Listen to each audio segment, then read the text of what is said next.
Sound speeds, and welcome to the first annual. What is it?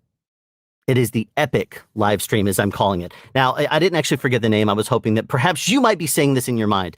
Now, in case you have heard through some other channel, through a guest or something, I am Alan Williams. I'm a boom operator that works in the film industry, and I welcome you to this live stream. We have a lot of exciting content creators and guests coming in today. As of right now, though, I would like to introduce you to 2020 has hit us hard, as everybody here knows. It has changed everything, which is one of the reasons why I think it's so crazy that it's going to be very difficult to explain to our grandchildren at some point in time how much this really affected our world. Because if you think about it, in January of this year, if you wore a mask into a bank, you would be tackled and taken to jail.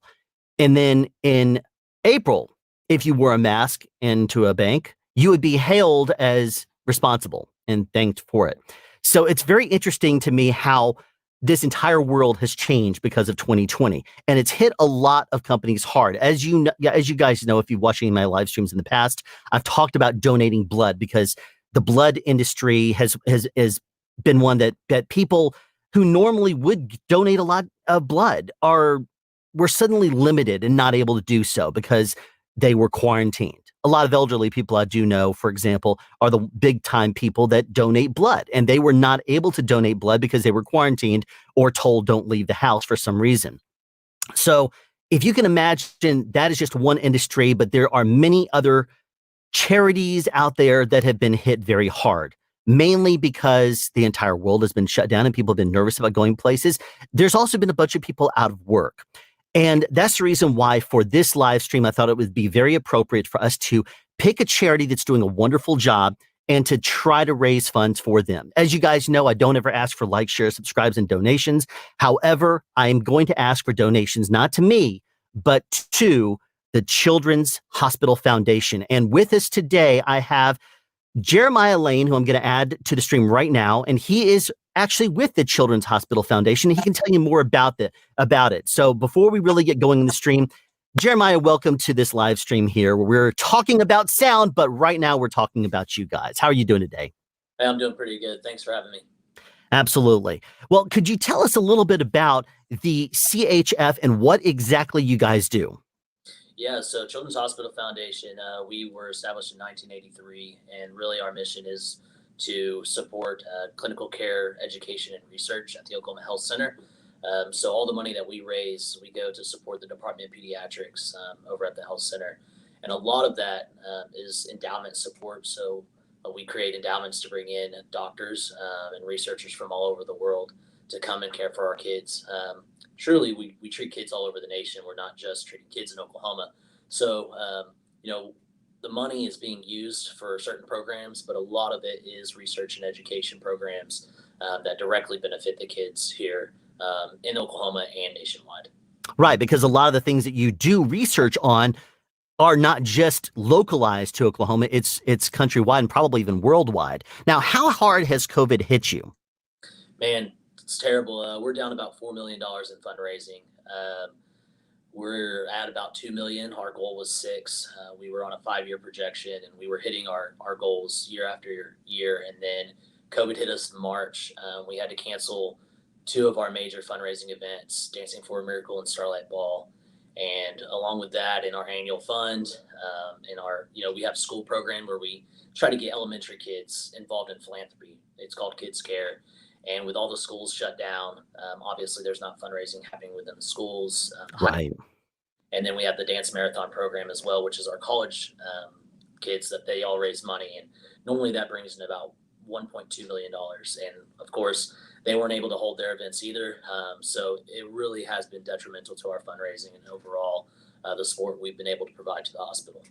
That's even something I didn't even think about. The fact that I have 3 daughters and we send them to school, they do fundraising throughout the year for various different school oriented things or for other organizations. And that's one of the points that I didn't even think about there, that you probably have a lot of people that are either related to schools or colleges, or maybe even other individuals that would get out and do community outreach programs, perhaps at festivals or something, to try to generate some funds for you. And that's been hit hard. Geez, I didn't even think about that.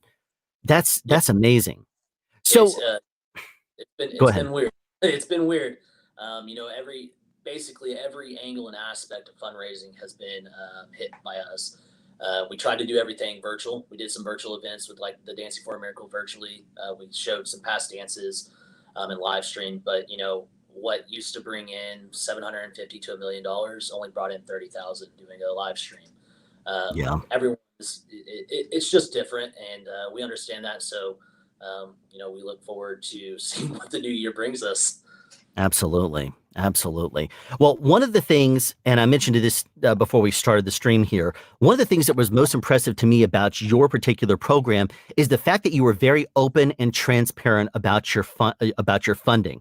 Many companies out there and many nonprofits out there are very protective and don't want to tell you how they're spending their money. They don't want to disclose that information. They'll do anything they possibly can. Many of the biggest nonprofits out there that still have the 501c3 nonprofit status, they don't want to tell you anything. They don't want to let you know that almost 90% of the money that you donate to them goes towards overhead and building administration and the wages of people. They don't want to tell you that kind of stuff. What they want to tell you is all the wonderful things that they're doing in their advertising.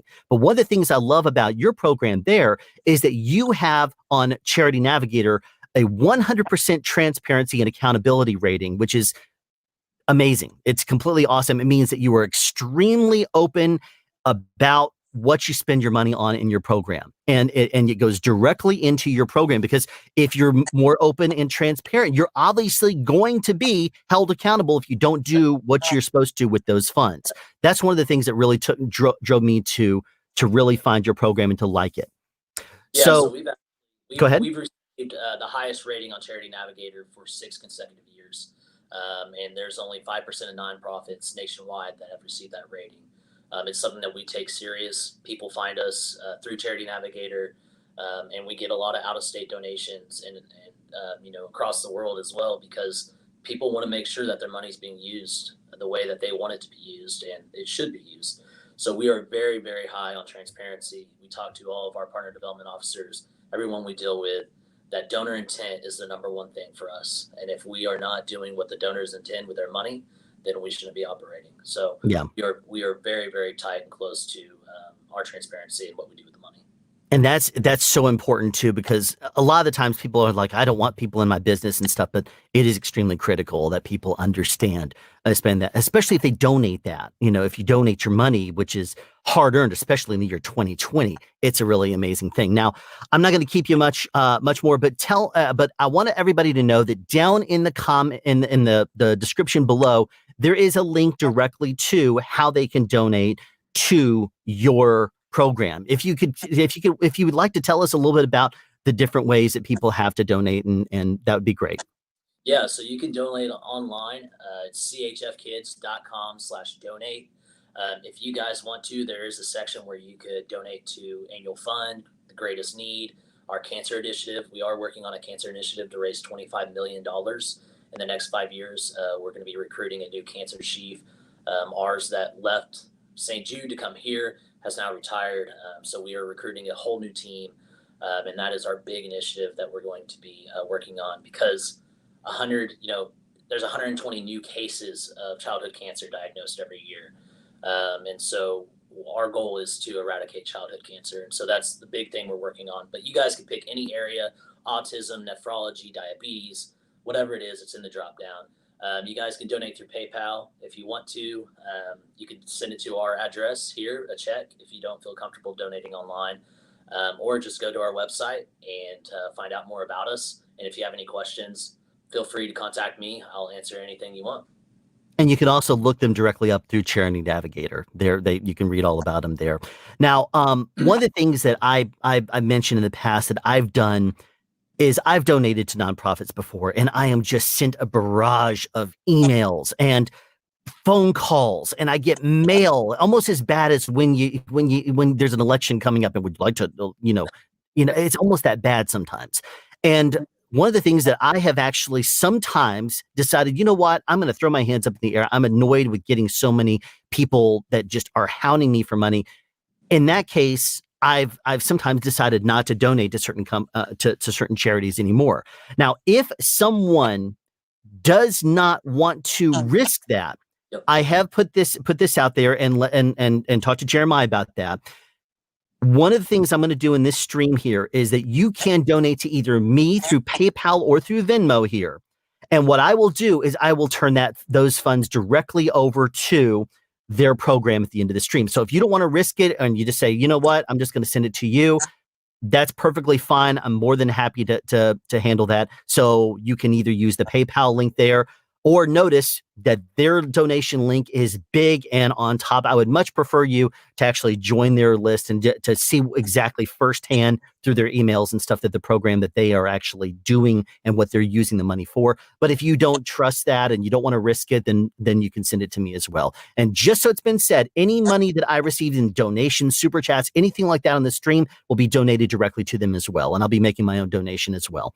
So I wanted to at least say that up front. And I'm also going to put one more thing out there. And this is something that we have 28 people in here.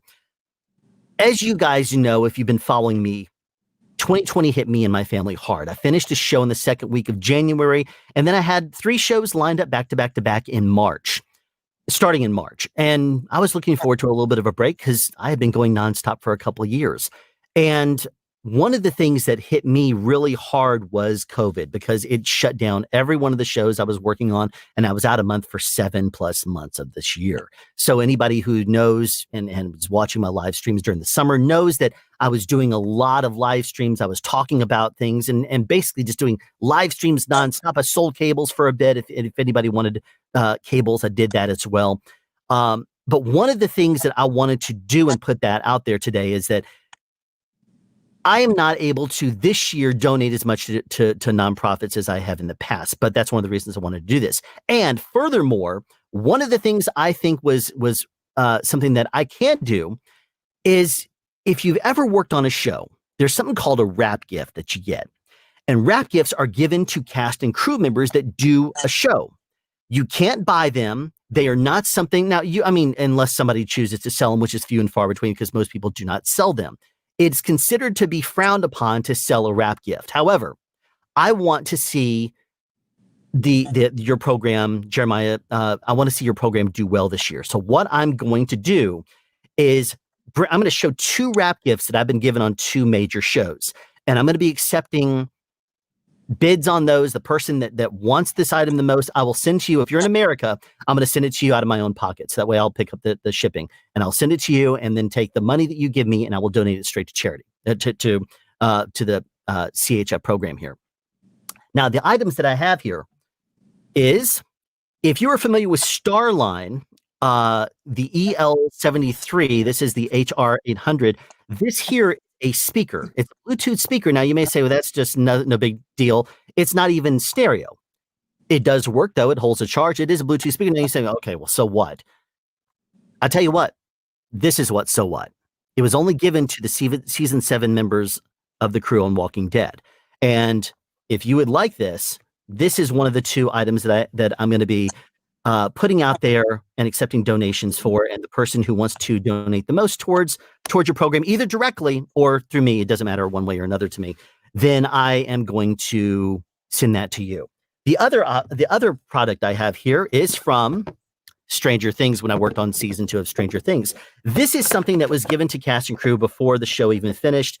This is one of these little doodads. What is it called? I forgot these little viewers, but it says Stranger Things season 2 at the top. It says Netflix on the bottom. If you take the little disc out, it does have production stills in there, and it says Netflix, and you can't really see it very well, but this was given to the cast and crew of Stranger Things. And so this is also going to be up there. And I'm going to start everything off here. These 2 items individually, if you would like either one of them, $20 to start with on either one of these, and I will send it to you in exchange for a donation to the Children's Hospital Foundation.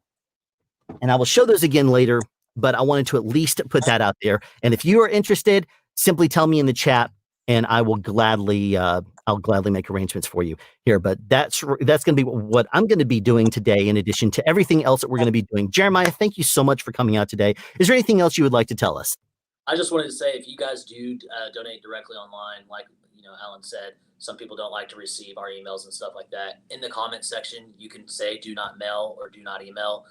We will put that in our donor database, and so when we pull our email list or anything like that to our donors, you guys will not be included. So we do have that safety measure as well. So just wanted to let you guys know it's safe to donate online. We will honor your wishes as far as not contacting you during the year, but we'd love for you guys to learn more about us and support us. Thank you guys so much for all that you do, and I hope you guys stay healthy and well, and have a blessed New Year's. Thank you so much, Jeremiah. And I'll be contacting you probably tomorrow and getting in touch with you regarding how to pass on the millions, hopefully, of funds that we will generate today. We'll see what happens. Thank you so much, Jeremiah. Well, for everybody who is joining me right now, I see that we have 36 people here. Thank you so much for coming out here. And I do have someone in the wings right now who's going to be joining us. I think some of you might have heard from him. His channel's got a few subscribers and stuff. Please welcome everyone, Curtis Judd. How you doing, Curtis? Hey, Alan. It's great to be here. Well, thanks so much for coming out here. How's everything been going for you in the world of the shutdown and everything?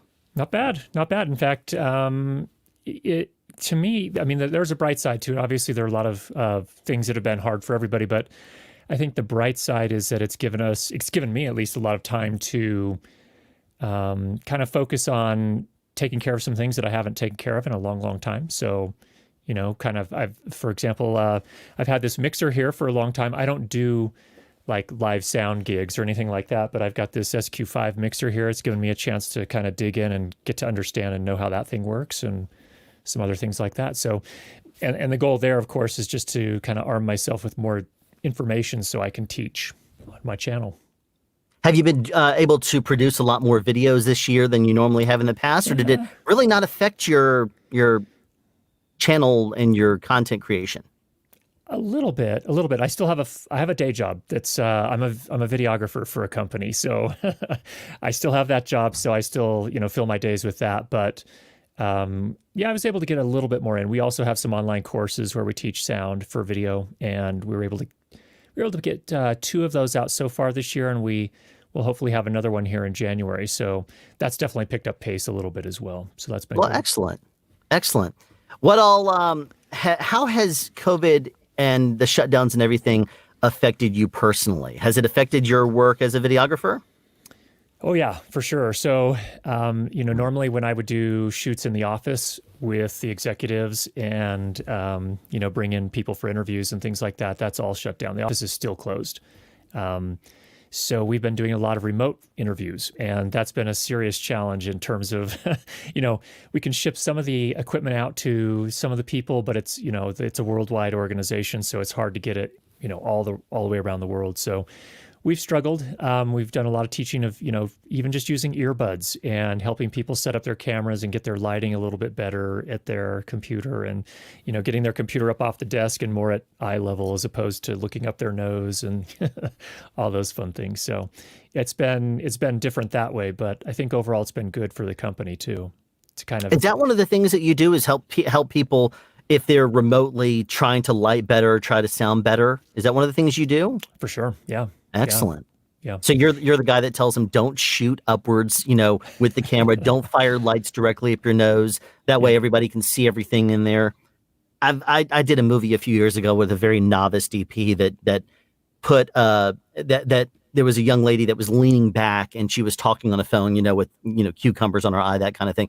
And he shot the camera straight up her nose, and then for whatever reason put a big direct front light so it illuminated her entire nasal cavity. And I was like, Come on. Don't do that to the poor girl. Well, unless that was the intent. I don't know. Unless that was the intent.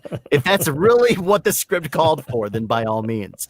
Well, there's a fun question for you out here. Well, first of all, you can see the troll that's come in from your channel before.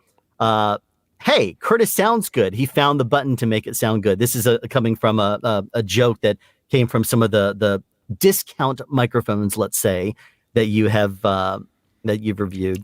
And then, of course, Andrea has to make a comment about that. But here's one of the things: is it legal to be so far from an SM7B?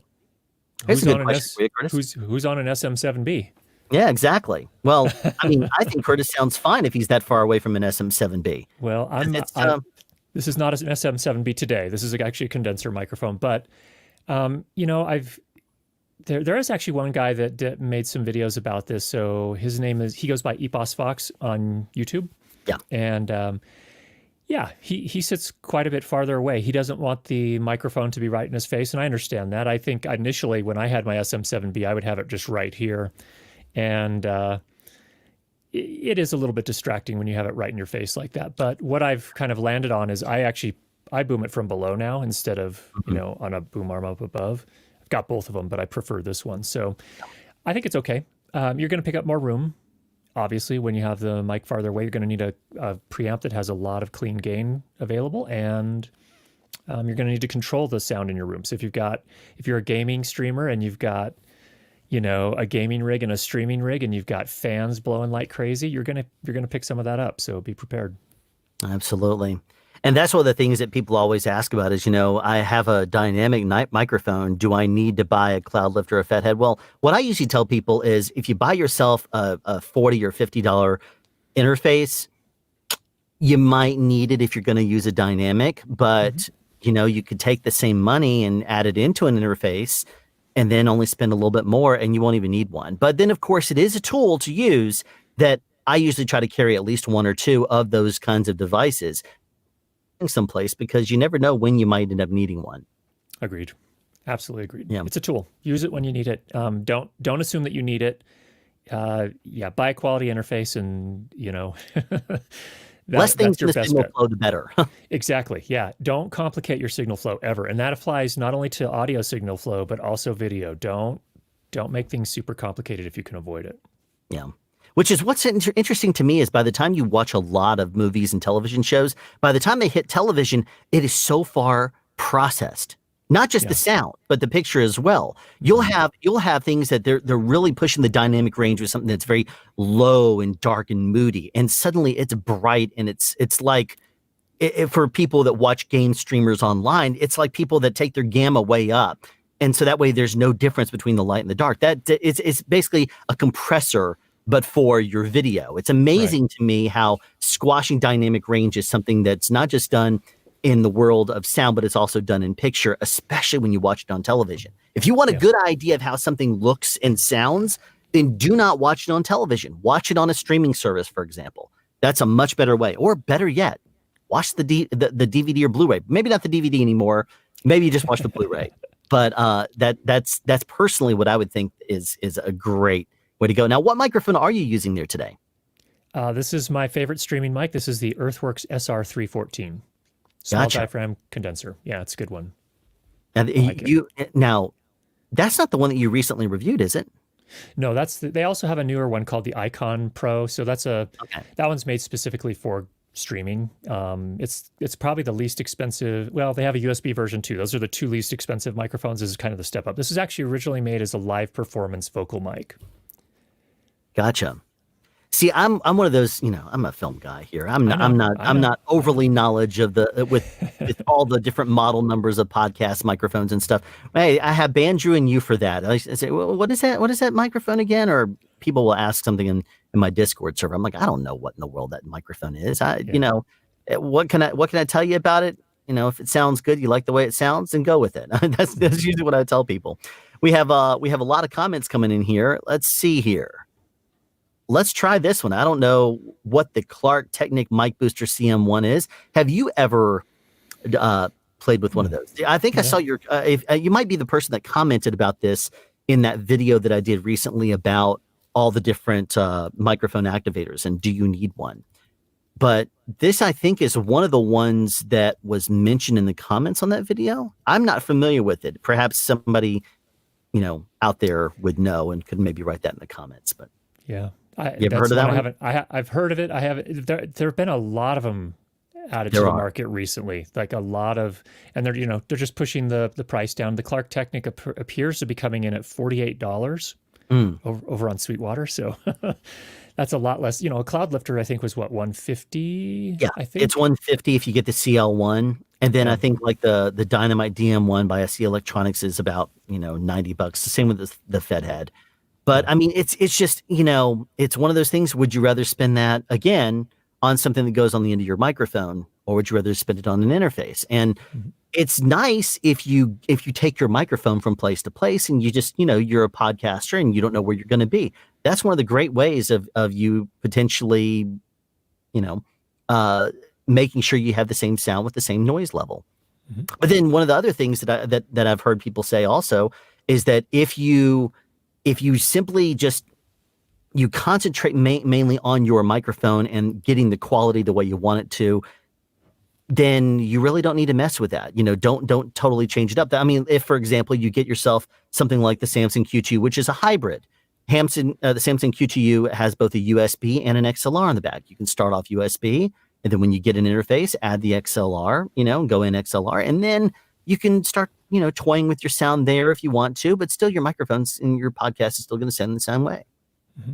So yeah, I agree. I think in the signal chain, the biggest, I mean, everything's important in your signal chain, obviously, but in terms of changing the timbre or the overall quality, as long as everything else is solid in the chain, I think the microphone's probably going to make a biggest difference. Yeah. Yeah. That's one of the things that a lot of those activators try to remain fairly acoustically transparent, just the same way as interfaces. They don't want to affect your sound as much as they possibly can. Now, usually. obviously, they're tuned differently with regards to the impedance, and that can affect your sound a little bit just simply because of the nature of impedance and how it changes sound. You can also there was an article I read, and it was sent to me. I forgot where it came from now, but it was about how to dial in through an impedance match exactly what the microphone that you connected to, like I think it was an SM58, SM57, I think was used in this example, of what impedance it should match in order to match your interface if you wanted to be a geek about it to sound as natural as possible. But then, forget frequency response and anything else to the, way of the actual thing sounds. But there you go. Yeah. Do you know anything about matching the impedance like that? Well, no, I haven't heard about that. In old school, you generally tried to, a lot of things were 600 ohms, both on, you tried to match the input impedance and the output impedance of the mic. So that was one thing. But in today's world, generally, we're doing bridging impedance where the input impedance is like, oftentimes 10,000 or something like that. And so you're generally going to be okay with any mics. It just, I don't know, haven't played a lot with it. But I do have an old channel strip actually that does have the ability to switch its input impedance, which is kind of interesting. It was really kind of made for music, and I think you're going to see more of that on the music end of things than you would on the film end of things, probably. Because a lot of times in music, I feel like a lot of the people buying that gear are looking to color things a little bit on the way in. Is that kind of like the Cloudlifter CLZ in a sense where you can kind of dial it in on exactly what you want? Is that kind of the way it works? I think so. Yeah. So, well, this one's actually basically a switch.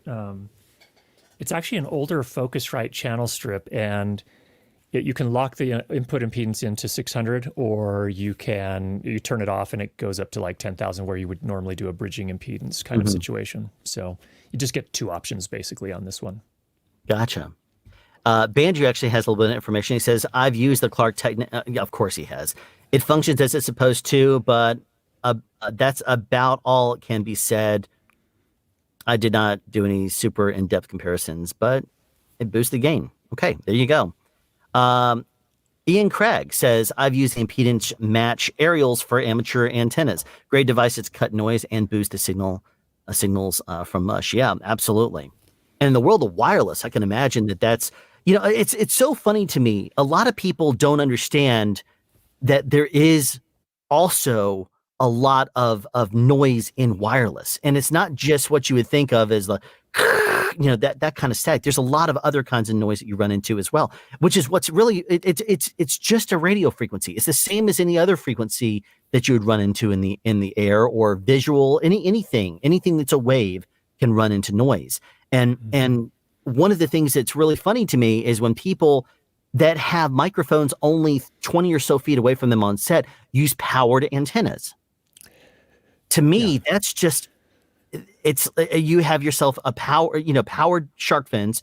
It does not need that. It doesn't need, you can actually kill your RF and create way much over modulation noise. You can create things by having powered antennas when your transmitters are not very far away. Yep, and there's an art to that. I mean, there's a reason there are apps like Wireless Designer. I mean, you raise the noise floor and intermodulation. So if you're prepping another talent, while there's whatever the case may be, you're adding intermodulation and all this additional activity in the air that can create problems. So you have to be really careful. Yeah, and I do know some people that will use just dipoles when they're on the stage. And if they're going to be exterior, they'll use bat wings and try to get them as close as they possibly can to talent. And then if they don't have that option, then they're going to, because they can't get the antennas really close or they have to fire through concrete walls or something, then they'll pull out the powered antennas. Do you have to do a lot with powered antennas in your videography? Nope, absolutely not. I've usually got the bag sitting right there on a table next to me in the same room. So, because I have to consider, in my case, I'm doing everything. I'm camera, I'm gaffer, I'm director, I'm mixer, I'm everything. So for me, that's a big benefit of my kind of situation, is that it's a big benefit and a downside. I'm operating all this stuff at the same time, but I also don't have to, work around a lot of those issues. And honestly, usually it's an interview or a talking head. So I've only got, 2 channels of wireless generally going at the same time anyway. So have you ever had any of the people that you've set up, to do interviews for and stuff say, hey, I actually watch your channel. I've seen your channel before. And when they see you walk in, they're like, Curtis, what is this? Not well at work. Everyone most of the people that I know that I have a YouTube channel. Yes. But they generally don't watch it. They're not interested. Gotcha. I can imagine. I can imagine a lot of people. It would be very odd, I think, that if somebody that worked with you suddenly, after knowing you for 2 or 3 years and did not know that you had a channel, say, "Oh, I wonder what this microphone is," and say, "Wait a minute, is that the guy I work with?" That'd be so weird. I have run into that a couple times. They were usually just casually looking for, a USB mic or something and stumbled across one of my videos. But there are a couple of those. a few years ago, Mike Delgaudio, I asked him, has anybody ever recognized you? And he said he was walking down the street at one point and somebody said, Mike. And he's like, hey, one of those awkward, run into you type things. And, because a lot of people on film sets that I know, I talk to a lot of film people.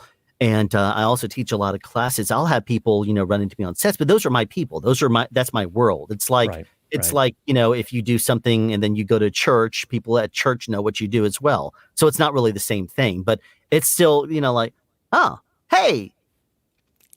Yeah, I don't know if I've taught them in class or if they've commented on the channel. I don't know. It's really interesting. All right. And Dan said powered antennas aren't necessarily amplified is. Okay, well, antennas like the WYZICOM are powered but are actually attenuate the signal. Yeah, and there's also antennas you can use that will allow you to dial in on the exact amount of gain. And so there you go. Powered aren't necessarily the problem. And by powered, that of course I mean amplified. So here's another good comment here. The Mylar is super reflective. It's about it's a bad metal thread in actors' clothing interfering with the body transmitters. You see, there are certain things that people don't realize when they work on a film set that are still somewhat old school, that are sometimes something that you run across that will affect your RF. For example, there's a type of material, I forgot what it is. It might be what you're talking about, that Mylar. But it's something that I've seen stretched across on like a 20 by grid outside, a 20 by that the grips have set up. And we've had our antennas on one side and it's like, what is going on here? And come to find out that it's like a Faraday cage. It's because they just happen to be setting up something that gives it a visual look that they want it to have. They look at that and they say, wow, it creates a really good quality of light. I'm going to use this and we can't fire our antennas through that. Those are annoying, but we do run into those sometimes on set. If you're just joining us real quick here, I wanted to give you guys a heads up that this is This is one of those wonderful moments where at the end of the year here, we're trying to collect donations for the Children's Hospital Foundation of Oklahoma. There is links down in the description if you would like to donate to them directly, or if you don't want to mess with the risk of potentially being added to a mailing list or something like that, you can also use either my PayPal or Venmo, and I will pass on those funds directly to them. I'll leave it on the screen here for a moment here. We do have some other questions here. We have audio for content creators. He's here, loving the conversation. Thanks for your incredible contribution of audio education, Curtis. Well, thank you. Thanks for caring about audio. Yeah, exactly. That's one of the things that you said in one of the other streams that we were talking about, that you actually really appreciate the audio end of creating videos and content for YouTube. In many ways, it's more rewarding. And what was the words you used? You enjoy doing the audio videos. I'm getting myself the audio video. You know, I'll get it all right eventually. But you said you enjoy doing the audio content quite a bit. Yeah, no, I think it's my first love for sure. Yeah, I mean, I think what I see in myself, and I think a lot of other people struggle with this as well, is that we get really trapped and wrapped up in, and we do it on the audio side too. Let's make no mistake about it. But we get wrapped up in cameras, and we get wrapped up in recorders or field mixers or audio interfaces or whatever. The reality is that you have to have that stuff to make recordings, but there are skills and applying the tools in the best possible way to get a great result. That's really the art, and that's the part that I get most excited about. And the same thing on the camera side. You can buy a $20, $30, $120,000 camera, but if you don't light nicely, if you don't figure out your lighting design, then you're not going to get great images. So it's kind of the same thing on the audio side. But yeah, definitely audio is my first love.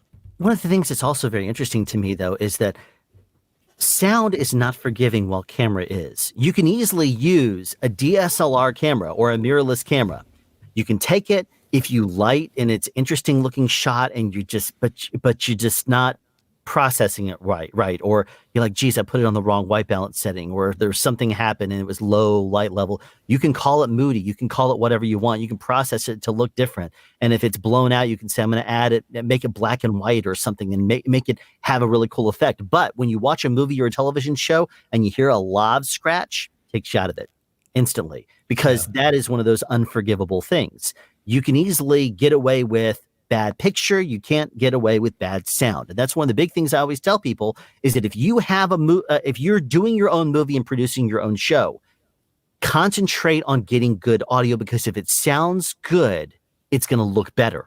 And that's one of the things that people just do not seem to understand. And that's something that skilled veteran filmmakers definitely understand, as opposed to people that are novice. Now, it does go both ways. If you work on one of the big shows like the Avengers or something along those lines, you're going to run into them saying, I'm not worried about that. That's because they'll just ADR the whole movie and they don't care. They don't care, because it's all about, trying to make their day with the big, huge VFX budget and everything else. That's what they're going to try to concentrate on and do. But when it comes down to it, and you're doing a small production, you don't have the ability to shell out $250 an hour for ADR, not to mention the cost of the actors. You don't have that. It's not budgeted in. So if you do not concentrate on getting good quality sound because you decided to add a fourth camera, that's an issue to me. And there was a girl that last year about this time, she reached out to me. She's a camera girl, and she said, maybe it was 2 years ago. I don't remember, the years are going together. But she said, here, can I get you to look at my movie? And I said, sure. And she said, the sound's an issue. I said, let me look at it. And the person that she hired to do sound didn't record some takes. He forgot to. He didn't always run it to the camera. It was sometimes distorted. Sometimes they had to use the camera audio because there was no other audio they had. And I don't even know everything that happened, but I said, who did this? And she told me the name of the guy, and he is the guy in town with the single worst reputation in the audio world that I know. And I looked at it and I said, no. Why did you hire him? And she said, well, he was cheap. I'm like, Well, you just got through taking the budget of your movie very, very up, substantially, because it has now become a much more expensive show. It's just, and to this day, she still hasn't got it done because she was able to do the VFX. She was able to do the processing and color timing. But once you got that picture locked, she's going to have to completely sound design because, it's a special effects type thing. She's going to have to do all the sound editing, all the ADR. She's going to have to basically create her sound from the ground up. Mm-hmm. That's not a cheap thing. Mm-mm. Nope. So, and it's interesting too, to me, that subconsciously, almost all humans seem to have this double standard. Maybe that's not the right term. I'm not sure, but we are very critical. So if you watch a piece of some sort and the audio is really bad, we judge it very quickly. We're like, oh, it's annoying. And it is annoying. It's annoying to listen to bad sound. It takes you out of the story. It is grating. It's just not a fun experience. And so, but a lot of us, I think a lot of the people here have their eyes open to sound, so to speak, or their ears open to sound. I would hope so. Yeah. But I think a lot of other people don't. They just, they make subconscious judgments about things that they see. If the sound is bad, they're just judging, oh, must have been lower budget, or, oh, it's not really professional. But if it's something that sounds really good, they're like, ooh, wow, that's really done. That's really professionally done. Even if the visuals are just sort of okay. Like, most of my videos, the visuals are just kind of okay. And I really try to focus on the sound. And it's also, it's not as expensive. The tools you have to use in many ways is not nearly as expensive as it would be that they try to package in for camera. Now, I understand there's DaVinci Resolve and free software like that, but a lot of the time people always try to push the very expensive type software. Oh, you need this in order to color time, this software. The Area Alexa has its own proprietary, software. I don't even know what it's called, but if any of my friends who are DITs were watching this, they could tell you straight about it. But I mean, there's a lot of people, there's a lot of money in camera. That's one of the reasons why camera channels on YouTube usually skyrocket if they do a good job, because camera is one of those things that people focus on so much. But sound, to me, is one of those things that will make or break a show. Just like I said in my Sound is Essential video, sound without picture is radio, but picture without sound is just surveillance. Yeah, good point. Well, and actually, even to put that in perspective, on a big production, the majority of the budget is not spent on audio gear. It's not spent on even camera gear. It is spent on crew. That's the big expense, crew and cast. That's where most of the money. Yeah, I mean, cast is probably the biggest, but crew is a big part of it as well. And to me, that what does that change says, on the bigger budget shows. I mean, there is a balance there that in order to get better crew on a TV show, you have to spend a little bit more money. Now, once you get over a certain threshold, it starts to get. I mean, if you look at the overall budget, I mean, it's the writers, it's the director, it's the rest of the cast and the crew that really is where most of the money is spent, really, at the end of the day. I mean, it's not the rental kit or the kit for the audio. It's even not the camera rental usually. I mean, I guess maybe that could change if you're doing a really VFX heavy kind of production, but I mean, if we're talking about a drama, and what that says to me is that it really is the skill of the people in the cast, or the crew, and the cast, of course, doing the acting, but the crew that know how to operate, that know how to solve problems, that know which tools to bring to the job, that know which tools work best in this situation, or how do we solve this problem? Oh yeah, let's run back to the follow cart. I've got something here that's going to be able to help us solve this. It's that kind of stuff. Yeah. And but you know what though? It's funny. I always end up telling people that there's only like 3 people on the set that care anything about sound: sound mixer, boom operator, sound utility. Everybody else is there for picture. Now, sound people need almost every other department to help us do our job, but they don't need us. They're there for the visual. They don't care. They're like, I don't need to talk to sound. But sound will like. What about your director? There are some directors. Directors can. I'm gonna say that they can go either way. Yeah. I've worked with some directors that won't even wear their headphones during the middle of a take. Mm-hmm. That won't even wear their context. And I'm like, did you hear that sound? No, I wasn't wearing my headphones. I'm like, did not care. And I've worked with other directors that are just like, I need to have them. And then they'll stand right on set and they'll be watching the actors. And some actors I've known to get thrown off by directors. Yeah, Go ahead. I was going to say, it's interesting to me. That's largely an indicator of the maturity of that director in a lot of cases. Those are the directors who have had the painful experiences, who have made the movies where they botched up sound and they knew how painful that was. And they knew that they will never get hired by, that group again or whatever it is. But they've learned the lesson and they've committed. And that's always really refreshing and exciting to see. Yeah. And there's been the guys that have learned. Kevin Smith, after you can look online. If you do a search for Kevin Smith Clerks budget, you will see that he only budgeted like $400 for sound. And I think it says like sound and 3 lights, something like that was in his budget. But when you got down to actual sound services, if you look at the credits, it says boom operator, whoever would hold the pole. And because of that, if you look at the sound services, by the time he was done with that budget, at the very, very bottom, you will see that it almost cost as much as it did for the picture, for his film stock and everything, because it was so much. And that was a very low budget movie. Now Kevin Smith, he learned his lesson, because by the time he started to do his next shows, he was like, nope, I'm going to get a good sound team. I'm going to make sure that I don't make that mistake before, because if you don't spend it on the production end, you're going to spend 10 times that when you get to post. Yeah. And there's kind of this, my perspective is that there are a couple levels of that. So there are the directors who have learned their lesson and don't want to feel that pain again. So they hire a competent sound crew, a competent mixer who brings in a competent boom op and a competent utility, and they get it done right so there are no headaches in post. But then there is kind of the next level of director who actually loves sound. And I think they're a little bit more rare. I don't think you run into those quite as often, but they're the ones who choosing their mixer is as important as choosing their DP.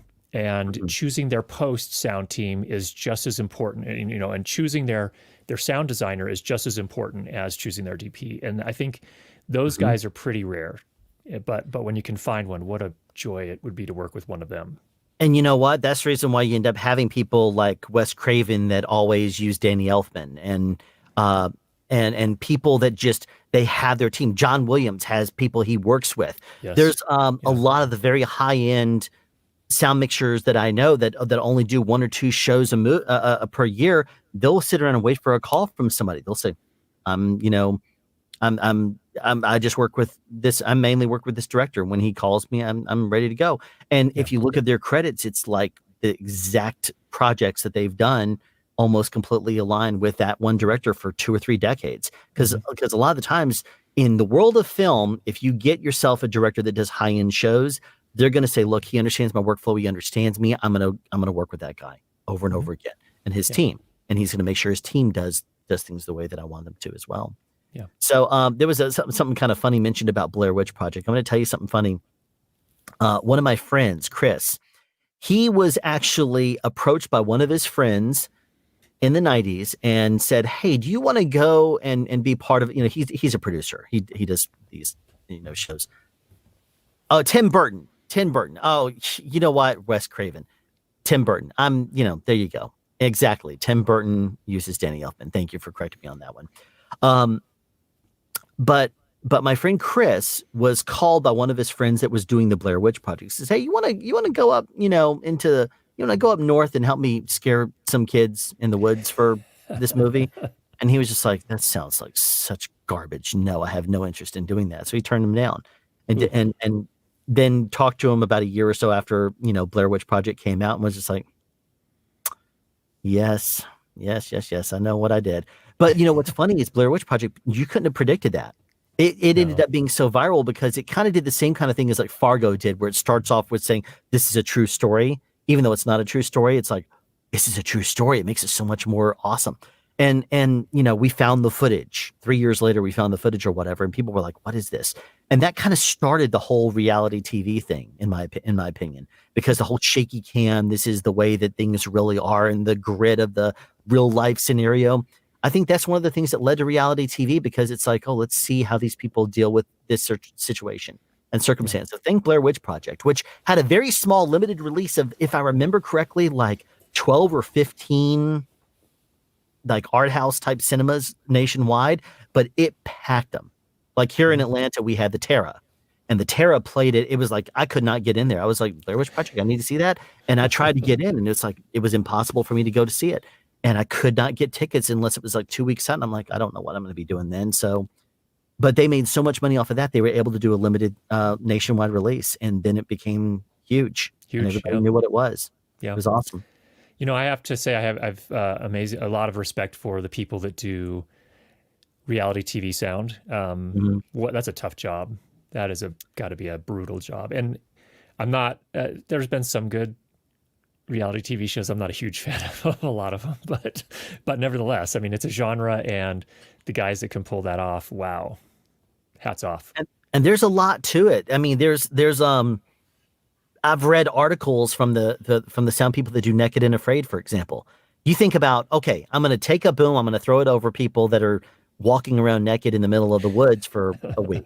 Yeah. Can't do that. Can't go out there with a boom in that kind of circumstance. But if you notice on that show, they're almost always wearing one of those little necklaces, and it has this little pouch that goes around their side. And you're like, what is that for? The transmitter, and then it goes right up there. Goes inside the necklace. That's where your sound is. You don't think about that. In the first scene where they meet each other, you usually don't see that. So it's them walking up, and you see how naked they both are.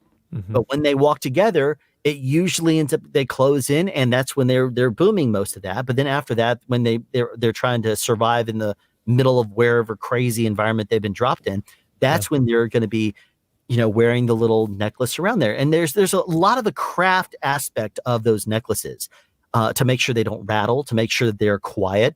Being that it's only on skin and you don't have to worry about clothing noise, that's got to be helpful too. Yeah, good. But there's a craft in that. There's companies out there that design necklaces, and they will make necklaces just for people to use on shows, and that will not just for that purpose. But one of the expertises that they actually have is making those necklaces for those kinds of shows.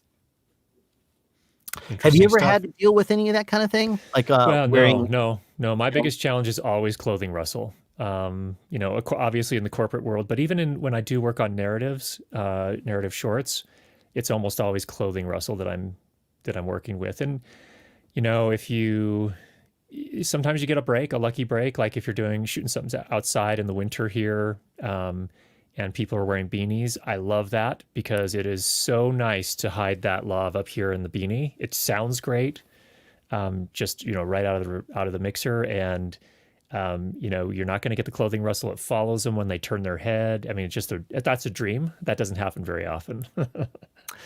Yeah, I actually think it would be hilarious if Bandrew were to put a lav up in his beanie at some point when he does that, and then have him step away from the, lean back off the mic and have people like, here, this is me 6 feet from the mic. This is me 6 feet from the, you still sound, wow, that thing sounds the exact same no matter how far away he is. That's an April Fool's prank he needs to do. Yeah, is it sounds the same no matter what. And you got that, Bandrew? Yeah, Bandrew's here. He said, I remember hearing a story of someone walking down the street at a festival, and someone came out of the theater saying, I think we just watched a snuff film. That would be really funny. Okay, here's a question for you here. Let's drop up here. I don't know where that came from. Top 5 audio products from 2020. Let the debate begin. Now, we do have a game scheduled here in a second. Hopefully Curtis isn't trying to leave as soon as 1 o'clock rolls around. My goal is to keep him here for at least 4 hours.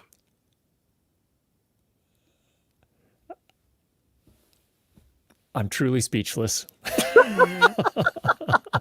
Okay, so let's answer this question here. Top 5 audio products of 2020. What would you say? Maybe not 5, because there's been a lot of really good ones here. What would you say have been some of the best ones released in 2020? Well, I think that really depends on your perspective, because you can come at it from a lot of different. I mean, if you ask Bandrew the same question, it's going to be a different list, right? Because Bandrew does different stuff. He's a podcaster and a musician. I'm I'm teaching sound for video, so mostly corporate video, but I also am, streaming became huge this year. So we've done a lot of videos on streaming. So I would have to say for me, this is very selfish. The SR314 from Earthworks is my favorite new microphone. I love this thing. I could talk about it all day, I guess, but let's not do that. We've got 4 hours we need to fill with other stuff. But that would be my number one. That's, for me, my number one. I think a number two for me, again, from the kind of more the streaming perspective, is the Blackmagic A10 Mini line. From an audio perspective, they have inbuilt a bunch of, limiter, de-esser, gate, compressor. That's pretty cool. It's really cool to see a company that is mainly camera focused start to add those kind of things. So I think actually Blackmagic Design buying Fairlight actually has been good for the industry. Other people in the high end of post may disagree with me, but I think it has been good for the industry overall. Those are my top two, I guess. But it's really funny to me because a lot of the things we use in the film world have been out for a while. Like, I can't really think of any groundbreaking new microphone that we've released. Now, I don't think it's been in the past year. I think it was just the tail end of 2019. But when Deity released the WLAV Pro and the Micro, the price point of those two microphones and the quality you get for it, I think those are pretty amazing. Agreed. And I think those definitely have found their way into the market very well. And I do also think that it's been difficult for them in the Deity world because of COVID-19 and I think it's changed every single company out there and what they were doing. Sure, when they released the MV7 recently, which is their SM7B for podcasters, I think part of the reason why they pushed that up is because so many people were looking at getting, there you go. There were so many people were looking into getting the SM7B for all the different content creation that they were doing this year. Mm-hmm. It's been it's very interesting this year and what it's done to the entire industry. The products that were being pushed forward suddenly had to take step back a little bit, and they've had to push other things forward too, because it ended up being that production was shut down. So why come out there and create new wireless and push that as much as it was, or new wireless lav? Instead of a shotgun microphone, why don't you release something else? Now, real quick, I'm going to add a couple more people that have just now joined us here. We have someone that a few of you might have also seen his videos. If not, you might have heard his voice in your dreams. The voice that is of Mike Delgadio. Mike, thanks for joining us here today. You made me joke on that. Hey, you know what? I coughed in my video recently where I sounded somehow just like you. And I think to Curtis's point, I think it was the microphone. We always know that the microphones are what make us sound good. Definitely the mic. It's all about the mic. Absolutely. And the mic spelled M-I-K-E. And now I'm also going to add one more person here. We have from Audio for Content Creators, we have Brian Miller joining us. Brian, thanks for joining us as well. Hey, thanks for having me. Good to see you guys. So you've now been listening to the conversation. You have a SoundSpeed shirt, Mike. Where in the world did you get that? Come on. Was that the Teespring store? Yeah, of course it is. I don't even have that one. I had to get my own made. Jeez, I'm like, wait a second. You mean somebody actually bought one of the shirts? That's awesome. I supported a number of my favorite creators. But, well, that's wonderful. Find some gear. I see that you have that we have both Curtis on the right side of the screen. We have both Curtis and Mike with their play buttons in the back. Well deserved. I'm going to add both of them. You see them in the background there. Now, one thing I did notice is that you have some stickers on the inside of your booth there, Mike. I do. And one of them is the Stranger Things one that I sent you. That's right. That's exactly right. I thought that was pretty awesome. Yeah. Yep. I was really happy to see that. So yeah, I was very flattered that you sent it to me. It was super cool. My kids were really psyched about that. That was really cool. So Brian and Mike, how has COVID affected you and your life and your work and everything this year? Let's start off with Brian on this. It's a complete whirlwind. The real short version is my day job is I'm a keynote speaker and a former magician. 10 years I did corporate magic all over the world, and then I switched into keynote speaking and workshop presenting. So the global live event industry tanked in the span of about 36 hours in March and wiped out my entire 16-year career. And at that time, we had a baby on the way that nobody knew about yet but us. So it was, I don't know, I stared at a wall for about 2 straight days, just sweating bullets. And then called my management, which I've been with for over 10 years now, and we got to work. And within 2 weeks, I had built out a broadcast studio in my house. We were doing virtual events within literally 14 days of that happening. And I now have a bigger, fuller calendar than I've ever had in 16 years. Wow, so that's it amazing. worked, but it's easy to say that now, but for the first 2 months or so, it was an absolute daily panic attack catastrophe with first baby on the way and all that stuff. But it's going well now. That's gotta be so difficult to have to completely change everything you've been doing and building up for because of something like this. But you were able to make it work, and that's what's most important. If you're not familiar with Brian's TED Talk he did where he was talking about magic, that is one of those YouTube videos that if you haven't seen it, I think you need to, because he talks about connections and making a connection to someone, and it's such an amazing story. I'm not going to spoil it here, but I'm going to tell you this. It is just completely awesome when you see what he was able to do and how he was able to connect to somebody. That to me was really amazing. Appreciate that. Thanks very much. That TED Talk has been the gift that keeps on giving. So, yeah. So Mike, how has your work been affected by it? Because I know you normally live in a small little booth in the back. Yeah, and what I definitely found is some work disappeared and other work really exploded. It was everything that was remote, because I was set up for remote and I could do the Source Connect for a lot of my work, things that I would typically have gone to the studio for. Just being able to just transition and say, I'm here, you can connect to me, just record my mic, whatever it was. So a lot of that work really rose a lot for me. That was very handy. The other thing that unexpectedly sort of blossomed for me is I have so many friends that were stage actors, and they were decimated. Everything disappeared for them. So being able to help them, a lot of them were trying to transition to voice work that they could do out of their house. A lot of them were also doing the occasional voice work, but they go into a studio in Manhattan or wherever they were going and doing they would just be the voice, and there would be an engineer on the other side of it. So helping them sort of find new income streams, because they were just absolutely decimated. That actually, it wasn't always something that I did for money, but it was personally very rewarding to help so many other people find new streams of work. Because in voice work, there's plenty of voice work to go around. There's so many different voices, so many different people. Being able to help them put together their studios, teach them how to use their DAW, teach them how to put together their booth or whatever it was, or help with a PVC and moving blanket booth. That was very rewarding.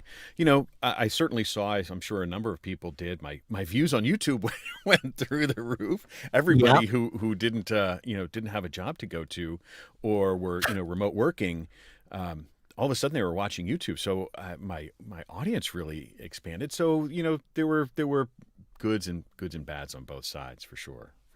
And I'm sure that you also, when the stimulus checks went through back from the first time, there was also an increase of views as people were wondering what to spend them on. Yeah, for sure. I was talking to Bandrew and talking to Curtis in another stream that we did where we were talking about how there was a huge, big spike in the viewership that went up as soon as April hit, because everybody was looking for something to do. And once you binge watch Netflix and you've watched everything you need to, you're like, well, what else am I going to? Oh, I'm going to watch YouTube. Mm-hmm. So it's been Junkie. I'm going to watch Booth Junkie, and I'm going to watch some magic. And I'm going to watch all of his entire archive, his 100 and however many videos he has. It's going to be great.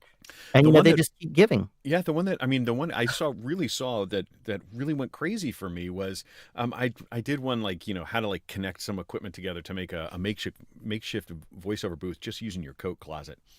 And that, when the viewership went all of a sudden just through the roof, because I think so many people were like, I have maybe a USB microphone or something, but I need to audition, I need to do whatever it was. And all of a sudden the viewership on that went through the roof. And I think everybody was just looking to do that kind of work and do it quickly, turn it around quickly. And it was really funny also to me from my perspective, and I'm sure that you guys would probably get this a whole lot too. YouTube was something that sound was never really made a priority.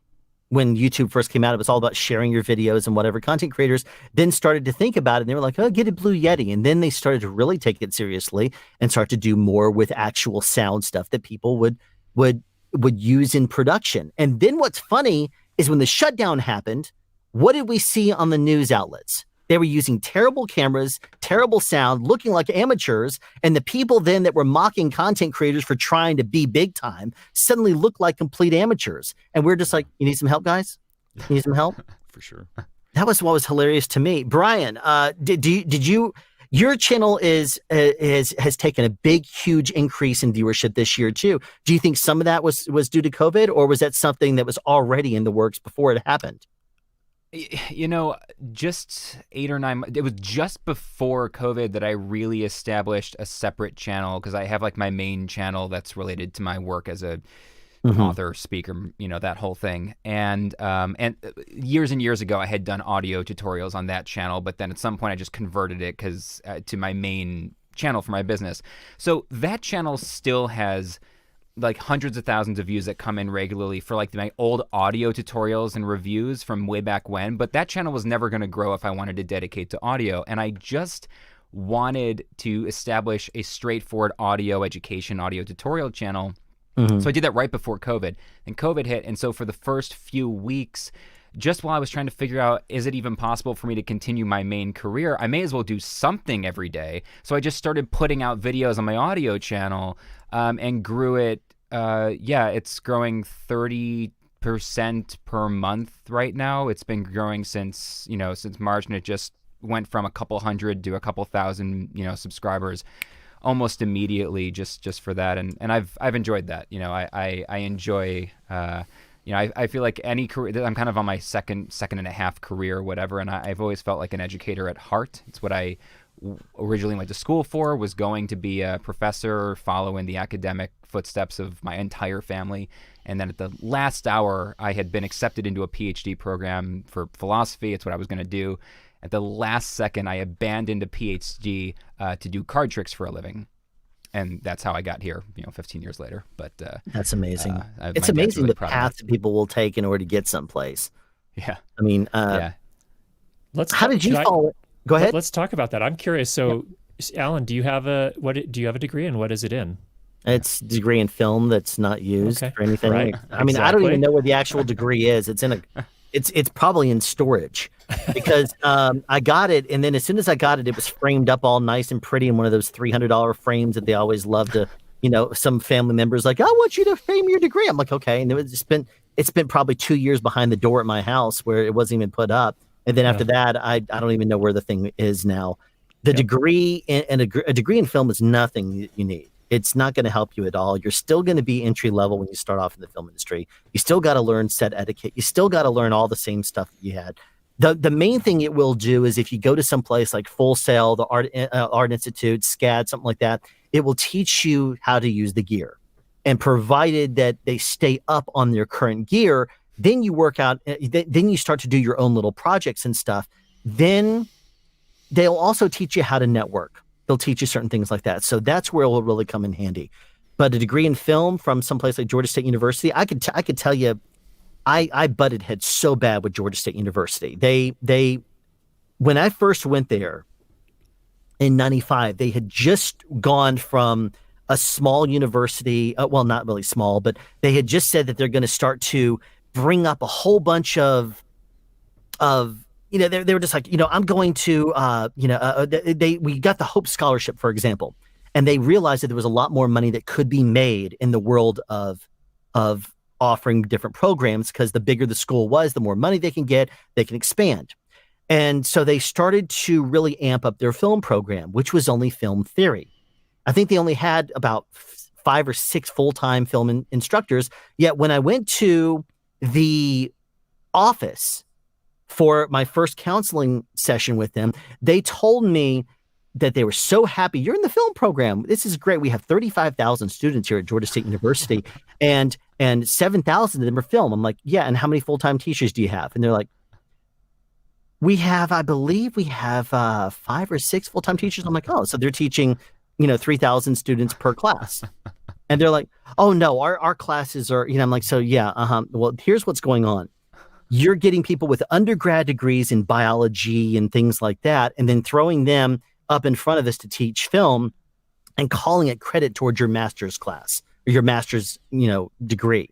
And that's one of the things they were doing back then. I don't know if it's different now, but I remember going to these classes and seeing people completely mispronounce terms, not understand things. I would answer a question and then I'd get it wrong. I'm like, are you kidding me? And I'd go and pick a fight with the teacher, say, you don't understand because you're not, and these were some of the master's students that were only a year or two older than me. I'm like, you don't understand. I've done this stuff in movies. And they were like, okay, I'll reverse this. But I'm like, I got really annoyed with Georgia State, and I could go on and on, but I don't want to do that in this stream. Real quick, I want to thank Dan very much for his $32, which is going to, in case you didn't know, go directly toward the Children's Hospital Foundation. And if you're interested in making a donation, you can donate directly to chfkids.com/donate, or you can use the Venmo right there, or paypal.me/soundspeeds. All the money that I get in this stream is going to go directly to them. Now, if you missed the beginning of this stream, one thing I'm going to share with you that is kind of cool. In order to help them raise money, and Mike, you might be interested about this, even though Christmas has passed. I have been given certain wrap gifts throughout the years of being on set. And one thing that you normally don't do is sell those for profit. However, I'm going to be offering those up. And if somebody would like to throw, at least a minimum, we're going to start it off with a minimum of $20 per item, then I will send one of these items to you and take that money and donate it directly to the Children's Hospital Fund. Now, what do I have here? A Bluetooth speaker that was given to me on the show Walking Dead. This is actually printed on there. So this is a season 7 crew gift that was given to us. And the other thing I have is from Stranger Things. And this is one of these 3D viewer things. And it has production stills on the inside. So if you scroll through it, and it does say Netflix, it says Stranger Things on top. And it is indeed one of the old school type things. I don't know if you can really read that or not, but it does say Viewmaster? Is that what they're called? Is that what it's called? Yeah. I don't know what it's called. Viewmaster. Yeah. Viewmaster, is that the yeah. They call it Image 3D. So but I don't know. But anyway, if anybody is interested in making a donation for the Children's Hospital Fund and would be interested in starting the bidding off on one of these items, they are here. And perfectly available, because I will send them to you. Now, if you're in the United States, you don't have to worry about shipping. I will take care of that to get this to you.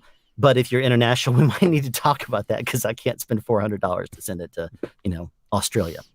But anyway, I wanted to at least put that out there if anybody is interested. And to quote Mr. Red Dragon right there, absolutely donate. Not just to me. I'm not going to say donate to me. That's the reason why I say, by all means, donate directly to the Children's Hospital Foundation. And if you missed the beginning of the stream, you missed me talking directly to Jeremiah, who's one of the people that works there, and he talked all about the program. So anyway, now here's one thing that I think would be kind of fun to extend on to Brian and to Mike. 2020, what are some of the best sound products that you can think of for the year 2020 that's been released? I think for me, the one that was a game changer for me that I saw was the Audient Evo line. For the interfaces, they're so small, they're so compact, but they sound so good for their price point. Really easy to use. I thought those were just incredible pieces of equipment. And the other one I got is you can see it back there in my studio. I have been using the Austrian Audio OC18 microphone. Man, it's just gorgeous. And now that the E100S has been discontinued, I mean, this is, it's different price points. Sorry, I'm pointing over my shoulder. What an outstanding microphone they created with the OC18. I love it. I love it. Some of the other things that were mentioned, The mic that you were talking about before, Curtis, the Earthworks, the SR314. That's also it's gorgeous looking, looks great on stream, sounds amazing. I'd never put that pop filter on there. I mean, that's such a great looking mic, Yeah, that's why people didn't recognize it at the beginning and thought it was a SM7B.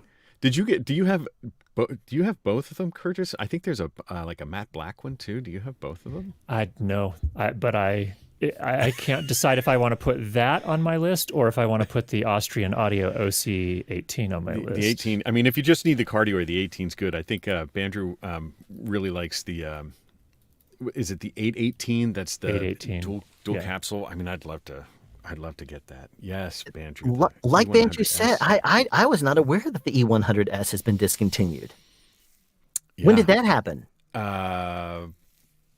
Month ago, ish. Wow. I don't know what I haven't really had any conversations with Kat. I don't know if they're being replaced, if it's being sunset. So far as I know, the 300, like the one that's the size of a football, the E300S, that is still around. But if you go on the CAD website, it says it's been, I think retired is the word they use. I don't know what their plans are. I haven't spoken to them. But, I don't know. I haven't. Glen is one of the guys that works there. He's I think vice president of development or something like that. And I spoke to him I think about 3 years ago, and he sent me some microphones to test and get back to him on. I gave him my thoughts on it, and then he vanished. I was pretty aggressive about him though, because it wasn't I was pretty direct. Now he's been, he communicates with me, but I know that they were interested in going a different direction on some of their stuff. Maybe that's what they're doing now. Maybe they're about to release some new stuff. Who knows? I'll be very interested. And if you find out, Mike, I'd love to know. Yeah, I probably will reach out to them just to see. But if you're on the hunt for an E100S, I presume that the supply is going to dwindle. I bought 2 as backups. They're just sitting in my locker just in case I ever need them for something. But yeah, because I got burned on other things. Like I wanted a pair of headphones that I just adore that went out and they were gone. And I keep a search on eBay to see if I can find any new old stock for these, the Sennheiser 380 Pros that fit me perfectly. And I just nurse along this one pair. So I didn't want that to happen because I like the mic and I've got projects. So if I ever, destroy mine, I want to have a backup so I can go back and resuscitate old projects if I need to, because that happens from time to time. You're wearing different headphones, Curtis. The ones that I've seen you wear in the past have been the ones that look like it has like a paper wrapped around here. I don't know what those are called, but the ones I'm talking about that are white around black headphones. What are those called? Are you talking about the Bear Dynamic, the DT 770s? Maybe. Yeah, I don't know. That's what Mike's wearing there today. And actually, I'm wearing the same thing, but I wore out the ear pads after 10 years. And so I bought new black ear pads. So same mic or same cans, just new ear pads. Brian, what have you thought were the biggest wonderful audio things that have been released in 2020? There's so many good ones. There's so much good stuff. I'd probably put my top pick with the Tascam Model 12, which was kind of their, I'm not going to say pro grade, but a very high prosumer grade response to the Rode Rodecaster Pro. I have a bone to pick with Rode about the way they name things. Anyway, so it was kind of one. Everything.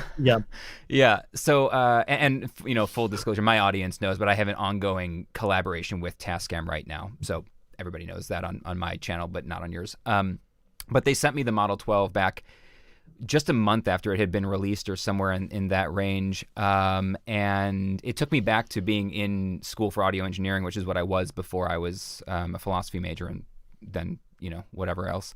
And it took me back to like learning a board, and it had, it's a digital board, but it's fully analog in terms of it's all the faders, it's all the knobs, it's all the controls, it's all everything. And it was just so nice this year. It's this, I don't have a camera on it right now, but it's this giant board over here. And it was just so nice to get everything off of the screen, and I just handle all the processing and all my faders and all my mixing here, and I just stopped clicking around the screen. It's got digital compression. I mean, you're hearing it right now. It's got digital compression, digital EQ. That fooled me. I could have sworn it was an analog compressor in here. It's a beautiful, beautiful sound. So yeah, I yeah, Banjo. I've been blown away by that. And I don't think it came out, speaking of Rode though, I don't think it came out in 2020, but the Video Mic NTG has been permanently on my content creation camera, sitting on there ever since that came out. Kind of sort of a ripoff of what Deity was doing, but I feel like Rode gets a pass because they've been in the game for so long and innovated for so long. They really put together a nice package for everything a content creator could possibly need if they could only buy one mic, because it does live streaming directly, essentially becomes an audio interface directly with a USB-C connection. And I love that it has a physical gain. Oh, here. And it does implement the technology differently than the Deity does, though. That's right. Yeah, like I it love the automatically gain turns dial on when you plug in. Yeah, it automatically turns on. It's got it's got the presence boost, low cuts. It's got safety tracks built in, and I just love that it has the. I have a manual focus right now, but it's got the numbers for the gain from 0 or 1 to 15, so you can recall your gain as long as you wrote it down for any project. You can go, oh, I was at 9 for that project, and just go back to it. That's really unusual. It shouldn't be unusual on products, but it is. So I thought, I don't think this came out this year, but this was easily for me the best thing Rode did this year. It's been one of the great mics that I've recommended for people when they're looking for, if they don't want to go down the interface route, if they just want a USB mic, if they really want to stay with the USB mic, that's been a great mic, because in the non-ideals, in the voiceover world, that still works really well as a VO, a good audition mic. Yeah, it is. I agree. It's a good mic. Yeah. It absolutely is. And they've done some really amazing things. Thank you. They've done really amazing things, I think, with a lot of these microphones that we've seen. We didn't used to have this kind of these kind of offerings. I mean, if you look back only a few decades ago, if you look at some of the old school pictures of people on sets, you'll see them booming with dynamic microphones like the Electro Voice 642. You will see people, and these are like big honking microphones with painter's poles, and these guys are like, holding this thing, and it's got to be killing them. And that was a lot of what they were dealing with back then, and they were going into analog mixing boards and recording on something like a Nagra. And then technology progressed, and they were able to. They didn't have the same kind of shock mounts that we have today. That are really integrated and small, like the Envision Lyres. They didn't have the Cinellas. They didn't have all those. They didn't even have the wind protection options. They had to create their own wind protection back in those days. If you look online, you'll see a picture of a boom operator on the front of a helicopter on Apocalypse Now. And he's booming with the microphone in the air, and it's wrapped in burlap, and he is holding it up while the chopper blades are going. You'll see this picture online, and that's kind of stuff that doesn't happen today anymore. They would never let that happen anymore. If a helicopter comes out on set, they'll back off. Put a lav out there, put a plant out there. We're not going to let you get anywhere close to that thing. They're not going to allow that to happen. And then as Dan says here, the Star Wars boom guy, the Ken Nightingale, who's well known now for wearing his pink shorts and what looks like oven mitts and booming out there. And there's other pictures of him too. There's also even a soundbite out there that I've used in my classes before, where you hear that they say they were looking back at the monitors and they said Mike was picture. The mic was in picture because the boom operator, even though there's no dialogue, he actually he got his mic into the frame, and that's awesome. And that's something that I could play at some other time, maybe in another stream, but not this one. The last thing in the world I want to have is YouTube getting me on a copyright, thing and shutting the stream down. That would suck. Timothy, thank you so much for the donation to the Children's Hospital Foundation here. This is awesome right there. And it's a super chat right there. Thank you so much. And then not every product has to start with your brand name. That is a very important thing that I think Rode needs to hear. I almost thought about sending them a message and asking if they'd like to join, because I was actually gonna hit them with that one, but then I was like, you know what?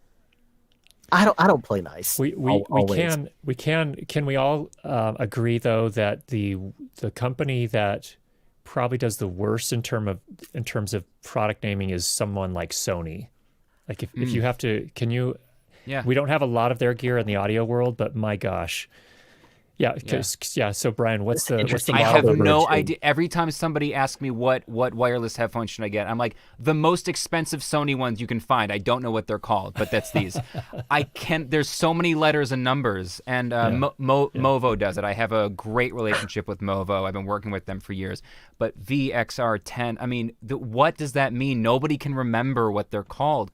At least Rode way back, like my first ever Rode mic, 15, 20 years ago was a video mic, because I walked into a Best Buy or whatever it was then and I said, I need a microphone for my video camera. And he said, well, we've got a video mic.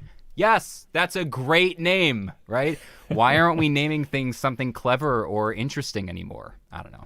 Sorry. And that's I'm okay. really, and that's interesting too, because they name things like MDR 7506. What is 7506? If you talk to me about an ambient boom pole, if you say ambient QP 5150, then I can tell you right now it's ambient. It's their QP line. It's a 5-section, 150 centimeters long. I know exactly what that means. If you talk about a K-Tech, K80, K87, I can say that's their K line, and it's 87 inches when it's fully extended. I know what that is. But with a lot of these brands, I don't even understand. And here's one Bandrew mentions here, the C800G. They canceled it. Well, I mean, everything gets canceled in 2020, right? But that is like a $15,000 microphone with a big monster heat sink off of it. It's like, what in the world is, do you know anybody who has ever bought one of those? Mike? I think Bandrew uses those as he has like a stereo pair that he just uses for backup. I'm pretty sure Bandrew does. I'm pretty sure. Yeah. That's probably, we're going to play a game with Bandrew in a bit. As a matter of fact, there's a game that we should play with Curtis, since we have him on the stream right now.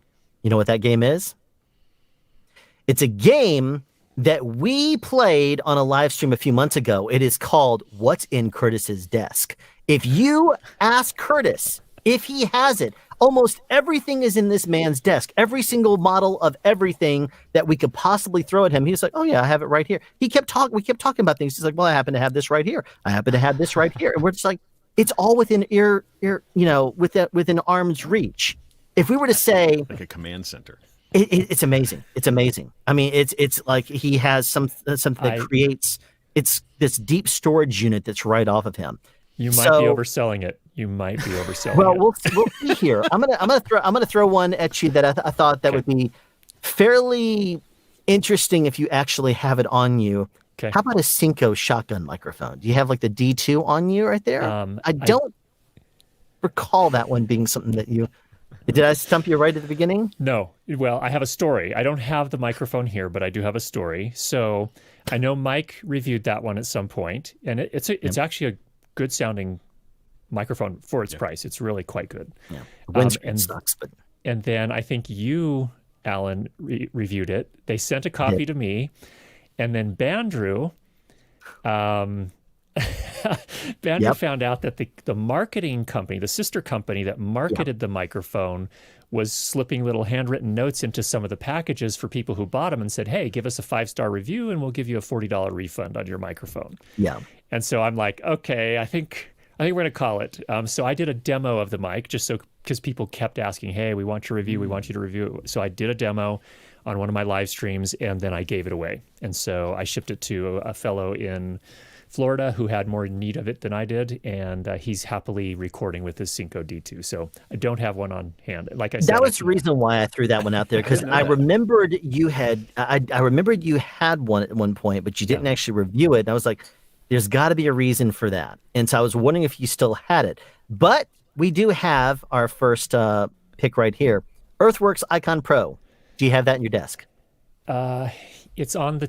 I have a special table outside the door. It's sitting on the table right outside the door. Do you want me to go get it? Stand by. Okay, he's gonna go. He's gonna go get it because it's not in his desk. It is. It probably will be as soon as he's done whatever video he is doing with it. Take down a whole set. He's got a whole construction. You know set what? Back there. It's right there, Bandrew. As long as it makes Bandrew happy, that looks like a light. Looks like a small par. Oh, okay. It looked like a par can on that. The Icon Pro. There you go. There you go. So they're stepping up their design game. I like the way these new mics look. Yeah. You know what? Are. I would get the black one though. I would totally get the black one because to me, I love black microphones. They just to me they don't need to distract. They don't need to. But look at that. That looks. How heavy is that? It's heavy. Curtis? It's it's 1.5 pounds, and the what I like about this one too. Wow. Is Never they got to see me didn't boom with skimp. that. You know how you get the regular clips? Have you guys heard of Triad Orbit? Yeah, So it's they actually make- one of the brands that showed up in my quick release video. I actually did the Yes. Triad Orbit quick release. They make some good stuff, and this actually comes with the microphone, and then adapts onto your boom arm or whatever you're using. But it's really nice. I mean, it's a really nice kit. Is it a perfect microphone? It was not a perfect fit with my voice. I think it's really made for close miking. So if you really want that kind of rich broadcast sound, you have to be working up pretty close on it, which is perfectly legitimate. And I generally work a little bit farther back, so I like to have the mic down here when I'm doing the live stream, for example, just so it's not right in my face. But it's a good one. Like it. Okay, hit me with the next one. Just swallow a microphone. I'm not a fan of the swallowing of microphones. Real quick here, we got a couple of super chats for the Children's Hospital Foundation. We have Ono Coffee, thank you so much, and then we have Dominic right there for the foundation. So absolutely here.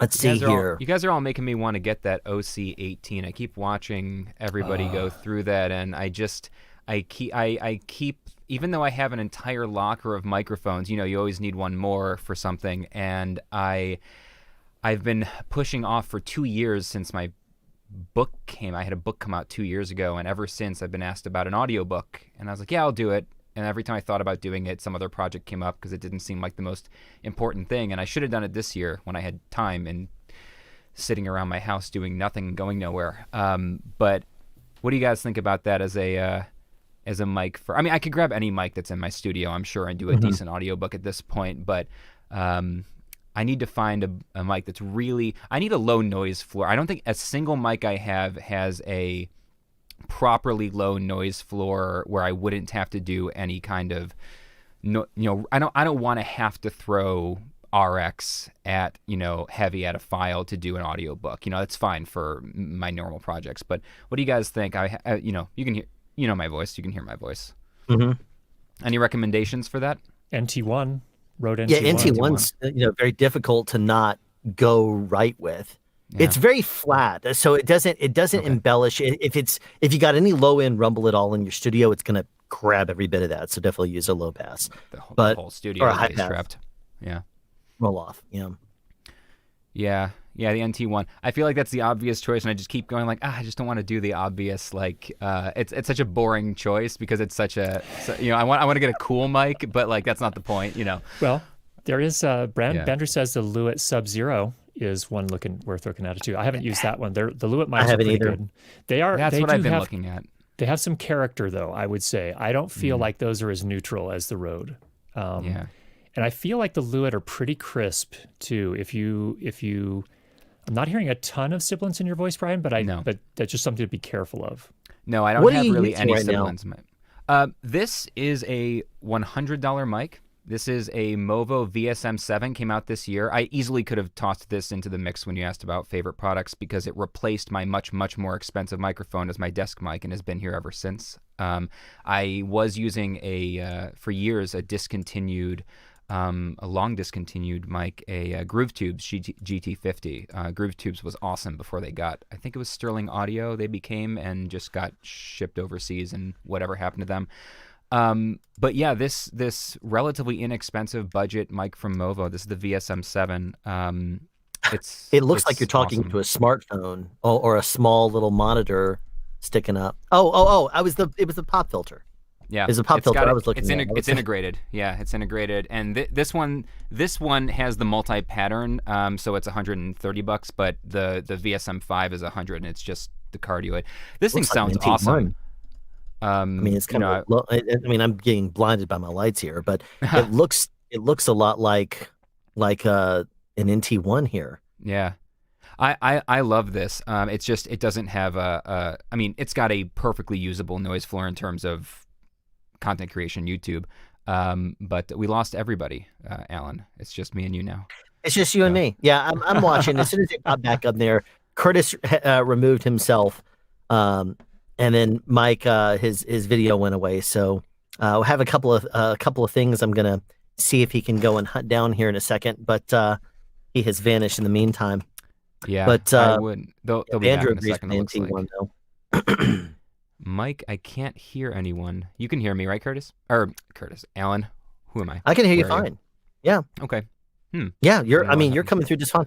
I think some of those comments were for Mike and for Curtis when they were here. They were here just a moment ago, I promise. But I tell you what, let me take the opportunity real quick here to say that if you are just now tuning in here, we are collecting donations for the Children's Hospital Fund. And wow, look at this one, Atlanta Sound Guy. I know who that is. Cujo, thank you very much. Much love to the Children's Hospital. They if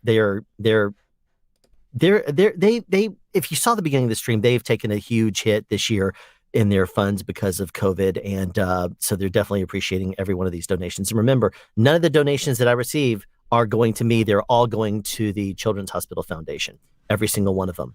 So Mike has now returned to us, and I'm sorry.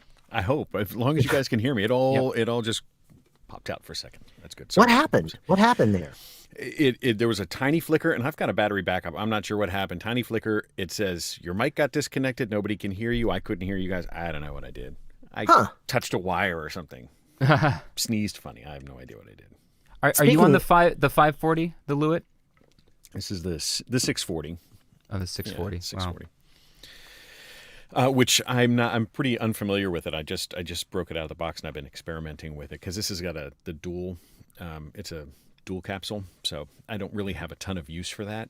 So I haven't used this one that much, but I really like the Lewitt ones. Yeah, it does. Yeah. It definitely sounds. I mean, how you could speak into a toothbrush. It's going to sound good, Mike. It's gonna. That's one of the things we can always count on. Do you ever get tired of hearing that comment? Are you kidding? No way. No way. As a voiceover artist, yeah, I can imagine. He's like, yeah, I get sick of being told about like my voice. It's when I stop hearing it that I worry. Yeah. That's funny. Yeah. That's that's got to be one of those things though that's got to be nice if you make your living with your voice.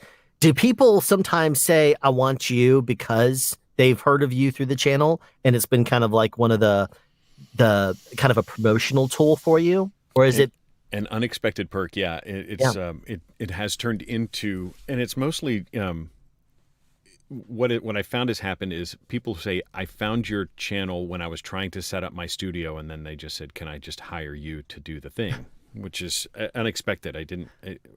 I never really expected that to occur, but yeah, it has happened a few times. Well, that's cool. Awesome. Yeah. I remember you told me, I mentioned a little while ago that you had told me a couple of years ago that you were walking down the street and somebody recognized you and you were just like, hey, how's it going? It's happened like maybe 3 times now, like in weird situations where like, are you the booth junkie guy? Like, no, I get that all the time. But of course, your voice is going to be a dead giveaway. Yeah. You ever feel like when that happens, wow, it's just downhill from here. I got recognized in public. What else can happen now? Yeah, exactly. Totally.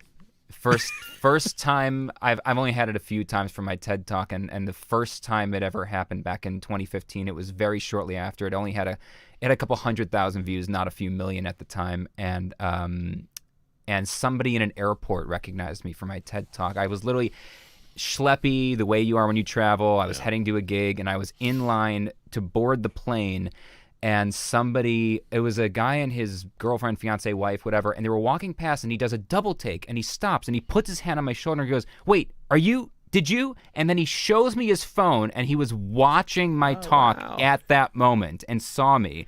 And I was like, yeah. He's like, oh my God, I just watched this last night. Was just showing it to my girlfriend. We got to go catch a flight. Bye. And he was gone. And I was like, well, my life's over now. I mean, what else can happen? Got recognized in an airport once. And it was really just the once. 3 million people saw that talk. I don't know where they are, but I met one person once. It's funny you talk about that looking schleppy. This didn't happen to me, but I have an acquaintance who's got significantly more notoriety. He's more well known than I. And he's like, once I got recognized in the street and I looked schleppy, he's like, I could never do that again. He's like, I felt really out of place when I was like, practically in my pajamas going to the bodega. And he's like, I could never do that again. He's like, it really was a turning point, because now he gets recognized fairly frequently on the streets.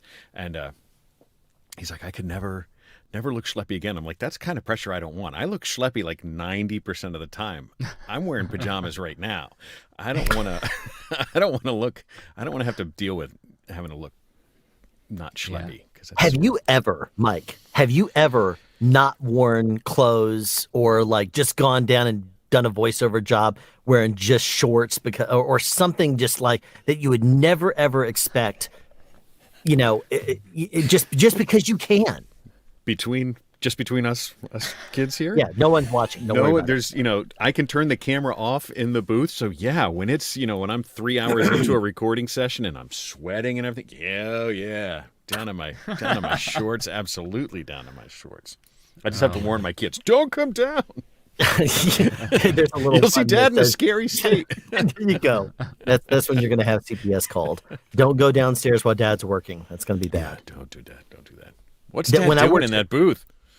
When I worked at Earthlink, they had a policy that you could wear whatever you want. They said as long as it doesn't affect your ability to do your job.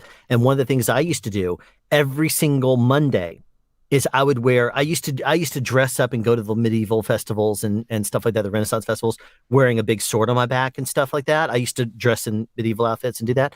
And every single Monday I used to go in wearing a medieval outfit. And I would do that. That's just one of the things I would do. And then one of the things that when I was studying for my first degree black belt test, the schedule that I was on, I was rushing like crazy to try to get to work, get from work to get to the class. And we had advanced class, then beginner classes, then the advanced class again. And I wanted to get maximum practice in. So I realized that if I rushed there and caught any traffic at all, it was going to delay me. So what I started doing on the days that I was going to go in for class, I would wear my martial art outfit, because they didn't care if I just wear it all day.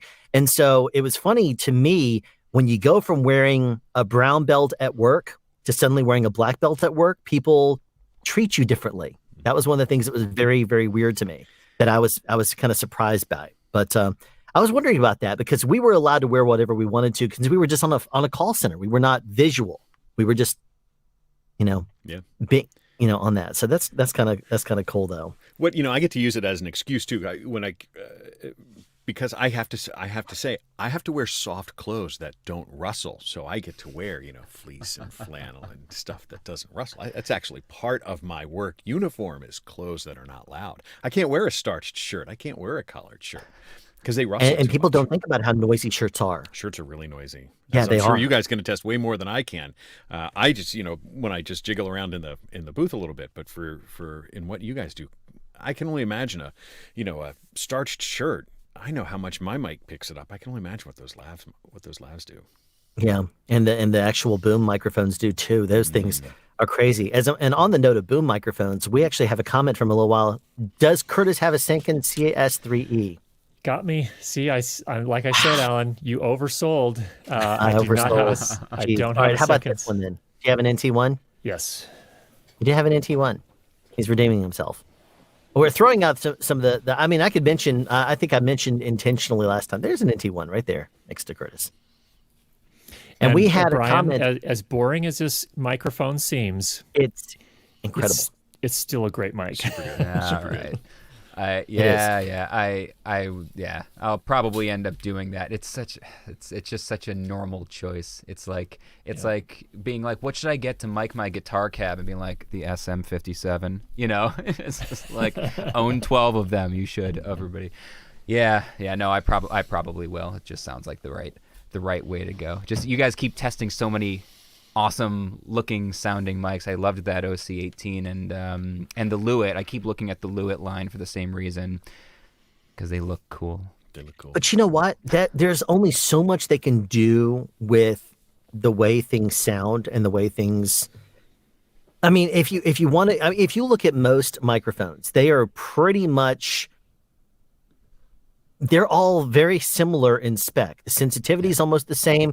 The frequency response is almost the same. Now, the way they sound is different, very much different. They'll all have their own sound, but it's very difficult to beat the tried and true beasts of the industry. The 416 and the 816 were, when they first hit the market and they were used in film, they're still very difficult to get off of your film sets. If you say, I have a 416, okay, cool.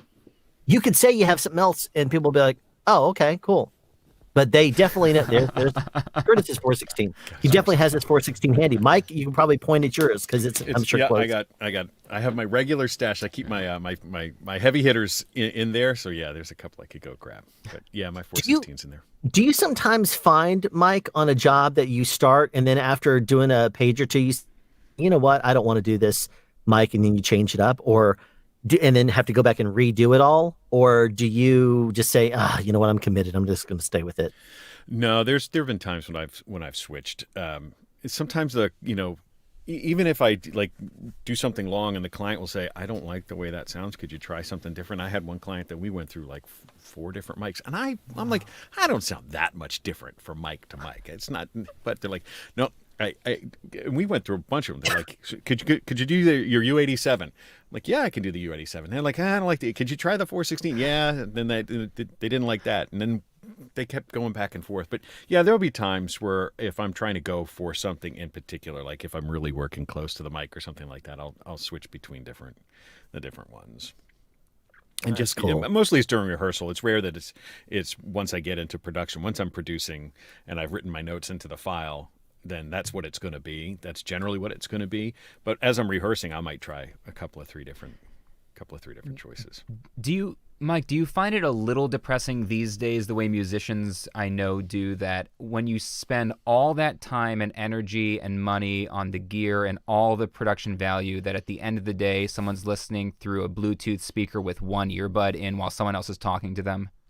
I think it's a lot less depressing for me than for the musicians. But losing half the stereo. It's like I've got my vacuum tube preamplifier down here to just warm it up ever so slightly, and then I go back and I listen to myself. Like I listen on my laptop back to to other YouTube videos or listening to music. My kids listen to music on their phone speaker all the time, and for them it's completely normal. I'm like, I can't even imagine listening to. Or it's worse, when they only have the speaker on one end and they stick it in a cup. Have you seen that? Yes. You want to talk about giving me a heart Instant attack? amplification. I'll see this. I was on a show and people kept taking phones and sticking it in cups. I'm like, why are you doing that? You're driving me crazy with that. And they're like, well, it's an amplifier. I'm like, yeah. Well, it does make it louder. I was raising the temperature of the room, I'm sure, just because I was like, are you kidding me? Okay, here's a couple for you then, Curtis. We have a couple more thoughts here. Do you happen to have a King B? No, I don't. I think probably everyone else here does, but I do not.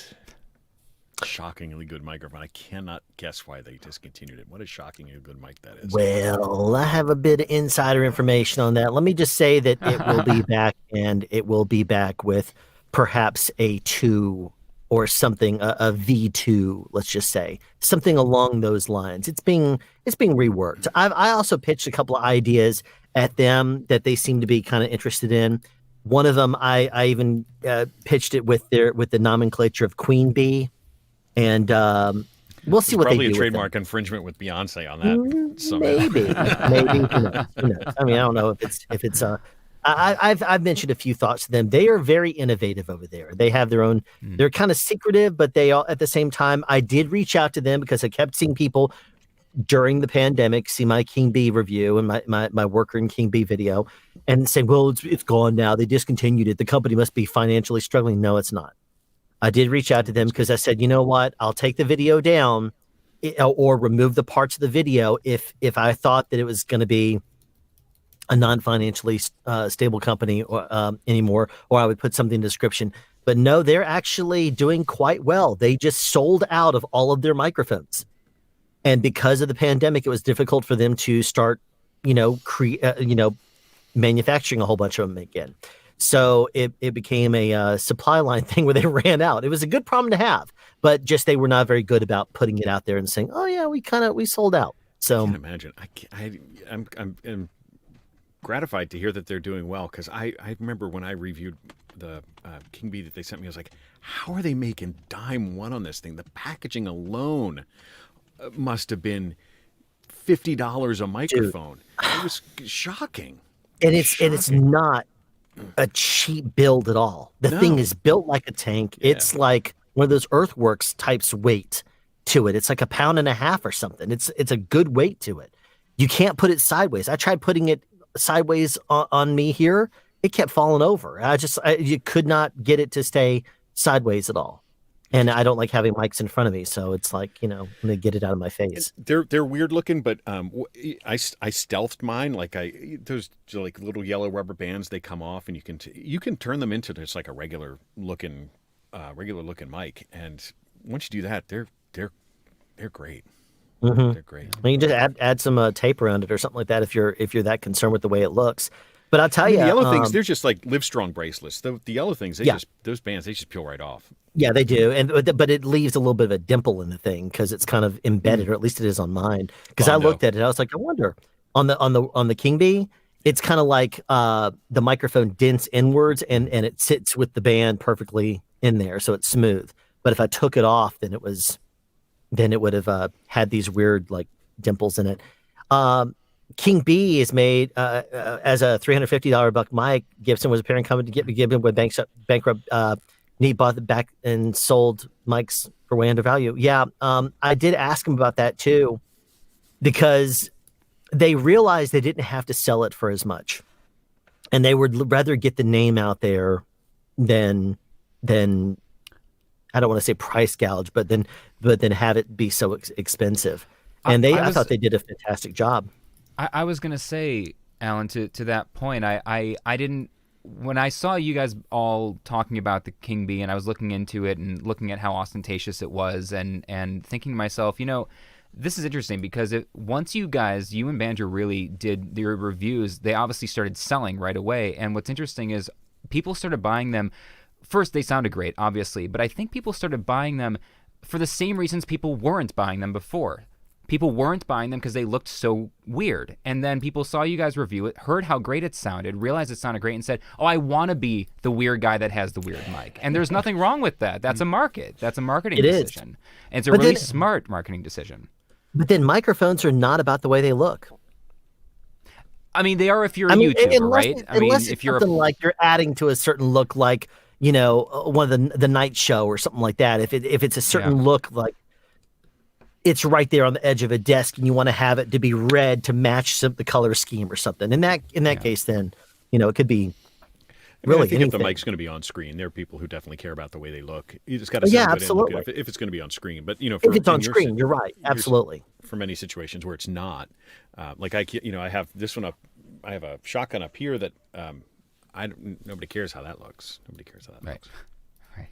Now, somebody had asked a little while ago and missed you actually say what microphone you have there, Brian. What microphone are you sporting right now? It's the Movo VSM7. Again, it's letters and numbers. That's right. You did say that. VSM7. Yeah, I popped it into the chat when I saw that. But yeah, it's great. It sounds great. It's a nice It's $100, and the technology, like it's like you guys are talking about the King B. I've been talking about this mic all year. Again, Movo sent it to me, right? My audience knows that, whatever. But I replaced it. Like that's the point. It's like, yeah, they sent it to me, but I literally replaced it and have used it for 6 months, and everybody's seen that on my channel as my main mic. This is all that's lived on my desk, and I replaced a much more expensive mic. It sounds I don't understand really anymore the engineering of how these companies are building mics at these prices that sound this good. It's nuts. Well, let me throw that out to you. There's already a certain amount of development that's been into microphones and the modules that go into them.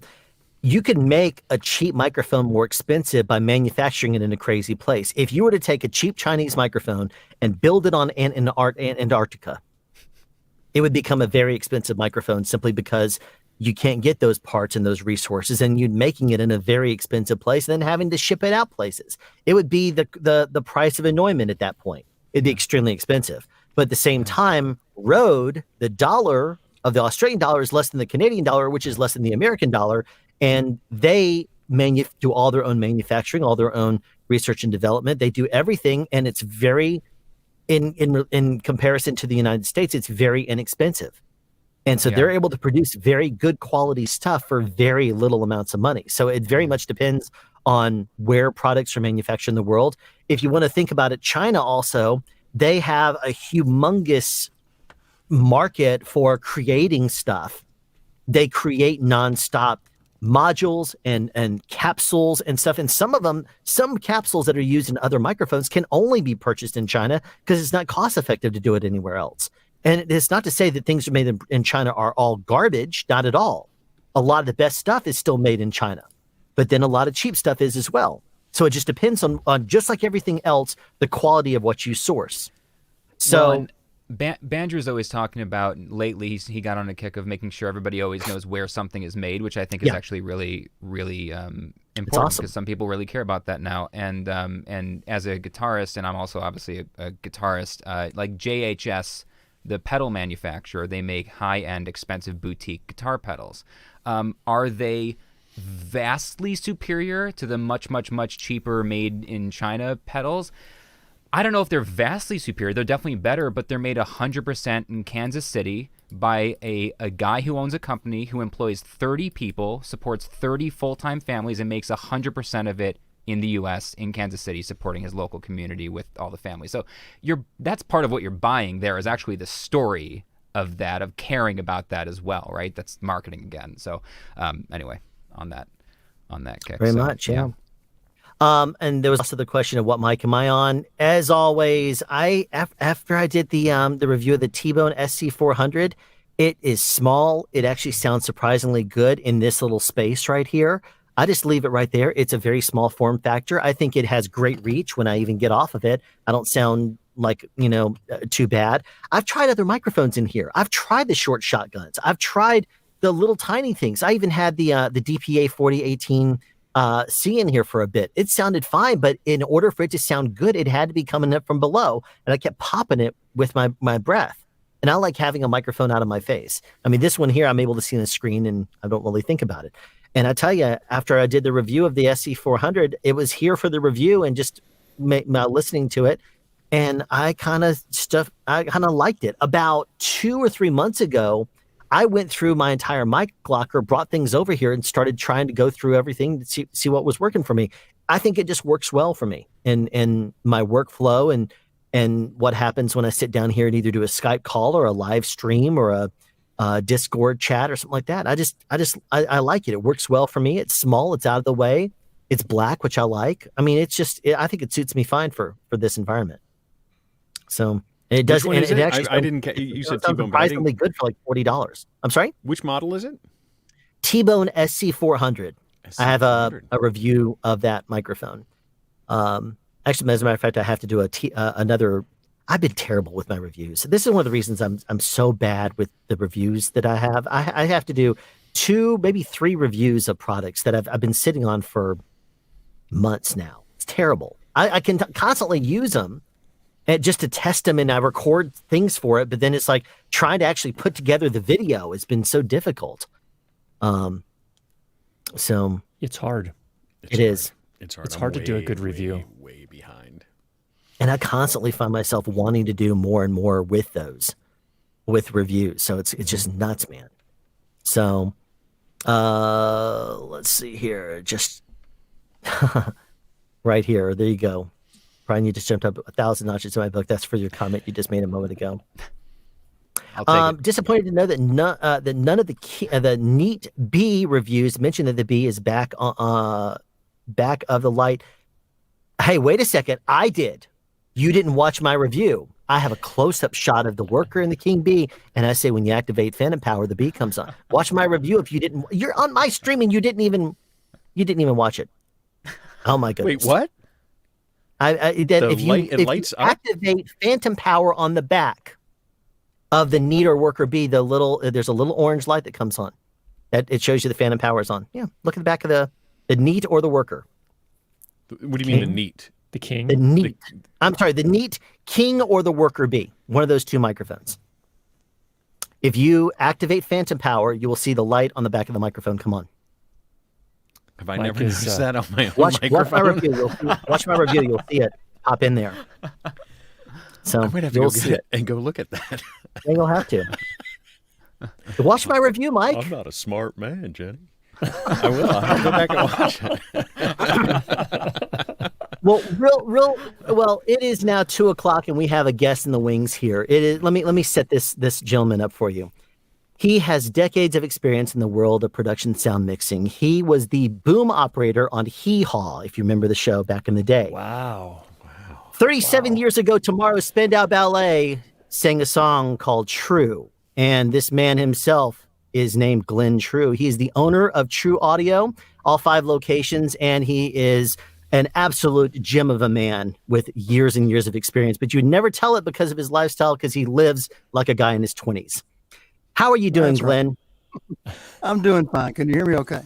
I can. Thanks for joining us out there today. You guys sound great. Yeah, I'm happy to be here. Breaking up a little bit there, actually. Breaking up. Is it just me, or is anybody else hearing that? 1 2 1 2. Breaking up. Definitely 1 2. That's okay. Breaking up a little. I can turn it down a little bit with my Mix Pre 3. No, I think it's a network. Yeah, thing, I think it's it sounds to me like it's internet based. If I turn down a little bit, does that make any difference? Check 1 2 1 2. Or is it not really? Really? I don't know. It sounds great to me, but I'm just listening to mine.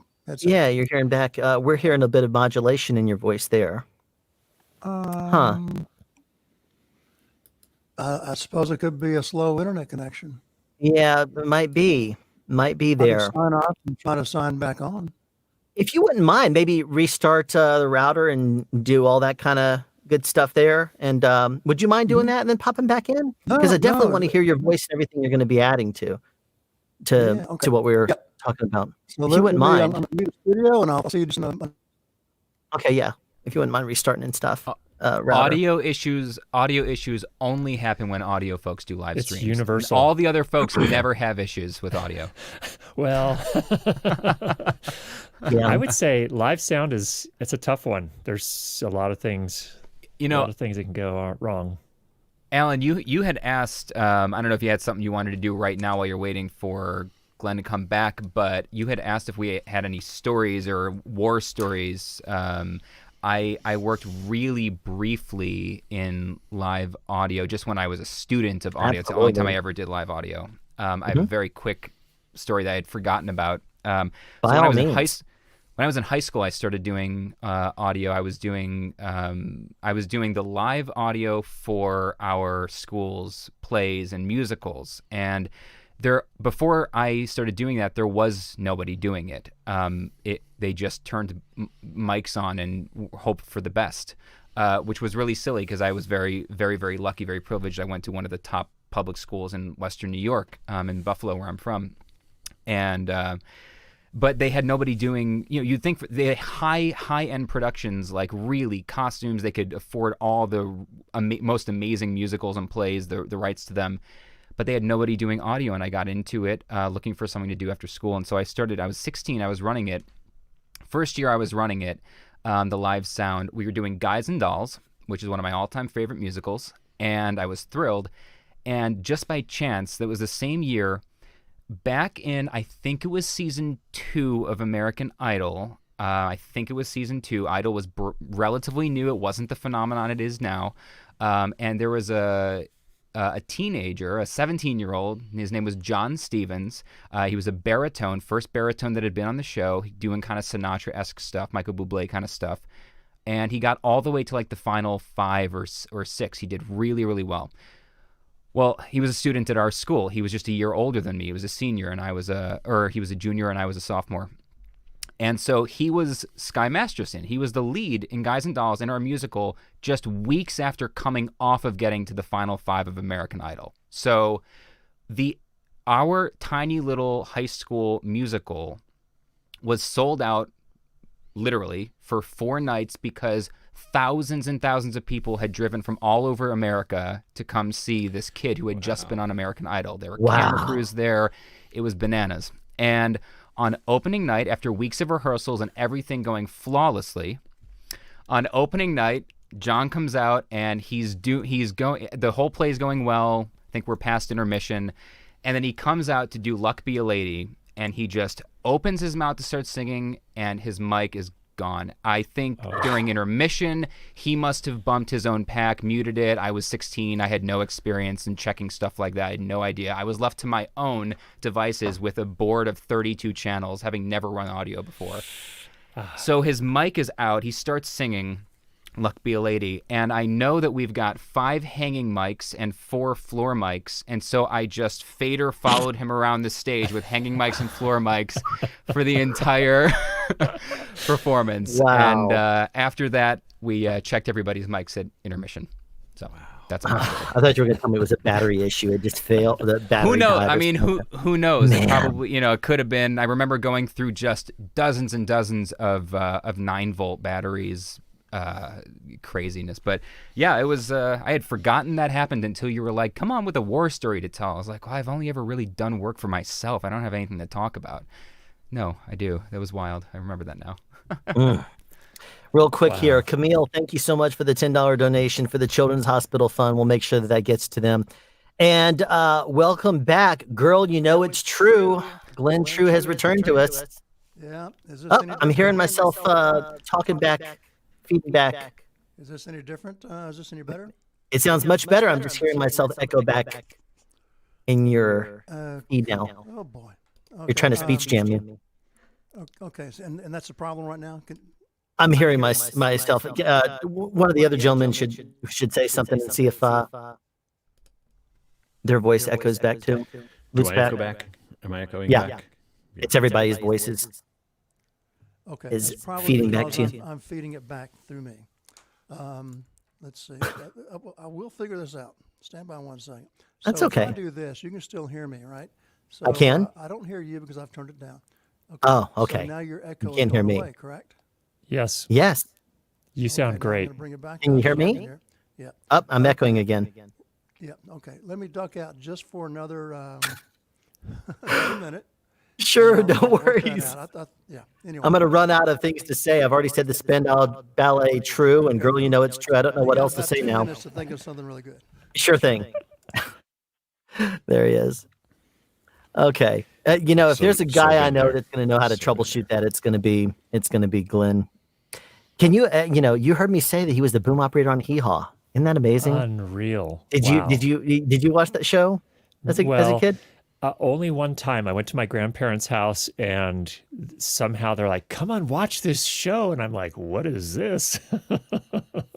If Yeah, you it's- don't know what it is, what would you say Hee Haw is like? It's like a, What you imagine Dolly Parton's house to be like. that's a pretty good way to put it. I couldn't have done it. I couldn't have said it better myself. Oh man. That's a thing. Jeez. I tell you what, I haven't watched Hee Haw since I was in college. But Roy Clark, have you ever watched him play guitar? Brian, you're a guitar player. Have you ever watched Roy Clark play guitar? He is astonishing guitar player. I don't think I have. I'm going to have to go. There's some. I can't think of that the up piece later. on the moment. You should watch some Roy Clark play guitar, and that's who I remember from Hee Haw. I mean, we didn't. I was little when it was on. I don't remember much about Hee Haw, but I remember. Roy I will Clark. do that. Unfortunately, I'm going to take off. I'm having so much fun. I would do this all day, but I do have a 3-month-old, and I'm going to relieve my Absolutely. wife now. So Thank you so much for popping in here, Brian. Such a pleasure to hang with you guys. Good luck. Go ahead and plug your channel real quick while you're here. So that way everybody who's watching this stream will know where to find more of you. It's audio for content creators. It's the easiest name. But what I should be doing in the future is what Mike always does, which is such a better idea, which is wearing other YouTube creators' t-shirts. That's such a better idea, and I will be doing that in the future. Yes, audio for content creators. So very simple. It was great to see everybody, and Happy New Year, and I'm sure we'll all be in touch. Absolutely. Thank you so much for joining, Brian. Wow. Okay.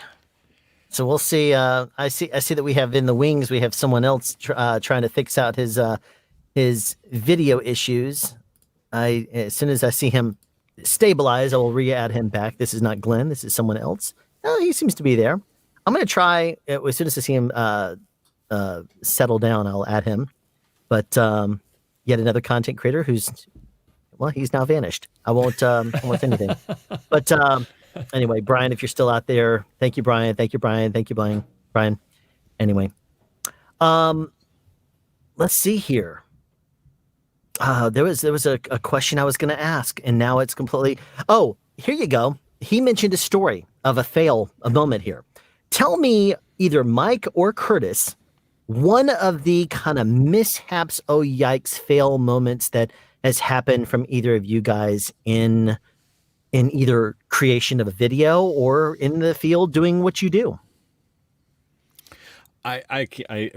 Curtis seems to have a much more no. better workflow than. No. Well, no. This is a compliment to you. Your workflow, the videos that you guys make. I feel like a complete jamoke when I make videos because I really don't know what I'm doing, especially from a video perspective. I cannot tell you how many times the video that gets published is version 3 of a video. I go up all the time. We'll go through and I'll edit a whole video and I'll go, this is the worst thing I've ever done. Or I will have not gotten the audio, or I will have not done the video right. I know in my most recent video, I was trying to do it in DaVinci Resolve, and I did this great big thank you, and apparently the audio is completely out of phase because I don't know how to use DaVinci Resolve, and people are like, I don't hear anything when you're talking. I'm like, how am I doing any sort of work that anybody pays any attention to, because I can't even make anything work right. I go up, I fail literally all the time, and I do it in my blooper reels too. I'll start videos 10, 15 times because I can't get anything right. I can't get it right at all. So I go up all the time. I only have war stories because I don't know what I'm doing. And then I see what Curtis makes, and I see what Bandrew makes, and I see what Alan makes, and it's like it make it look so effort. I look at just the people around. I look now, I was like, I didn't realize I look completely green. I think I have to get new lights because I don't know. It's flickering. I don't know if you guys can see it. I see my lights flickering. I look green. I have no idea I have literally no idea what I'm doing. I don't see a flickering light back there. Really? For me, the red that's back there seems to be. Oh, there it went. I just saw that. Why? No idea. No idea. I thought they were continuous LED. I have no idea. Yeah, it's flickering now. That's amazing. That's awesome, right? Now you won't be able to unsee it. Now I have to go and figure out what. Tell you though, my videos, one of the reasons it takes me so long to do them is because I'm not good on camera. I am not. The joke is, for every page of a script, you're supposed to spend about an hour on it. You know, that's the joke. Is normally it takes, I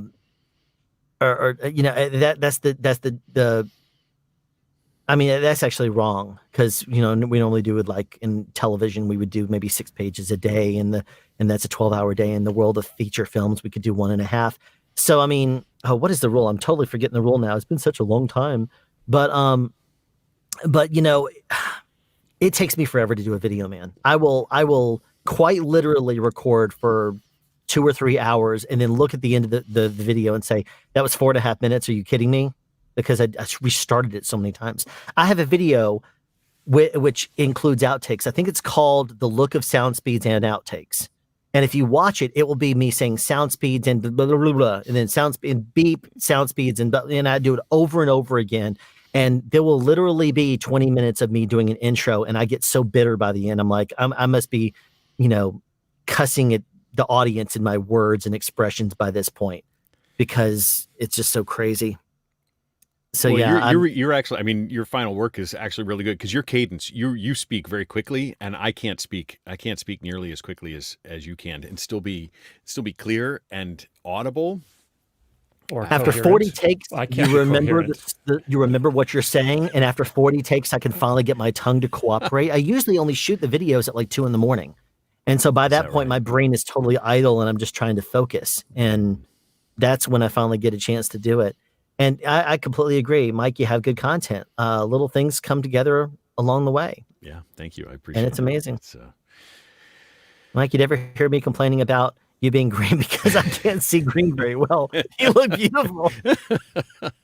Did you happen to see the podcast he did? I think it was his 200th episode or something.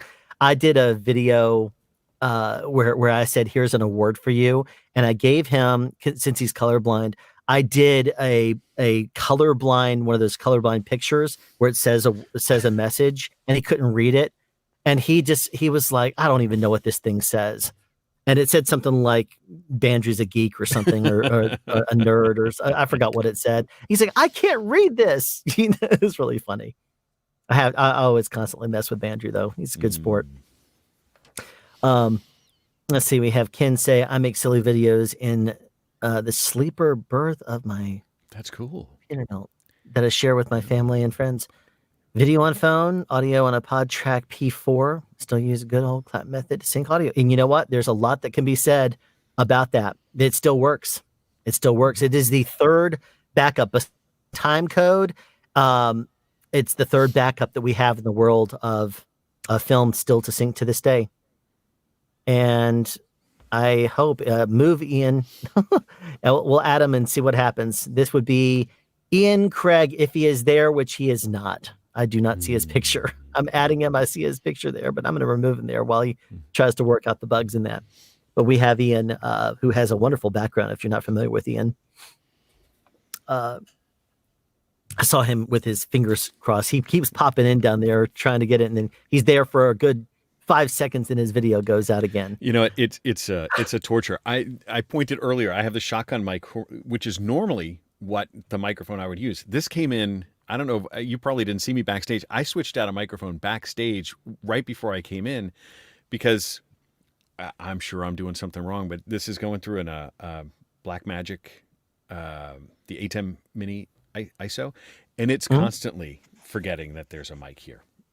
And I don't know if it's StreamYard or this. So these things, I don't really live stream. This is all like my like consulting and Zoom meeting setup. For any of this stuff to work, I am shocked at how people do. I've been so apprehensive. I bought all this stuff to try and do some live stream, and I have been so gun shy to do it because I'm terrified that I'm not going to get it right. I have no idea why this microphone's not working at the moment. I have no earthly idea why it's not working.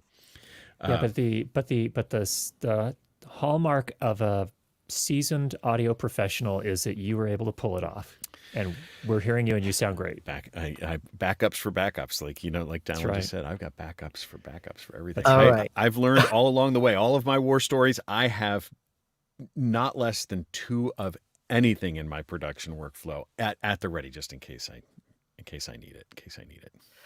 Okay, I think we finally got this worked out. If you are not familiar with this gentleman here, he reviews a lot of different microphones. He's based in the UK, and geez, his camera just died on. Oh, it's staggering. It's trying to die on us. This is Ian Craig. Ian, how you doing out there? Oh no, he's having so many difficulties.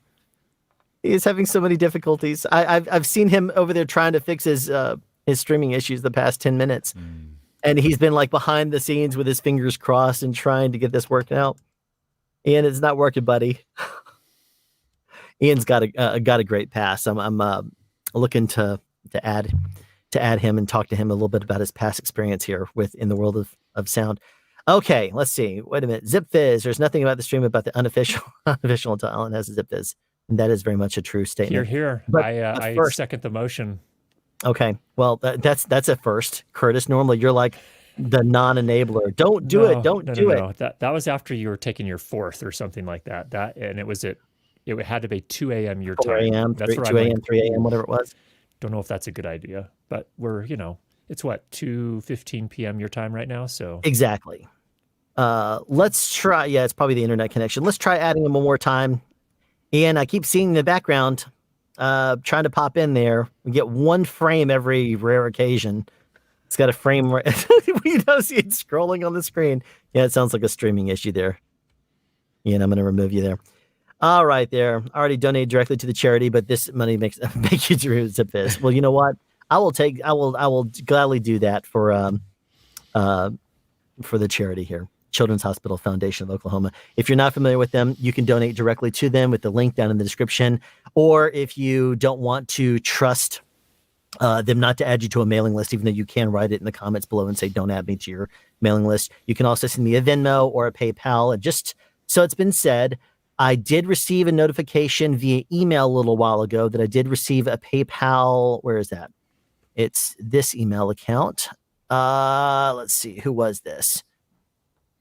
All right. South of Monum did send a donation to the Children's Hospital Foundation. So that's awesome. I will make sure that gets to them as well. Thank you so much for that.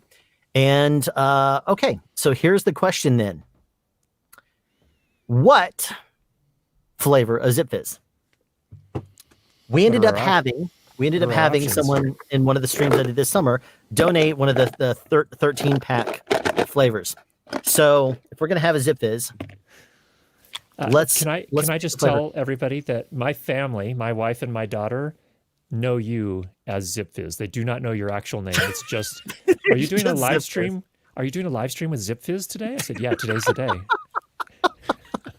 I just know me as Zip Fizz. That's wonderful. Okay. And you know what? It's funny. I've sent them emails. I've tried calling them. They don't respond. They don't care. I mean, they're getting business because of me. They don't. Why would they want to talk to me? All right. Orange cream, peach mango. Let's see. Blueberry raspberry, fruit punch, orange soda, pink lemonade. Let's see. What is this one? Lemon, I guess. Pink grapefruit.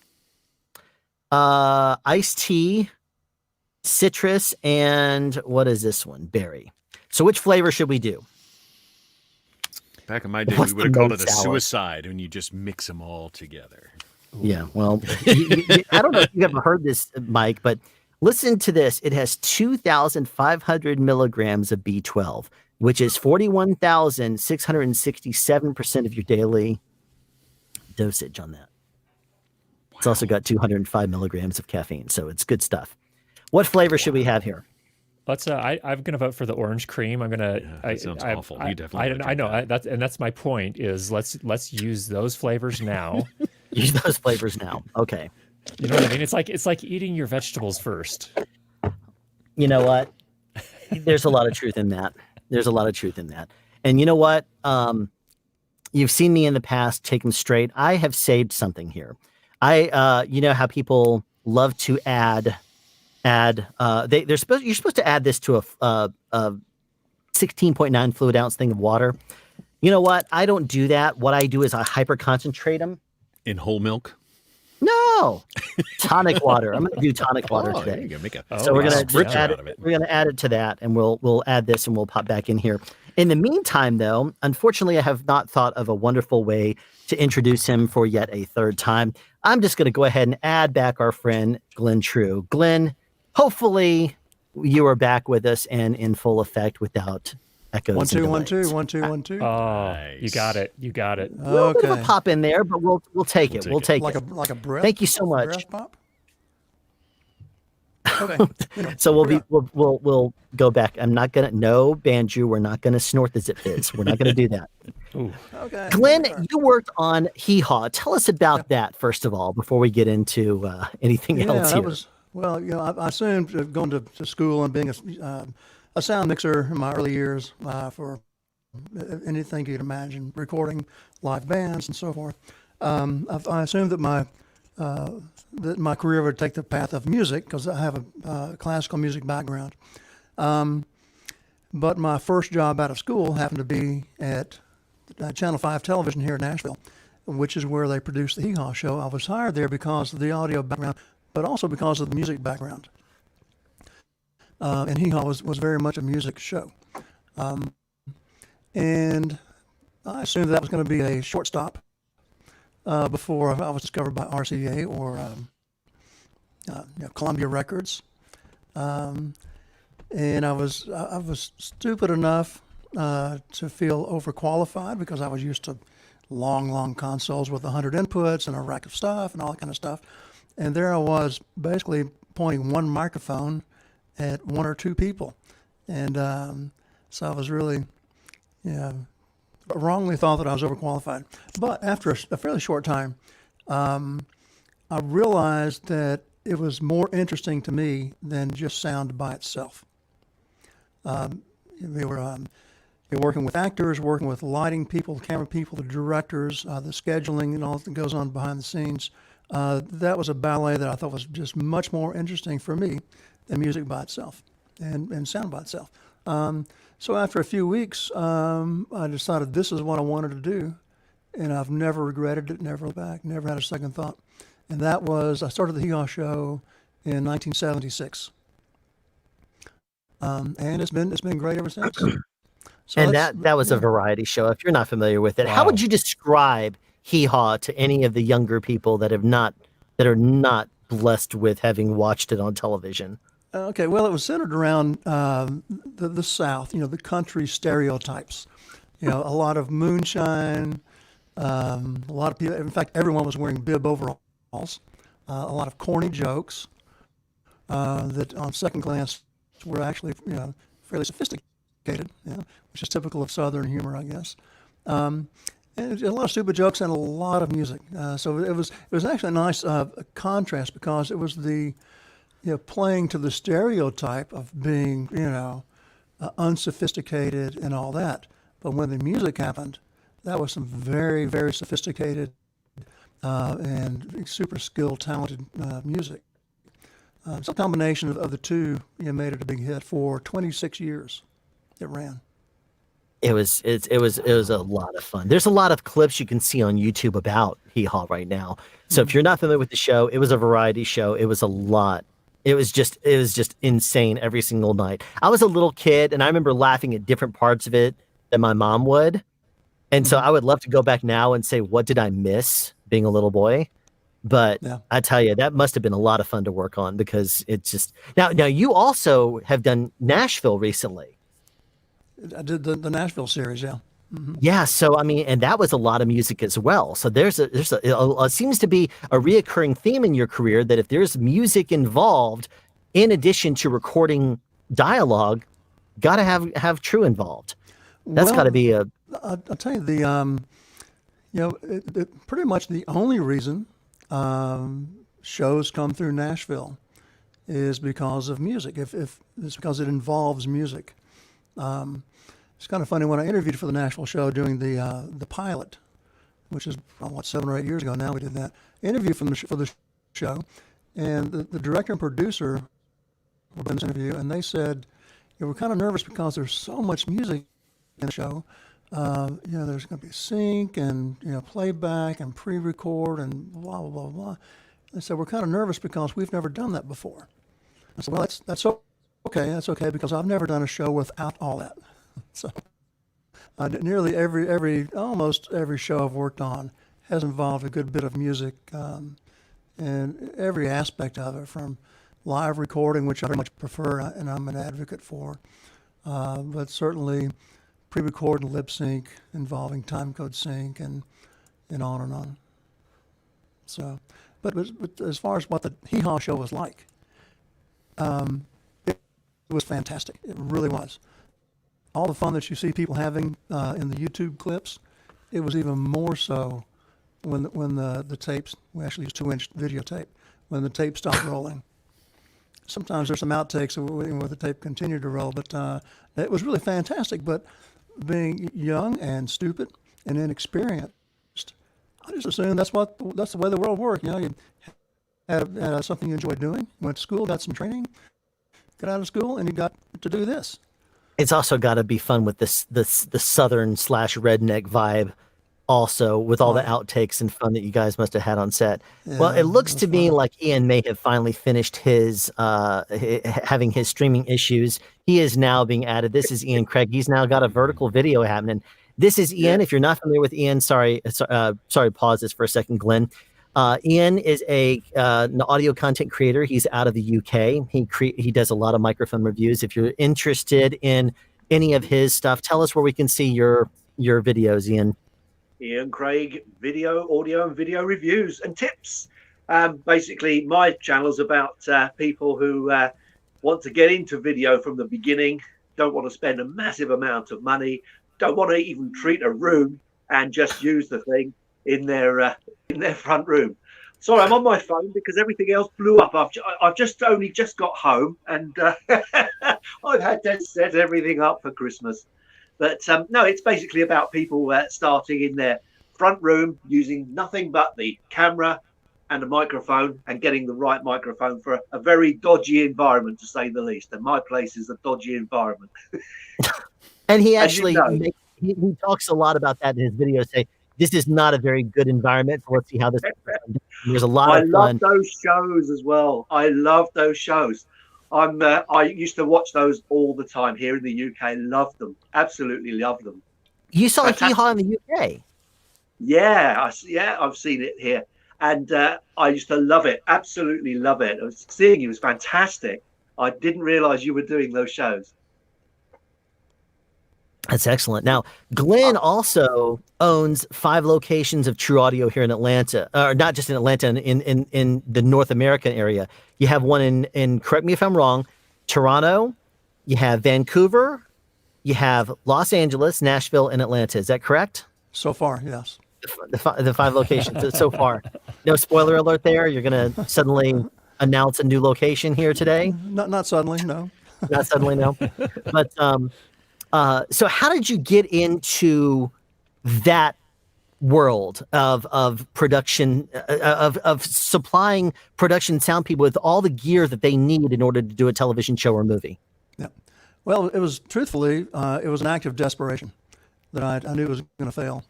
And it's the business license that True Audio operates under in Tennessee is the same license I got in 1980 when I started freelancing. And gradually added some equipment and so forth, and for renting and all. And at some point, realized that to make a go of it in Nashville, we had to reach out beyond Tennessee, because Nashville even today is a very, very small production center. Yeah. So we branched out. Anyway, at some point, I felt like that we were going to hit the ceiling. It couldn't go any further as far as a sound mixer goes, and we were booking other people to be sound people, and I didn't really like that, because I think it's our industry has almost always been a freelance oriented, independent sound people industry. I didn't feel right about kind of controlling what other people did, but also thought that we could do more good and serve a lot more people by going into sales of equipment. Because there was a good shop in New York, there was a good shop in Los Angeles. We're talking about in the U.S. now, and that was pretty much it. There was our first slogan was conveniently located between New York and Los Angeles, and so we reached out to the places in between, the underserved, the Not a long flyover way states. then. Yes. Yeah. So that's kind of how it happened. And also, I'll say, too, that I mentioned act of desperation. And to keep that story short, in 1993, suddenly I was the single parent of 2 under teenage boys. So I could no longer travel at will. I couldn't freelance. I had to be available for doctor's appointments, teacher hymn pants for the Valentine's dances, all that kind of stuff. I thought, well, I can't freelance anymore. I better be able to have a sales company that can make a living that way, knowing full well it was going to fail. I really honestly, so I thought, well, if I can just keep it going long enough to get them out of high school, then I can go back into recording. So anyway, so it's sometimes I think maybe I worked a little too hard at it because I created a snowball chasing me down the hill. But that's how it happened. It wasn't planned. I have no really formal business training. It was an act of desperation that turned out. I'm pretty happy with the way it's turned out. And you're also an innovator, and you've created a separate company that deals a lot with the products that you've helped innovate for production sound people, and that company is Remote Audio. Remote audio, yeah. Yeah. I've also been a tinkerer all my life. I love to take apart clocks and lawnmowers and try to fix them more than I broke them. So that's kind of in my DNA, I guess. So working on a film set, especially when I started, there weren't a lot of things made for what we did.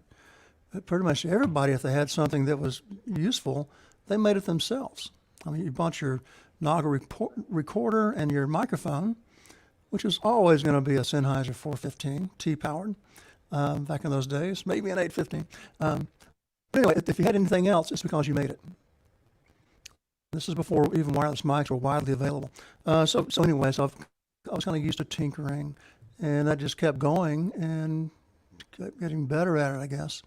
And yeah, so eventually it turned into the manufacturing division called Remote Audio. And it's actually continuing to grow, and so I'm happy with how that turned out too. And a lot of the products that you create a fun name for too. You have your battery, your UPS system basically, which is called the Meon, which is great. You have the Speakeasy, which is a battery powered speaker that you can put inside of a cart. You have, and what are some of the other fun names that you've come up with? Well, you're right. The names are fun, and we like to have fun doing it. And I've explained to people that when we come up with a new product, we have a naming contest company-wide. Oh. Mm-hmm. And for whatever reason, and we had some pretty nice prizes. One was a trip to Hawaii. And for whatever reason, I've won every single one of them. Cool. I've always won the naming contest. Until recently, there's been a few that, anyway. So, yeah, it is kind of fun to do. The Meon I struggled with that one for a long time. And then, Meon, that came from a thought that somebody says, all right, who's on? We had a first AD who the way to get things started was he said, all right, who's on? It's like, is everybody ready? Who's on? And some people would say, Meon. So if you've got the Meon power supply, you're always on. That's the the pun in there. And there's a lot of puns in the products that you've created that are just, and one of the things that I remember hearing you say probably almost 10 years ago now, maybe, it was that a lot of the products that you saw that there was a need for, no one was making it. And when you would say, hey, somebody should make this, Tascam, you should make this, or they'd say, why would we want to make that? Well, we'll have Remote Audio do it then. And in fact, that was our criteria for making a product was that nobody else would make it.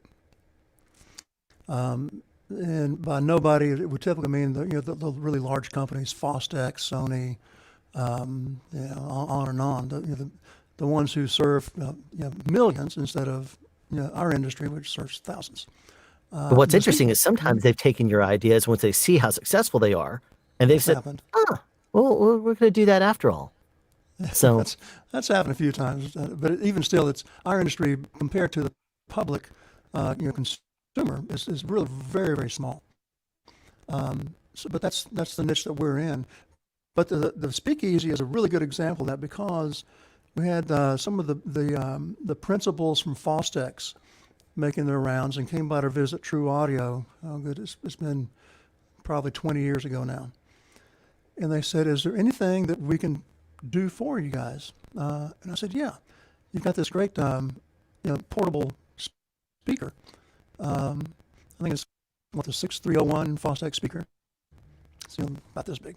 It sounds great, but it can only be powered with AC. At the time, I was making DC to DC or AC to DC converters to power, or DC to DC converters to power that box with a battery. So I said, please make a DC powerable version of the 6301 speaker."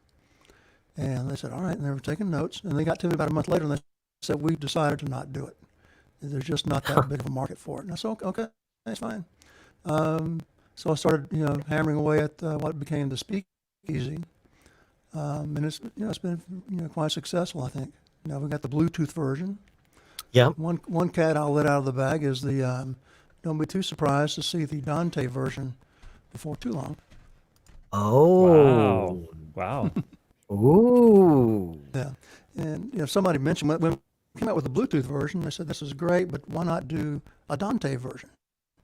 And I couldn't for the life of me figure out why somebody would want that. But I eventually saw what they were talking about, and I think for a lot of people it would be very useful, even though it does add quite a bit of money to the price. Still, though, the Dante. Product. There's no other product like it, though. Well, right? actually, Yeah. the And there's- Fostex has a Dante version of that little speaker now, the 6301, I guess it's still called. Oh, But it's AC powered. AC powered only. yeah. See, So yeah, for a portable sound cart for a sound mixer, you'd kind of need to have it be DC powered because you don't want to use one of your outlets and drain your power supply just for AC. Yeah. Not That's- only is it DC powered, it runs on 2 9-volt batteries internal for quite a while. Yeah. Anyway. Wow. Yeah, that's Yeah, awesome. And I say, Forever.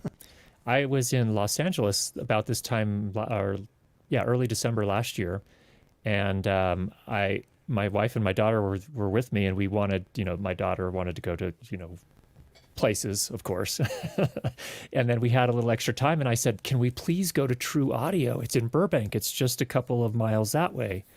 And they're like, "Okay, fine."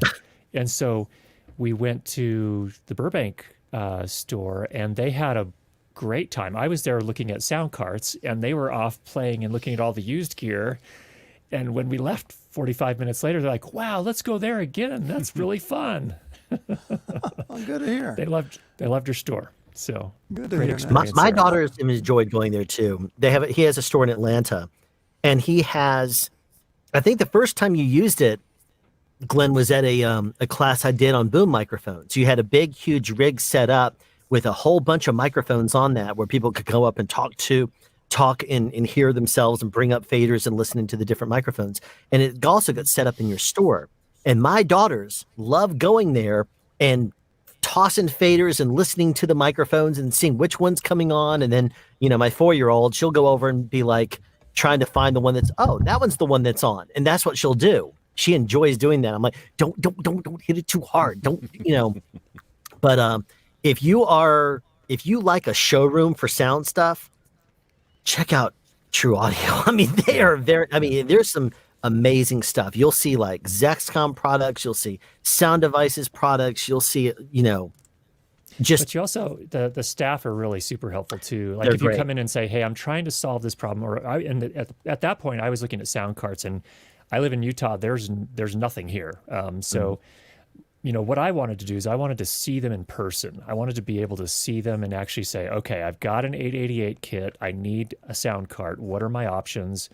And they were great. They brought out, they brought all sorts of different things out so I could actually see them and see how configurable they were and if they were going to work for my particular kit. So that's something you don't see everywhere. And it was really nice to be able to do that. And so that's how I found the sound I'm glad you had that experience, and that is what we try to do. We have meetings about how to do that better all the time, and I think that comes from 2 places. One, starting in the middle of nowhere, which means I guess if you're right down the street from the epicenter of film production, people are going to come to you no matter what you do. It seems like, but when you're in the middle of nowhere, you have to give people a reason to come, and so. Our thing has always been, from the beginning, expertise and service to help people to make the right choices. That's what it's always been, and having fun. And I think I probably started on the Hee Haw show, to tell you the truth. It's so incredibly fun that at the end of the day, sometimes my gut was actually hurting from laughing so much. I can just imagine holding a boom, shaking and hearing it rattle. I've done that before. I've been like, "Oh no, stop! I hear it." The boom was holding me. It was a mechanical boom. It was, Yeah. Yeah, the Mole Richardson mechanical boom. Yep. Preambulators are awesome. Now, here's a question for you, Glenn. I see a wall of gear back there to drool over. Could you, I'm going to try to bring you up bigger on the screen here and see if, how am I going to add Glenn to this? I want to see. There you go. I would like you to tell us, if you wouldn't mind, what you got on the back wall behind you, because there's a bunch of really cool looking stuff. Okay. Well, I've got, like a lot of sound people that started when I did, I've got quite a passion for Nagras, the analog Nagra recorder. So I've got several of those back here in the shelf. And a couple of rooms over, I've got even more for several reasons. But anyway, let's see if I'm pointing that one, the black-faced Nagra is there we go. That's the Nagra 3, and that was the first viable portable location recorder for pilot tone that had a synchronous circuit, so it could stay in sync with the film recorded on a different machine on the camera. So that's the Nagra 3, and that's not the actual one that I started with, but I do have the one that I started with. First time I used the Nagras in the 70s, and I still have that. I ended up buying that Nagra 3. So that's the Nagra 3 on top of it. Well, the Nagra 3 is sitting on top of this machine, which is called an SLO, and that's a synchronizer for the Nagra. So you could, if the Nagra didn't have an internal generator, that SLO would make the machine play back in sync with film during dubbing and transfers, which I'm sure sounds like a language very few people speak, but that's the Nagra SLO. Just below that is the Nagra 4L, which is the next in the series of the advancements of the Nagra recorders. Let's see, this one I think is really interesting, and tell me when to stop, so I'll just bore you forever. That one there, people always think about the Nagra recorder, and the Nagra was 98% of the machines used in films during the 70s, 80s, and then the 90s, DAT started coming around. But until then, it was Nagra, except for a little known company called Stellavox. And they made a smaller portable synchronous machine called the Stellavox, and that's that one. The interesting thing is it's a Swiss-made machine, and their factory was much smaller, but it was just like a mile from the Nagra factory. So I've got one of those, and then they tried to keep up with the times and came out with the Stella DAT, which is that machine. And Stellavox was purchased at some point, I believe in the 90s, by Jock Sachs of Sonosax. And then he developed Stella too. Then lastly, this one right here is called the QGB, and that goes on top of the Nagra so that it can handle 10-inch reels. It does a beautiful job. And so I think it's true that we're the last remaining Nagra service center for these machines in North America. When COVID hit and things slowed down to basically zero, everybody cleaned up their offices and the bench. I cleaned up my Nagra bench. I thought, well, maybe I'll just start doing Nagras again. Sent out an email, and there hasn't been a day go by that I haven't had a Nagra on my bench to service. I think there's been probably 30. That's right. I forgot. March. Yeah. I forgot. Trew sent out the email saying that you're now a repair house. So what was the term? Service center. Yeah. Service center. That's it. Yeah. For Nagras, which I thought was amazing. Mm-hmm. And it's a lot of fun. We got boxes and boxes of parts. So it's and they dial in really nice. You can get them flat, from 32 hertz to 20 kilohertz with less than a percent of distortion, third harmonic distortion. It's amazing how good they still are. What is this suitcase-looking recorder down at the bottom? Oh, that one there? That's a wire recorder. And let's see if I've got a spool of wire it records on. Somewhere up there I do. Wow. But basically, it records on instead of a spool of tape, it's a spool of wire that looks like very thin bus wire. And that's what people recorded on for a while. What is the fidelity of something like that? Really bad. Really bad. It's I would say it's close to telephone quality. Just stand by 1 second. Absolutely. Like this machine.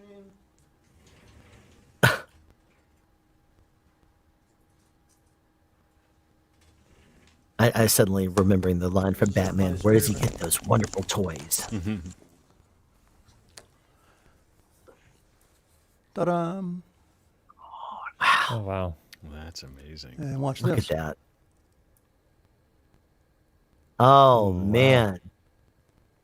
Yeah. Wow. What was that actually used for? Well, it was actually commissioned, I think, by the U.S. government, if I'm not mistaken, but it was commissioned by law enforcement. So Oh, agencies like FBI and CIA combined, as well as agencies elsewhere in the world. It was commissioned as a spy recorder. And it's extremely precise and very reliable. The quality is amazing. Just the audio quality. do you know the funny thing is in the UK in the early crime series, those sort of spy thriller crime series, they often used machines that looked exactly like that. I've seen the same design in so many early UK crime thrillers. Yeah, It's really funny to see. Actually, they do exist. they do. They probably rented it from I Glen. thought they were just totally made up. This was something like sci-fi that was from another world when I first saw that. But it was in like spy things and those sort of things. But what's going to happen in the future? But that was probably around, and that's what it was all based on. Yeah, and that's you can see how thin they are, especially for Yeah, the time. just seeing it, I recognise it, the shape and how it looks straight away because I saw them in early films. Yeah, so people could actually sew in a pocket on their jacket, or you could hide it in a room or under a table, something like that. And they're made to be extremely quiet mechanically and have zero electronic signature that can be picked up. So What is that device called?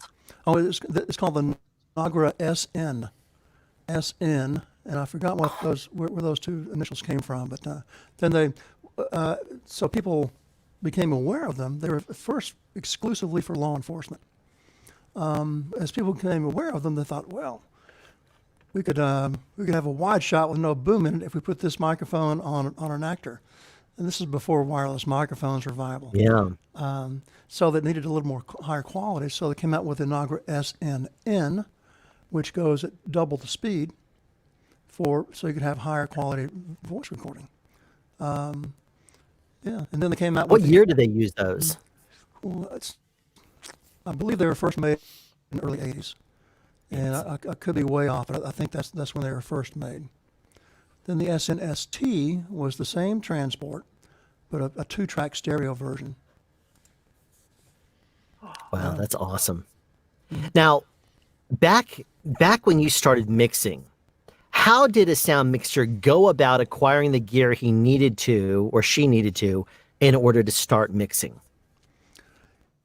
Yeah, it's not that much different. Well, in a way, it's very different from today, but there's a lot of similarities.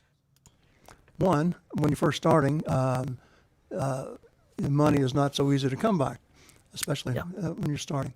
So you got to be very careful about what you decide to buy and what you decide to rent. I remember the very first piece of equipment I bought was a mixer, which was a Shure SM67, which was a portable 4-channel mixer.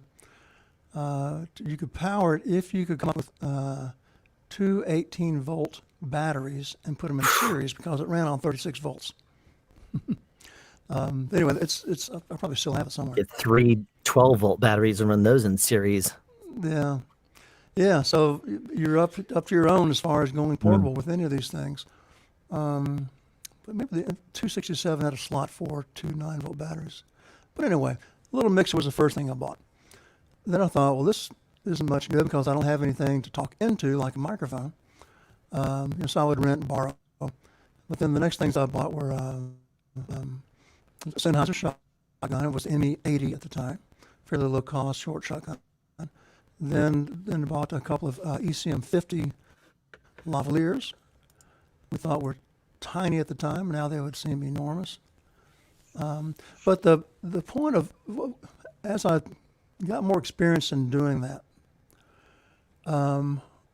the adage about buy the best tools you can at the time when you need them really stuck with me, and I started putting that into practice. Yeah, absolutely. Yeah, I see people buying, wanting to buy things because they're so attracted to the low price. They think maybe I can make it, force fit it into doing what I want to do. And what we do, speaking of, Excited over there.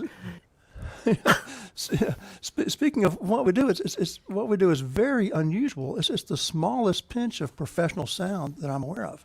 Sound for television and film production, primarily dialogue on location.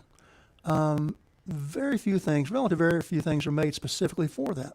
So when you're trying to buy something that's built and priced for the masses, therefore it's going to be a lower price. It's going to be a force fit when you make it do what we do. So I tried to buy the best I could at the time, and not be. Sometimes I was lured in by a low price, and I was almost always regretful of it. Never did I buy the best I could afford for the job I had at the time and regretted it. I never regretted that. So keep that in mind. And You can do some amazing stuff. You can do some amazing stuff with inexpensive stuff. Some of my most creative things I ever did were made when I had no budget and I was just trying to throw something together, and I was pushing that equipment to its absolute limit. Some of the best stuff I've ever done was done back in those days. You get the good stuff, and it'll stay with you for a long time. So that's what it goes. Another thing related to that, I want to emphasize, something else I did I think served me very well, which is, and a lot of people won't like this because it might strike home, but when we go out and we bill for our services, and often, if not always, we bill also for our equipment separately. Yes. And we think, okay, we're making more money because we've got this equipment. No, you're not. What you're doing is making money to buy more equipment and making money to replace the equipment that you're going to have to replace at some point. So the rule is, I think, and should be, the money that you get for your equipment, don't spend it. Only spend it on more equipment. Yes. So live on the income you get for billing for your services. That's your living expense. That's your living income. Yeah. The rest wages, of it exactly. is to buy equipment.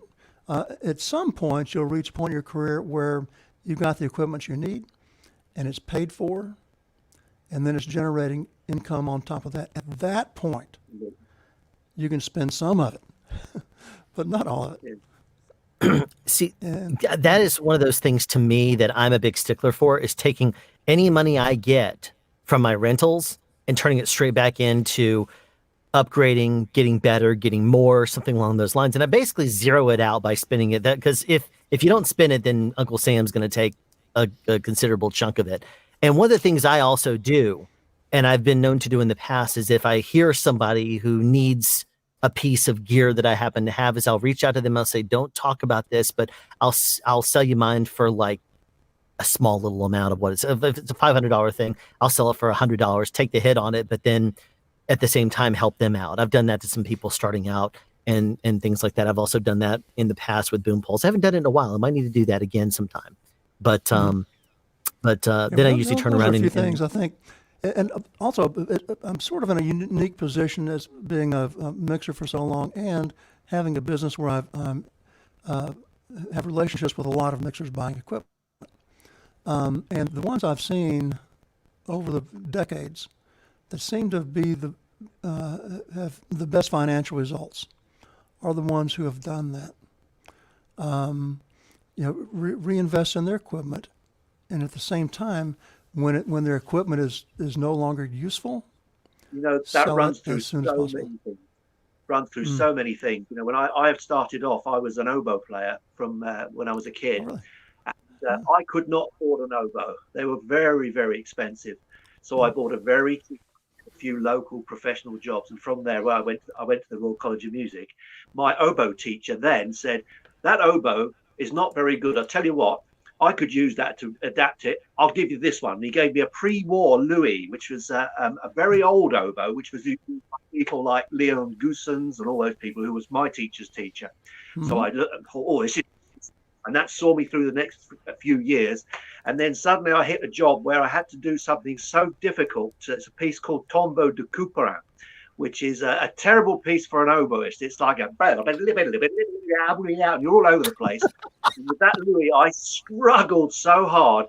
And that was the time when I had to spend the thousands of pounds in order to get an instrument that was really, really responsive to allow me to go. It was like a dream, absolute dream. But I wouldn't have realized that if I had started on that. That was a Marigot oboe. It was a French oboe. It was a Marigot. And if I had started on that when I first started in pro world of oboe playing, I wouldn't have appreciated what that instrument was doing. And I also wouldn't have developed the skills to have played Tombeau de Couperin because I'd struggled with it on pre-war Louis. You know, it was around in the 40s. And this thing, so I was struggling. Did you make your own reeds? Oh God, yeah, all the time. Yeah. Well, you must know that oboists are sort of like mental about a reed. Flat knife and bamboo. Oh yeah, little up flat in the tongue and scraping away. And I was taught how to put them together and all. Oh, it's wonderful. But you're absolutely right about the gear, and that's how I feel about microphones. Learn how to use microphones in the place you're in, and you know, because if I wanted to sound, I'm in a box room at the moment, so it probably sounds absolutely disgusting, and I'm on a phone as well because my computer's just blown up. But the thing is, you have to make the best of what you actually have, and I'm a firm believer in that because so many people think I'm going to get this 2, 3, 4, 5,000 pound piece of equipment and it's going to make all the difference to my videos, and in actual fact it can very often turn out worse. Yeah. So it magnifies everything that's bad. Yeah, and just like my Marigot oboe, it seemed to sort of help me magnify my movements, if you see what I mean. It helped me. But I think you should buy equipment only if it helps to develop your skills a little bit further. I agree. I think equipment purchases should be done with the intent, not for making money to rent them. The purchase of equipment for what we do, as sound mixers for TV and film, should be done with the intent of making you more valuable as a sound mixer. Yeah, absolutely. I've done recordings where the sound engineer has literally stuck up a pair of stereos, cross stereos, or cross to give a stereo field. And such a simple setup, and they've captured fantastic recordings on minimal setups. Yep. And it's been absolutely staggering. But it's because they knew their microphones and how to place them. And I think that's really important with all microphones, knowing what. So often, the fewer mics you use, the better it's going to sound. And that's another interesting point too, is that it's also the ability of the person.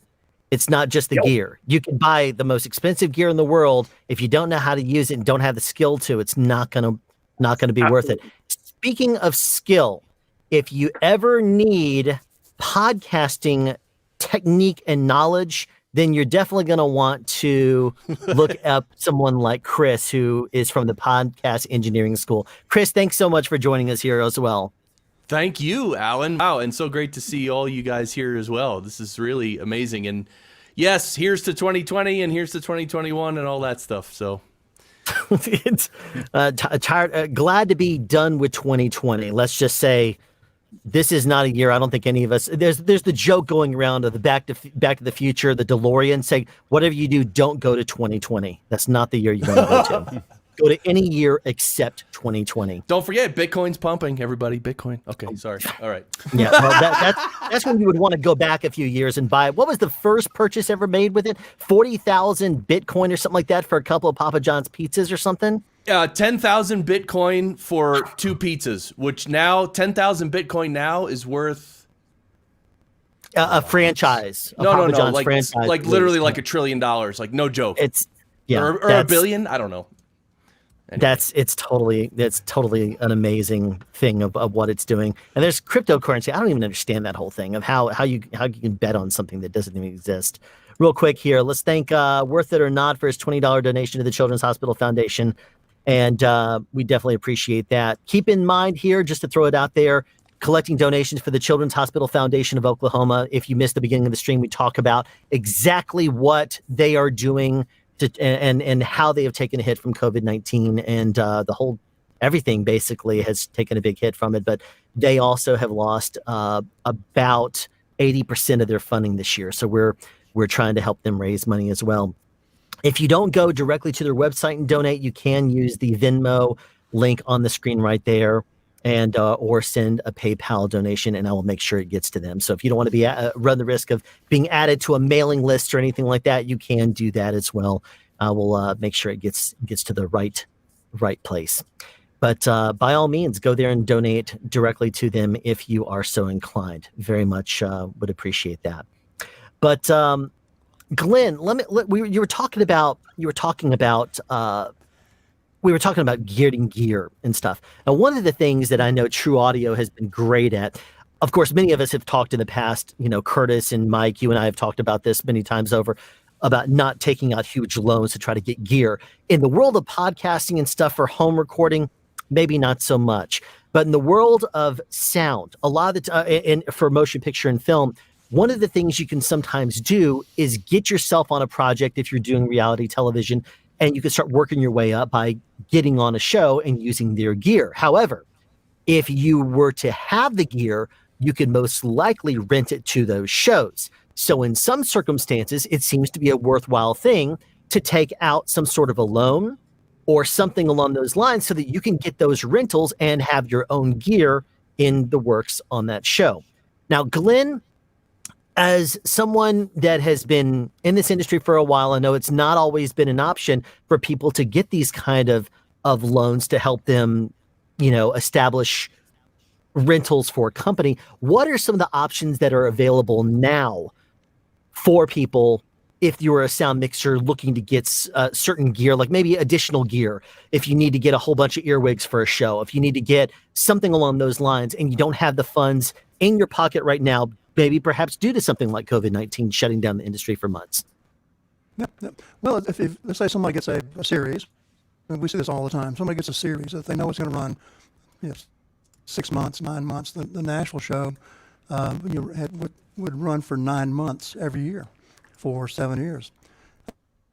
So then you're relatively certain of income and rental income for the equipment that you put on the show.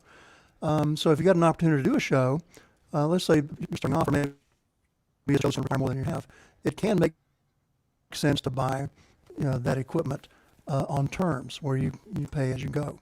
Of course, everybody should enter borrowing money in any way with caution, because there's the other side that that there's you got to pay it back.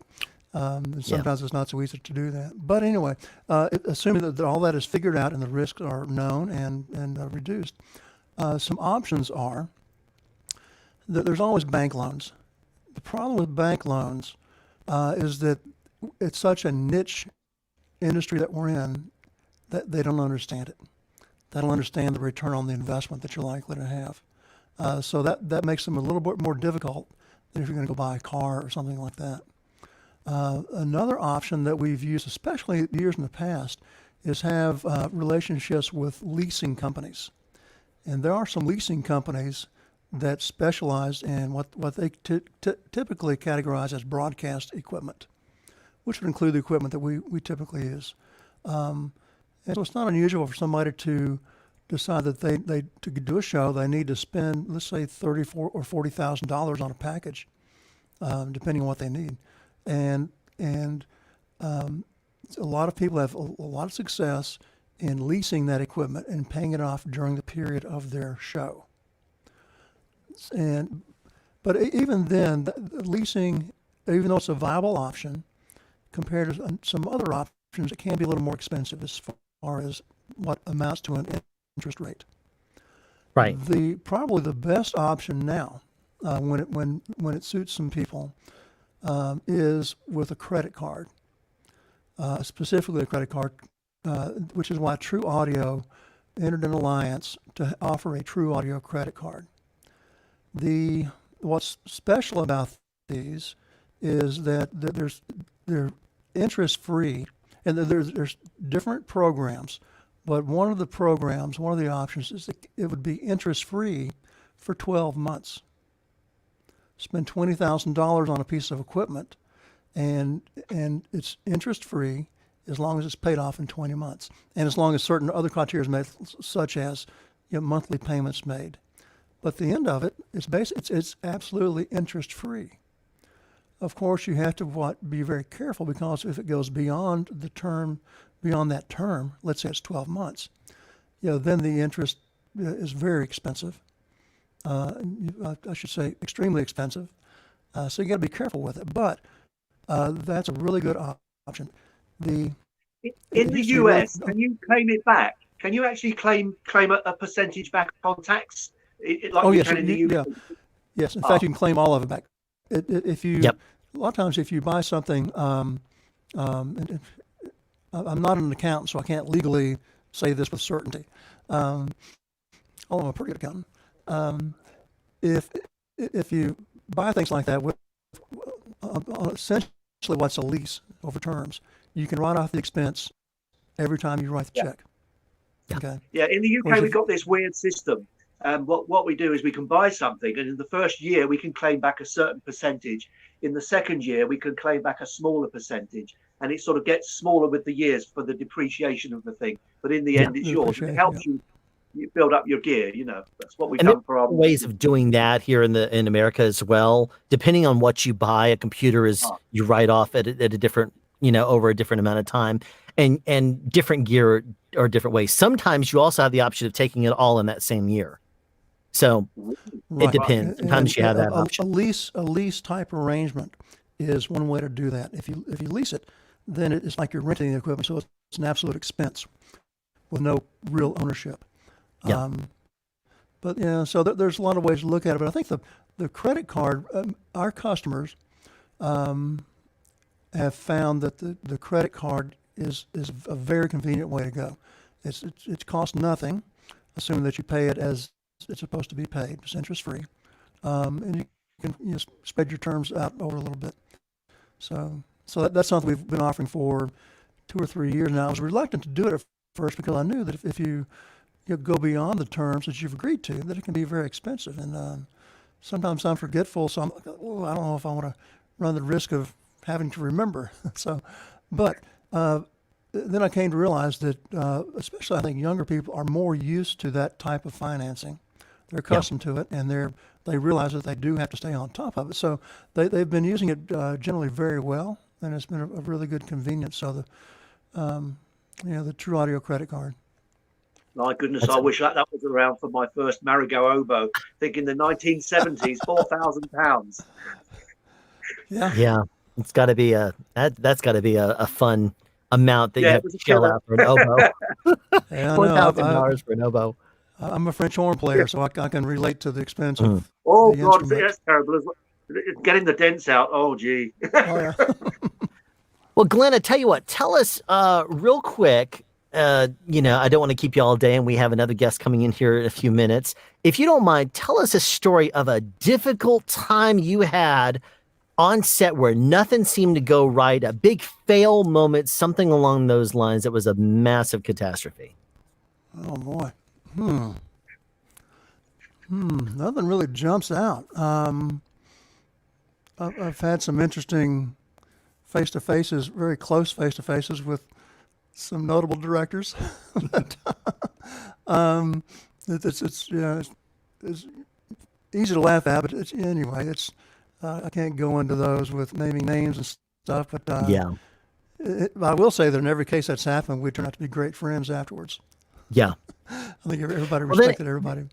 But then try this, and we're going to put this out to the whole panel here, and we'll start with you, Glenn. What is, if you had to choose one microphone for the rest of your life to use, what would that be? Okay, boy, for TV and film sound? Well, for anything. What would be for your forever mic if you had to only use one for the rest of your life? If I could do any TV show, any feature film, the dialogue, with only a Sennheiser 416. The bulletproof And- 416. yeah. The Oh, legendary. Yeah. Yeah. And it would sound better a lot of times when I might be in some ways forced, if you ever are forced, to use hidden lavaliers. It would sound better. Yeah. So I think 416 is what I would choose. A 416 in the hands of someone that knows how to use it is a very valuable tool. Yeah. Thank you so much for joining us, Glen. And Glen's last name is Trew, Trew, Trew as in True Audio. And if you are interested in finding Glen in any way outside of this stream, how would people do that, Glen? TrewAudio.com, TREW audio.com. There you go. And you know, we've got Facebook pages, of course. There's remoteaudio.com if you want to look at the, but we have all those items also on the True Audio store. One recently added item I'll leave you with is this headset, which is a Sony MDR 7506 7506s. headphone with a miniature boom microphone mounted on it. It's articulating. And one thing unique about this, I think, for headset mics is it's an omnidirectional mic, which I think the best suited for what we do. Yeah. Let's see. You see the articulated Yeah. system there. So anyway, That's that's on similar there. to the I wanted to ones give that that I a plug. use that terminate to a TA5 on the remote audio boombox version 2. And TA5, yeah. the TA5 plugs right into the Sound Devices Yeah. 8 series devices. Yeah. Anyway, you can get adapters to plug it into Lectrosonics transmitter. Yeah, So, and they're not that expensive. absolutely. I just have Well, to come thank up with a you good so name much. for them. Thank you so much, Glen. I Okay. really appreciate you joining us today. Enjoyed it. Good to see you guys. Bye-bye. Take care, man. Thanks, Glen. All right, let's continue on around real quick. I see somebody else in the wings here. I'm going to add here in a second. Ian, what would be your forever mic? Do you know? I can't answer that, because for me, the microphone I would use would depend on what I'm doing in my front room, or if I'm outside, or if I see Curtis doing something really posh, I might think, oh, I could use that. I don't know. Mhm. It's so nice to be with you as well, Curtis. I can't believe it. It's great to see you there. It's really, really nice. But I don't think I could choose one particular microphone, because I don't think one microphone does it all. And you know, I'm quite happy with a Movo or the NT1, the boring NT1. I love the NT1. It's, and you know what? It's an amazing mic. It's way, yeah, there you go, right in front of Chris there. oh, there it is now. I thought he was making a rude sign at me from Australia. But yeah, I love it. And you know, even what people are saying about how it picks up every nuance, it does. But for some reason, in my horrible front room, which is my test for all microphones, because I want to see how they pick up reflections, especially in the mid bass, that sort of thing. It seems to do a reasonable job in most situations. It's a quite amazing microphone for that money as well. And you know, if you really Absolutely. can't afford that, then take the step back to the NT1A. You know, they're really not bad. It's just a pity they got that name, isn't it? In the name of the mic, Rode. Anniversary, yeah. Anniversary edition. Everything's of called Memory Rode, Source. Rode video mic, Rode this, Rode that. Rode everything. And you know, Yes. also their first microphone, the NT1, you know how it got its name, right? It was known as the No. Rodent One, because originally they had taken the company wasn't doing very well. It was an engineering company. I forgot what it was called. It was in Australia. They weren't doing well, but they had gone to a trade show and seen a bunch of cheap microphones, grabbed them from China, grabbed them, replaced some of the parts with premium parts, and released it. And they started flying out the windows. And so they said, you know what? They're what did they say? Like a rodent flying up a drain or a drain pipe or something like that was the phrase. And so they called it Rodent One, and then later changed it to NT1. So there you go. So, Chris, how about your microphone? If you had to use only one for the rest of your life, what would that be? Yeah, since I come from the music studio, I'd probably pick a Neumann U47 or a Neumann U67 or an AKG C12. Those are my three. Like we had those three at the studio, and so many sessions I had to, you know, with the engineer, I was an assistant sometimes, and I would switch them in and out so the engineer could hear all three, and then we'd pick the one, and then we'd use it. So low standards then. Yeah. Oh, Well, you know. Oh, those are like all amazing microphones. So those are great choices. Curtis, how about you?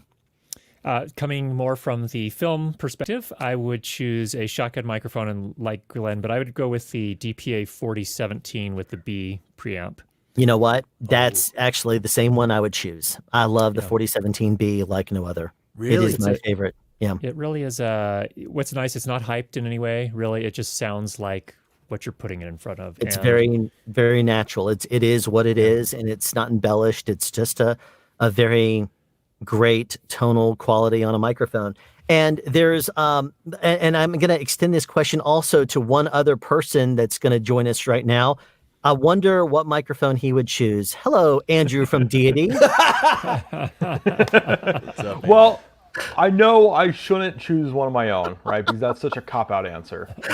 And I knew you were going to ask this. As soon as you were asking it, I'm like in the wings going, I should probably come up with a solid answer of something. I'm going to go with actually one of my favorite microphones that I actually own. An AKG D22 4D. It's a dual dynamic driver system. One's in the front, one's in the rear of this pencil mic, but it's a dynamic pencil mic. And it sounds beautiful on the voice. It's got tons of rear rejection by using the dual diaphragm system. One's out of phase with the other. So it is a very super cardioid, sharp, dynamic microphone that just sounds so good on the voice. I was able to pick one up at an estate sale in Los Angeles for $25. And then I didn't even know what I was buying at the time. I was like just starting out. I was like, this is pretty. And it's because it was in mint condition. And I was like, $25, why not? I think I maybe 35. But it turned out to be a incredibly rare microphone. And I've only used it maybe a handful of times. And every single time I've used it, I've never been disappointed. That's awesome. You got it for $25, you said? Yeah. And I think the last time I checked, it sells for close to like 800 in pretty poor condition. So at this point, it's probably somewhere around $1,000 microphone, and it's a dynamic. that's pretty rare. A dynamic with two diaphragms, one out of phase in the rear. That's really interesting. Yeah, and it's also got a pad built in. It's a beautiful microphone. And I've got it in super mint condition. And it lived inside of a studio for voiceovers in Burbank. Wow. So, but once they closed up the studio, they're like, we're going to get rid of this. And never had it left one room for the last like 40 years until I finally bought it. When do we get a Deity version of this microphone? Yeah, exactly. The problem is I would have to take it apart in order to figure out how to make it all work. No. I don't want to do that. Don't you have amazing engineers? You can tell them the general idea. So yeah, just do this.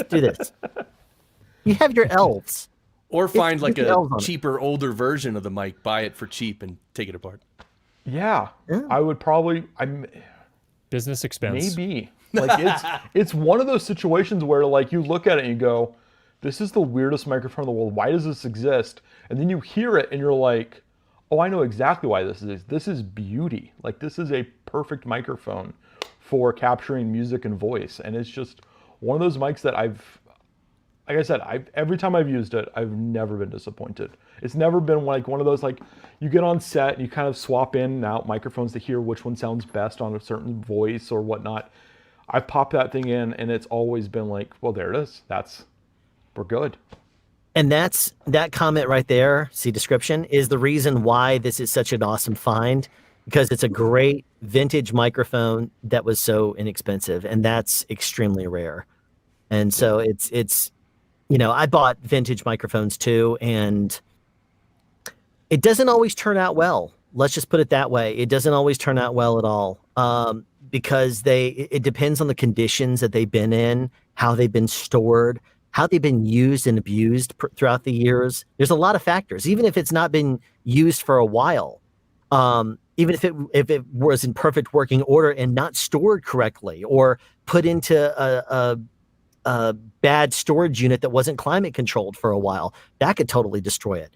There's a whole bunch of factors to consider with regards to microphones themselves, and the longer that microphone since it's been released, there's a lot of age you can share in it.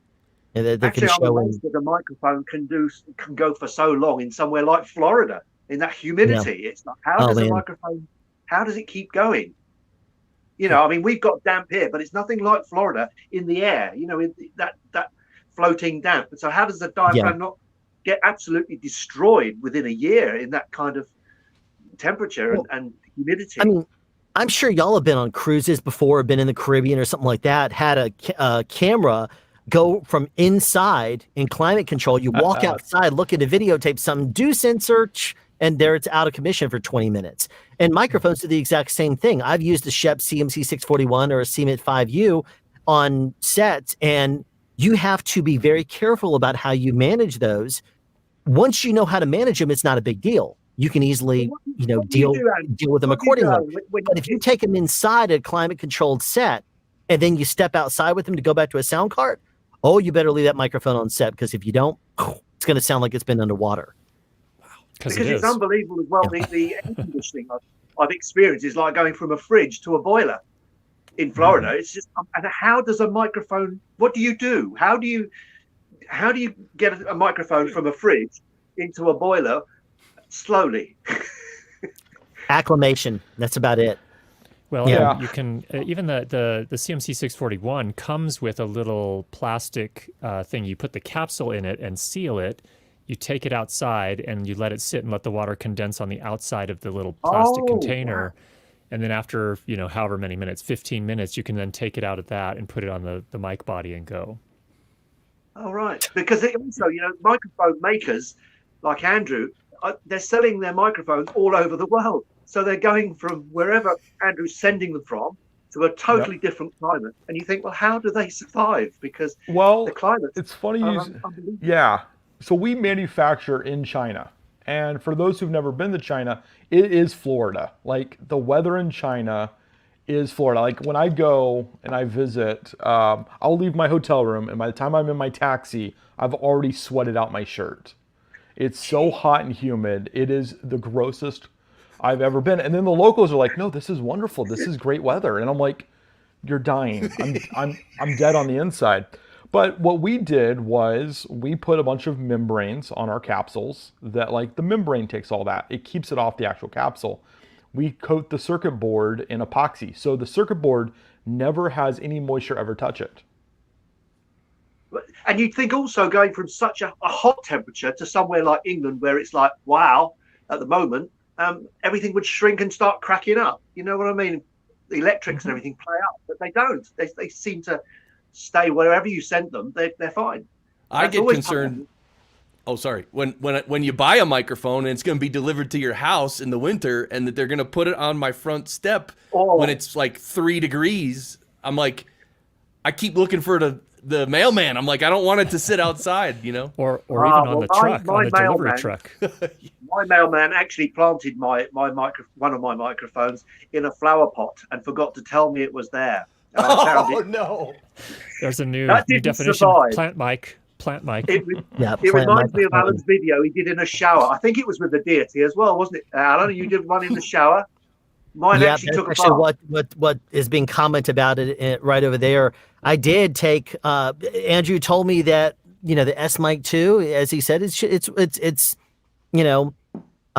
DC bias microphone, which are normally not very good for moisture. But he said, it's epoxy sealed. It's on the inside. It should be fine to put in water. I said, really? Okay. I took a shower with the thing. Didn't someone else run it over? That was someone that ran it over. Yeah. Yeah, Kevin. And he flushed it. And he flushed it down a toilet. Gee. The final he tossed it in the toilet. That's We've had people, you naughty boy, tie strings around it and toss it into ponds. How did you feel? How did you feel, Andrew? I think you need a counselling session here. How did you feel about what Alan was doing? I love it. I've been talking with Digital Corridor about seeing if they could like strap some like some fireworks to one and like let's blow one up. Like let's have fun with this. Wow. You know When what? he made that, when I watched that video, I was thinking of you all the time. I was thinking you must be going, ah. If there was a way for me to drop one from a drone, I was going to try to. And actually, I'm gonna get to this a little bit later in the stream. I'm going to talk about the ending of a microphone and torture testing a microphone here. But I'm not going to get ahead of myself here. Let me go ahead and add real quickly. He popped in a little while ago, and he's sitting in the wings now. From the other side of the planet, it's already tomorrow there. This is my bearded sound speed brother. This is David. How's it going, David? What's up, David? Oh, Hello from I don't the hear you. future. It's not too bad There he here. goes. From the future. Can you hear me? Is, Can you hear me? is COVID over? Are you done? Yeah, so In New it's not Zealand? too bad from the future, aside from like the alien invasion outside. Oh, you're in the summer, aren't you, as well? Yeah. What's the temperature like there right now, David? Yes, I'm not sure if you can tell. Like I'm really sunburnt at the moment. I honestly, I was only outside. I thought you had filming on a absolutely shoot magnificent for lighting. maybe a. Well, I do have like a 4-bank Kino Flow 4-foot over there, but that's just mainly because I'm using an iPad here, so I'm sure it like sucks in anything that's not like decent lighting levels. I try to like use a GH5. This is my first time like live streaming with other people on YouTube ever. So yes, losing my virginity there. And I'm resorting to my backup method here of using an iPad. So I was able to do something a bit better, but but I'm not even using my iPad because when I first jumped in, you saw me before, my iPad was just struggling along, couldn't keep up. So I'm actually stealing my girlfriend's iPad. So desperate measures to make something work. I was going to pop in at least just be here. Only a few hours late. Oh, that's fine. He told me he was going to be at the beginning of the stream. What time is it there right now, David? What time is it there right now? It's 9:31, still in 2020. Gotcha. Well, he obviously must have heard us summoning him when we were talking about the destruction of Deity Microphones, because here we also have Kevin, Basic Filmmaker, right here in the house. And he is joining us just in time for our 3:30 guests. And let me tell you here, I'm excited to have him. He's not only reclusive in the world of social media, he enjoys talking to people face to face, at least in my experience. However, he is still the president of Lectrosonics Wireless. This is Gordon Moore. Gordon, thank you so much for joining us here today. Sweet. Hi, guys. Hey, Gordon. Nice to see you all. Gordon, thank you so much for joining us there today. How's it going out there in where you are there in Rio Rancho, New Mexico? Actually, cold as hell. It's like 33 degrees outside.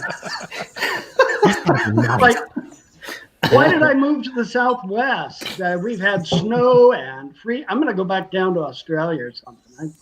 But it's going well. We're in this nice slow week where, I sent the whole factory home for the week, gave them a couple of extra paid days off, and said, let's just get rid of 2020 and move on.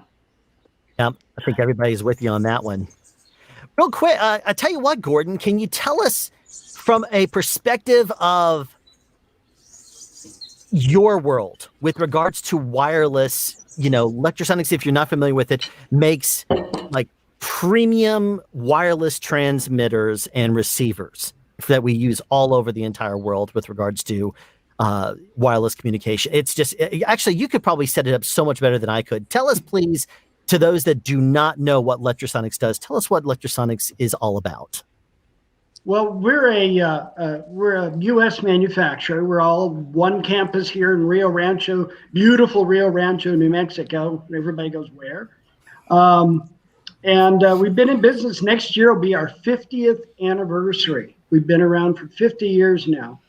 And we got involved with wireless mics for broadcast and motion pictures right about the time I joined the company, which was 1988. We had some really crappy wireless. We had this one horrible product called the Audio Wall or Audio View. And it was transducers attached to a metal black whiteboard, steel whiteboard, enameled steel with transducers on the back. So the thing behaved like a giant speaker. And then there was a low band, 30 megahertz wireless microphone attached, an amplifier attached to it. And the theory was the teacher would wear a microphone, and then the wall that they'd be marking on would be a speaker. And of course, we all know what happens when you plant a microphone right in front of a speaker. We did. So Lectrosonics was in pretty bad trouble back then. And then a guy named John Arison joined the company. And John was an interesting character. He developed the world's first directional sonobuoy. And he designed it in New Mexico. A sonobuoy, and he needed to test it in New Mexico. So the way he did that is he bought a used gun barrel from the USS Missouri, had it shipped to New Mexico, capped each end, drilled a hole in the middle to put the sonobuoy, and then pressurized the thing to simulate deep sea measurements. An interesting guy. He did a lot of very interesting things. He had a UHF tuner, a mechanical tuner. It was the first frequency agile combat radio used in aircraft. It was used in the F-104 Starfighter. And he had the thing, he had a sample in his desk drawer. I always wanted to steal it, but never worked up to courage. So anyway, he's the guy that kind of got us going on. He said, this wireless microphone thing looks like it might take. So let's build really good quality military grade type stuff. And he's the one who brought in the machines for the machine shop. We do all of our stuff in-house. We have a machine shop. We have our own surface mount department, our own laser engraving, plastic mount injection, assembly test, the whole banana's under one roof. And so he's the one that kind of put us on the path to building really robust wireless microphones. And that's been the goal, robust. It's got to perform when it's tough, because it's not getting easier. No. I'm drinking a lot harder liquor now than I was 20 years ago. You're also innovating a lot of things. You have the Spider stereo recorder. You got so many different wideband transmitters. You have your hybrids, digital. You have a whole bunch of different products right now. The industry is changing like crazy. Now, 2020 also changed wireless quite intensely as of July 13th. Could you give us a quick explanation of 2020 in your terms, in your world? Yeah, Black Wednesday. That was July 13th. We had that's when the FCC completely banned anything above 608 megahertz in the United States. And of course, we had lots of warning on it. And actually, the legislation for that started in 1995. Yeah. It just took that long for all this to get implemented. But it basically, we went from having 300 megahertz of spectrum available for production down to just a little over 100. And it really had a bad impact. I mean, and in addition, they're moving all the TV stations into the same spectrum. Yeah. So in some markets, it's really, really packed. It's really tough. And so that's why Deity's doing such a nice job, because they're in that 2.4 gig band. So good job, Andrew. I've always enjoyed, he and I talk a lot. I enjoy watching him bring his company along. We did move a bunch of stuff. We have things up in the 900 meg band. Now, the bad news is the government takes away and the government gives. So they took away all the useful spectrum, but they gave us some really useless spectrum. Yeah. Yeah, 5 gigs and 7 gigs, wavelengths this long that can't punch through a piece of tissue if it's wet. Yeah. So isn't that wonderful how they say, you want a bigger piece of steak? Absolutely. We'll give you a bigger piece of steak, but we're going to keep the juicy part. You're going to get some gristle. Aren't you? Well, many years ago, I was in Japan many years ago for a trade show. And at the end of the show, our host had left, and it was just me and our Asian rep left, and we were leaving the next morning. We went looking for a restaurant. We found a restaurant and everything was in Japanese except one word in the middle, gourmet. So we thought, well, we'll try that. And they couldn't find their one English menu, so they brought out a Japanese menu that had pictures, and we just kind of pointed, and it was one of these barbecue places where you barbecue the meat at your table. And it was really good, really good. And then at the end of the evening, we were thinking about dessert, and they found the menu. They were very excited, so they brought it to us, and we looked up what we had ordered. And the final thing, which actually was pretty tasty, was pork rectum. And so that's what the government gave us. Okay, terrific. Well, in Irish, here? in Irish, there's a saying, if it happened in 2020, I'd believe it. Pork mahon. And pork mahon means kiss my behind. There we go. There we go. It was we got a good laugh out of it. We just decided that at least we cooked it properly. We grilled the crap out of it. So. Quite literally. Literally.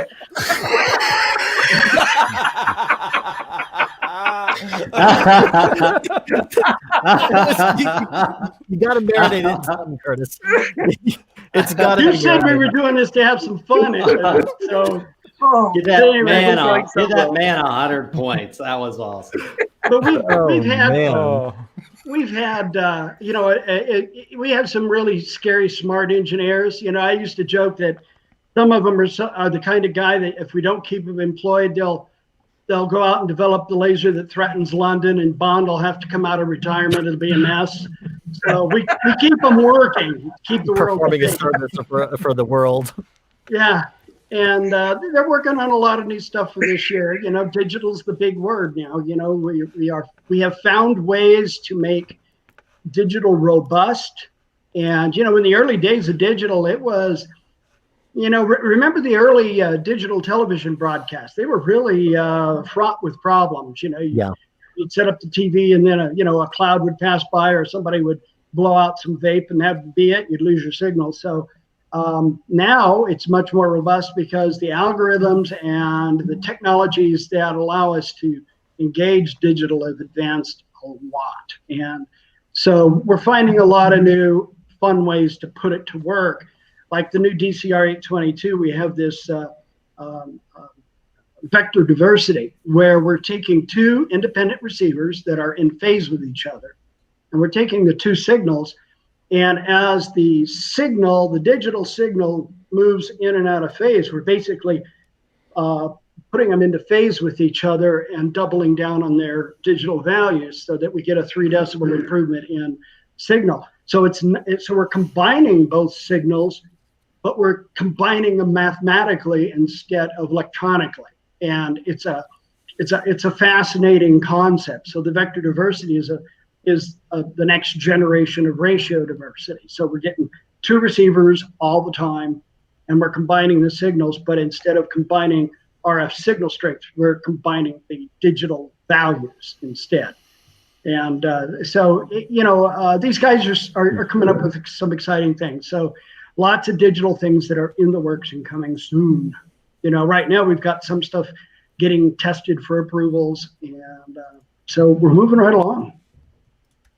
Thanks, Ray Ortega, for the $10 towards the Children's Hospital Foundation. Really appreciate that, man. So, Gordon, how did 2020 change the plans that Lectro had in the works? Were you planning on releasing anything that you decided to push on till 2021 and production started back, or did y'all just continue and stay with the plan? Well, when they shut down New Mexico, the governor of New Mexico has been fairly draconian, and I think rightfully so. She shut us down on March 23rd. And so we went to a skeleton crew, basically. I sent everybody home, paid all their health insurance for the next, for however long it was going to take. And then we got a PPP loan, and we started back up at the end of April. And with that, we just went right back on schedule. The engineers put them back to work full time. Again, we got to keep them off the streets. And so that went along. But of course, because production was shut down, and so on the production side of the company, we kind of limped along very quietly for quite a while. But I was really happy that we were able, through that PPP loan, to you keep giving everybody a 40-hour paycheck, even if they only work 12. And so I didn't lose any of my key people. I didn't lose, we're going in with at full strength as we come out of this. And the design work, the engineering work never slowed down. And I'm at a point this year where I'm looking at our status at the end of the year, and I'm not writing home to anybody about the great profit we made, but on the other side of the coin, I consider it a successful year because I kept my people. Everybody stayed healthy. We've had very few cases, and none of them were caught at the plant. We've been very rigid on how we've been enforcing our stuff there, and we're ready for 2021. So I consider the year a success, even though basically it was meh. It's not going to look great. It's going to look terrible on the books, but we're in good shape. That's the entire world, though. I think everybody's going to be affected, and hurt. But I mean, I know financially we were hit really hard too, and then my wife got COVID for about 7 weeks in the middle of this whole thing. So it was pretty rough for us all. And it looks like, if you were thinking about people that are hit hard, it makes me wonder if Andre from Worth It or Not happens to have COVID right now, because he seems to be pretty well protected from us here in this stream. How you doing there, Andre? Good morning, Vietnam. Wow. He's very well protected from us. I guess he doesn't trust us at all, despite you look like on other sides of the world. You look like Freddy Krueger, dude. Jeez. The COVID killer. Wow. Hey, Andre. How you doing? I am very well protected. Very well protected. Nice job, Andre. Did a very good job. I was smiling, looking at you in the wings there. That's great. Oh, he had to use two. I guess that makes sense. Oh. Nice. See, I've been one of those people on set that have been saying, look, for me, masks improve the way I look. So I'm perfectly fine with it. Let me just stay wearing a mask forever. I always say, look, it's funny because, you'll take a mask down to take a little sip of water and someone will say, you have a bottom of your face. I'm like, yeah, don't get scared. I'm trying not to scare away people. Does anyone make masks for audio purposes, and like in the specs of the mask, it tells you what frequencies are attenuated and what the curve is? That'd be cool. I can always put a little diagram on here. Not so much, but I gave you a video, Chris, where I talked about what exactly a mask does do to your voice. I talked about all aspects of what frequencies are diminished from it, how because you suddenly double the distance that you normally talk to someone, what that does in attenuation of sound and everything related to it. And I go pretty deep into it, talking about why exactly masks are so difficult for us to. Yeah, it's basically like Jen says right here, it's a wearable low pass. Wearable low pass filter. Yeah, and that's very much true right there. We need to make one that's a green screen so they can CGI in the expressions afterwards. Nice. And speaking of green screen, Kevin said in the back, Kevin said he was going to be having a white background, and Kevin, basic filmmaker there, I told him that he's going to be the only guy that's going to use a green screen just to replace his back from green and replace it with a white wall. But it doesn't look like you did that after all. No, I turned it around and reflection of Aruba, and I didn't like looking at the wall. I was like, I'm not going to sit here and stare at a white wall. Forget that. Not happening. And by the way, actually, yeah, go ahead. By the way, Andrew, thank you. I was supposed to be here an hour and a half ago, and my gear, and I'm plugging and nothing's working and everything else. I don't know if I could do this without disconnecting. No, I can't. The only thing that seemed to behave was my HDTX and my S Mic 2 that I beat the living crap out of, which is still working. So thank you very much for making stuff that works. I think you also beat some crap into it when you hucked it into the toilet. That was clean. There's no way. Gourmet. And this is a neat point. Dave Ratt does have he did a great series recently. Dave Ratt, if you're not familiar with him, and he talks about low passing and protection. He does also some really cool video recently where he did a bunch of frequency sweeps to see how much your sound is affected on YouTube. And so Dave Rad has a great channel. I invited him, but he's actually on the road this week, so he's not able to join us. So, but Dave has been someone that if you're not familiar with him, he's one of those guys you just watch his channel and you feel cooler just watching his video. Even though if you're not a cool person, you still feel cool just watching his video. And that's there's a lot that can be said for that. So wow, look at all these audio people. And you know what? What the hell am I doing here? David has been having some issues from the other side of the planet from New Zealand. He's been popping in and popping out. He's written me a few messages through Facebook and stuff. He's having some issues with his Wi-Fi, but he is trying to get in here and join us here. Gordon, let me ask you this then. When it comes down to frequency coordination, has all the different transmitters that you've been releasing and all the different spectrum, how the spectrum is shrinking, everything going back to even the 200 series and the 400 series can still be used in the spectrum the way it is, even despite the fact that we're being squashed down. Is that correct? Yeah, it is. Technically speaking, the older gear at the 75 kc deviation is going to take up a little bit more. It's not a huge chunk, but nonetheless, a little bit more. If you were doing a massive production like a Survivor or something like that, where you had 85 channels wireless, that would probably impact you a lot more than a traditional set where, you might have 10, 12 wireless. But yeah, you can still use it, but we can't build it anymore. We have to limit it now to 50 kc of deviation, and so it's it's still viable, absolutely. 25 kilohertz. That's only 12.5 kilohertz on either side, so it's really not much. And like I said, the only time you'll really have a problem is if you were dealing with a massive, Broadway show with 50 channels or a reality show with 80. But the real problem is the increase in noise, the RF noise. You have all these television stations moving into this spectrum, and they have their little skirts that are all adding up.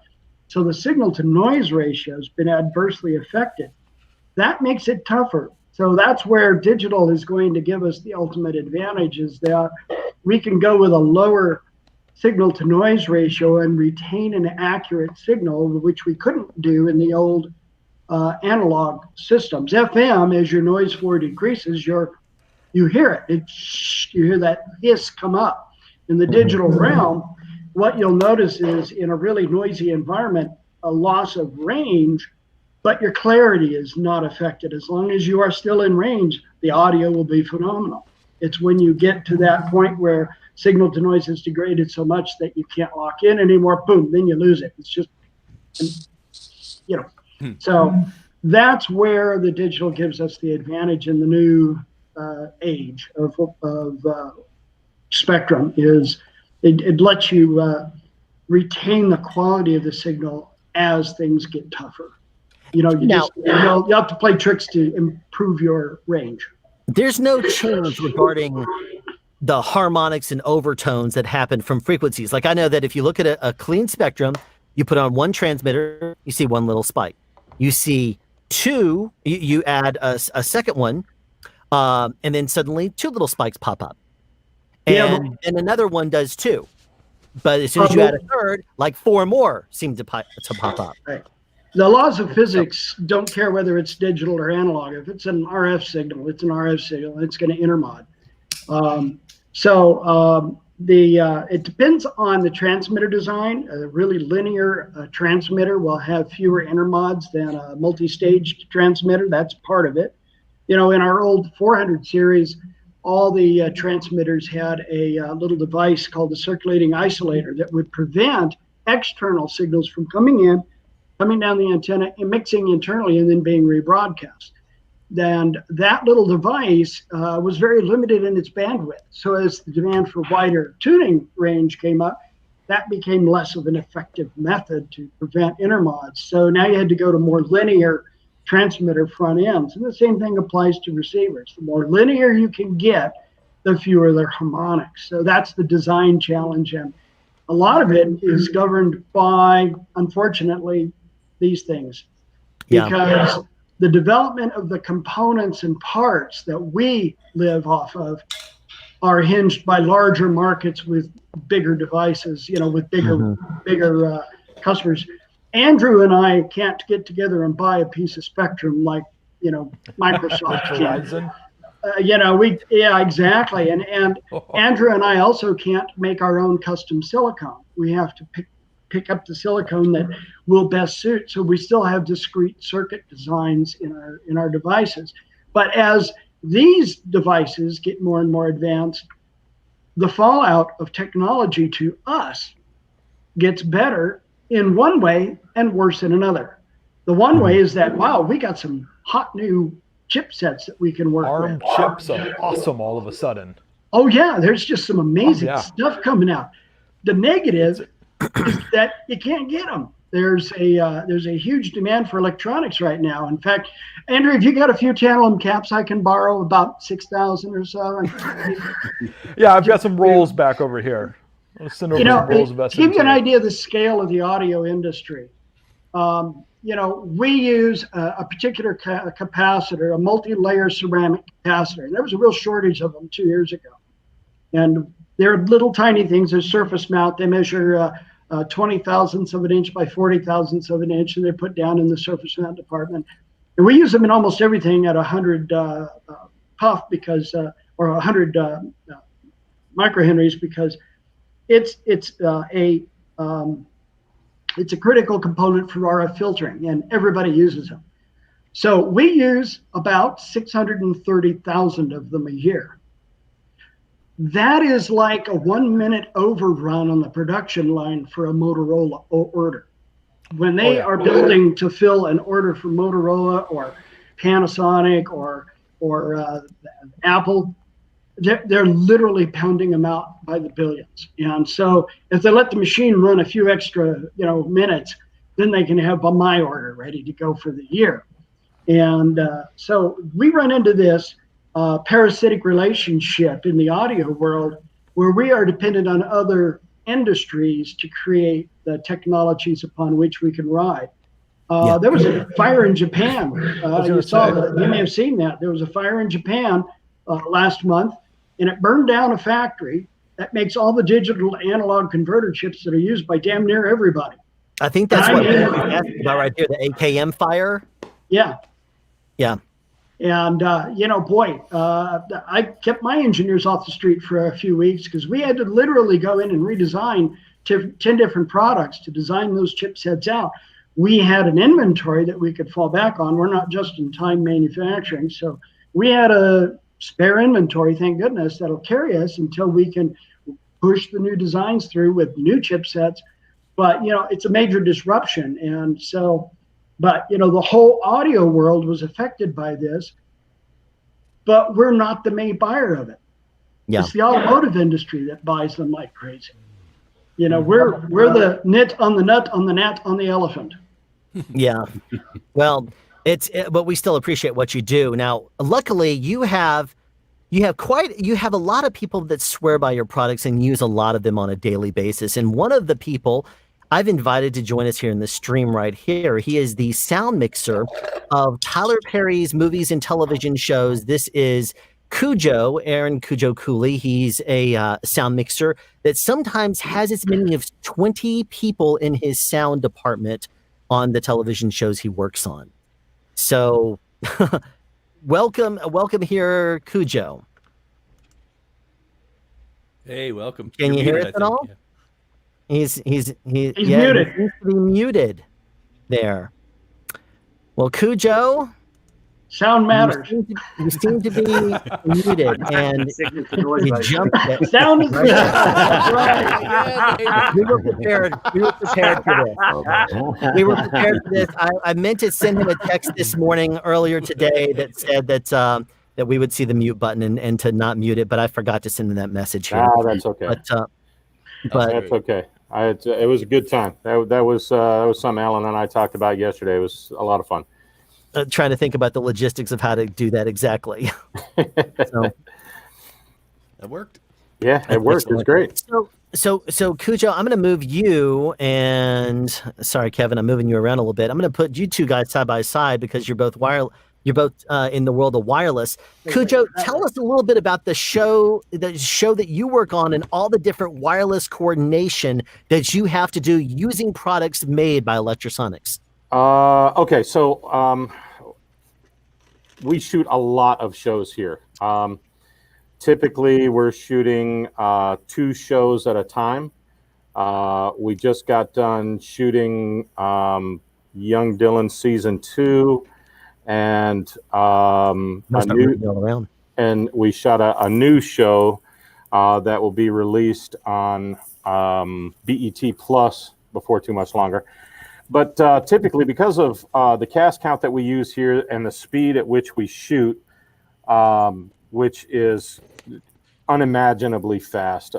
Currently, our record is, and we did this about 3 months ago, in a 10-hour shooting day with a 1-hour walk-away lunch and a company move, we shot 253 pages.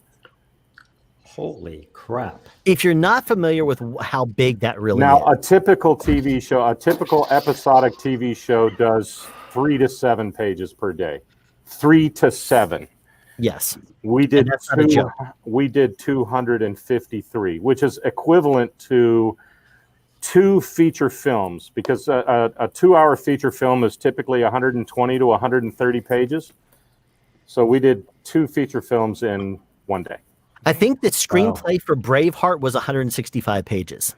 Mm-hmm. That sounds about right. Yeah, and we'll typically shoot a feature film, and when we do, I've done the last 4 movies over here. But we'll do a Medea movie in 5 days. Yeah. And now look, these are tail lights in 12 hours. Yeah. But the it didn't used to be that way. No, the way we do it here though is with massive crew counts and massive amounts of gear. So on an average production day, I've got no less than 24 channels of wireless in play, plus 8 channels of discrete IFB, and probably as many as 20 intercom headsets for the camera department and the AD department and everybody else. So it's a very, very large machine that works. And now that we're doing 2 shows at a time, I have double that amount of gear in play at any given time. So I have 2 mix carts.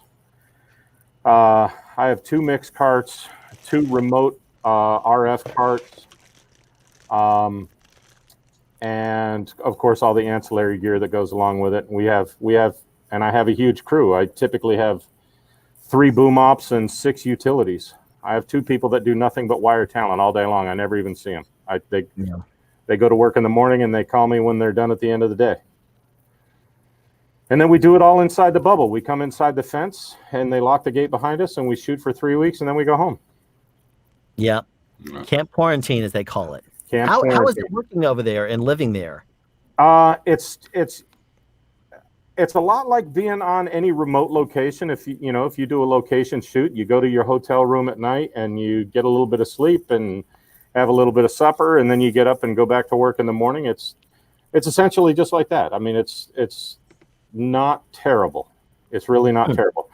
And the best part is, we're 100% COVID free. Yeah. We have 0 COVID cases since we started working what we call in the bubble. Yeah. We have a 0 COVID case, so it works. It costs a load of money. Yes. But yeah, and I noticed that you're at work right now. I am in my bat cave right now. Yeah. And you're wearing a mask still, so I see that you're not a show that requires face shields and masks, though. Oh yes, we are. You are. Anybody? I'm in my bat cave, so I'm down here. We're wrapping out. We just got done shooting the 2 shows. Today is our last day of wrap. And I have a small crew for wrap. I only have 6 people, so only 6 people to wrap. Double the normal size of a sound department. I get 6 people in 3 days to wrap out. Wow. So yeah, it's when we're not on set, masks are 100% required. When we get to the stage, everybody has to wear a KN95 mask. And if you're anywhere near the cameras or on the actual shooting set, basically the camera is the dividing line between everybody. And when you get to the cameras, everybody has to wear a face shield and a KN95 mask. And that means everybody, directors, producers, all the boom operators have to wear a face shield and a mask. Everybody except the actual talent on camera is wearing a mask and a face shield. Yeah. So it seems like a lot of people think that's onerous and going over the top. But it works, apparently. Look, the reality is we have zero COVID on this campus. And as far as I'm concerned, I'm working on the safest 200 acres in North America. You know, LA is looking at going into shutdown again. Yeah, my wife was asking me about that before I started this. She sent me a text message 20 minutes before I went live and said, "Is this going to affect you here?" And I'm like, "Oh no, I have no idea. Let's hope not." Now, my personal opinion is that everybody outside of LA is about to get very, very busy. I saw a news report yesterday that said that the city of LA has asked filming to stop again for a couple of weeks. I did see that. So yeah, and that's where it was talking about. I saw it was an article about SAG-AFTRA that was, and you know what that's going to mean. But who knows? SAG-AFTRA could say, no, it's not just going to be LA. We're going to shut it down for everybody. I mean, who knows what's going to happen? Yeah, who knows? I'm thinking February is going to be busy. Yeah. How are things affected on your show over Christmas time? Because you talked about quarantining. I mean, we shut down. We filmed up until December 23rd, and then we wrapped on December 23rd. Took Christmas off, and then came back this week to do our wrap. And then anybody else that needs to finish wrapping will take tomorrow and New Year's off, and then they'll come back next week. So talk to us about the different aspects of wireless on your show, because frequency coordination has got to be something that is an art form at the very least on your show. It is absolutely. I think if you're running more than one or two channels of wireless, you need to be like seriously coordinating everything. I have about 300 walkie-talkies on the property that all run in the 400 to 470 band. They also, they're a new walkie that's out now, made by Nextel, and I would like to punch them in the head very nicely because for some inexplicable reason, which probably has a lot to do with money, these Nextel radios are stamped by the FCC as approved to run in the FRS band from 400 to 480, which overlaps the 470. And I'm not sure how they've managed to do this, but the radios are stamped up to 480 megahertz. So I have about. Is it like the UK radio, amateur radio thing, where you can buy radios, but they're not legal to use? Yes, there's what they call the family. What is FRS, Gordon? Is it Family Radio Service? I think is what it is. Yeah, Family Radio Service. That's correct. Right. So the federal government has allocated the 400 to 470 megahertz as basically public use. And anybody can buy, like if you go to Radio Shack and buy a walkie-talkie, it's going to operate in that frequency band, but it's supposed to be limited in power, and it's supposed to be limited in the frequencies that it can use. But these new Nextels operate from 400 to 480, and they also run at 5 watts, and they also sister on in the 4G band. So I can pull up a photo here of one of my scans. That just is Oh, you have no idea, Alan. I want to cry over it. It's just nuts, man. I'm going to share. I want to share a screen with you, but I got to figure out how to do it here. Okay. And how does this sound to you, Gordon? Everything he's having to deal with on a daily basis. You know, he brings the most poignant message to this whole thing is that the day of plug and play with wireless is over. It is, everybody is going to have to learn and understand frequency coordination and use the tools that are made available for that. And every manufacturer now is coming out with some pretty powerful tools. We have Wireless Designer, Shure has the Wireless Workbench. Sennheiser's products are, they've got a coordination. You've got to coordinate. I would say the majority of our headache phone calls, you know, this isn't working. Almost always, I'll give a perfect example. An unnamed network responsible for covering a certain series of debates in an unnamed election. They called us up and they were complaining about, you know, performance of some of the stuff during the debate. And I said, well, send me your frequency coordination list. And they said, the what? Yeah. And this was a national broadcast of the debates. This was back when there were 20 some candidates.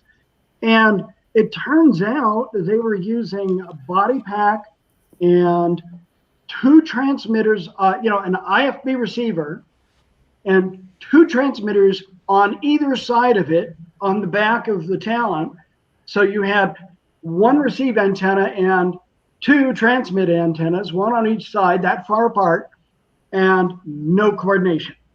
And when they finally sent us the list of frequencies they were using, it failed miserably. Yeah. That day is gone. The day of plug and play is just not going to happen. You know, 510.0, 510.25, 510.50. We'll just space them out evenly, right? Right. And yeah. Talk about the worst possible environment. Alan, can you see this? Can you see this image that I've got up here now? Nothing. You see nothing. I see nothing. If you go down to the bottom where it says share screen, do you have that as an option? Yeah, I do, but it's not liking what I'm trying to do. Okay. Let me kick this out for a second. Now try it. Let's see. It says I've lost permission to share the screen. So let me try. Grant you permission. Ta-da! What do you see now? Anything? No. No. Let me see. How about that? Anything? No. No. All right. Well, I'll have to figure out. Maybe I can email it to you real quick and you can send it. But anyway, absolutely. As far as RF coordination goes, I have it seriously at any one time I may have as many as 50 channels flying around. And I absolutely live and die by Wireless Designer. It's absolutely robust as it can possibly be. And I have Wireless Designer running pretty much all the time in the background. I use better. Well, and I also sister that with RF Explorer Pro. And I have RF Explorer running constantly in the background because I can scan continuously with that and then check it against Wireless Designer. Wireless Designer, Gordon, he's going to hate me here in a second, but Wireless Designer is great because I can do a scan and I can do all of my coordination and all of my programming at the click of a button, and it does it fantastically. But when you use the scan feature, you lose your receivers go dead for a minute while you're using the scan feature. You can't scan and listen to what's coming in at the same time, and that's just a physical limitation. It's not Wireless Designer's fault. It's just the way it is. Yeah, your radio is scanning frequencies, so you're going to drop off. You're going to drop off. It can't do both at the same time. At least we muted the damn thing so you didn't get the in the middle of it all. So I keep RF Explorer running in the background because I can get a good picture. If there's a blip somewhere that just pops up, I can look at it in the waterfall or in the histogram. and see if something shows up there. And I can also compare what Wireless Designer is seeing and what it's telling me as far as coordination goes. And I can compare that to RF Explorer. Also with RF Explorer, I can scan some really oddball stuff and drill down deep into it if I want, like this photo that I need to send to Alan, which is one of my scans and one of my programming things where I'm looking at all of the wireless that's happening in my world. And let's see, Alan Williams. There you go. I'm sending it to you right now, Alan. Don't say that email address out loud, please. No. When my audience knows. Go check your email. You should have a picture there with no header on it, no center on it. But anyway, I'm looking at all the DTV stations in my area, and then I'm also looking at the walkie-talkies that are on my set that are hitting me stronger than a 1 million watt TV station that's just down the road. And they're telling, and you know, the production is like, hey, what can we do about these? What can we do about these walkies? And I'm like, you can get rid of them. You know, they're like, well, what do we need to do? And it's like, well, we need to turn them down. We need to find different frequencies for them to be on, or we need to just stop using them altogether. And so they said, well, let's do a conference call so we can come up with a solution. And I said, well, the conference call isn't going to change anything that I've just said. I said, if I told you the problems, you're using the wrong walkies and the wrong frequencies. And they're like, yeah, but you know how it is. All you have to have is a meeting about it, and production will say, okay, so we're settled then. We know what to do. Yeah, we solved that problem. It's not as simple as just doing a meeting about something and talking about something. That's not it. Right. Yeah. So we got that sorted out. But yeah, with this many channels, and the other part about Tyler Perry is there are other productions also shooting here. See, that was going to be my next question for you. How many? I mean, are your stages pretty well RF isolated? Yeah. Okay. Yeah. Most of the stages are really, really well insulated as far as RF goes. They're tilt-up concrete walls, and there's about 100 meters between each building. So as long as you're not running super high power and all the doors are closed, it's usually not a problem. So what I do here is, like, we have Spider-Man is shooting. I think it's Spider-Man shooting outside. But what I do is I turn all my transmitters way down, as low as they'll go. Yeah. On the digital side, and get your receiving antennas closer. Well, sorry, Gordon, plug your ears real quick. I switched over to the WYSICOM antennas,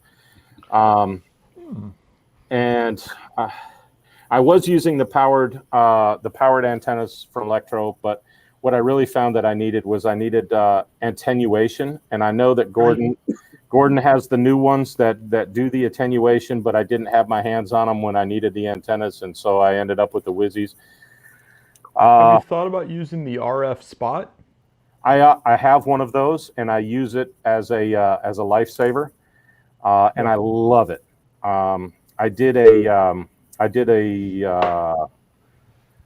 Hallmark Christmas movie up in Connecticut back in May, and we were shooting in this 100-year-old bed and breakfast house that had 16-inch thick walls with, you know, real deal plaster and lath and everything. So, you know, it's basically a giant Faraday cage, and I literally could not get 10 feet of RF, clean RF inside that house.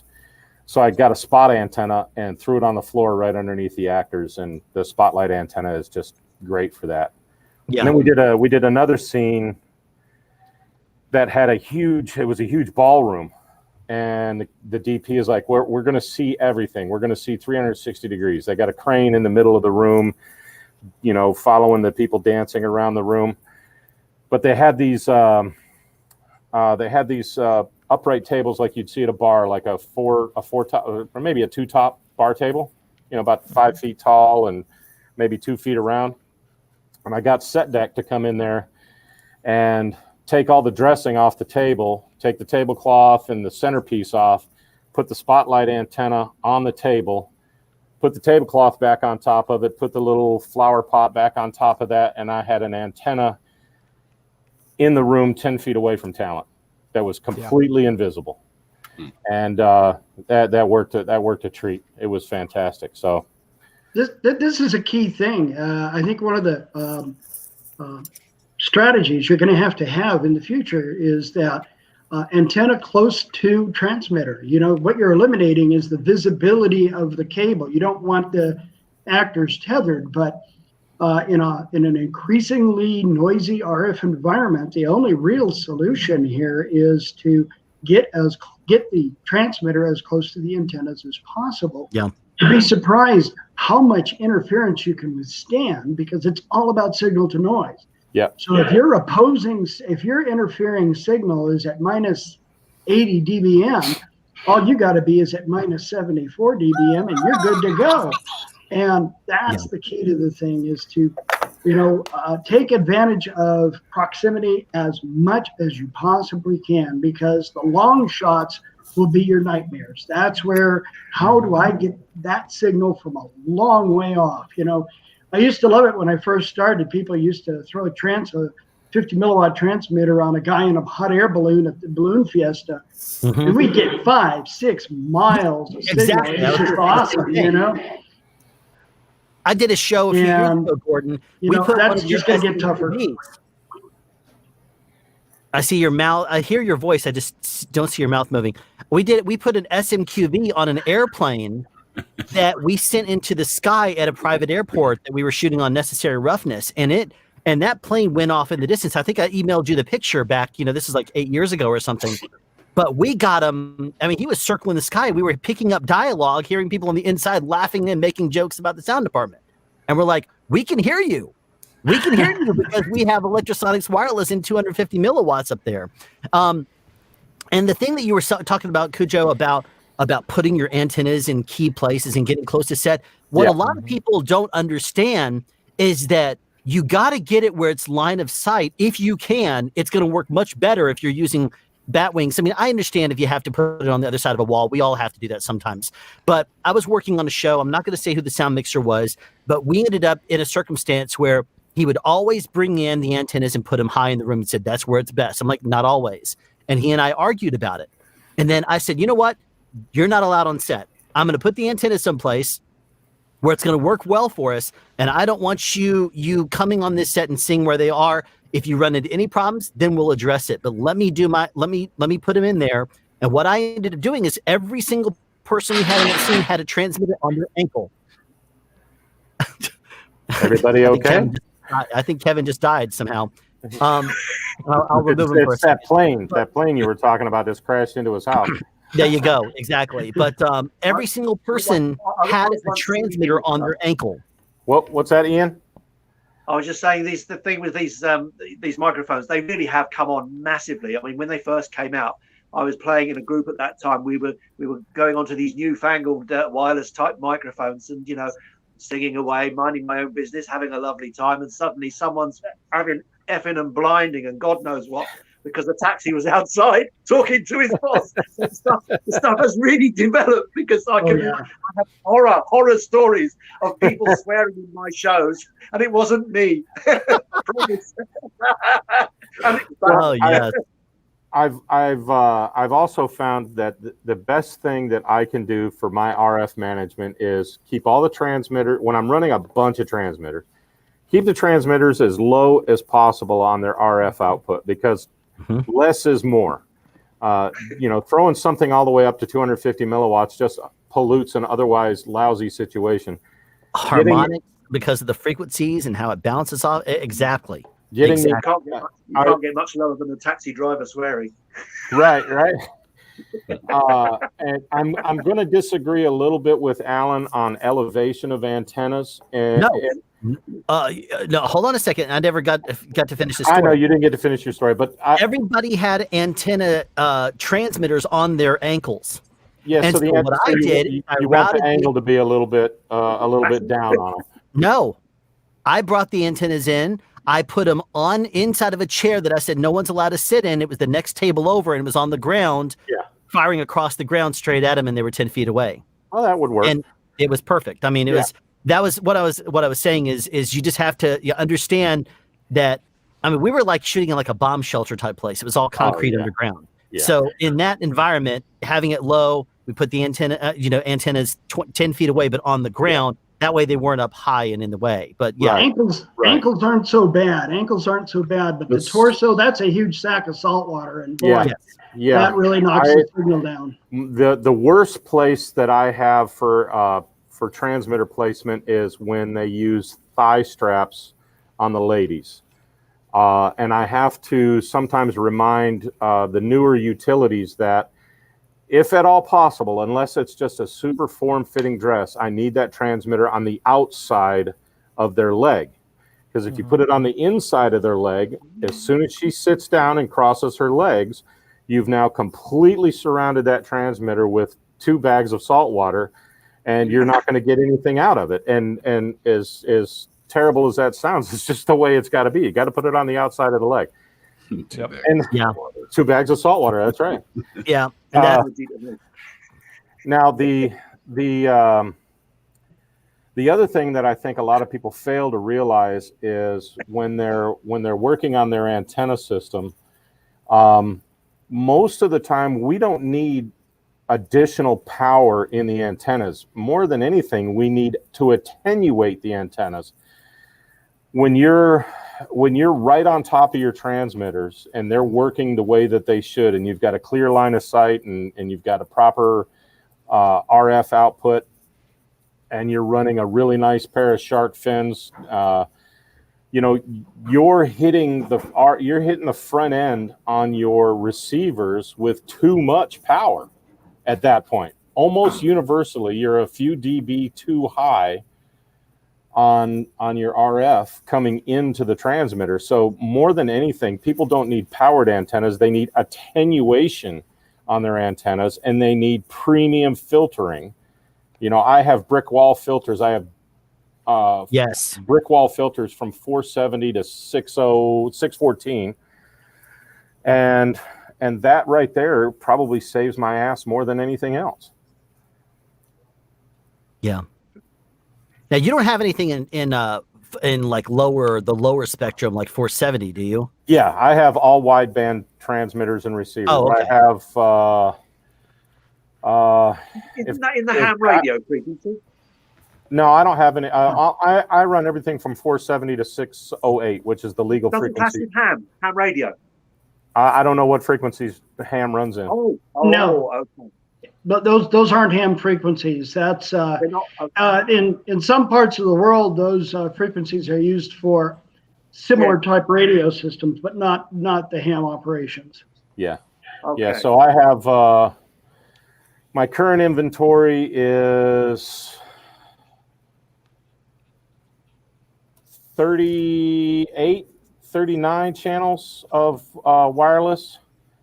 And I have 3 of the DPR boom wireless plug-on transmitters for my booms, and I have about 15 of the DBU all digital transmitters, and then the rest of them are a mixed smash of wideband A1 and then some single block. I have a bunch in block 20 single block SM transmitters that covered that, and I try to cover as much of the lower frequency bands that I can. So that's the cleanest here in Atlanta. Yeah. So, yeah, I have a pretty substantial. It's huge. I can't imagine trying to manage that. Must be a headache. No, actually, it's not too bad for me. For my technicians, it's kind of a pain in the ass, but they spoil me, and I get to sit in the chair, and I have two guys that are basically IT specialists, and they manage my Dante network and all my because I have a remote RF cart. I have one cart. Well, I have two of them, but on each system, I have one cart that does nothing but handle all of my RF and distro, and then I run everything back to my mix cart using Dante and fiber optic. So does it change? Does your RF monitor? Do you have to monitor that every day? Because does it change from day to day?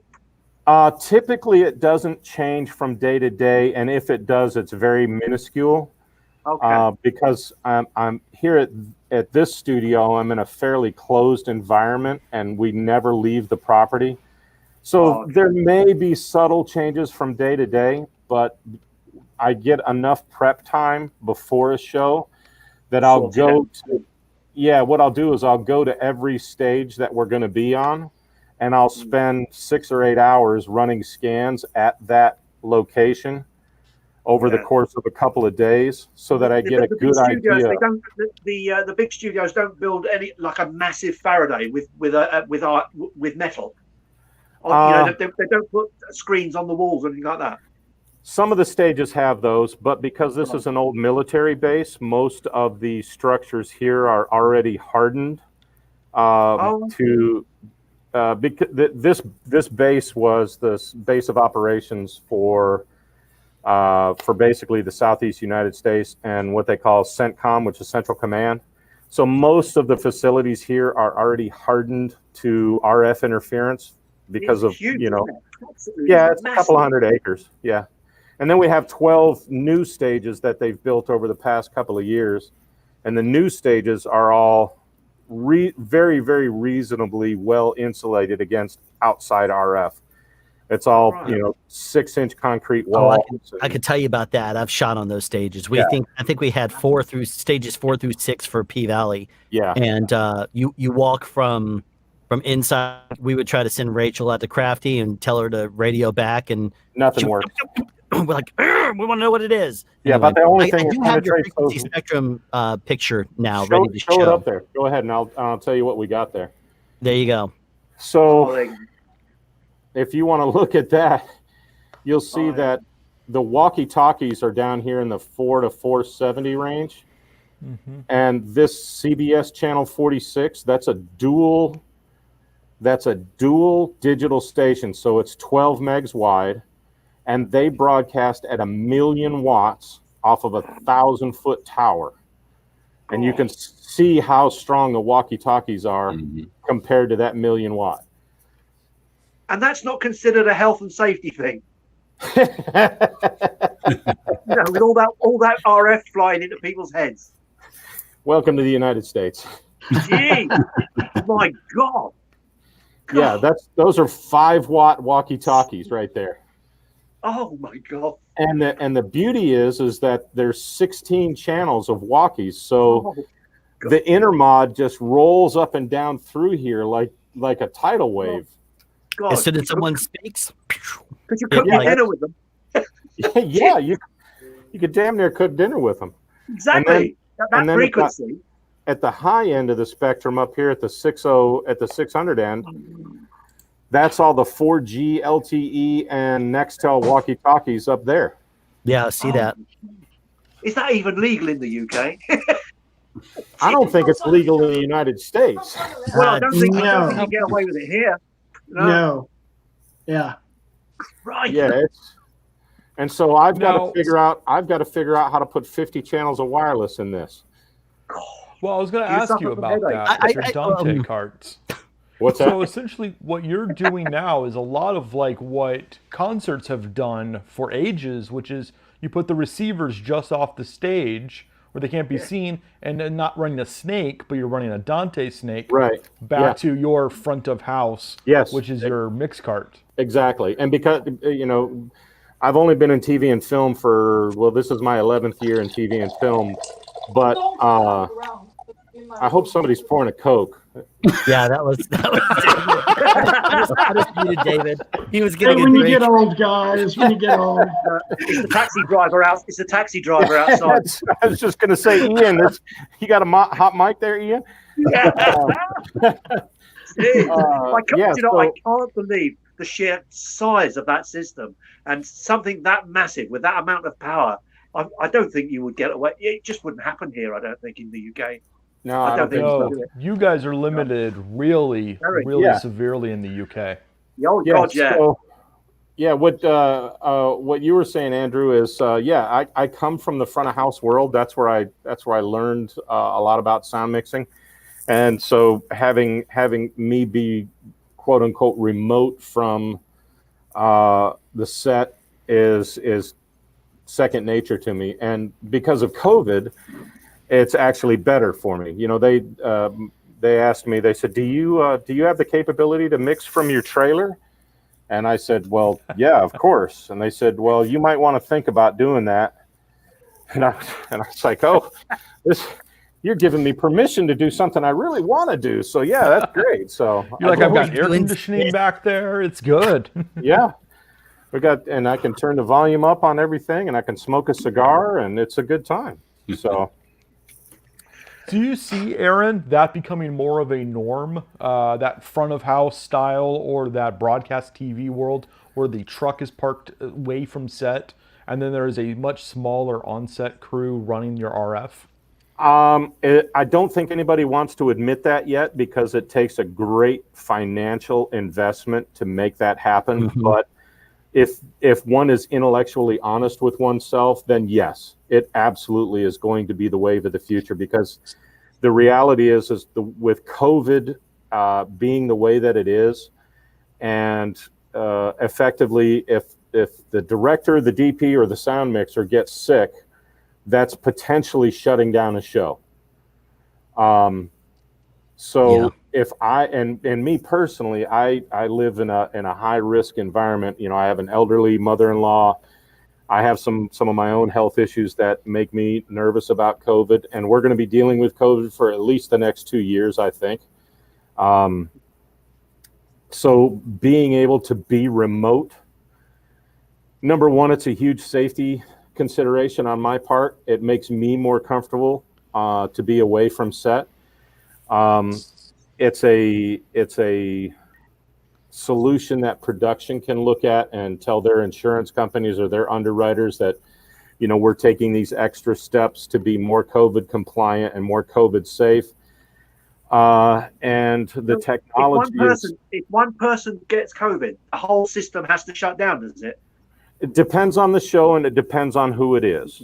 If it's just a random grip or a random electrician, they'll send that guy home for 2 weeks and it won't be a problem. But if it's somebody that's potentially a creator or a creative or somebody above the line, or, you know, let's say number one talent picks up COVID because somebody was on set that was positive, now you've shut down an entire show because we can't film. If the director gets sick, we can't film. But you couldn't reschedule with other people that weren't close. You couldn't just reschedule and carry on.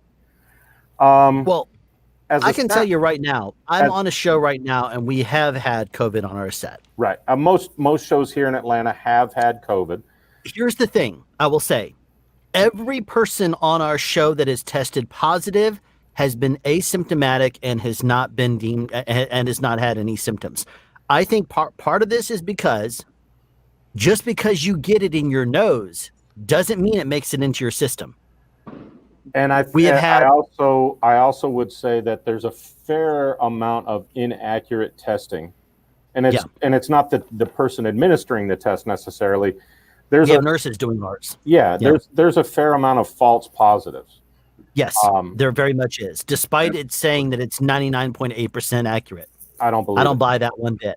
Well, you know, the creator of the PCR test has even admitted last week that it is not an accurate test for COVID. Right. That it's not set up for COVID. That's terrifying. And it can be simple little triggers like inflammation. So if you have inflammation in your body, then all of a sudden it'll trip off a false positive that you have COVID, when in fact you may not. So I think it's still in the early beginning stages and that's accuracy regarding the testing, because I know with the rapid testing here in Texas, in the medical community, rapid testing is just totally ignored. Yes, because it is just so inaccurate. But then again, PCR it's ignored here. Very inaccurate. So, you know, I mean, I've known a few people, and this is not to turn the subject different, but I've known a few people that have had COVID, and their biggest symptom was loss of smell or loss of taste. That was it. Yeah. No fever, no aches, no nothing else. I mean, God bless. But, you know, I can imagine when you're on a movie set or on a film set and you're surrounded with, I don't know, Aaron, how many people do you have around at any on one of our sets, on the hot set where people are actually filming, there's easily 25 people within 30 feet of each other. See, on ours it's closer to 50. Yeah, but we, you know, every set tries to mitigate the number of people that are actually on the hot set doing the filming. So if you've got 3 camera operators, you've got a director, a script supervisor, actors, boom operators, and hair, makeup, and wardrobe. You know, you start getting into a few dozen people pretty quickly. And they're all essentially right on top of each other. So anything that we can do to establish distance, in my opinion, is the safest way to move forward. You know, whether anybody agrees with the whole COVID thing, the fact of the matter is it's here and we're going to deal with it. I mean, it's better safe than sorry. I mean, look, dead is forever, man. Personal opinions about it, but then I wear a mask when I'm around patients all day long. Yeah. When I am out and about, it's always a mask. You know. Yeah. Now, I'm not one of these people that wears a mask in a car while I'm driving by myself. But yeah, Alan, you should get, because you know the way I view it is it's better safe than sorry. Yeah. Yeah. Until it's playing hobo with a mask on. David, what were you going to say? Oh, I was just going to say, Alan, you should get out your jumbo boom and start using it like every single day, so you can boom without being on set. If sets were designed for preambulators or for something like a jumbo, then I might consider it. This is part of a seminar. I don't know if you can actually. It's kind of blown out, I guess. Let me see if I can lower the brightness on the screen here. But yeah, you know how it is whenever you put a camera on a screen. This is part of one of the seminars this is a picture. I mean, it's kind of rough to see, kind of hard to see, I think. But this tells you from exposure date the different PCR tests and when they are effective and when they're not. Different kinds of PCR tests. And I thought this was fascinating. This is actually something that was part of a training thing that was sent out for everybody to watch, but almost nobody did. I'm the steward on my show, so I try to keep up on all this stuff so I can tell everybody. But there's certain times that the PCR test just does not show up and does not give accurate information at all. It's pretty amazing how, first of all, you have to have COVID in your system in order for it to show up on a PCR test. I think that a lot of the times it might make it into your nose.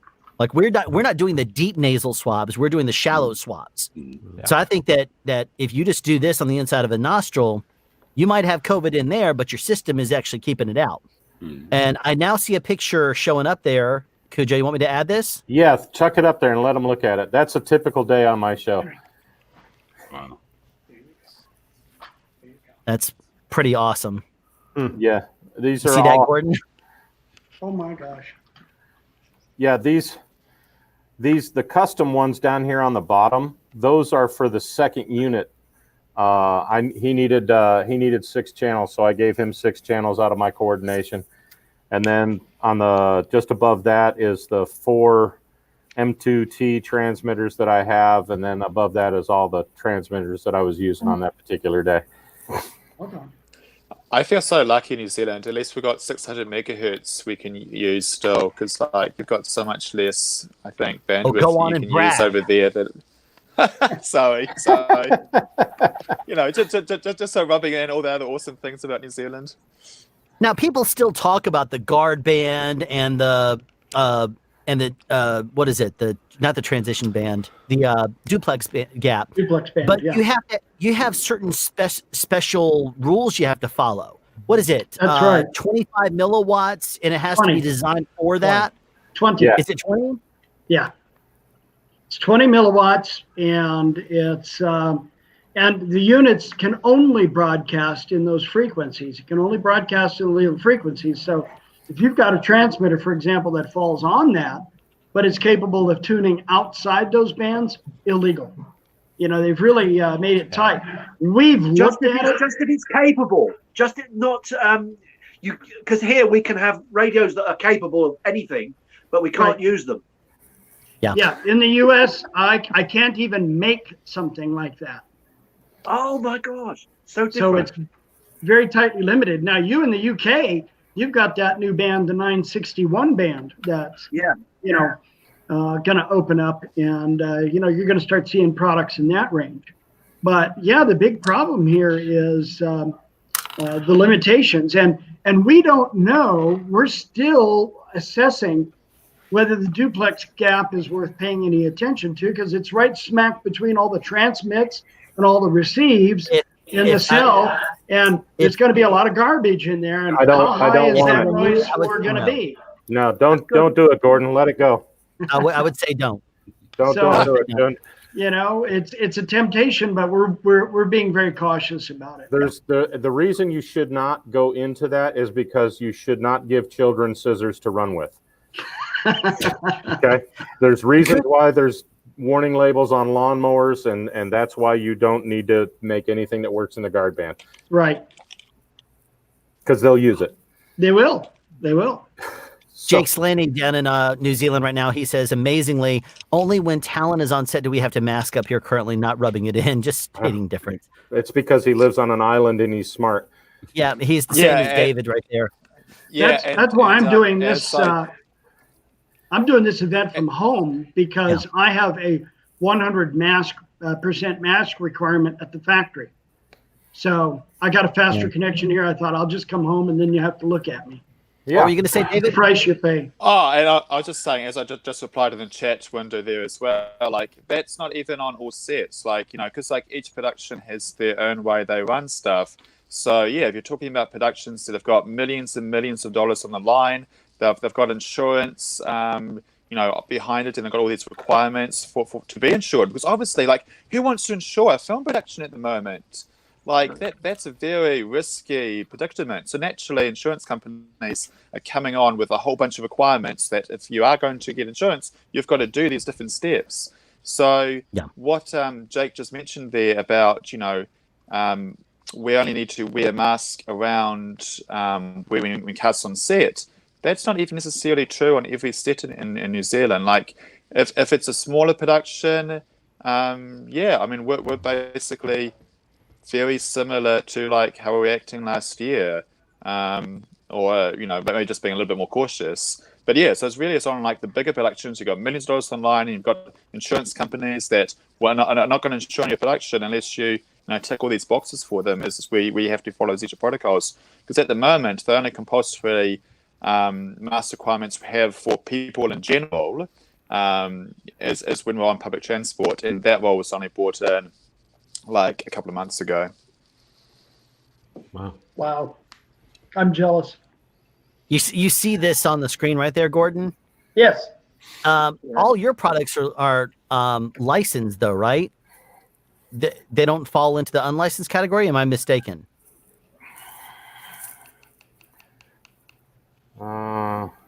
License if it goes beyond the 50 milliwatt limit, and then you have to have a Part 74 license for that. And notice that what's missing from here is the 911 band, because the 914, because there's no that is definitely Part 74 license required. So and if you have a license, if you have your FCC license, you are protected. You basically then have priority over unlicensed transmissions. So you're on a location set, you fire up your transmitters and you're going along fine, and then church across the corner suddenly fires up a bunch of stuff, you will be within your rights to go and say, no, you can't run that right now. There's a licensed operation operating. Yeah, doesn't give you priority over other licensed operators, but it does over unlicensed. I'm having to upgrade my license right now because of the number of wireless that I have.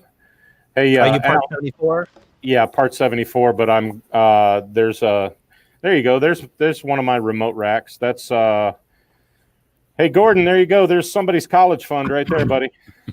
Boy, howdy. Now you recently get did another a video cup of coffee about this remote rig. I did do a video of my remote rig, but I need to do another one because it's expanded substantially from the last go round. This is now even a little bit more different than what the picture you're looking at here. But this has, if you look at this picture, there's 4 times as this is all D squared receivers here. There's 8 of those. And then down here at the bottom is my 2 M2T transmitters. And there's an antenna combiner at the top and an antenna combiner at the bottom. And then at the very top is the distro for the Riedel Bolero comm system that we use here. So I can run all of that over fiber as well. Go over the scroll back to the previous picture you showed where both of your carts were side by side. Oh, go back to the sound carts. Hold on, let me. Because I spotted that one. I put it up there, but we were not talking about it at the time. But that's just it's a fascinating thing. And Cujo, I've put the word out, and I think I talked to you about perhaps doing a video in collaboration where you talk about this. I would love to do that. I would love for you to go over all of this and talk about frequency coordination and everything from your neck of the woods. That would be amazing. Yeah, I'd be happy to do that, dude. We can totally do that. Let me find this picture here of both of my mix carts side by side. Here we go. And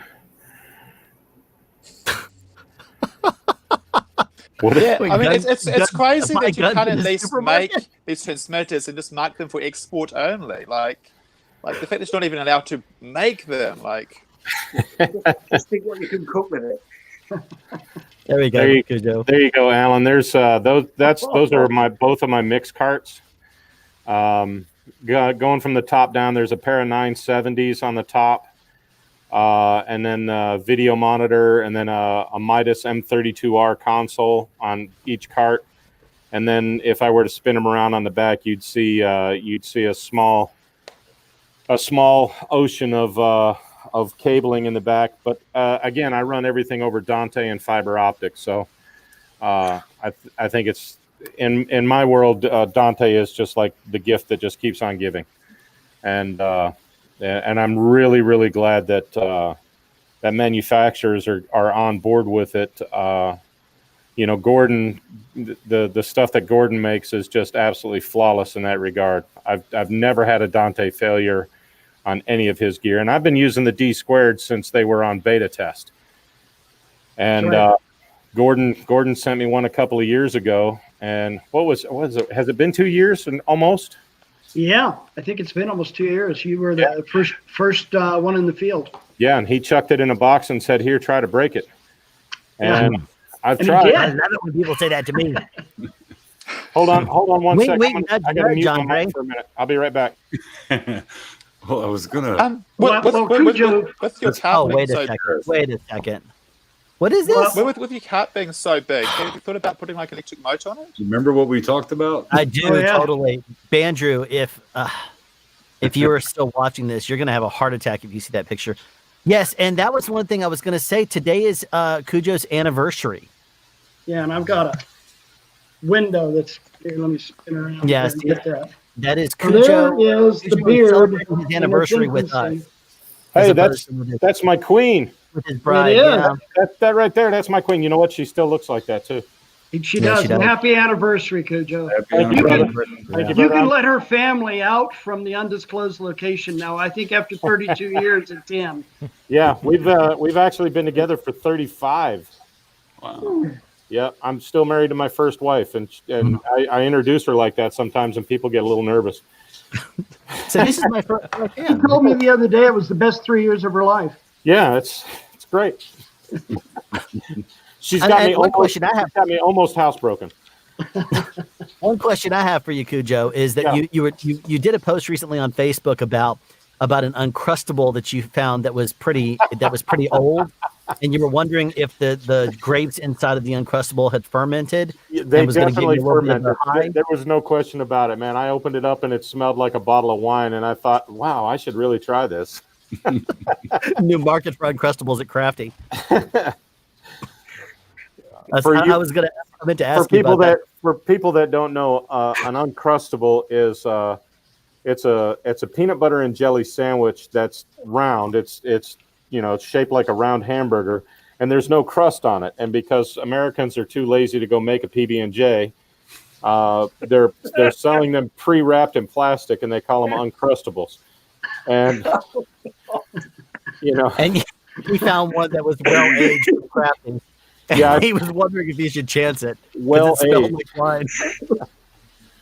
Do you know? I can't believe the amount of sugar that the Americans put into their bread.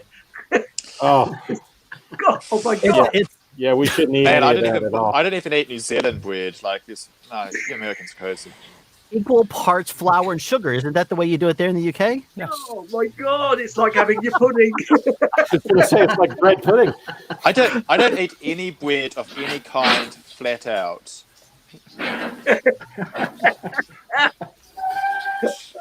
Oh well, Kevin. It looks like you have. I gotta go. You got some rain happening. I got monsoons happening. I'll come back later, but I'm outside with all this gear, and it's like raining like a mofo. Definitely take care of your gear. I'm gonna say goodbye. No, your DD mic's fine. Goodbye. Yeah, the mic's fine. The laptop's gonna go boom. Yeah, there you go. I don't want that to happen. But hope to see you on later, Kevin. If you want to come back by, I'll be back later. See you guys. Take care. And then so we I can take my mask off now because I'm the only one left in the building. Everybody's gone. All my guys are gone, so I can breathe. I also want to hello to your beard. Now we can see it. Yes, thank you, bearded brother. Yeah, David has a beard. It's funny because he's the skinny, long bearded dude from the other side of the planet, and I'm the fat, shaven guy here on the top side. Gotta set the beard free, man. One of my sons gave me a bunch of Viking beard beads for Christmas, and I can't wait to go home and braid them in. And I remember I got some nice beards at a beard contest once. Yeah. Yeah, Alan's known me long enough that my beard was smaller than Andrew's. It was just it was a little small thing. Mine's pretty trimmed right now. Mine typically gets out to a little bit longer, but I was like, it's Christmas. There's going to be photos taken. Oh, screw it, dude. This is COVID. This is the Rona beard, man. Yeah, bring it. Yeah, because like you can fold it up, and now you've got a mask. Yeah, this is my mask. Yeah, totally. Look here. Yeah, exactly. Put it right in my hat. There you go. Much better. And it's just like wearing the Zeppelin, just like wearing a fur on a Zeppelin. Hey, real quick, I'm going to go ahead and add one of my friends here also from the Search for Awesome. This is Titus. Welcome, Titus. How's it going? Hey, Titus. Hey, how you guys. doing? Titus. Doing good. How are y'all? Can y'all hear me? Yeah. Yep. And welcome aboard here. He had some technical difficulties, but he's now joined us. So you apparently passed on your technical difficulties to Kevin, who is now fighting a monsoon, getting all of his gear back inside before. I feel your pain. Yeah. In Florida. For our British friends, our Irish friends here, this is just now available in the United States. Russia. Yeah. That's a wrap gift. That's a wrap gift. I'm drinking Irish coffee. Yeah. Oh, that reminds me. Never did do the Zip Fizz from earlier. I made it, but then I never. Are you going to do a dry Zip Fizz on camera? Yeah, you got to do. Well, I've done that in the past, but I haven't looked it up in tonic water. So what exactly is a Zip Fizz? I think I've heard of this. It's 50 bazillion units of B12 wrapped in sugar. Oh, it's like there's seriously. no sugar. if you read the label, it's like 40,000 times the recommended daily allowance of B12. Yeah, It's not endorsed by cardiologists. Yeah, it's It is not sugar though. It's oh, there's no sugar in it? There's no sugar in it. It even advertises it. Zero sugar. But it does have Sweetener. 2,500 milligrams of B12, which is 41,667 percentage of your daily values. Yeah. And the That's good pretty old good. 41,000. 205 milligrams of caffeine.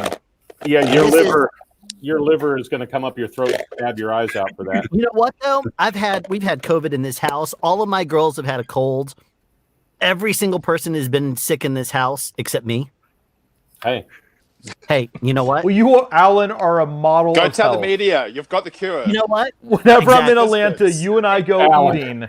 Alan, the model of health. You know what though? I'll tell you. The last time I went for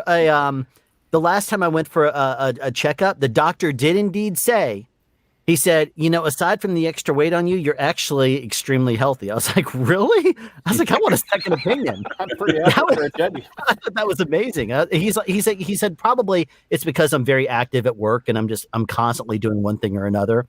Just keep myself moving and keep myself going, because that I'll just sit there and chow down on steaks and plates of bacon. You've seen that. I'm Cujo. right there with you. Yeah. I've seen bacon. I've seen bacon being assaulted mercilessly by. We'll never agree on how you cook your bacon, though. I think what you do to bacon is morally reprehensible.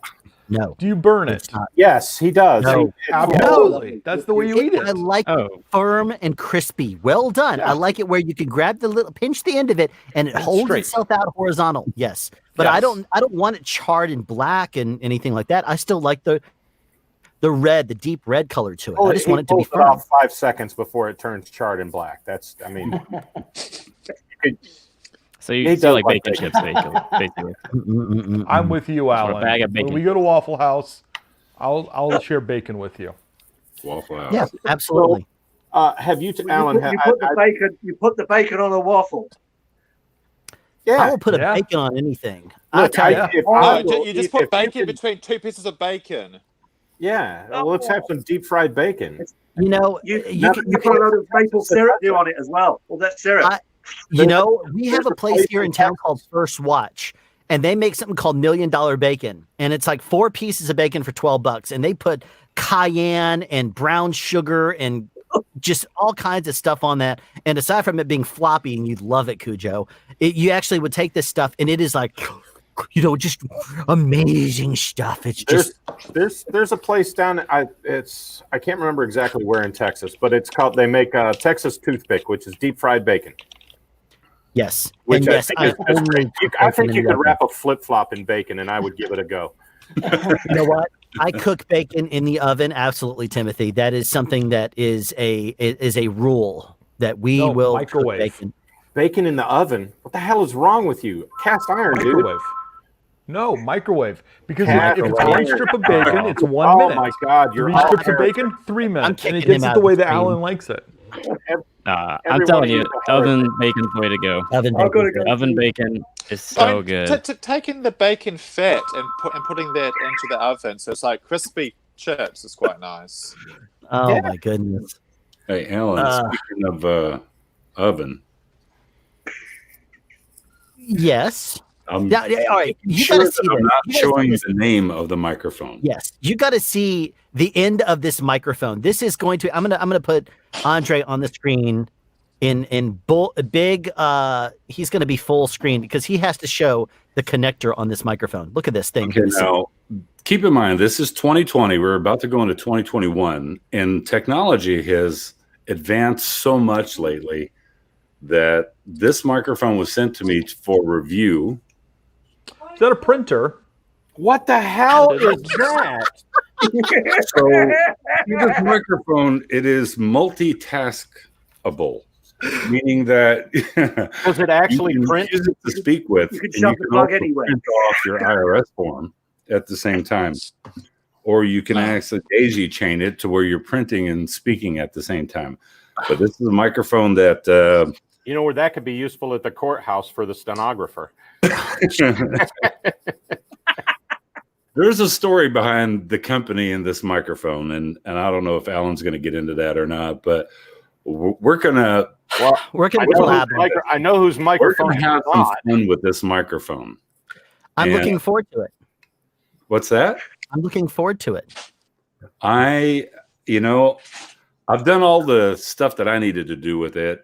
Alan, you know some of the stuff that's been going on with me here lately, but this thing will be going out to you.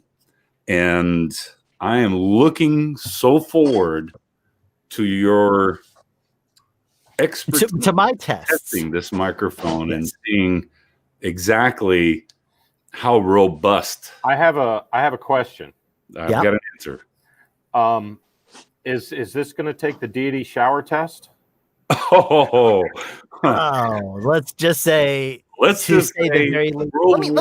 This is a great time for me to mention something. Okay, I'm gonna throw something out for you guys to hold on 1 second, guys. I want to introduce you to somebody. This is Shahid. He's one of my boom ops here at Tyler Perry. He is the most fantastic human being in the world. And, I know him. You know it, Alan. There's Alan. Yeah. How's it going? Happy birthday, buddy. How's it going, man? Good to see you. Well, what I can see of you.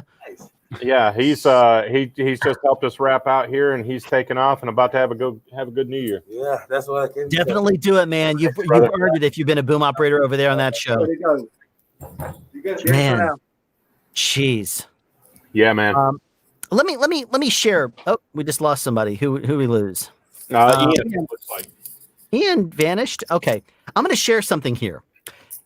If you have watched my channel for a while, you know that I do a series called the Electro Voice 664.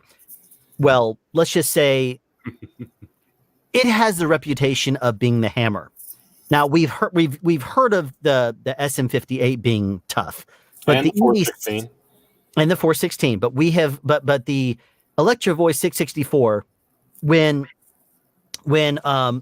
it used to be Lou Burrows, the founder of Electro Voice, when he used to demonstrate and talk into the microphone as part of his presentations, he would unplug the microphone. He would knock a couple of nails in with it, and we'd go back and continue using it.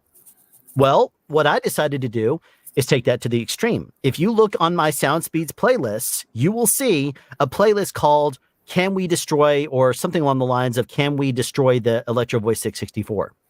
Michael Wynne and I took it, used it as a hammer. I took it and I grilled it. I put it in frozen water and I froze it in my freezer. And then I realized that it was maybe on the inside, it was damaged. So I took the microphone then and put it into my oven and boiled all the water out of it. And the microphone still seemed to work. So I figured that because of 2020, now granted, it didn't sound great by any means, but by the end of 2020, I figured that it was kind of, we needed to have something that would be special, a special send off for that microphone. And I've actually reached out to Electro Voice to see if they can repair this microphone. But in the meantime, I decided to do something special, and I think it's a good time to share this. Here we go, right here.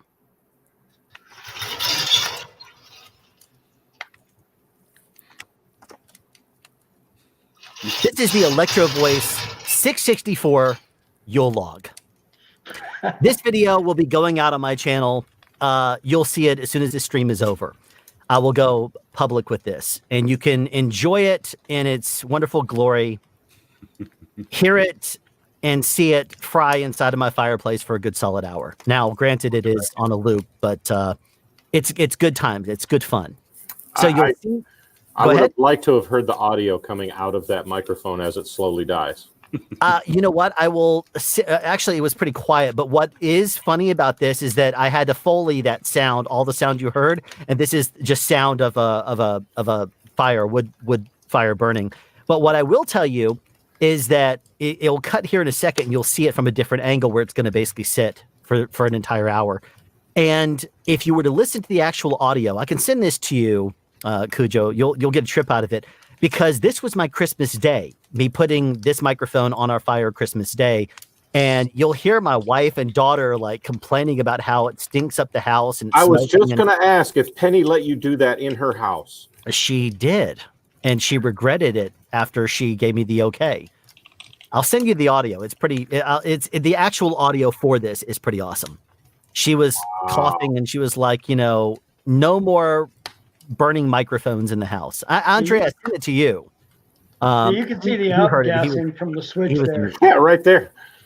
Yeah, but the connector at the bottom, you can't really see it, but the connector itself has come off of the bottom, and it melted shortly thereafter. The button is you see fire coming out of the button, which is in the middle of right where it starts to bend. This is why we can't have nice things, Alan. Yeah, pretty much. But I tell you, that microphone. You're mad man. You're committing crimes against microphones. Well, always. You should be taken to international court. Excuse me, I got to cross Alan off my beta tester list. I'll be right back. Yeah, when Gordon sends you stuff, and nobody's try to sending break anything it. to you ever again. Yeah, I don't think this is what Gordon had in mind. Did we just lose Alan? Gordon is along for the ride at this point, I think. But I had to do a wonderful restoration. Burnt up at the moment. You can't really smell it, but it smells like ketchup. And the reason why is because my wife said to get off all the burn marks and stuff, we should stick this in ketchup. So I put it in ketchup, and it smells like ketchup. So you can see the connector down here at the bottom. I'll remove this now, but you can see if I'll go big on me for a second. Not Andre. There we go. You can see it completely fried out the bottom of this microphone. Are you going to rewire it? So what you have? What Are you you going have? to rewire it? Yeah, you have a nice microphone case, is what you have. Oh, it's wonderful. I've reached out to Electro Voice, and I have said, can you repair a microphone that has accidentally been burned a bit? And we'll see what they say. We'll see what kind of if they're going to be able to do this. But regardless, this is something that I have in the works. That as a matter of fact, I'll go ahead and go live on the video right now while I have you guys here. We'll go ahead and go live on this, and you can enjoy in its good happiness and glory the wonderful EV664 Yule log video. So it is now public, and people can enjoy it as you are enjoying your New Year's celebrations. I know it's New Year's right now where David is. David has now vanished. So he's emotionally distraught over the abuse of that microphone. He's quietly throwing up outside right now. Yeah, it wouldn't surprise me. It wouldn't surprise me. He's like, no, that would be terrible. But that is a bit of the fun that I've had going on in my house. In addition to the other videos and stuff that I've been working on, which eventually, yes, accidentally, exactly. Dan, if you know anybody at Electro Voice, tell them it was an accident, because it was an accidental putting of it into the fireplace, as you saw in the video. It looked like he dropped it. I don't know. I don't know what I saw. It was a total accident. It was, way it is. And this is, of course, one of the best ideas I've seen. How about a Blue Yeti in the fireplace? That's a great idea. I love that idea altogether. Blue Yeti has no purpose in the world of sound anywhere near me. Yeah, there you go. I was just going to say, maybe that microphone that... There you go, Alan. Isn't that the Yeti Mini? Just for you. Isn't that the Yeti Mini, though? No, that's a Blue Yeti. This is the... What the hell is going on? No, that's the Blackout Edition. I couldn't get the Deity to work with my computer for some reason, so... This is our troubleshooter right here. No, Andrew, that's definitely user error on my fault. So I couldn't get the Deity to work with my computer for this StreamYard, so I went with the Type A. And that is just, it's mind-boggling to me that they would put a USB-B on the end of it, which is for peripherals. It's a printer. It's right? a printer. That microphone prints. I mean, it's technically a peripheral, I guess, maybe. Are they still using Windows XP to power that microphone? Well, we're going to see if it withstands. Well, I'm not going to get into that. Ellen's going to do the. I'm going to do some testing of it. Let's just say. Of course you are. And it'll be a full. It'll be a full, honest review of this microphone. It will be. Yes, it will. It will be a very full and honest review. It'll be full of a lot of stuff. Hey, there he is. There. David has returned to us. Did he see the microphone? Yeah, I saw it. You're mad man. Well, it's it is definitely what it is. The other one, yeah, like what? That's a dinosaur.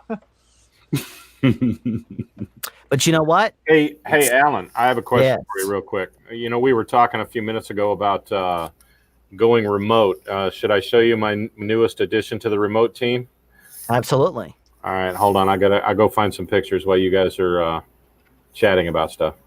Okay. Yeah, I like some more thoughts about like remoting a mix, like that is obviously, you know, got some benefits and you quite like it, wanted to done it. But like in this hypothetical world, if you can imagine and ignore the elephant in the room of COVID, if you didn't have COVID, wouldn't you prefer to not be like so distanced from set? Because like although you've got like the monitor feeds from the cameras, you don't necessarily see the set so well, I feel, as when you're like, you know, maybe only 20 feet away. And also like, you know, not being able to like verbally sort of have those non-verbal clues when, you know, like maybe the first AD just sort of looks at you and you can just sort of, you know, look, you know, just give that look back. So like I still find it useful to be like, you know, close-ish to set and not necessarily like 100 meters away. Like I'm going to say you're not wrong on that. I generally would prefer being closer to set for the same reasons that you mentioned, for being able to have the nonverbal communication with the first AD or the director or something like that. But what I'm finding more and more to be true, and this is setting COVID aside for a moment, many of the shows that we are working on nowadays, sound can always be fixed in post, and they really are not looking for our input anymore. And that's certainly not a blanket statement for every production, but for a lot of productions that are on what they like to call a tight budget. They don't want to hear about sound problems. They don't want to talk about sound issues. They want to talk about, let's move on and get it. And if we don't have it, we'll get it in post. And so from that standpoint, yeah, a lot of productions really are less inclined to want to hear or see the sound mixer on set.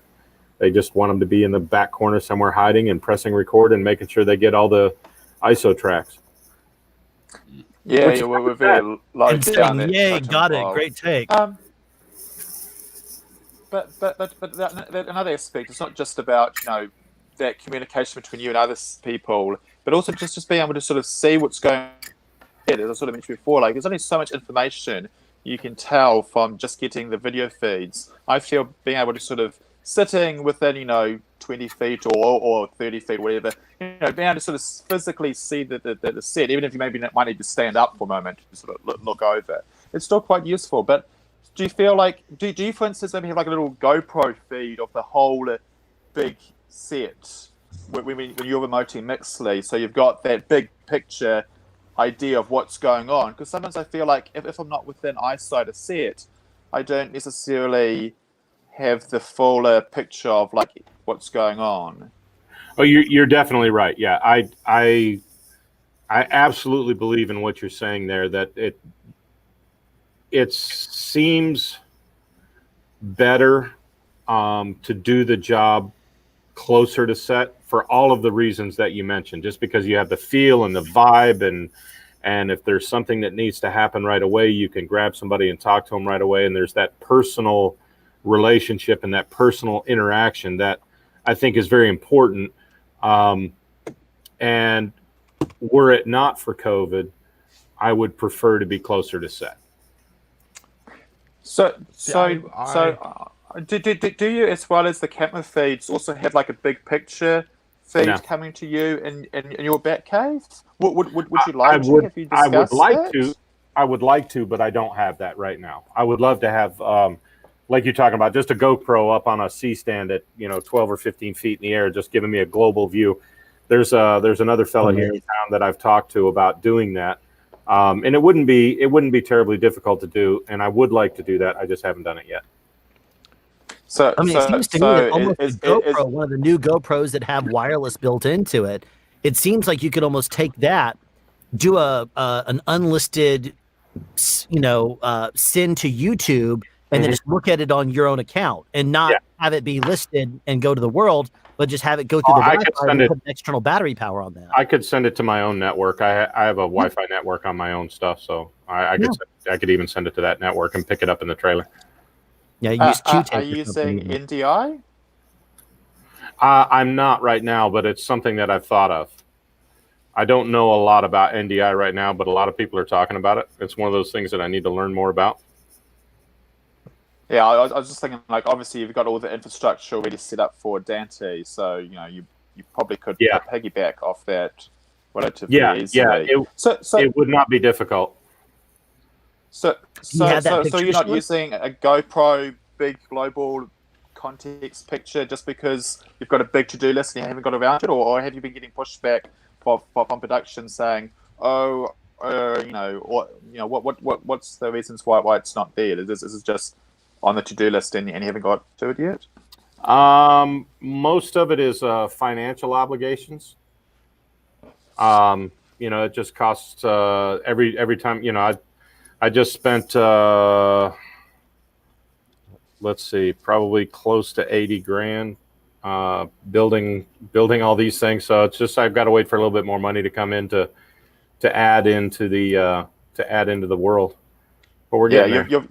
You've got to draw that line somewhere eventually. Yeah, the queen has to be made happy. Let's add this picture here. You want to tell us what we're looking at? That is the inside of my new mix truck.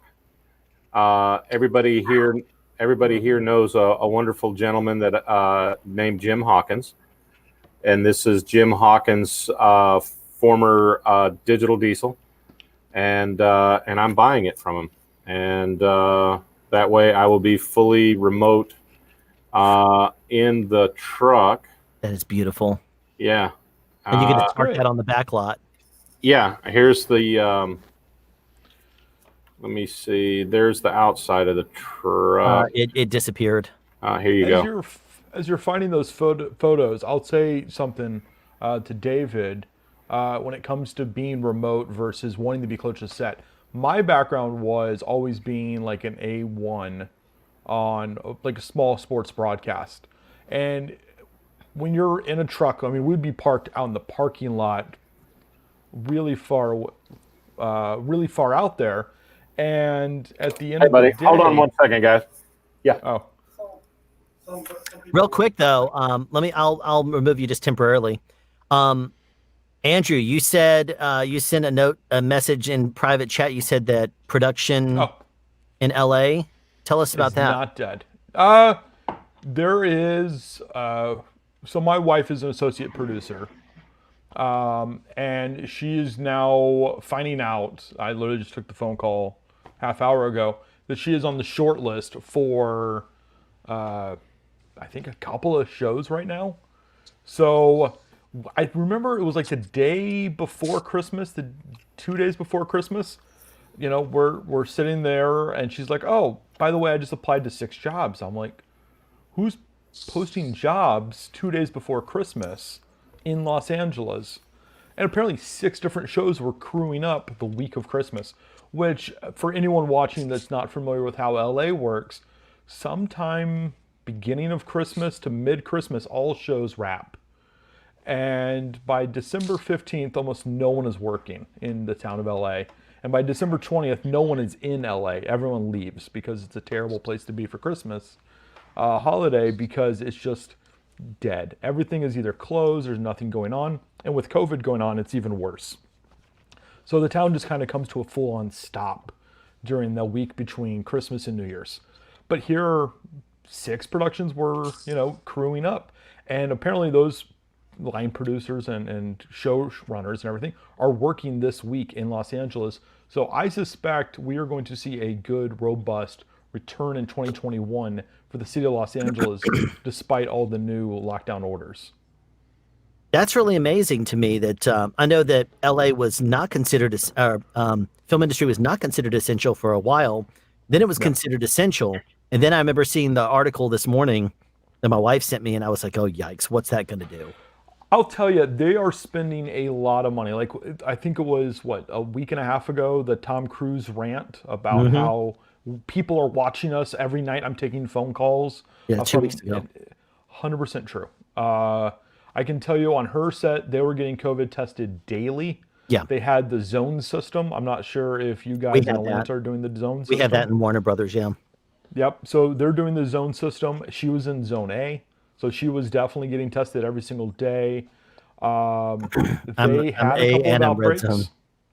Yep. They had a couple of outbreaks and they sent the whole department away. And they just got, cool, our department got one hot case. All 4 people in art department are out. We're going to be overnighting in 4 new art department people. And they had like kind of a short list of secondary resumes ready to go so they could immediately start making phone calls as soon as one test comes back positive. And they had no qualm sending people home if there was a hot test. Yeah. Yeah, the way Warner Brothers is doing it is a bit different. If you test positive, then they will do contact tracing and determine anybody that you've been within 6 feet of for 15 or more minutes, and then they will send any of those people home. We've had that come up a few times, even with talent, and then they've quarantined, and we've just shot other things around it. But it's never been anything that has led to anything. We think it's been a lot of false positives. Or asymptomatic. But we've not had one person come back with any symptoms. We had to do the same thing for our factory and warehouse. Yeah. I had to send the entire machine shop, the first shift, home for 2 weeks because one guy definitely got it. And then contact tracing kind of found out everybody was a little bit sloppy. So we sent them all home for 2 weeks. Mm-hmm. Yep, with pay. It happens. Andrew's. Yeah. Anyway, I was really surprised that a production I worked on, there was, it's a fairly high-profile international actor. Thus, when they got COVID, it was in the news, and that's how I found out. Was through reading the newspaper. I was very surprised the production didn't tell me or anybody else directly, seeing as I worked with directly with this actor. Maybe they didn't tell us because it was that, the last time I worked with them was his last day of on the production. But still, I remember looking at the news report about this and thinking oh, it says what day he worked, what day he got COVID on, because he knows how he got it. And I'm thinking back, hang on, the day I worked with him was before that day. Yeah, I mean, at least. Yeah, I guess nothing worse. I don't think it spread any further, but he probably wasn't infectious at that point in time. But still, yikes. Yeah, it's definitely changed the workflow of set. But you know what? It's just one of those things that we're going to have to get used to for a while, and it's better to be to take precautions and to be safe than sorry. So I'll do what I have to do here. Cujo has returned to us. How's it going there? Doing great, guys. Sorry about that. I had to go move my truck. Yeah, no worries. So you were talking to us about your van. Yeah, my new truck. Your new truck. Nice. Digital diesel. Look at that. Yep. Yep. So that's built out completely already. As a full mixing truck. If some people here in the Atlanta area and probably to a larger extent, a few people worldwide may know Jim Hawkins. He worked at Capricorn Records for a long time. He was instrumental in recording, greats like Leonard Skinner and those kinds of guys back in the day. Has his own studio up in Athens, Georgia, and he's retired, and this truck now needs a new home, so I'm going to give it a new home. Excellent. And that is that really will, awesome. Yeah, I'm pretty stoked about getting it, especially from a guy like Jim. He's a super guy. He's awesome, and he's got extremely high standards, which is just, I'm sure, making it even better because it's, I'm sure, set up exactly the way you'd want it to be. It's literally turnkey. I mean, I have to do almost nothing to it. There's very, very little that has to be done except for moving my gear in. I mean, there's Alan, do you still have the picture of the console up there? Or? The picture that you were talking about earlier. That let me bring that one to you. I see your Spectrum. Yeah, look at that. Is that one up? Yeah. That's the console that's in the truck right now. It's a DM 2000 Yamaha, which when it was new probably cost as much as a whole house. But there's a patch bay over on the that's built in. There's all the overhead racking is still there. All the power supplies and time code clocks, and it's literally ready to go. All I've got to do is essentially plug in my fiber optic stuff, and we're done. That's awesome, dude. Yeah. I mean, I'd like to see that thing in person because I think it's just going to be amazing. You were when we day played on the show that I'm now full time on. Yeah. You were showing me your what is it? The Pharaoh fish. Yeah, Pharaoh fish A32 Dante. And your whole system was just insane. How much tech you have built into this thing. It's amazing. I want to say I was an early adopter. There's a couple of people in LA that have been using the Pharaoh fish for a while. I got mine in 2015. And I've been been working towards the Dante end of audio for TV and film since 2015. So yeah, I'm certainly not an OG, but I have been working at it for a pretty good while and have made some significant investment in doing it. And I think really in a broad sense, if I were to talk to anybody about buying new gear in 2021, I think that if you are not seriously, absolutely looking at wideband digital audio and Dante native gear, then you are setting yourself up to be behind the ball before you even get rolling. And this is for TV and film. Now, for studio and all that other stuff, obviously there's different parameters that are involved. But if you're in the live TV production or stage production or TV and film, wideband digital wireless and Dante native gear is really where you need to be looking. Now Gordon, Lectrosonics has done a lot with that. Go ahead. What were you going to say? Oh, I was saying, so I made a mistake. I made a mistake buying the 833 because it doesn't have Dante. Darn. Well, to be fair, back when I purchased it, we only had Scorpio. That was kind of outside my price range, and the 888 wasn't out yet anyway. Yeah. Let's say you bought the best thing you could get. No harm in that. Oh, yeah. You know what? It's still a great machine. It's still a great machine. I still have my 688, and I love it. Now, pretty much everything Lectrosonics has out there is fully compatible, going through the whole Dante system now. I mean, you can do an amazing Lectrosonics system and just have, how many channels of wireless could you have feasibly in there, Gordon, without there being issues with coordination or anything? Depends on your spectrum.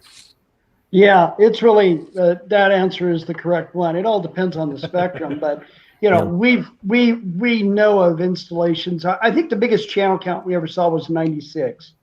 And that was in a relatively clean environment where the building itself was a Faraday cage just by the nature of its construction. So there wasn't a lot of interference inside the building. So it was actually pretty easy to do. I've had situations where 12 channels was a nightmare. So it kind of just, it so boils down to the installation. And again, it's all about that signal to noise ratio. The beauty of Cujo's rig is that he can move the antennas and receivers close to the source. And you can operate in incredible amounts of RF if you are close.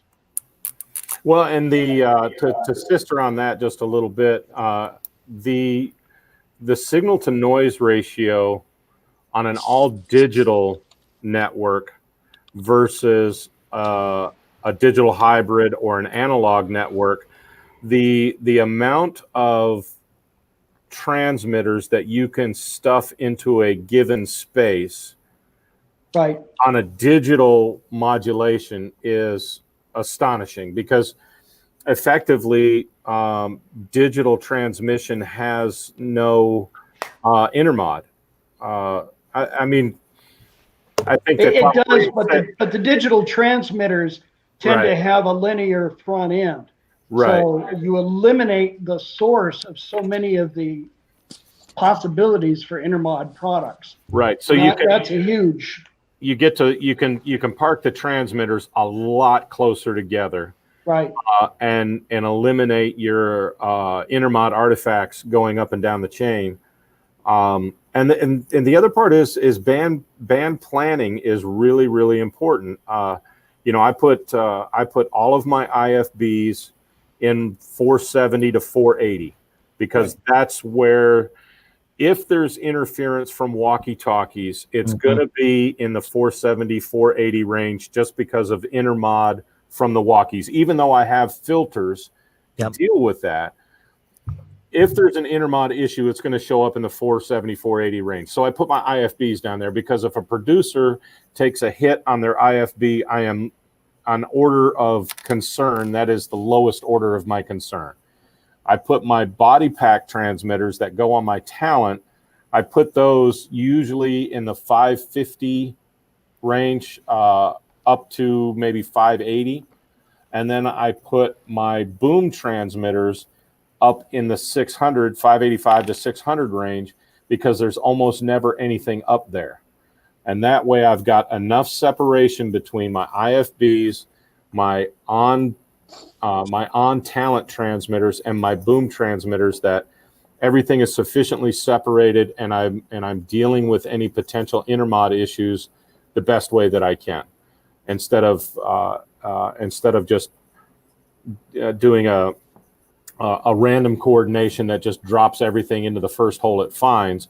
I want to be able to plan where it's going to be so that I can try to mitigate any issues.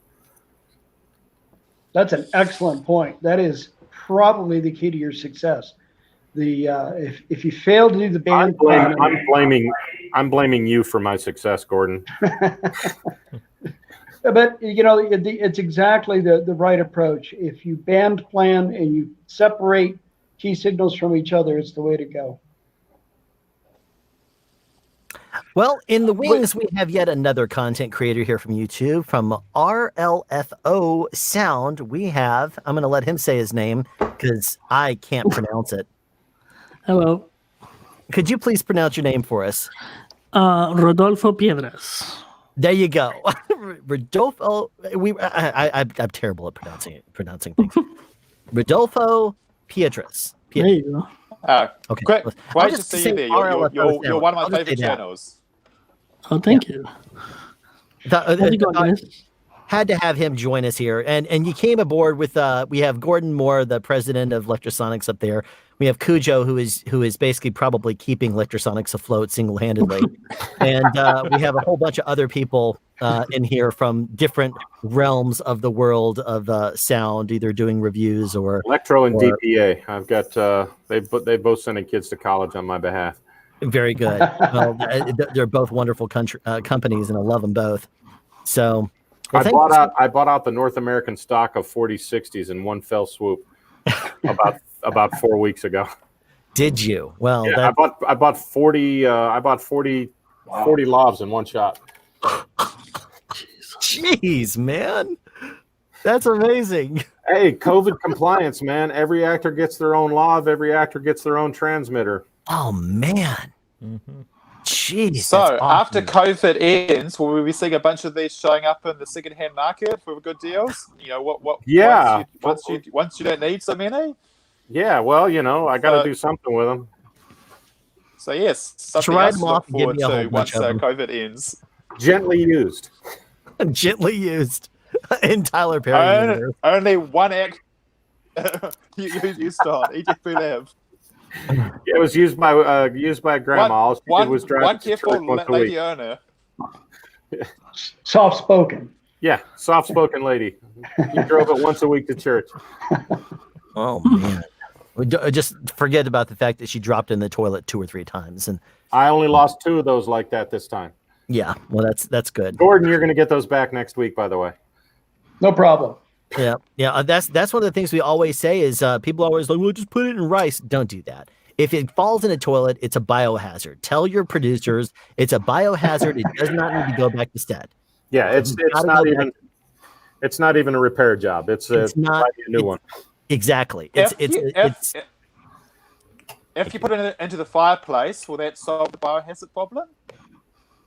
You know, that's a good point. That's a really good point. If Gordon would like to send me a couple of units to try, I will put them in my fireplace and see what they would do. I would just love to hear the audio from that as it dies. It would be awesome.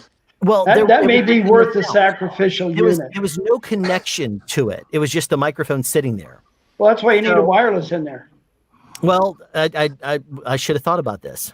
But we'll get a DPA 4098 wired for electro, stab it in the end of there, stick it in the fireplace, see which one dies first. I'm gonna have to tell you that there's a bunch of the actual raw audio from it was pretty funny. You hear my wife and daughter both coughing and not happy with me at all for frying the microphone, Stinking up the house. especially since it was Christmas Day, you know, with all the wonderful stuff going on, you know. So that's what I do. And then they're just like, "Oh, Alan, this is terrible." I'm like, "Yep," and that's just my responses. I'm like, "Yep, sure is." You should do that next year and make it a Christmas tradition. Christmas tradition, always, you know, microphones frying on an open fire. Yes, exactly. It's certainly need to do that. Well, real quick, I'm going to add one more person to the stream here, the amazing Julian Krause, coming from Germany, where it's very quickly becoming the last day of the year. Yeah. Can you guys hear me, Julian? How's my audio? It doesn't win the last day of the year. On the low side, but it sounds good. It's not quite the last day. It's 20 minutes to go, but then it's only almost midnight. Yeah, it's almost see midnight. 2 identical Shep CMC 641s right there. Yeah, once I saw the microphone from Rodolfo, I just had to join because come on, had to do it. Sitting on that beautiful Sonella mount. I was gonna say he's got a Sonella A6 II there. It looks like, and that's a really nice mount. Is that? And I can't tell what Julian has down there. Rodolfo, very expensive. I think $5 eBay shock mount. So yeah. Oh, nothing but the best, Julian. Definitely, but it works out quite fine on the desk here. It's perfect. I just have to be a bit careful not to bump my desk too much. But other than that, it works out like a treat. Yeah. Well, excellent. So let me. I tell you what here, real quick. Gordon, you have been with us for a long time. I don't know if you have other things you need to accomplish, or are you okay staying a bit longer? Just lost you. Just lost me? Nope. Okay. Say that again. I was going to say, I know you've been with us for quite a while right now, but I was going to ask, you know, I'm sure you probably have quite a few things because I told you you'd only be on with us for maybe 45 minutes. It's 2 hours later. That's the way it normally is in my world. But I was going to ask if you could tell us a war story or something that was a moment, and I'm going to use this to carry us into a next. I'm going to go down the line here, but I'm assuming that that there has been some sort of a war story that you could share with us about perhaps something that didn't exactly work out the way you had expected it to, a fail, something of the kind. Yes. You know, you have to be careful when you're working with engineers to define exactly what it is you want. Because if you don't get exact in what you tell them, you don't know what you're really going to get. And a perfect example was our D4 system. The D4 was supposed to be a 4-channel camera hop operating in the 908 band. And so we have these kickoff meetings for a new product where we all sit around and we talk about what we're going to design and so on. And that particular product, 4-channel, and we told them it's got to have balanced outputs. We didn't tell them what kind. And so this camera mount 4-channel hop comes out from engineering like a year later or more than that. And it's this gigantic box with 4 big XLRs on it. And, it was just completely not what we had in mind. It was huge, just huge. And we sat there going, we didn't want these. It says, no, my note said this. You said balanced outputs. These are balanced outputs, and couldn't they have been the little ones, And so we have to be careful about those things. Way back in the early days when we were first coming out with the first frequency agile units, the UM200, we had a real problem. We got the first boards in, and we fired them up. And on a Friday, they came in back from a prototype shop, and prototypes run about $1,600 a pop. And so we fire the unit up, but before we do that, we have to put shield on it. So we call the machine shop, and they make a shield, and we put the shield on. We test it, and it works beautifully. So Friday night, the engineers all go home patting themselves on the back on a beautiful transmitter. Come in Monday morning, fired up, and it doesn't work for crap. So they take a few look at they make some changes to the circuit board, send out for another prototype. It comes in on Thursday. They make a new shield, put it on the board. Friday, it tests beautiful. Monday, it's crap again. And this went on for nearly 6 months. And then it was discovered that what was going on was every time we built a new prototype, we called the machine shop and they made a new shield, which is machined out of raw aluminum. And when you mounted it on the board, it worked beautifully. And we put it aside, and because of the scheduling, it was always on a Friday. Over the weekend, the aluminum would oxidize. And that wrecked the ground. Long story short, or long story longer, it turns out the first board was the best board. And we had tens of thousands of dollars in prototypes. And it was just because, all we had to do was make that shield out of brass and solder it on. And that solved the problem. That's the kind of nightmare issues we deal with, not being specific enough about what we design. Now we have a whole new process. Before we develop any new product, we call up Cujo, we call up people and say, hey, we're thinking about doing this. What does it need? And we get some pretty frank answers. I'm sure you do. And then we have a big meeting. And originally, when we did a new product specification, it was about 1.5 pages long. Today, it's a 22-page document, and it covers everything. What kind of display? How many buttons? What will those buttons do? How big will those buttons be? And right down the line, what's the output going to be? What kind of connector? Is it locking? Is it not locking? And that sort of thing. To try to not miss these little details, because it's surprising. Andrew can I'm sure agree. You can sympathize. You can miss some key little detail if you don't have it documented. Well, one of the tips is don't bother using locking screws because we're going to open it up anyway. Just leave Phillips head screws in there. Exactly. It's funny you say that because it sounds very much like what NASA did. They spent $20 million trying to create a pen when the Russians just used a pencil. Yeah. Right. Yeah, Exactly. same kind of thing. You got to take a real hard look at how you're doing things. Yeah. That whole thing of locking up the connectors. We know you guys are going to open them up. In I fact, had a D squared opened up yesterday. we don't void warranties because someone tried first, unless you did something stupid like drive a 16-penny nail through it. But or put it in the fire. Or put it in the fire. Yeah. Stuff happens in the field that is, you got it. The show's got to go on, and sometimes I know that's a loose connector. I know that's something. Let's open it up and fix it and get back to work. We're not going to void a warranty over that. Well, thank you so much, man. Gordon, I really appreciate you joining us here today. It's been wonderful having you here and all of your insight regarding wireless. Thank you so much. Look forward to what 2021 is going to bring, man. You bet. Thank you so much for having me. It's been fun. It really has been a great and happy anniversary, Cujo. Thanks, buddy. Happy anniversary. You bet. Sound is right. essential. I'm gonna put it on one more time, just so that he sees. And I'll There you have go. to keep it on there. Thanks so much. Really You bet. appreciate it. I'm going to throw one thing out. Andrew, I know you have to go here in a second, but if you have a moment, I'm going to take this into our next segment here, because every one of us here are content creators. And we all know how difficult it is to create content sometimes, because there's going to be a mishap. There's going to be a difficult situation. There's going to be something preventing you from creating some sort of a video. Now, before I'm going to tell you a quick story, but first I'm going to add one more person to this stream who's going to add quite a bit. I'm going to add right now our friend, Bandrew Scott. How's it going, Bandrew? Who? Oh my gosh. I should just take him back out. Take me out. Hey. Take you out. Hey, Alan. Hey, everybody.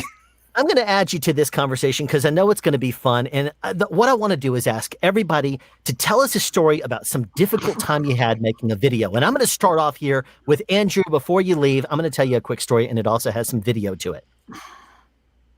When I was trying to do my first initial range test of the Deity Connect wireless system, I had some issues because I started off and it was late morning. I went to a park, got everything set up camera-wise, and no one was around. And then a dad comes over with a couple of kids that were at the far side of the park and decided they wanted to see what I was up to, and they would not shut up. So I relocated to a different part of the park because he just wants to see what you're doing. I relocated to a different part of the park where there was nobody. After I got set up there, what do you know happened? They came right back over. So I tore everything down, went to a completely different park where I completely set up again. I need to have a lot of space to test the range. Got everything set up. And then, wouldn't you know it, same thing happened. This time it was a mom that showed up with a couple of her kids. I was like, so I'm relocating, taking all this gear, multiple trips, as much as I can, holding all this stuff, going from place to place, driving myself completely crazy. And my wife calls just to check in. How's it going? I'm like, it's going terrible. This sucks. And, this is winter. So sun goes down. Sun sets around like 5:30 p.m. I get the testing done. And this is when in the initial stages of the Deity Connect, when the transmitter itself did not set the level correctly. It was off.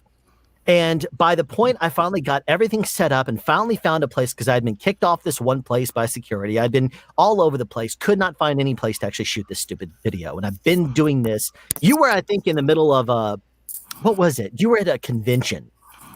You were was it NAS? I think I was in Amsterdam.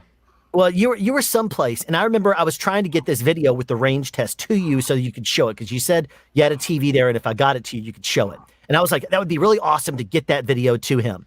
So I when I finally got out on location and the sun was setting, at this point I was gonna do the whole talking test, backing up a few feet, talk again, and finally I got to the point where I was just gonna jump in my car and drive down the road, and I had to hold the transmitters outside the window in order to get decent range on it.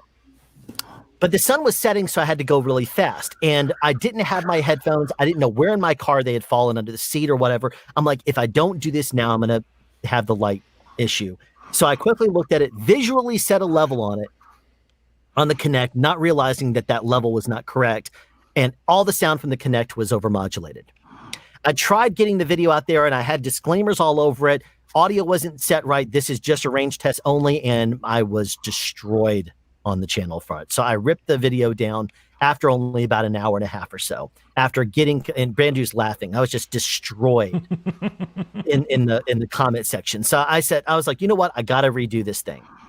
And so I decided I was going to go out, and I was not working that day. I already had the day scheduled off. So I was like telling my wife, can I please go out and shoot this thing? She's like, okay, fine. And it was right after school. I grabbed my 12-year-old with me, and we go out to shoot. And then I have a video that I'm going to use as a visual reference, keeping in mind that I have to hold my hand out the window, holding the transmitters up in order to do this test between the G4 and the Connect system. So I'm getting in the car. Can you hear me okay? So I'm getting in the car. Adventures of doing stuff with Daddy, right? My daughter is standing outside underneath an umbrella, and now it starts to rain. So here my daughter is, I roll up my window, and she's laughing. You can hear her laughing. But there's terrible a downpour coming. Let me see. Are you okay? Are you staying dry for a second? All right, I'm going to look real quick to see if this is supposed to pass or if we're doomed. I look like the biggest jerk in the world because I have my daughter out with the camera gear. For just a split second. And she's outside under an umbrella while I'm inside the car. For how long? As soon as this school bus passes down there, it'll probably be clear. And so I'll try this one last time, okay? Okay. And if it doesn't work this time, we'll just head on home. She was monitoring. But then what happens? The school bus passes and it goes into a torrential downpour. That's fine. So I took her down. I'm holding the transmitter outside like this. A woman sees this and starts screaming at me. I'm sorry?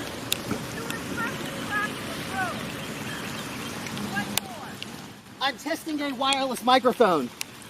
Hold on one second, it's raining. Let me get her inside. I could not get this thing for anything. I could not get this thing to cooperate. Everywhere I tried to take this wireless thing, I was getting rained on. I was having people glaring at me driving down the road because my little girl was standing out with camera gear in the torrential downpour, and I'm sitting inside the car looking at her. I'm like, I feel like the biggest jerk and stuff, but I got that video done. I got it turned out that night, and you had, hopefully, something that you could at least share. That was the story I'm going to share about a video that was very difficult to get done, but managed to get done.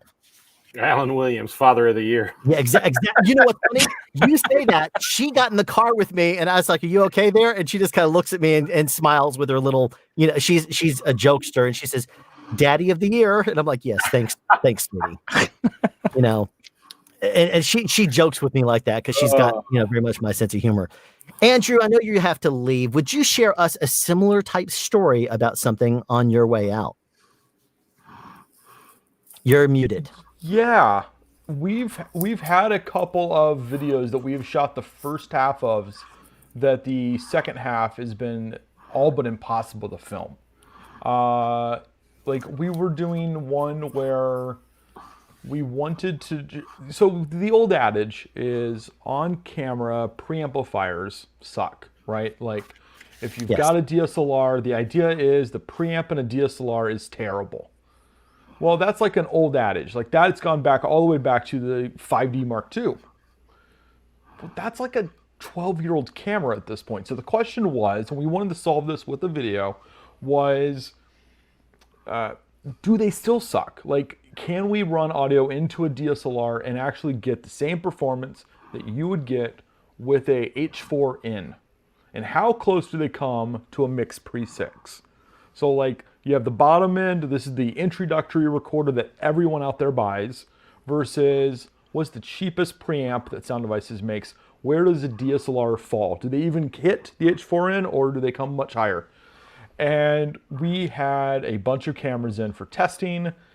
We built a little terminator plug so we could actually do a noise test and actually terminate the self noise of each preamp. That blew. That did not work. We tested a bunch. We shot for half a day and only went back into post realizing that the terminator did not work at all. We then said, okay, let's just screw that. We'll use a passive microphone like a lavalier, and everyone will just be dead quiet in the room, and we will just record room tone. And how does the room tone differ in these preamps? That kind of worked. And that was great. Everything was looking pretty good. Day 3 of the shoot, which normally we take a half a day to shoot a YouTube video, and that's it. Like we don't spend more than half a day shooting these things. We're already on day 3 of the shoot. And we come to find out half the cameras have to go back to their manufacturers. Because Sigma and Sony, Canon, Nikon, they send me cameras all the time for testing purposes with different microphones, and they want to make sure things work and everything. And some of them have asked for help for a little bit more than that. Like we've worked with a couple of cinema makers now that have got some new cameras coming out on the market next year that we've helped with the audio menus and settings for those cameras. And we realized we're halfway through the shoot at this point, and we're losing half the test. Because we're going to do the whole inside test, which is like, cool, super controlled environment. These microphones sound like this in these preamps. This is the best you're ever going to get. But then we were going to do a full-on real-world test. The idea being, no one ever shoots in this fake environment that we created for our test. Now let's take them out into the real world. And we realized of the like 6 cameras we started the shoot with 3 days earlier, we were down to only like 2 cameras. And like the whole video at this point was just like, there's not enough consistency. We weren't going to be able to deliver anything close to what the audience would have demanded. We already knew the comments were going to destroy us if we didn't bring enough cameras throughout the whole thing, if like we had too many drop-offs. So 3 days into a video, and we were just like, this is just a failure. Like, let's just go and do a quick little bit of research about shielding and XLR cables, and we'll just slap something together real quick as the filler video for this week, because this is going downhill quick as to what's a viable video. And I think we've had that happen twice now, where like we'll get multiple days into something that should have only taken a day and still end up having to scrap everything. Yeah, I've had to do the same thing. I did a really awesome video that some of you have seen screenshots from or seen me use footage as background. That was me in a shower with, you know, fully dressed and stuff, have rain drenching me. I did a wonderful video on law protection of rain, and I did it in the shower. But since my headphones shorted out as soon as I got in the shower, one of the things that I failed to hear is the quality coming from the actual lav itself. And what felt to me like the rain was not directly hitting the lav, apparently it was. So if you could just imagine like that the entire time, that's the way my sound sounded for the entire video. So I had to scrap it. You know, you hear sound speeds and maybe it was, and it's just, it was terrible. And so I said, there's no way in the world I can do that, because water being sprayed out of a shower head is different than rain. Cujo can tell you. I mean, you've done rain shoots there. I'm sure you can too, RLFO. I'm not going to try to say Rodolfo. That's right. Is that close enough? I remember you said Rodolfo. That's pretty okay. Yeah, that's all it is, man. Rodolfo. It sounds like how it looks. Yes. Yeah. But Rodolfo, right? Did I get it? Yeah, you got it. Okay. Yeah, I tried to phonetically spell it to him when I sent him the invite, and he spelled it differently. I'm like, oh crap, I got it wrong. But I mean, y'all have dealt with rain shoots before. Y'all know what I'm talking about. Yeah, rain sucks. Yeah. I don't mind the rain, actually. Andrew, thanks so much for joining us. I'm gonna let you go. I know you've been with us for a little while. I'm gonna say goodbye to you, and I'm going to invite Mr. Ray Ortega. Thank you so much for joining us, Ray. Thank you, sir. How's it going, Ray? It's going good, man. I've been enjoying the content. Just sitting over here. I'm as useful here as I am in the chat. Like I don't know why I came in, but you can actually verbally say things and add to us here. So thank you so much for joining. We got bunch of all-stars here. So far, only one person who has said they would be here has not been here. And we'll see. I don't think he's going to show up now because he's we should publicly shame that human being. Exactly. I was about to say, who is it? Name him. Let's go get him. I got my pitchforks. He has an excuse. He's Matt Price from Sound Rolling. He was one of the first guys that was doing YouTube content creation in the film world. He's been around for a long time. He has, and he's not been extremely active because his life has taken a different venture. But I would love to see him, and if he would pop in here, if he's watching it all, I would love to see him. But I've invited him. He's the only person that has not popped in for at least a bit. But hey, I tell you what, Titus, you're at the top there. Do you have a story of a mishap, something that did not work out the way you wanted it to while trying to create a video?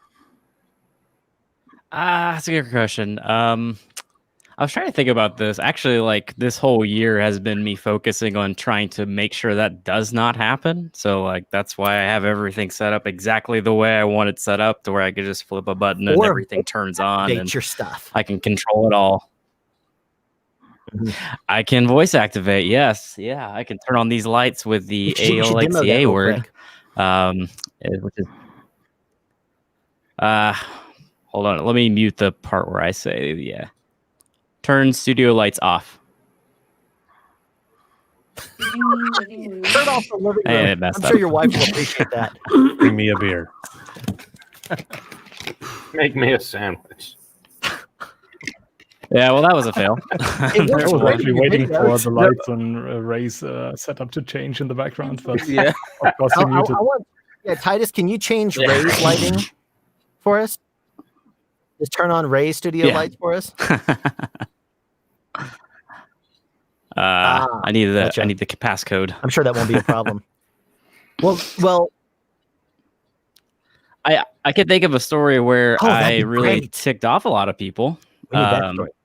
Yeah, that was fun. That's most of my juicy stories. When I was just starting on YouTube, I was trying to find like a good camera to use, and was using a Lumix G7, which I think is the same camera you use right now, Alan. I love that camera.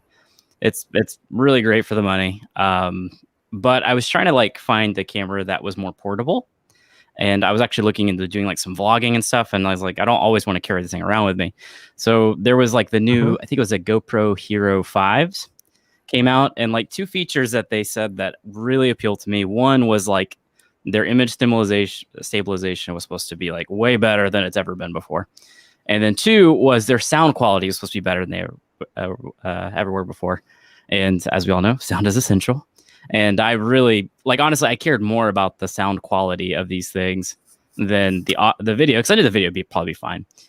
And I tried it out, and I was not impressed at all with the sound or the video. Well, the video was fine, but I wasn't impressed at all with the stabilization. It had that weird digital warbliness. I don't know if y'all know what I'm talking about, but it's horrible. It's not real stabilization as far as I'm concerned.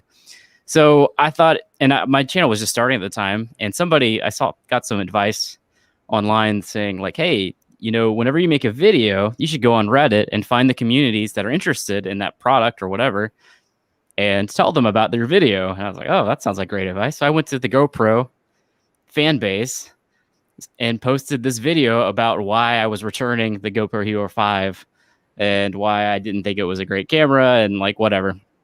I got lambasted by that community. They did not find it, these passionate GoPro people, they did not find that super helpful, that I did not like their awesome camera, which, I mean, I'm not really against GoPros. They're fine. But for what I was using it for, it didn't make sense. Now, what was that? Was that a GoPro? Yeah. Oh, man. It was a GoPro 5. You went into a GoPro GoPro Hero 5. Reddit, yeah. No, the Reddit page. The Reddit fan page. Those are people. Yeah. Subreddit on a GoPro. No, it was way worse. It's like, hey guys, here's a link, and then I just got self-promotion on oblivion. Reddit on the GoPro fan page to a video trashing a GoPro. I love it. Well, I don't. I learned that's the trifecta right there, man. Oh, geez. That is the best troll. I love it. Oh. Yeah, I thought I was being helpful. They did not agree.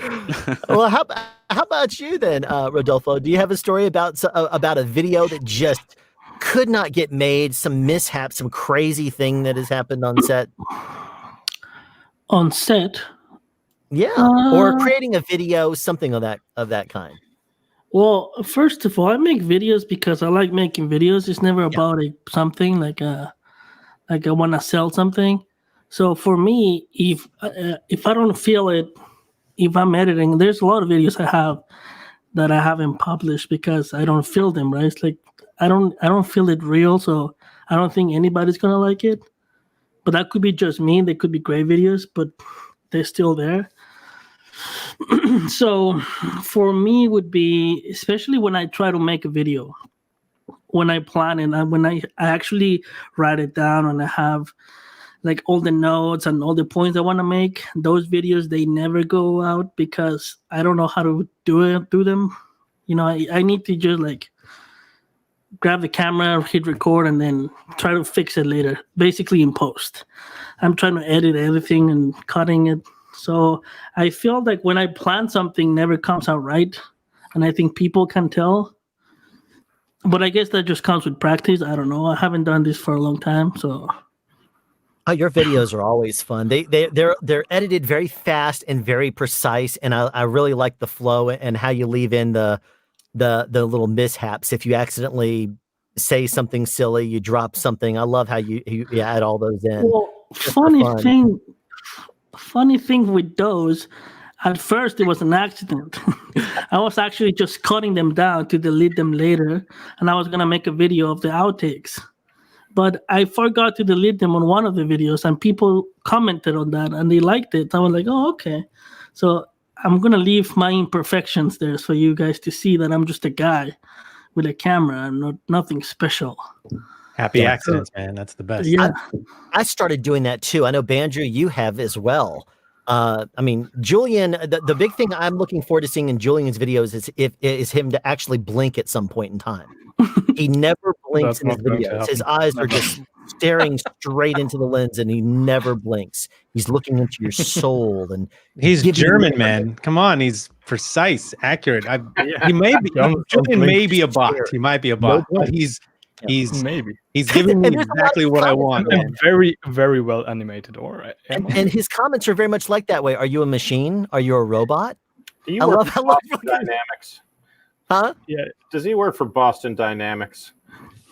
Maybe. I don't know. Have you seen the new Boston Dynamics video, the robot video? The dancing robots? Yeah. That's horrifying. Now all we know is they're going to be able to mockingly dance on our graves after they slaughter us all, after the uprising. Didn't you play PUBG, man? But they were so beautifully in sync to that dirty dancing at the song. same time. That was so beautiful to watch them dirty dance together, though. Hey, I have an audio question since we're experiencing it in the moment. Are they ever going to, someone who knows internet audio, VoIP, codecs, whatever, are they ever going to figure out how when we overtalk each other, it doesn't just squid? You know, we step on each other, can't hear the audio, right? There's a common problem where I record a lot of stuff remotely online, podcasts and stuff, and you have to tell people try not to talk over because you will lose that piece of audio. I did do a video with Dan Dugan where he talked about the Dan Dugan auto mix. He says it's available for license. But the auto mix, not live streaming? It's available for license for whatever. StreamYard, Zoom, whatever. Find Dan Dugan's auto mix and license it. That's a whole different thing. And I love that. And it's expensive to get into. But this case where I talk, you talk, someone's audio is going to, the codec's going to decide, squash that one, or they squashes it both where you can't hear, you'll lose words, right? Yeah. But I don't know what actually also because of the suppression of echoes. So sometimes the software, when two people speak and someone is louder, then the software thinks, oh, okay, there's only one speaking and the other one is noise, and then he suppresses it.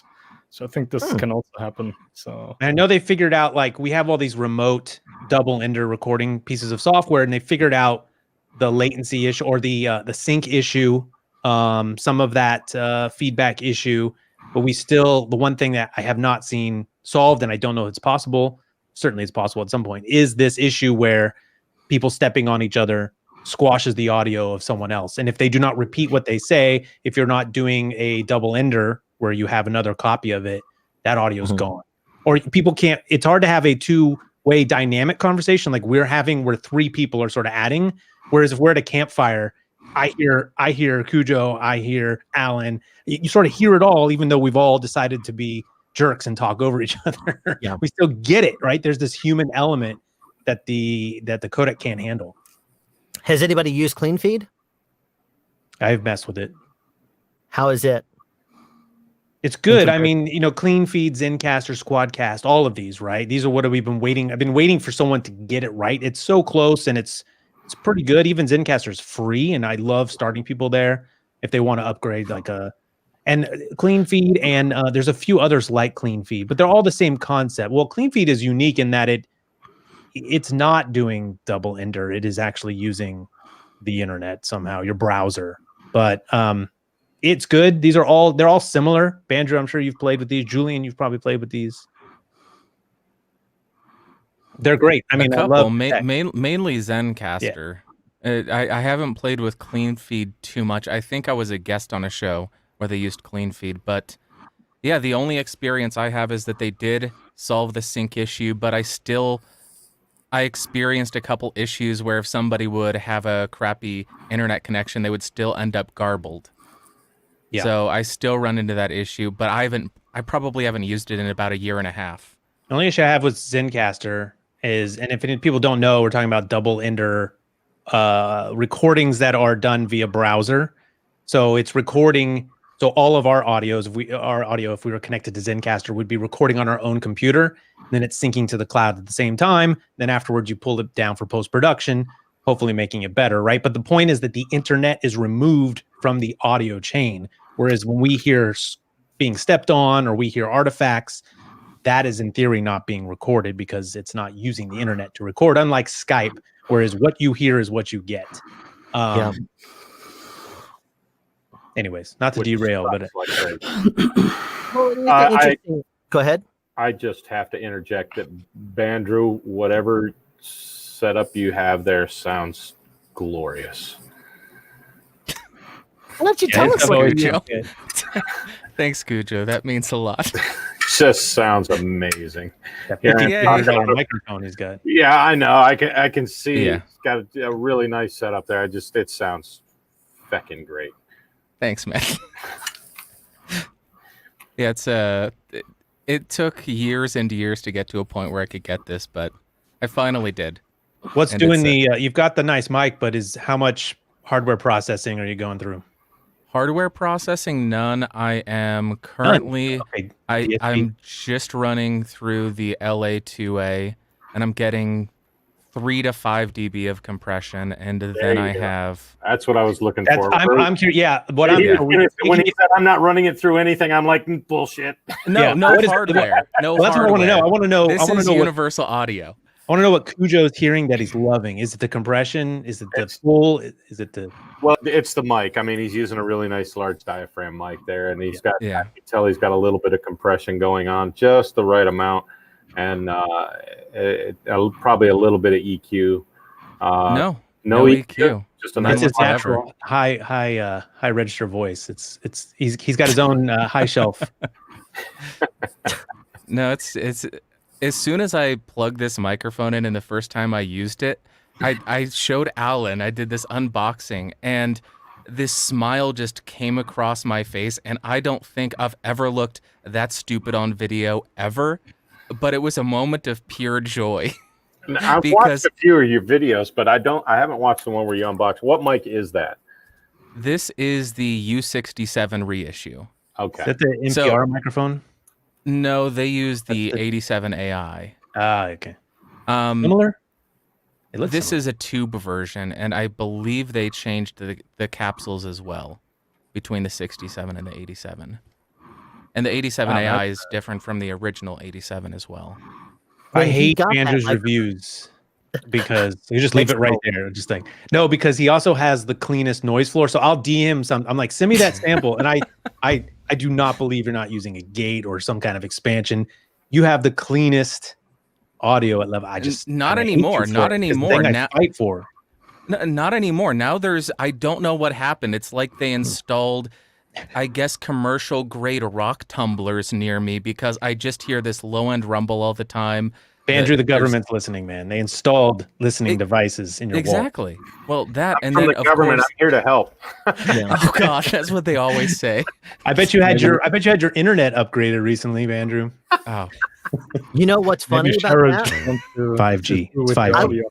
I was talking to my wife just yesterday about the internet, and I was talking about the live stream and stuff. She says, that Charter has been doing work in our neighborhood, right? And that they just got through sending out an email that says that for the next 48 hours, we could be having issues. I'm like, really? They just decided to start working on our internet now. So I'm so happy that we've been going for 6+ hours now, and we've not really had any drops that I've seen complaints about in chat. Because that to me was one of the things I was dreading. I was like, you know what? We really haven't had any issues, but it's going to be that they just decide to take down their line at noon, and all of a sudden, this was going to completely go terrible. I was really nervous about that. I'm thinking it's not rock tumblers at Bandrew's house. It's black helicopters just over the tree line. I would know because there was one time, it wasn't a black helicopter, but just a regular military helicopter flew right overhead and it shook the entire house. It was insane. I would definitely know if it was a helicopter. Although it could be one of those stealth black helicopters. They may have different propulsion systems. You never know. Hey, Red October, it's real, man. Yeah. That actually is a good question, Titus. You want to pose your question to the group?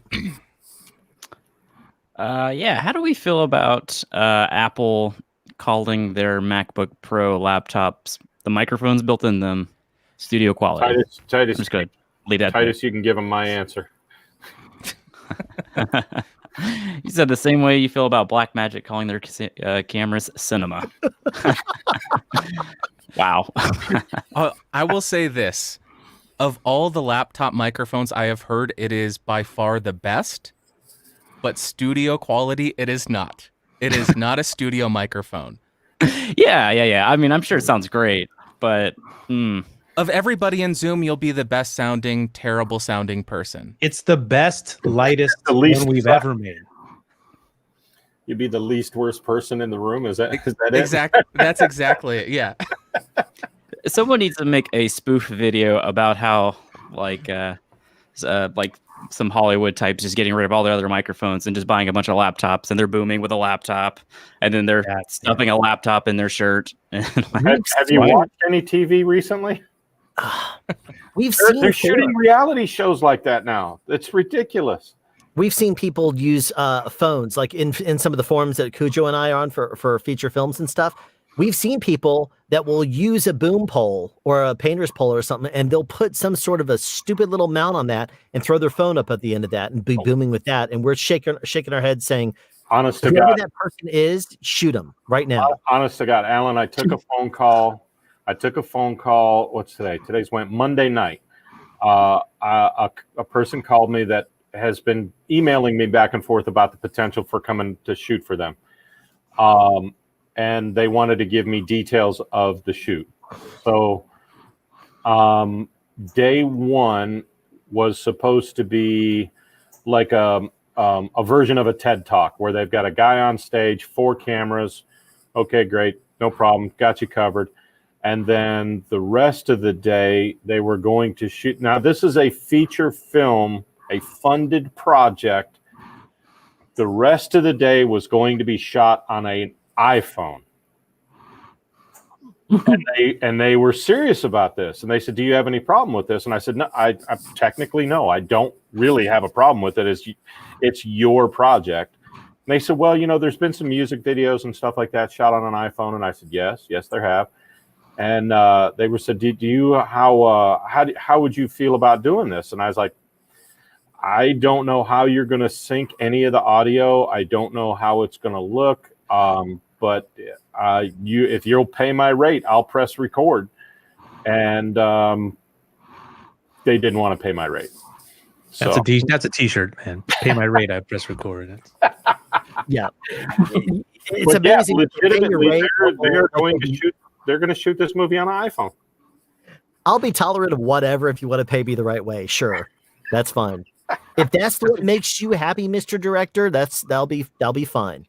We've seen the commercials. There's YouTube ads. There's you can shoot a movie on an iPhone. I mean, people have seen it, right? They've been advertised to us that this can be done. So people are like, when the 5D Mark II came out, suddenly the DSLR was the thing to do all cinema with, right? I mean, marketing. Well, the thing that kills me with the one Apple commercial that I saw where they said you could shoot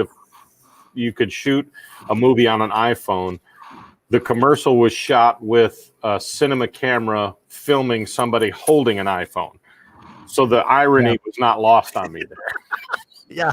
You know what? I can't wait for somebody to get the brilliant idea of, you have a camera lens over there, but you have nothing on this end except some little bitty microphone. Waiting for somebody to create a little shotgun that pivots out and frames itself out, but it'll say the first one with the integrated professional sound, recording a microphone recording or some garbage like that where it just flips out a shotgun microphone. That to me would be now. Samsung will have one in 3 weeks. Yeah, Samsung will probably do it, and that'll be fine. you know what? If it makes the sound on these devices better, I'm all for doing whatever it takes to make a sound better. One of my first smartphones that I really loved had dual stereo, front facing speakers on it. I love that sound. Then they did away with that particular aspect of that model. And I haven't seen front facing speakers on many other phones and on like any other phone really since. There's been one other phone, but my Google has it.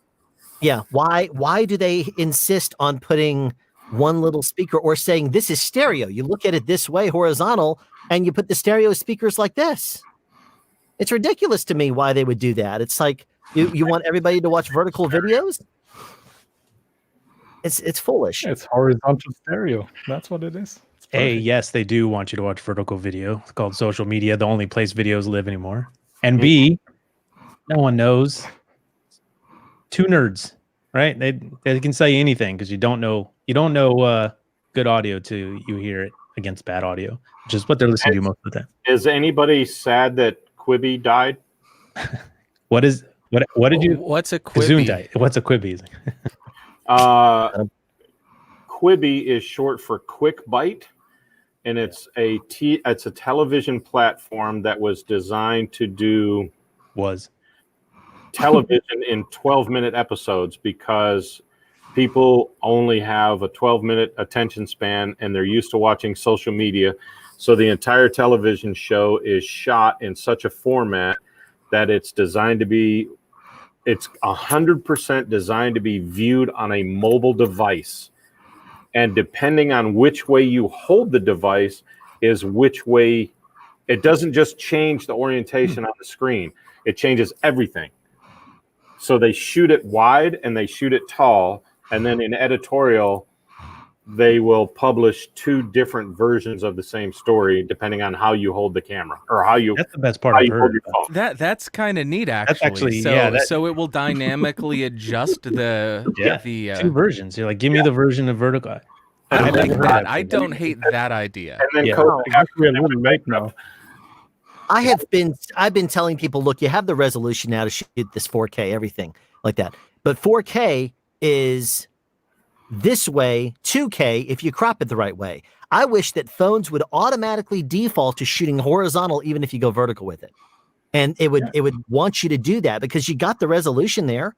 Shoot it the correct way. Shoot it horizontally so that way we don't have to look at all this vertical video garbage. I don't care about Instagram TV. I don't care about TikTok.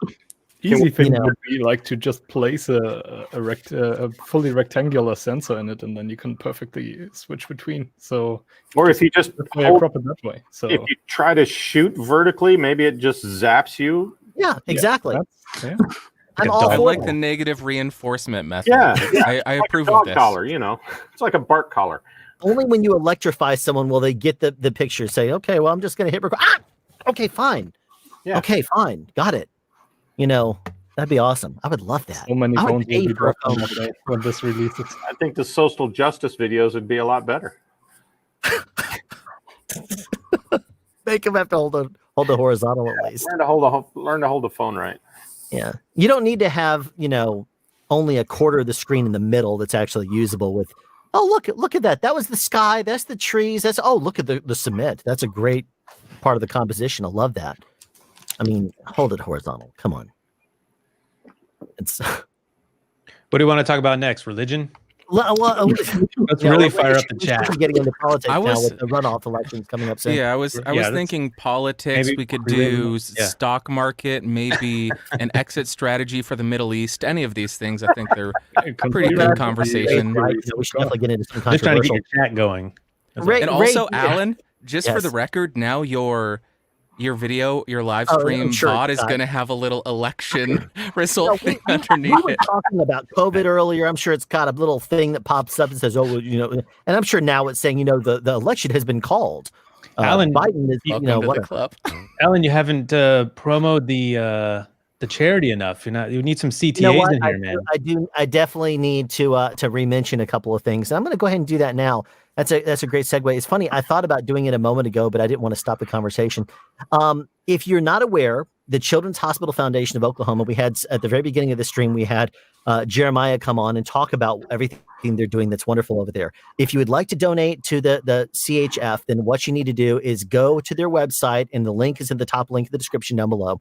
And if you do not want to run the risk of them adding you to a mailing list or something like that, you do also have the option to send me a Venmo. I've already started to collect some funds from people that I will be sending on to them.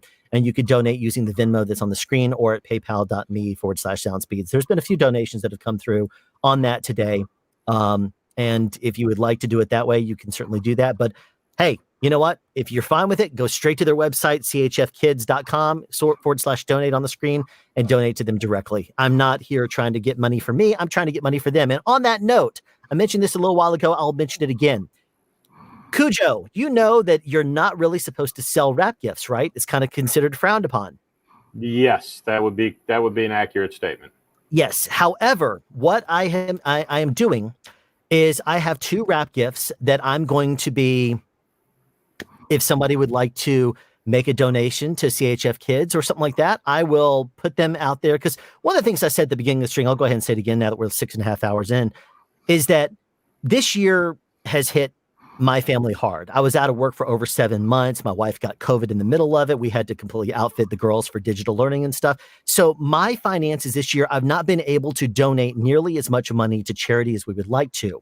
So that's one of the reasons I wanted to actually do this stream, to try to generate some funds for them. And one thing I'm going to be doing here is I have a couple of wrap gifts from 2 different shows, and I am showing them. And if anybody wants to start at $20 per item, I will send them to you. No shipping here in America, or if you're international, it would be otherwise.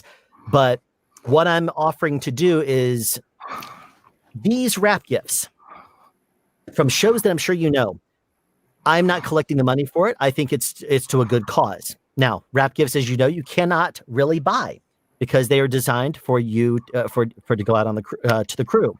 So far, no one has put any donations or put up any for this. This is just a regular speaker, except that this was given to us on the show Walking Dead. Oh, so this here is a season 7 wrap gift from Walking Dead. Now, it is a Bluetooth speaker.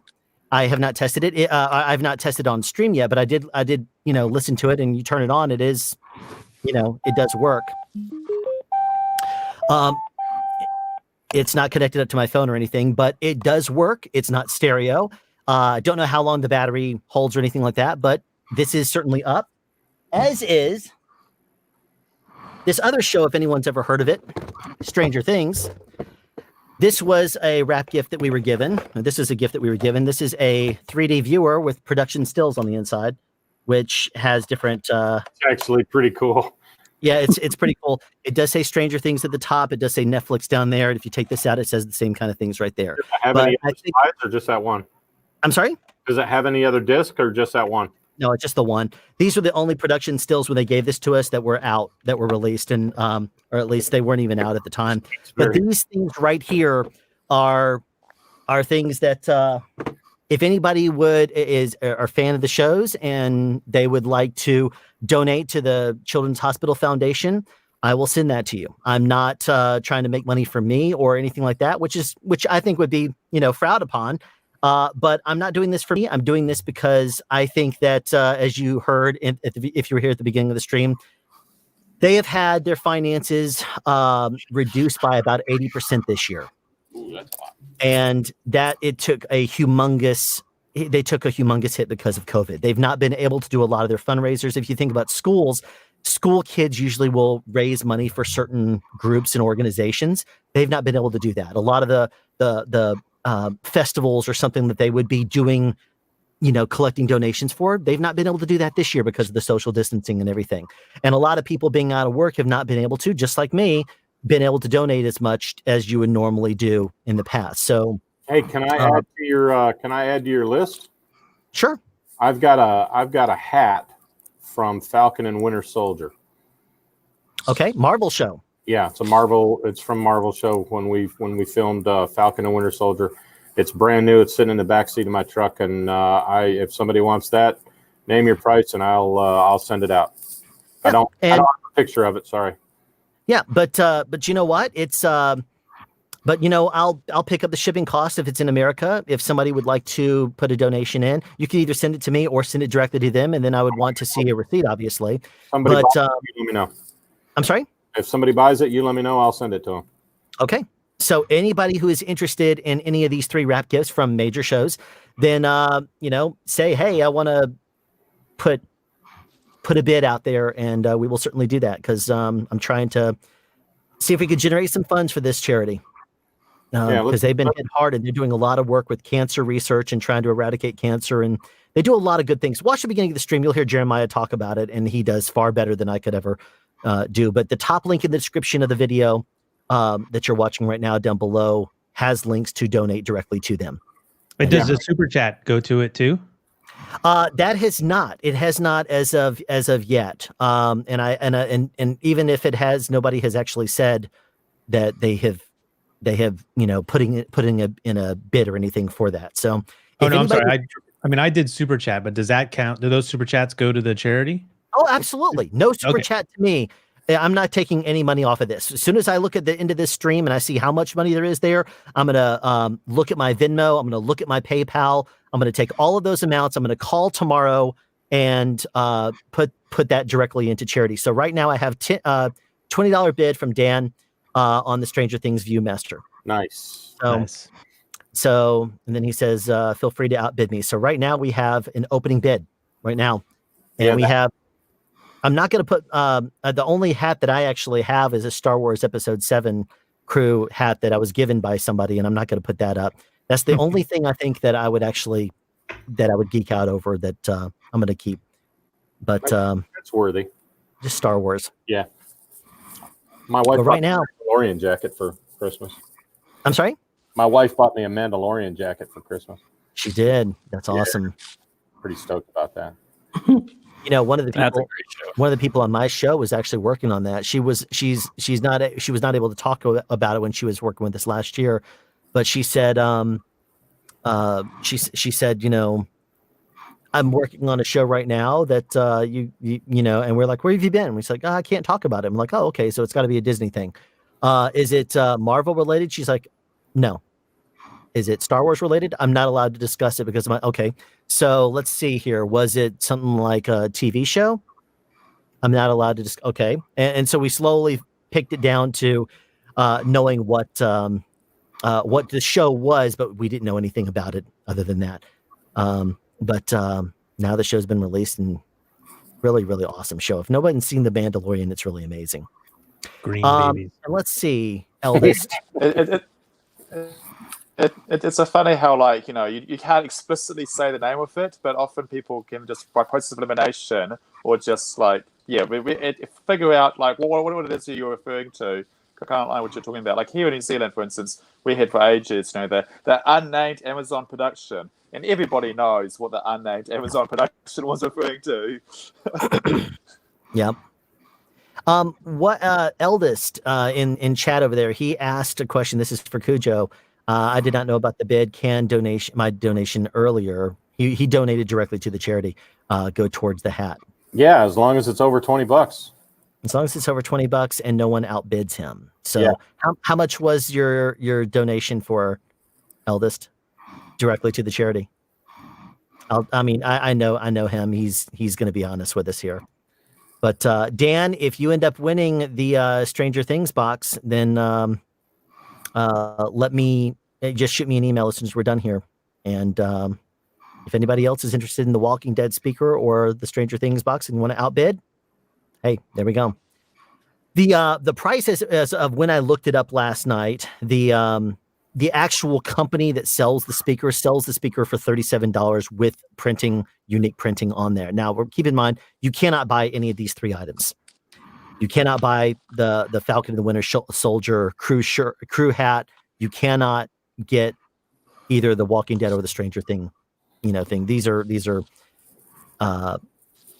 that are not purchasable. So there you go. You can have a piece of cinematic history, so to speak.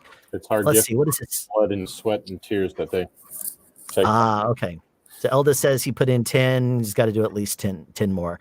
And then the hat will be yours, provided nobody outbids. And exactly what Dan says here. Somebody better outbid me. Hopefully he didn't do the thing of bidding something he's not going to be able to cover. But $20 you ought to be able to do it. Plus, these are one of a kind things. Well, not one of a kind, but they don't really get sold ever. So,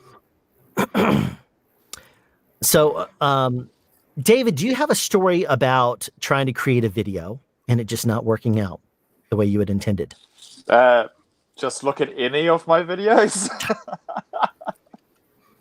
My single favorite video of yours is still when you brought your girlfriend in, and she as soon as you start talking, she tunes out, starts playing on her phone next to you, and you're over there just talking about sound, so excited, and she's over there just. Yeah, like totally the theory bored. in my mind is that there's only me on the camera, and it could be more interesting if there's more than one person and we're bouncing discussion happening in front of camera. Obviously, that didn't quite turn out like that. She kind of tuned out quickly. Yeah, that's funny. How about you, Ray? Oh man, I made probably one of my bigger videos, and it's not that anything went wrong. It actually went fantastic. But a lot of times you discover what's wrong after you publish it, right? Yeah. So with YouTube, you can't replace the file, which we would love to be able to do, but I get the reasons why you can't do that. YouTube and Bandrew used to be able to let you at least annotate text, so you could overlay something on your video to fix things, right? Yes. So I made a video about how to build, it was acoustic panels DIY that I have here. You can't see it. And I used a burlap and I used rock wool in there, but and I used weed fabric on the back. And ideally I would have put the weed fabric in front just to ensure that none of the fibers got out. And so I'm going to do another video, but once you release a video on YouTube and it does well, you can't just do a follow-up, right? So I can annotate, I can put the notes and the clickable link to another video. That's the upgrade I would make. And I've pinned the comment and all that stuff, but it's you do it, right? You make the thing and it goes crazy and you're like, I wish I could add this, or I want to amend this thing. And seriously, Bandrew, why did they take that? And do you remember when that happened? Did they give a reason why they took it? I do. That was, I think, 2015 or 2016 that it finally was killed.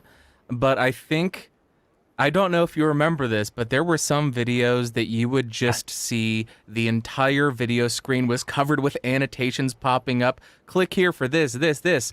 And then also, I don't think that it was compatible with mobile. And they know that the majority of viewing is moving towards mobile. So they wanted to ensure that there was a way to keep traffic on their platform. They have the overlay on mobile, right? The clickable links, directly in the video. They could certainly do something like that. I mean, this is not an issue that any YouTuber has not dealt with, where they want to amend or change something or put in a note. I mean, I could put it in there that way, but it's just not as good. So my initial thought right to that would be, on a cell phone, if you're watching a landscape, the video is tiny. That little checkbox, that little X to close out the annotation would be impossible to click with, at least with my fat sausage fingers. So that could be another motivation there. And the cards that are there just show up for 5-10 seconds and then automatically move over to the side. I wonder if it was abused also. So maybe some accessibility. I wonder if it was abused. A lot of people, I remember seeing some videos, it would just pop up and there's these big blocks all over the screen trying to get your attention, and it would have exclamation points on it like some crazy trolling chat. That's why we lose everything, right? It gets abused. Podcasts are used to this because Apple has created several things and people have abused it to hack the system to become the #1 podcast. And they take it away. And then on my shows, we talk about all the time, hey, this is a great new addition. Don't abuse it. But that's the internet. You're not going to stop that. So, But Ray, I'm the author of my podcast. My name is Bandrew Scott, host who is similar to Entrepreneurship on Fire and Dan Henry's Hardcore History. That's the author of my podcast. The actual title of your show, right? Yeah, that's the title of my show. You're going to be a new and noteworthy rocket to the top. Yeah. It's also a .com, I'm sure. Forget NPR, man. Your show is set to launch now. A new podcast for 2021. Yeah, I think the annotations, they were quite nice, and I think it's it's really bad that they are missing also the labels in the video, that you can play something after you've released the video. Like there were multiple times when I upload something and then just in the moment I click the upload button or the publish button, I'm like, oh gosh, man, there's just this one detail which I wanted to put in there and I just can't. And I mean, biggest thing is I made a review about a product and there's just one little detail I missed and it's really bugging me. But all the this comments. video is like pretty, like it's already set, it's quite old and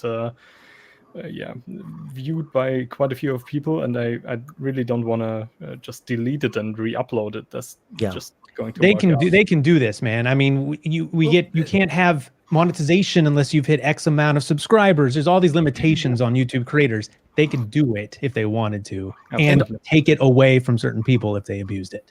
Also, the functionality is there. Yeah. They allow people, or I shouldn't say people, they allow brands to replace entire videos and change a minor thing. Yeah. The feature set is there. The ability is there. They just don't want that to be out there, because if you upload a video, it gets 1 million views, you get 500,000 likes, and then you change it and add 1 second of you saying something terrible, now 500,000 people And then like your the video account's of you. taken away. I mean, they take it away. No, for I other understand. reasons. I understand. So, come on. That would just Go be again. terrible, YouTube. terrible press. and I would be the one who did it too. I would just troll people and say, "Why would you like this? You guys are sick." But I'm ruining it for everybody. They do let you edit your videos in the YouTube Studio store, right? You can remove parts, but you can't add it. That's it, though. That's just like trim. For almost all of my videos, it's the only editing they have. Is this the stuff I've done in the YouTube Studio? That's how little editing I have. Yeah.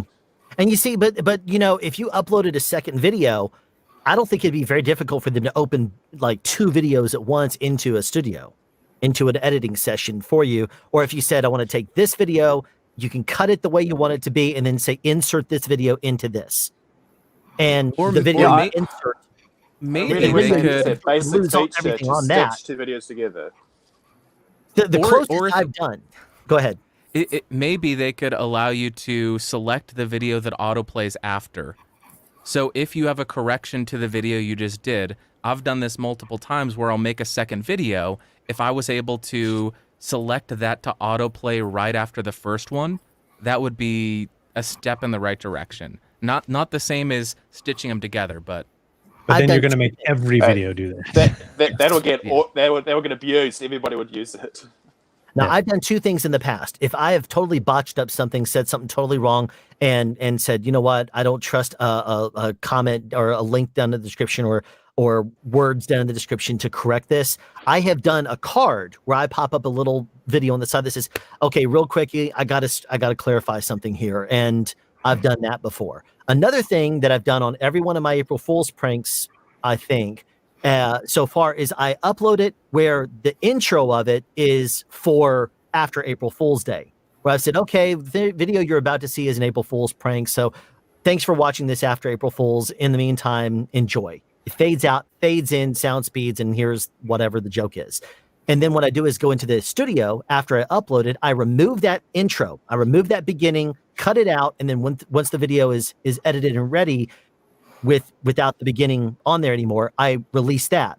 Then after April 1st, I go in and undo that edit and it adds my beginning back. I've done both of those things, but that doesn't help you if you need to correct a video. No, all of that's very cool for the planned, organized individual, but these are the things that happen when the internet gets involved. And you're like, oh yeah, because reviews are the worst, right, Bandrew? Because you're going to miss something and you're going to know about it.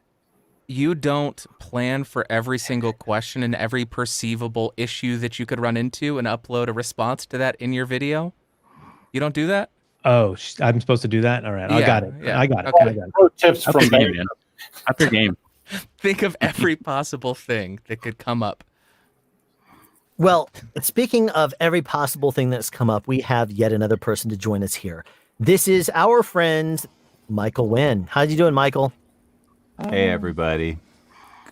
Good to see some familiar faces and friends here. What's happening? Yeah, we have Happy New Year almost. Yeah. Almost New Year. It's it's closer to New Year for David than it is anyone else. We're within 12 hours of New Year there in New Zealand. Oops, he just vanished. I guess he didn't want to hear about that. I got to bail out. Okay, well, spend some Michael shows up and all of a sudden everyone's leaving here. Okay, well, you take care. Thanks for dropping by, Cujo. I know that, you've been at work and then you have to leave and everything, but thank you so much for joining us, man. Thanks for having me on, Michael. I'll see you soon. Yeah, looking forward to it, Cujo. Yeah. Actually, I don't know if you want to say anything, Michael, but you can if you want to plug it.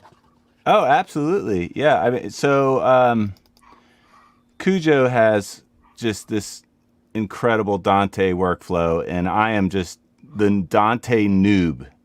So we are going to be picking his brain on the 7th, talking about that. So stay posted on that. We've been trying to get something together. So there's the plug. Thanks, Alan. It's going to be great. Yeah. All right, guys. Thanks for having me. Good to see all you guys, and have a great New Year. Stay safe. Wear your mask. Wash your hands. It was nice to meet you, man. Nice meeting you, Cujo. Thanks for joining, Cujo. You take care, man. All right. Now somehow ended up at the bottom and Michael's at the top. I got to swap with him. So, Michael, how you doing today, man? Hey, good. Happy almost New Year to all of you guys. I'm doing just fine, Alan. Thanks for putting this thing together. Absolutely. It was, I was getting through the list of things and was thinking about you guys. So, yeah. Doing good. How's everyone else? Good to see Rodolfo. Good to see you here, and Julian as well. And I'm just Bandrew, and Ray. I don't believe we've met yet, but nice to meet you. Which is you too. The incredible thing to me is that in theory, we're all in the same sort of community or space or niche, right? And yet people pop in here who I've never met or seen in a space that I drill down and live in YouTube, which is incredible to me. You're like, how is it possible I do not know some of these people yet? So, I mean, there's just so much space for discovery that I tell you what, why don't we each go through and talk about what we do on our channels and specialties or whatever, if we have something that we do. When we start with Titus up there. Sure. I run a channel called The Search for Awesome, and basically it's just a channel centered around reviewing tech and just talking about tech related stuff. Sometimes it's tech related news and stuff like that. Where audio comes into play is I'm just I like really good audio. So that's how I met Alan. Is I found one of his videos, and then when we started talking, we realized that we actually live like 30 minutes from each other. We live like 15 minutes just right down the road, literally. Yeah. And I got to say, Titus, what I've noticed just now, speaking of audio, and I just had this idea the other night, was to take my SM7B Wynne screen and put it on the MV7, that's what you're doing, right? Because it's too long. Or yes. Camera distortion. Right. That is exactly what I'm doing. That's a good There was a guy, some video a friend of mine found, and he sent it over to me, and he's like, no, you have to do this because it does it goes way better on popping if you use the actual SM7B screen. It actually fits on it just fine. Wow. There's one real quick. Sorry to jump in there real quick.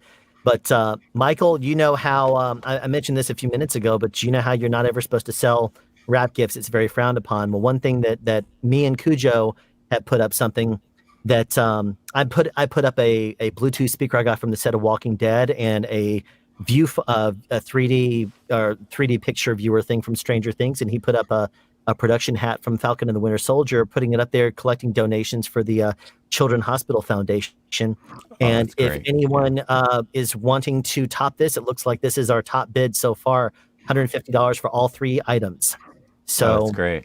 That's great. So we're not collecting the money and trying to personal gain out of this. We are indeed trying to raise money for our wonderful charity here, the Children's Hospital Foundation. And if you're not familiar with that is, there is a link down in the description that you can donate directly to them. We are collecting donations for them also. I'll put it one more time up on the screen.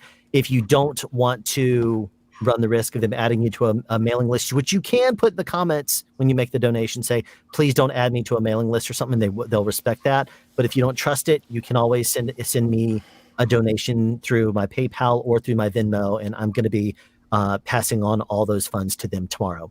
So you can do either one. I'll put that up there for right now. But as of right now, our top bid for all 3 items, The Walking Dead, the Stranger Things, and the Falcon and the Winter Soldier wrap gifts, is $150. So unless now I think we've now had a bid that combined all 3 of them. So we're now going to keep it that way. So unless somebody wants to top that, we're looking at that being our victory bid so far. So that right there is what we're looking at here. But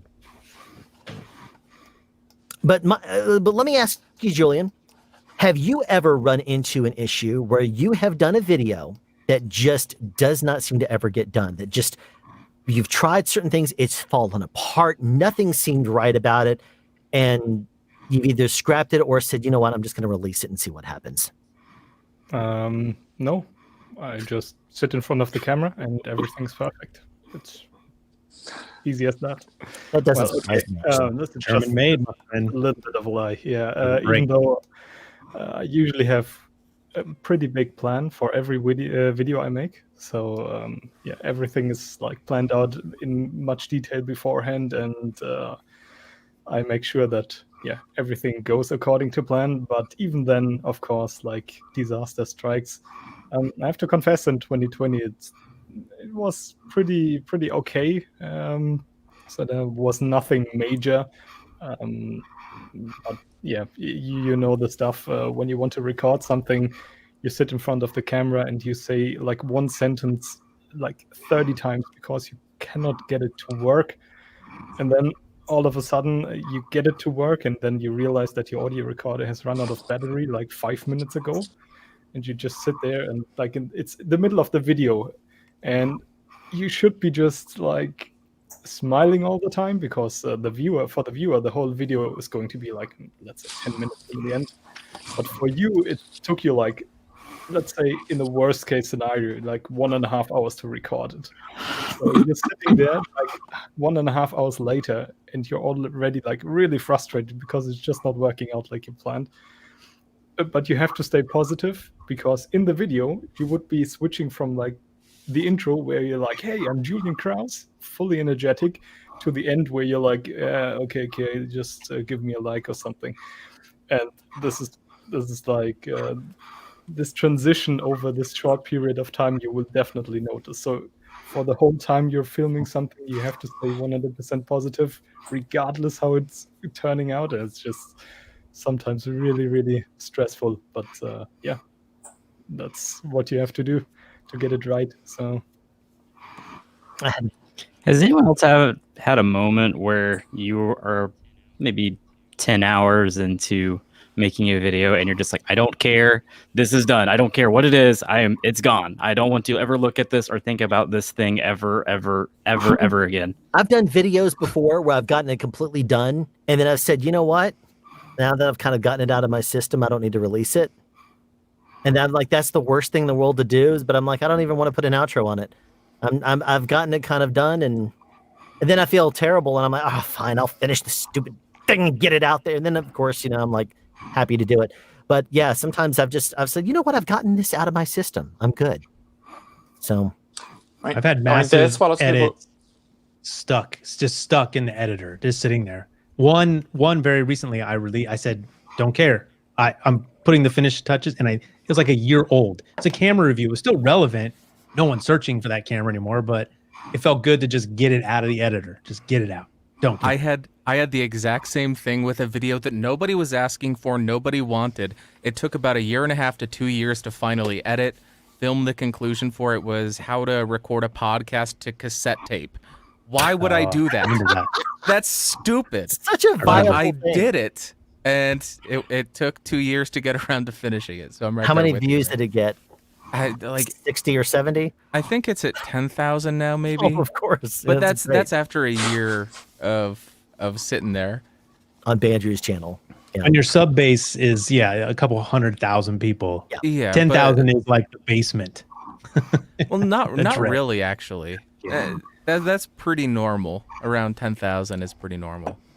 After a year, maybe not, but 10K is expected. Of this group here, I don't know what everyone's subscriber count is, but I know there's several big channels. Let's go do through you it. see that ratio? What is a standard? Like for me, what I've noticed on YouTube, and I deal in the podcast space. It's actually kind of I'm not sure where I come from, to be honest. I'm lost soul, but which I just watched last night. Anyways, different subject.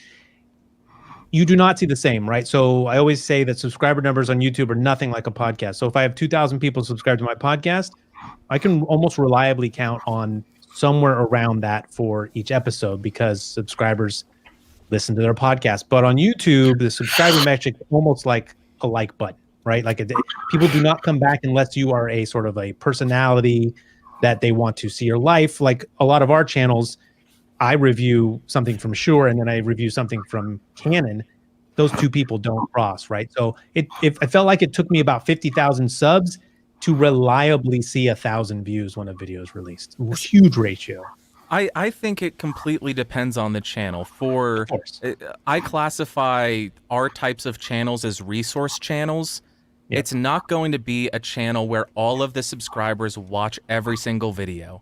Because, as you said, somebody watching your review on the SM7B may not care about the Canon. Somebody watching my review on the U87 may not care about the SM58. So they are going to pick and choose what we watch. We're not personality-driven channels, except for maybe Alan. Alan is a personality-driven channel. But God knows I don't know Jack. But for more personality and like political content, it seems like they can grow a base that will watch every single video they put out. So depending on the niche that you're in, I think for us, it's going to differ from channel to channel within it. But I think 5 to 10 to 20% would probably be on the really high end.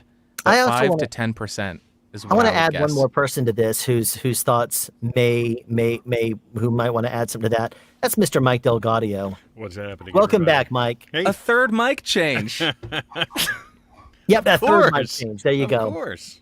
He was course here a third at the very beginning with us, and now he's returned. The prodigal Mike has returned With my third microphone. with his third This is microphone. my sleeper. But we never finished going around talking about everybody's channel. We didn't hear what Julian does. Yep. Let's continue on. We got Titus. We got Julian coming up next. Yeah, but before I introduce myself, I actually have to go to Ray because I see what you did there, switching out the pop shield without telling anyone. So we definitely have to We were hear. talking when he held them up. Yeah. I like to we learn have in real time. So I'm taking, this is what I do, Julian. I see an idea from you. I steal it from my channel and make a video about dummy resistors. I see Titus doing something. I just take. Julian, broken is Hamilton that right there. Julian? Is that? I don't mean to interrupt, but is that a Shep's Colette? Yeah, it's a Oh wow! Tell the man what he CMC6, wins. yeah. So, Rodolfo has the same thing. Rodolfo, we're rocking. Oh, sorry, Rodolfo. His angle was better than yours. Let me do this then. I'll make it easier if I had an angle. His right there. His contract. Oh, okay. Now I can see it. Now he's trying to stay awake, but there you go. Yeah. But he does have a superior mount. I see. Yes, he does. Yes. Cinella. The Cinella. We discussed this. Which I called the Cinella, and Alan laughed at me. I think on set a few times for that since I was going. Yeah. No, I think you just laughed. I laugh about a lot of things. I just about had a heart attack when you said Cinella, like Cinella. Yeah. Sorry to interrupt, but go ahead. Yes, I apologize. So what I initially wanted to do is get Ray to say the most known or well-known sentence to test the plosives, because now you changed the pop filter. There's one thing you have to do with the microphone. Oh yeah, this is where you. This is. Let me take from someone else. Bandrew knows what I'm going to steal from Bandrew. Please bring pizza pronto. Please bring pizza pronto. All I got. What is the advantage of using that particular pop filter? Distance. Yeah. Oh, okay. That's it. That's it. That's all you're going to get. It puts an extra inch of air. I see. So it's just. Okay, so it's a lower profile. The MB7 actually just has a smaller. Yep. Yeah, it just gives a little bit more air in there. Okay. I don't have an MV7, so It's like a mini blimp. I think the pop filter for the SM57. I don't know what's it exactly called, like AWS something. This also is not sitting. Yeah, this exact one. It's not completely sitting on the microphone. It's actually just when you place it on top, you lift it off just a little bit, so there's an air gap in between the foam and the microphone.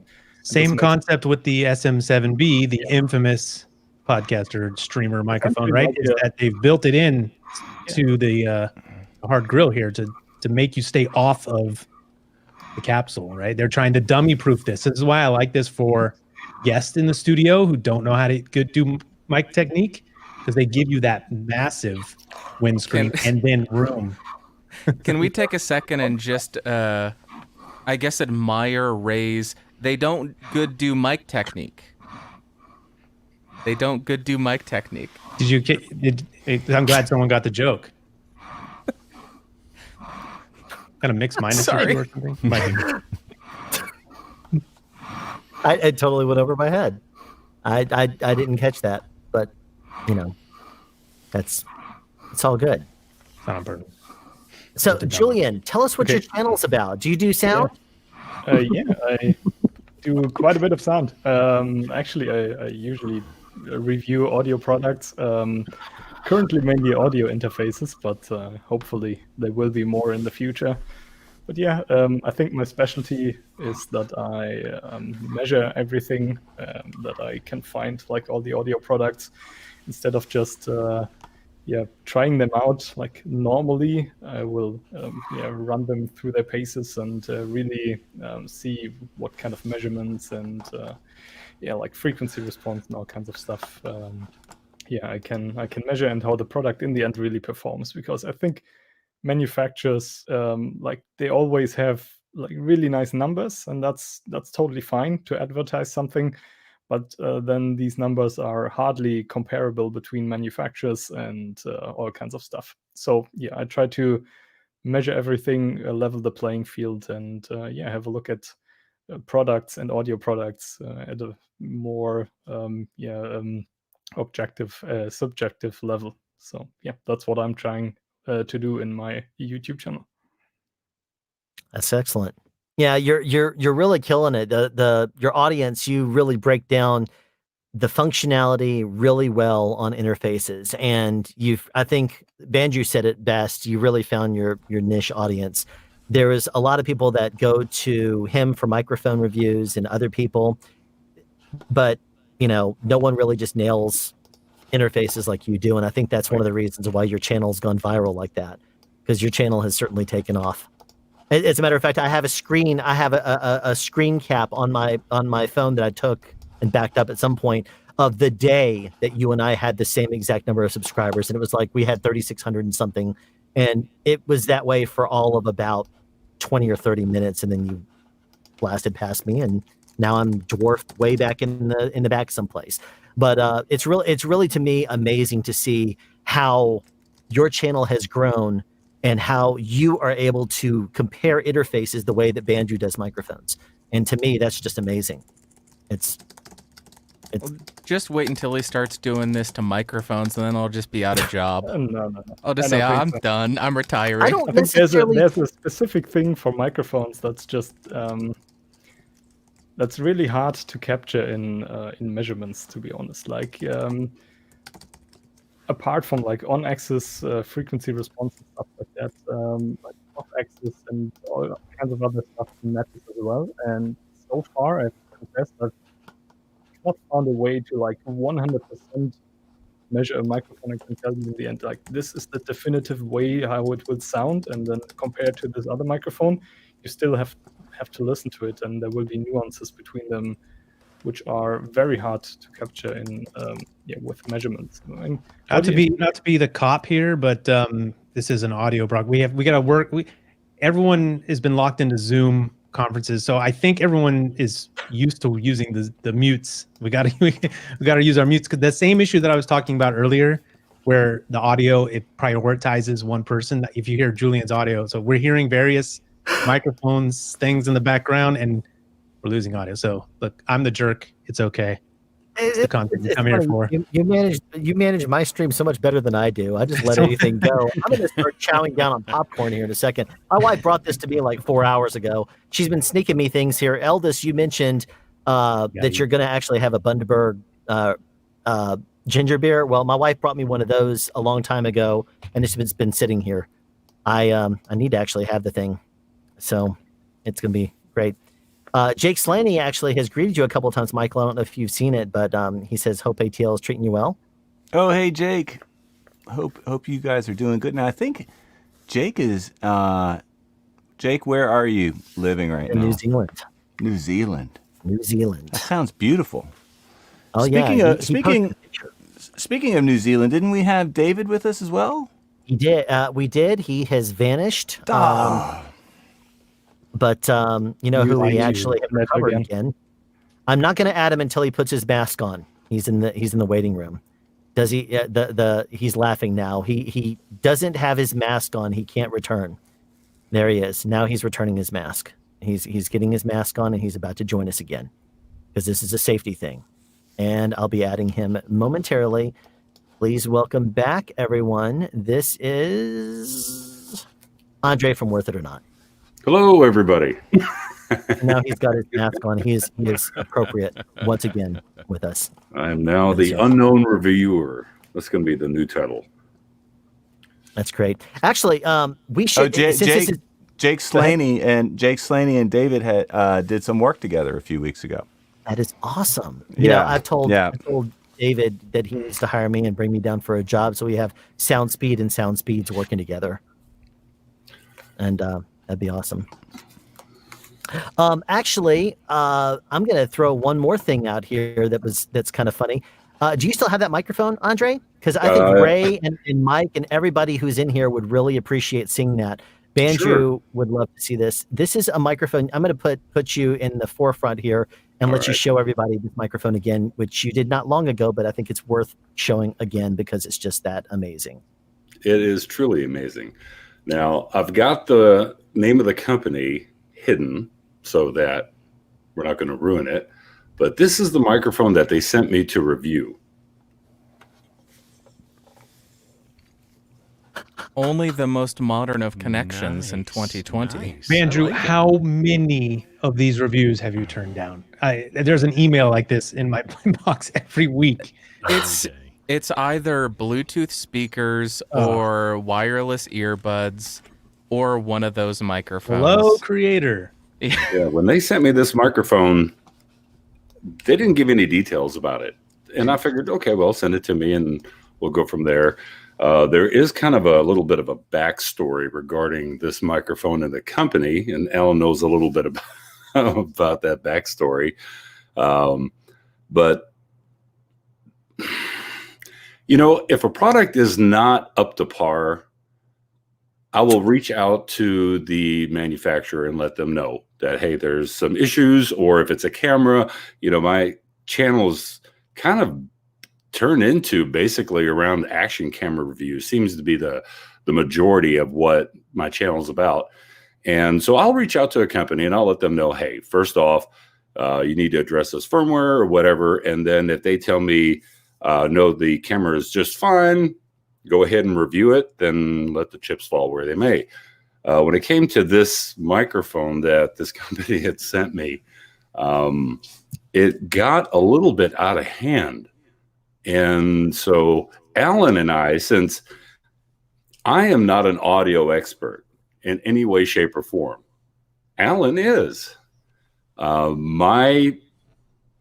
guess my start with microphones was being behind a microphone back in 1980. I was a young lad in high school, and I got a 1 hour spot at the local radio station. And that's how it started for me.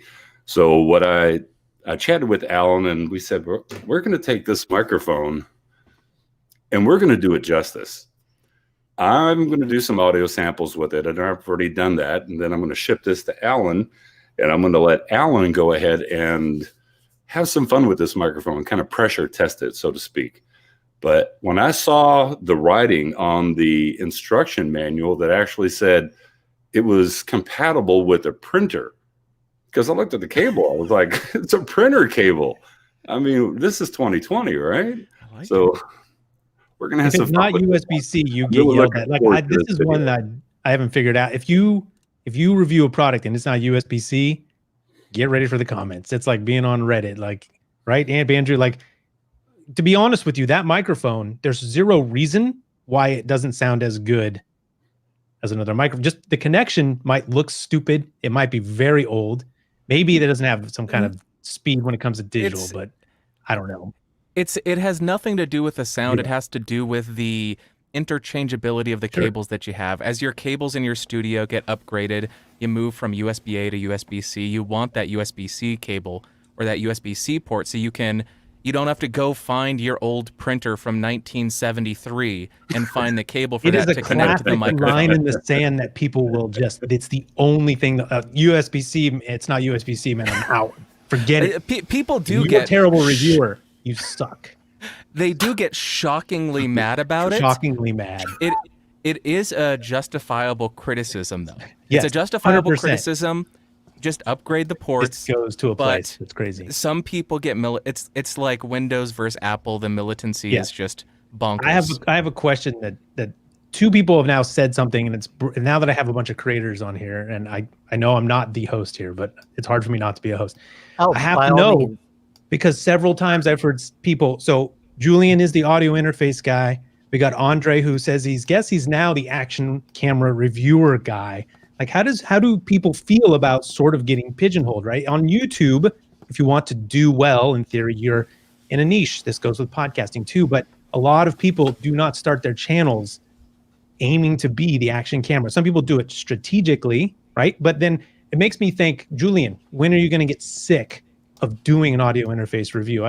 Same with Andrew. Like at some point as a creative, you're like, this isn't the thing I want to do. So, but we get locked into our good subscriber numbers, our view counts. So I'm just curious. Rodolfo said he makes videos for himself, right? To make videos. He's found an audience, and maybe Mike, you are the voiceover guy, but it makes me wonder how many times people think I would like to do a video on this thing, but I kind of can't on my channel, right? Well, it's really funny because when I started, I just wanted to review products from an honest standpoint instead of being bribed by Amazon sellers and all this stuff. I just wanted to be able to tell a consumer, yes, this is worth it, or no, this is not. And I saw a big influx when I did action cameras. And unfortunately, you kind of get yourself, like you said, pigeonholed into that one spot where if I put up an action camera review, and it seems to be GoPros are not it, the Insta361, the DJI Osmo Action, those aren't the ones that drive traffic. It's all the budget action cameras. So every time that I do a budget action camera review, it'll get thousands of views. And I don't want to be stuck into a niche. I mean, such a narrow niche. So then when I do a review on the Canon M50 or the Sony ZV-1, you'll get a couple hundred views, or I'll get a couple hundred views, and then it's kind of stagnant right there. And I want to be able to branch out. But I've kind of come to the realization that, this is my channel. And as much as I want to feed the audience what they want, I also want to diversify enough to where I can kind of spread out and do some of these other products that drive me, that are a passion for me. Because I think that, and I can't speak for all of you creators out there, but I think that when you're passionate about a subject or about a product that you're reviewing or talking about, that is where you can succeed. With me, it's, I look at YouTube as it's a fun little outlet. I would like for it to grow. Maybe one day I'll be like Kevin, basic filmmaker, and be able to say, I'm going to do YouTube full time. But until then, I'm having fun with it. And I want to create what I want to create. But man, you get stuck in that little pinch where if you don't give your audience what they want, the views just aren't there. So I guess I've been doing this will go into 6 years now. 6 years on YouTube. I just broke 25,000 subscribers, and I'm very thankful for it. But from you other channels out there, you other creators, how did you get to the point to where you can actually grow your channel into a different or wider niche? I guess that's the question I can pose for you. I think you have to be prepared to, and I'm not at this point, but I do think in some people, if they want to pivot, they got to pivot and be willing to fire their old audience. I mean, it really sort of amounts to that. You got to be willing to let your old audience go if that's what you're electing to do in order to pursue this other thing. And they'll validate that either worked or it didn't. If they make it through your whole video and you get the watch minutes, YouTube will recommend you to other people and you'll expand. If you're not compelling in that way, then YouTube will stop recommending you and you'll see that it gets stagnant. But I do think you have to be willing to risk your old audience. They're either going to come along with you or they're going to just stop watching you. I haven't been prepared to do that, but I've often thought, if I were going to expand into other avenues beyond just home studio setup for voiceover, what would I be willing to do? And I'm not ready to, I hate to use the word fire your audience, but it's really what you're doing. You're just saying, I'm not going to make content targeting it at that niche of people. I'm going to try and pursue something bigger, more diverse, wider, and hopefully some will come along and hopefully some don't. But it's a risk. It's definitely a risk. I think Andre had some really good points that got me thinking. And, you know, I can only speak for myself, but it's just really interesting to hear all the different perspectives on what it means to have views and audience. And to me, I think it comes down to the individual creators, what they define as success. And I find with myself, you know, my audience is niche. It's production sound. I'm a production sound mixer for television and film for my living. So YouTube is a passion for me. It's something that I do to create and share knowledge with those who want to hear it. So, you know, that being said, if I'm not passionate about something, or I don't believe in something, or it's not a product I use, I don't talk about it. Because to me, it would be inauthentic. And my channel isn't necessarily like a, you know, Bandrea talked about like a utility channel where it's just reviews and that's what you're going to get, as much more as it is, for me, an opportunity to be creative. I enjoy the process of filming. I've learned a lot more about lighting and building relationships online. And I find that it's just when you let go of the how many viewers and subs, because I mean, to make a living off YouTube, I just would never want to do that, you know, because to me, I love what I do for my living and that's why I chose it. And I would probably have a different strategy if I was doing it for my living. But, you know, I think it comes down to the individual person's goals and what they define as successful. Yeah. That's the whole premise of this whole thing. Is I don't think anyone that is here for a decent amount of time, they got in it for them. They got in it because they wanted to share or to help. Very few of us get into it as a strategy to either become our living or so. I'm curious of that evolution as a creator. I think most of us got online to do what we wanted to do, but when those views start coming, when those subscribers, it changes, right? And it changes, or it could change. Your view of it can change. You may find that you've changed a little bit, right? Where you feel like, I can't make this video. So for me, it's just a very interesting evolution of a creator and what you go through, different from when you started to where maybe you are at right now. I definitely think that there is a change once you start to get to a certain level of views. When I was first starting out, I was a bit reckless. I'd fly by the seat of my pants. Now I feel a bit of a responsibility, right, where I'm going to take that extra effort to try to make sure that I'm not putting out incorrect information or misleading people. Because I have a slightly larger audience, I'm not going to be as carefree as I was when I had 500 subs. So and what happens, like you built your audience being that way, but what happens is what you find out is that there are people who will buy everything you recommend just because you did a video about it, which is starts to feel. I mean, that's a little hyperbole, but you will find that your opinion becomes extremely influential, or at least the audience is big enough where people are buying from what you say, sometimes just what you say. So your attention to detail, your desire to get it right comes from some of that pressure, I think. Yeah, absolutely. I had somebody reach out to me, another fellow YouTuber, and said that they don't they will not review a product that is up to par. So if the product is not worthwhile at all, that it won't review it, and they'll ask for a return label from the shipper and ship it back. Part of me kind of feels a little bit of a responsibility that, okay, if a company, and I'm always appreciative of a company that will send me a product, but if they send me a product, that's the whole premise of my channel. If you're going to send me a product, I'm going to review it, and if it's a good product, I will let you know. There's always pros and cons to everything. I don't care what it is. If you're a Sony fan or a Canon fan, there's always pros and cons. And I just think that when it comes to viewers looking at my channel and looking at a product, and potentially, just like you had said, Ray, they come and they see your opinion and they will buy a product possibly. And I want to be able to give them a good overview or a good synopsis of what this product is. Is it worth $150? Is it worth $300? Or is it just not worth it at all? And, kind of leave it up to the viewer. But that's why I always give examples. Well, I think that's incredibly important, because if you may think, or maybe nobody here, I hope nobody here, some people may be intentionally shady and try to mislead people.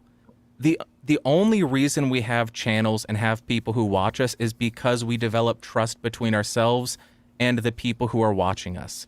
If we betray that trust and say, you should buy this product, it's wonderful, then they buy it and it falls apart and it's a piece of junk, you're going to lose that. You're going to lose that viewer. You're going to lose their trust, and you're never going to regain it. True. And that's a really interesting point too. Banjo, you and I have talked about this so many times. I don't like doing reviews anymore. There are certain things I will do reviews for. I have 2 products that I need to under my desk. But the reason, well, not under the desk, but the reason I decided I was going to do those is because one of them is a boom pole that was just released, and the other one was it gives me a chance to play with some stereo aspects of sound, which I've wanted to do a video about. In case anyone hasn't ever watched any of my videos, a lot of the time, my reviews, I'll start off and I'll be on what you would consider starting on a tangent. I will set it up over 3 minutes talking about something that's completely unrelated to the actual product. I've done that a few times. And then I'll finally get to the topic. It's almost like, oh, he finally decided to do the review. So you'll see a lot of those reviews. Video starts at 3 minutes and 48 seconds. I'm like, thanks a lot.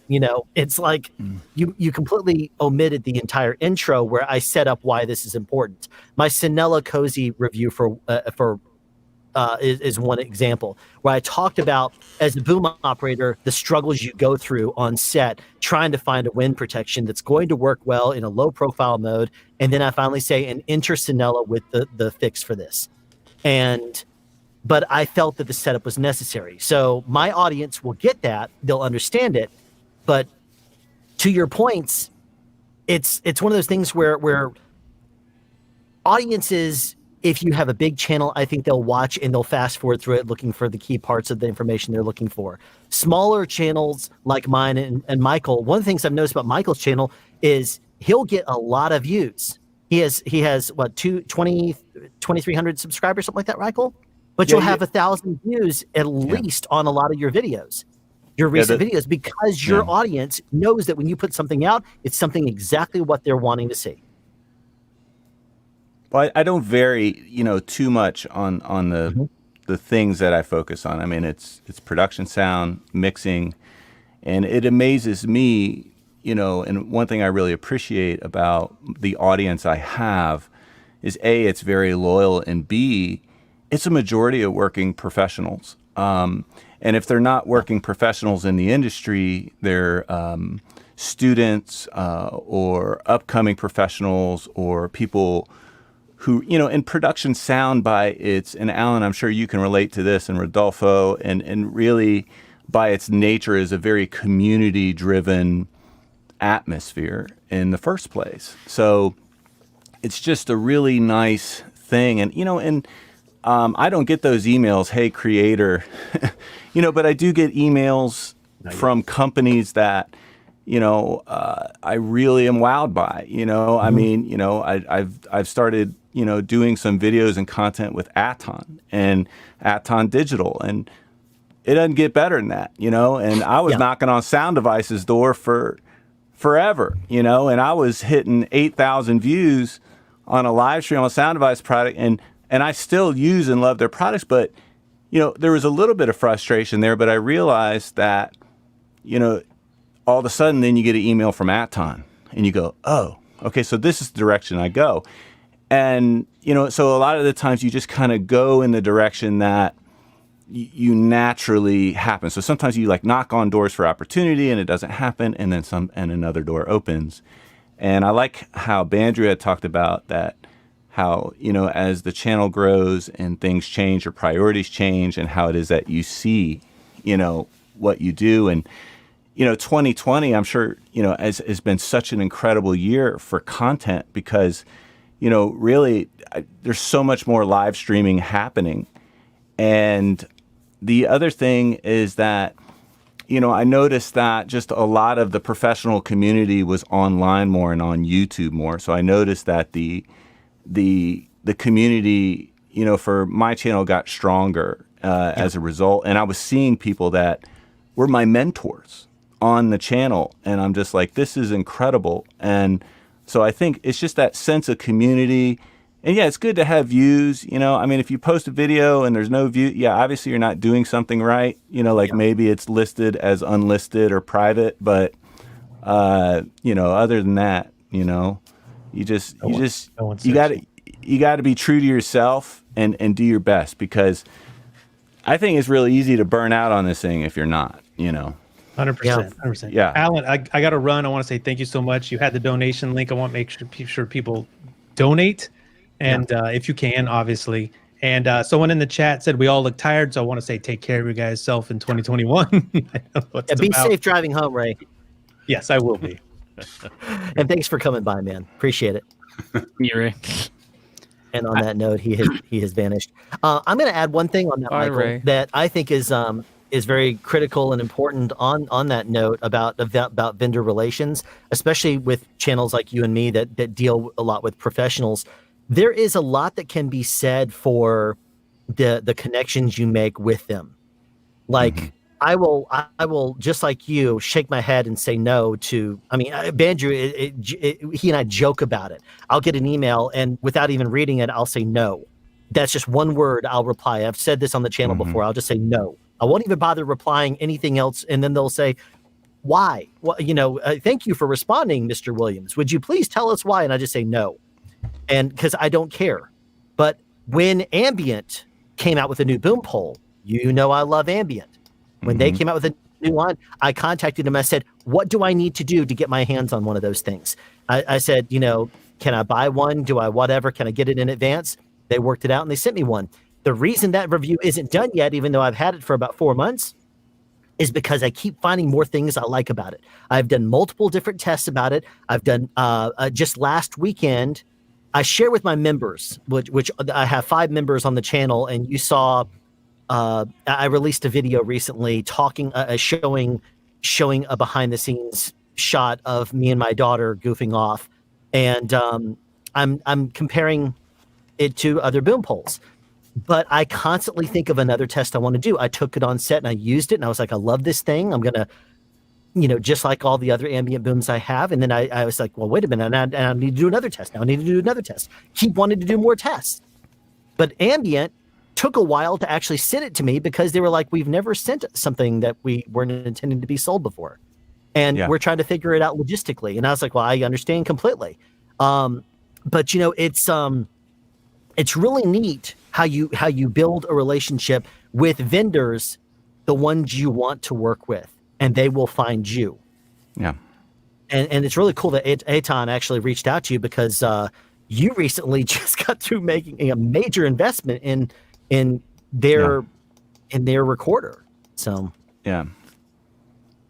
I got a question for the group, you know, and this might be something kind of, you know, one of the things that, you know, one of the primary, I think, benefits to putting content out there on the channel, especially for professional audio, is that the younger generations coming up and the ones who are really trying to learn, it's like YouTube is what they watch.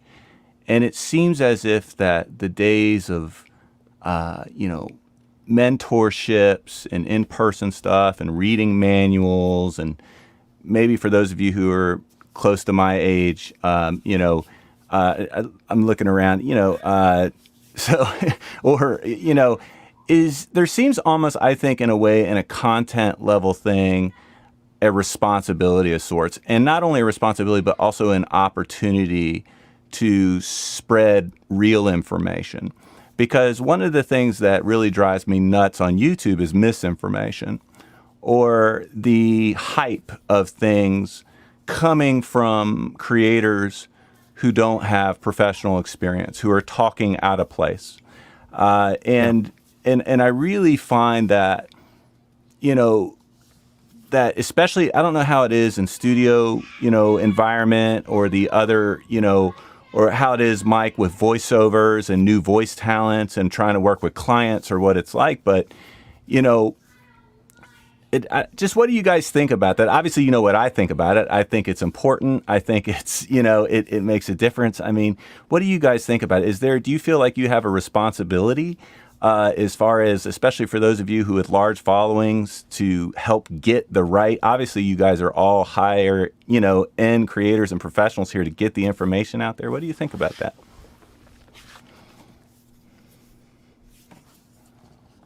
Well, I definitely think it's, as at least in the voiceover world, I mean, as a professional, someone who does it, I have tried to at least pay it forward to the people who are trying to start out now. I want to at least do what I can to set them on the right path. I'm just one little tiny voice actor in a huge world of voice actors. But I do want to try and impart, because at least when I was first inspired to create my YouTube channel, it was because there were things I was searching for that I wasn't able to find. And the things that I were able to find were people trying to sell me something, which was always a difficult thing. I didn't want to watch YouTube videos for an advertisement. I wanted to watch them to try and get the information. And that's what I've tried to do along is at least pass along valuable information. I haven't tried to be excessively salesy. There may come a time where I need to do something like that, in order to justify the time and effort to put in. But I do feel like there is at least responsibility, or is maybe not the right word, but at least a desire to pass along the way things kind of really work, passing along how you should do it. And because I know some stuff, that I want to pass along the stuff that I know, the stuff that I've learned, the lessons that I've learned, how to not make the mistakes I've made, those sorts of things. So yeah, I definitely take what you're saying is having a responsibility to someone who's doing this sort of for real, I guess, and passing along that wisdom. I remember Alan and I had a similar conversation a long time ago about whether to pass along those trade secrets. You remember that, Alan? It was a long time ago. Yeah, I think that's even before I started my channel. Could be. Could be. Because I do remember having that conversation. Because I remember when I first started teaching real classes, Michael, you came to some of them in the real world. Yep. And one of the things that I've told this before, when I first started out, I didn't have much support on set. I made a lot of people angry because I just did not know what I didn't know. And once I got kind of from a beginner to an intermediate level, I started teaching the basics. When I got to an advanced level, I started teaching the intermediate type stuff. When somebody who's been a veteran sound mixer of over 3 decades told me you've mastered your craft, I started teaching the advanced stuff. And then after a while, I started realizing that more and more people were needing this information. You'd see a lot in the forums, people that were starting out asking what you would normally consider to be bonehead questions, but they just don't know. But they're asking, risking the internet coming down hard on them and destroying them because they're looking for an answer. So that's one of the reasons why when I first started teaching, I wanted everybody's skills, if I could help increase that or help them in such a way where we didn't have to completely reinvent the wheel every time a new person steps on set, I thought that was very critical. To me, one of the things that's wonderful about humanity is that we can all communicate and teach each other a lot better and different. We don't have to reinvent the wheel every single decade or every single generation. We can learn from past mistakes. We can learn from each other. So that to me is one of the things that I found to be very important. And there were many people when I first started Sound Speeds that were telling me, you shouldn't be doing what you're doing. These are that you should actually make people earn it. I had to earn all the skills that I have. You should make people have to earn it. They need to go through the school of hard knocks. That's the only way you're going to get amount to anything. And I'm like, you know what? There's a lot of people I know that have put in that work, that have really killed it for years and years, but never actually took it to the next level, not because they didn't try, but because of opportunities for whatever reason. And a lot of those opportunities, you can train somebody and it's not going to be the same as polishing them by experience. But to me, if you don't have that base core of knowledge, there's a lot that you're missing out on. I mean, if you don't understand set etiquette, for example, you're in a tight spot if you walk onto a set. It doesn't matter if you're the most skilled person in the world at your craft as a sound mixer or as a boom operator. If you don't understand set etiquette, you're in trouble. Little things like that come through experience, come from someone teaching you what you need to know. Rodolfo, I'm sure that it's the same exact way on the sets that you work on. You work, I'm sure, with people that just glow green, and sometimes I'm sure you run into people that will just destroy them on set. And you'll also have people that will take them under the wing and say, let me show you what you need to know, so that way you're not being destroyed. And you've seen those people grow. Tell me I'm wrong on that. But he's muted. Oops. Yeah, you see everybody. You see like people starting out, like people tired of this industry. They don't have patience to deal with these people, right? But I think film, it depends, right? Because we're sometimes on smaller shoots, like 15 days, 20 days, people can deal with these greener people better because they don't have to deal with them for that long. But if you're in a series for like 6 months, that's when there's more, they don't have that patience for them anymore. Like you can make only a few mistakes and they're gonna be like, okay, now you got to get it. Now it's time to learn, right? So yeah, I mean, I just don't know. I think I have like a new, fresh perspective in this whole film because I haven't done it for too long. It's only like 6 years, right? So I don't get upset. And when I see somebody trying to learn, if they have the right personality, I will try to help. But if I see there's somebody that needs to grow more as a person in order to learn, I would not even try because it's not gonna matter. If anything, they're gonna take it as I'm trying to teach them something that they don't want to learn, right? I think that apply, and I think most people are afraid to do that because they don't want to invest their time into somebody. That's that might actually take a their very jobs. good point. A couple of years ago, I was on a team, and then the mixer told me he was going to that boom operator friend of his was relocating to our market, and he said, I'm going to take him onto my next show. And I wish he would have told me earlier because I had already turned down a few shows. I was expecting to go back to his team, and teams had kind of reformed at the beginning part of the year, and I was without a team at the time. And that's when Michael and I started working together. But one of the things that really stood out to me was exactly what you're saying there, is that it really, I mean, that right, it's part of it is just your relationships, part of it's everything else. But if there's no opening on a set, you really can't get onto a team. And I've been in circumstances before where I was told at that time, why do you expect to just be hired by somebody just because you're experienced? Don't you know that you're training people to do what you do? And I said, do you think that anyone that I've trained is able to do things the same way I am on set? And he said, no.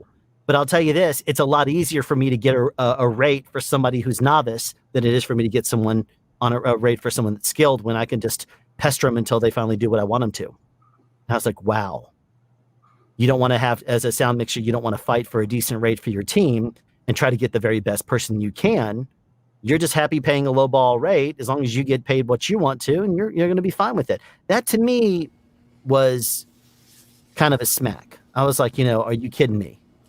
And I mean, if you talk to, there's two types of hires out there, and contributing what you're saying, Alan, you're going to have those calls that are looking for a rate. They're really looking for a person to attach to a number. Mm-hmm.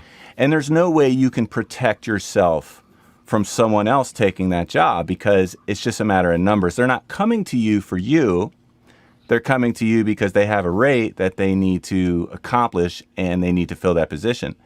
But I think the common misconception of, you can't share that information, which is really just comes out of inexperience and I think insecurity, really, when people say that, is that professionals are hired. I think if you look at all industries in audio, whether it's production, music industry, mixing and engineering, post-production, live, reinforcement, voiceover, for relationships. You in your career, you build and establish relationships, and those are what are key. And speaking of relationships, an interesting thing is you'll notice sometimes Rodolfo was talking about the ones who are just starting out, and he was really wise to really think about the person that he's dealing with on how he would approach. And there's a lot of wisdom in what he said, but a lot of people are trying to jump up 3 levels. They'll say, hey, I really want to work. I want to get out of these independent films and really work on the higher end union feature stuff. Or I want to really move out of television and into features primarily, or this or that. And the truth is if I look at my relationships, the people that I'm working with together on set, or the people who are hiring me, such as the line producers and different people in the industry, I grew up with these people. Yeah. Meaning that these were the same people who I was doing the indies with. Yeah. And it's a really pleasure when you start to work with those relationships. And, I'd be curious from you guys, like, how many years have you had some of these relationships? Because I work with some, producers that I've known for close to 20 years and since they were still PAs, work with them. And probably, I mean, that's why you don't ever want to if you're out there watching this, don't ever just abuse PAs and be mean to them, because those are the people that are going to be hiring you someday in the future. Oh, yeah. They'll be your bosses. Be careful. And don't just be nice to them because you're trying to get something out of it. Be nice to them because it's the civil thing to do. Yeah. But you had asked a question. What was that? I think I just... about relationships. Anybody else have any relationship information that about working with people and the relationships that you form with people?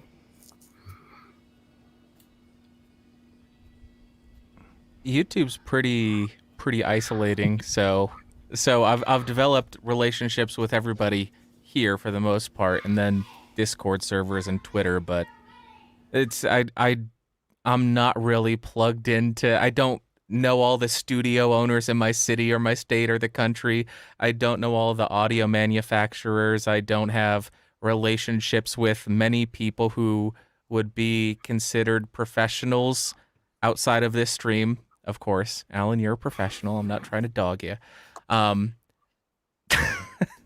But yeah, it's I don't have any information. Long way of saying no, I don't have any information, huh? Well, I have a story. Yes, a story from Julian. Because of we were talking about relationships. I have to confess that YouTube, or doing this whole YouTube thing, actually brought quite a few contacts for me, which I would have never found before. Like literally, like 1 month ago or so, a team of researchers approached me, and they are measuring an electrical pulse, which is produced by a specific type of fish, which can be found in, I think it's South Africa.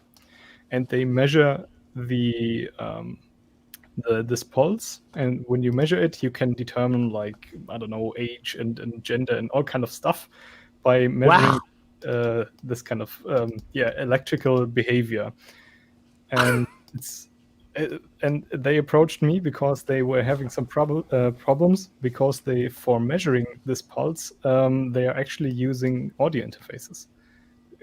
So they simply hook up an electrode, put it in a fish tank, and then let the fish pulse away, and then record this with an audio interface. And then they will have a look at the electrical waveform in the end. And how is the noise floor on the fish? Yeah, it's pretty high, to be honest, because miking the fish is like the biggest problem. So but it's super interesting. I'll send you a vampire clip. I'm sure that will work great. Yeah. I think the fish will definitely. If you're not familiar with what a vampire clip is, it's something that holds a lav mic. You stick it in. It has 2 pins, like safety pin type things that stick out. You slide the lav into it, and then you hook it onto clothing or something like that. That's a vampire clip. Saying that would be a great thing to lav a fish with. Yeah, I think they wouldn't like this. Definitely. Hey guys, dad duty calls for me. So Alan, thank you for having me join today. It was really great to see all of you and participate in the conversation. Happy New Year. Good to see all the familiar faces also in the chat. And I'll look forward to seeing everyone real soon. I totally get it. Thanks, Mike, for joining us. Hey, Happy New Year. Happy New Year. Bye. Okay, Julian, I have a question for you. You have a German accent. Yes, I do. It's just to try to get the girls. That's all. Totally. From what part? Because I'm German. I was born in Neuss. Okay. Yeah, well, that's I'm from Frankfurt. Neuss is what? 5 kilometers from Düsseldorf? Okay. Yeah. I'm from Frankfurt, so it's not Frankfurt. Oh, yeah. Meine Mutter ist von Frankfurt oder. Okay. Yeah, but that's the other direction. Yeah. Those two Frankfurts are not near each other. No, it's just. I mean, for American terms, I was like, "Oh, you've got a German accent. I've got to chime in on that part." But you're in Germany right now, or? Yes, I was born in Neuss, and I came to the States when I was 1.5 years old. My mother's from Frankfurt Oder. My dad was from Belgium. So when I was growing up, it was really funny because I've got siblings that are older than me, and my father would speak Flemish. My mother would speak German, and all the kids would speak English. We had 3 languages constantly going around the house. Okay. Yeah, I get sometimes a few comments who will notice my accent, and I try to do my best to, not sound too German. No, you're doing great. You're doing great. Oh, say somebody from Germany. Cool. It could be much David. worse. I've heard a few people talk in like this German English, which is really, really rough. If you there are some people that have a German accent that's brutal, really brutal. But it's sometimes fun to hear. So, but I still try to avoid it to not confuse some people. And but there's actually one funny thing. Some people have commented on my videos that schooling me that I'm pronouncing Behringer wrong, apparently, because Behringer is a German company and it should be called Behringer because that's how the German way is to pronounce it. But the American way is to mispronounce it. So you gotta, if you start saying that, you're mispronouncing it. You're saying it wrong. Yeah. How do you pronounce Bayer Dynamic? It's biodynamic. Okay, good. You passed the test. You are a true German. My AI has been trained very well. Sauerkraut or Rotkohl? Sorry, come again. So sauerkraut or Rotkohl? Oh, sauerkraut, definitely. Sauerkraut? Yeah. I like Rotkohl. My mother still makes it from scratch, and she will take the apples and make applesauce with it and put it in with the red cabbage and bay leaf and all that stuff. So love German cooking. So Julian, there's a request from Boromir to continue your fish story. Oh yeah. And there's actually, it's not goes so much further. It's just that I want to say that without having a YouTube channel and having this reach that I have now, and just randomly people all over the world like contacting me for like different issues they have with audio interfaces, and some end up like measuring electrical pulses from fishes with these, and we had a chat and tried to find out why they had a few problems with their setups and stuff. And it's super interesting. If it wasn't for my channel, I would have never ever in my life met these kind of people, and it was super nice to talk to them. They were researchers, and as always, like talking to other like engineers and stuff is completely, as always, like really refreshing. Like people who really love to do what they are doing and they're really into it. You instantly have like a same basis when you're talking to them, and that's really fascinating. And I think it really fascinating to see what kind of people I will meet in the future. Are they adding your name to some sort of a study or anything? No, I think I couldn't provide enough to for me to be named in there, but they better put you in the footnote. Yeah, I can say with a link to your Krause. YouTube channel, the first academic YouTube shout out. That would be really nice. Yeah. Awesome. Yeah. So that's my story. This is all really interesting who you meet on the internet. It is. I met my wife through the internet, so believe me, I know. It's been a great thing for me. I don't think it's worked out so well for her. So, but she's pretty tolerant. She's a very tolerant lady. Let's just put it that way. But the internet, it's very interesting being part of the YouTube world, because when I first started the channel, I was intending to just, do my sound thing, talk about sound, maybe teach a few tips and tricks. I only agreed to do like 100 episodes. I said, I'm going to do 100 episodes and things mainly to just support the classes that I do in the real world, because I constantly get the same questions over and over again. It's like, I'm just going to do a video about this, so that way I can say, watch this video. But then over the course of time, people started to contact me and ask me questions and join in the conversation and things like that. And I started to kind of meet people. And it kind of grew from there. And there's, of course, with the online community and the Facebook forums and JW Sound and everything else, I started meeting a lot more people. And then I found myself doing some videos that were actually on topic to some of the things that were being talked about in some of those groups. So I started posting my videos, and then people started to appreciate that and talking about that a little bit more. And so now it's kind of almost one of those, I don't want to say self-promotion things, but I had bigger plans for the brand SoundSpeeds than just creating YouTube videos. It's been slow. I'm not going to get into it here on the stream, but there was a hindrance that I had for about a year and a half or so that is now past me.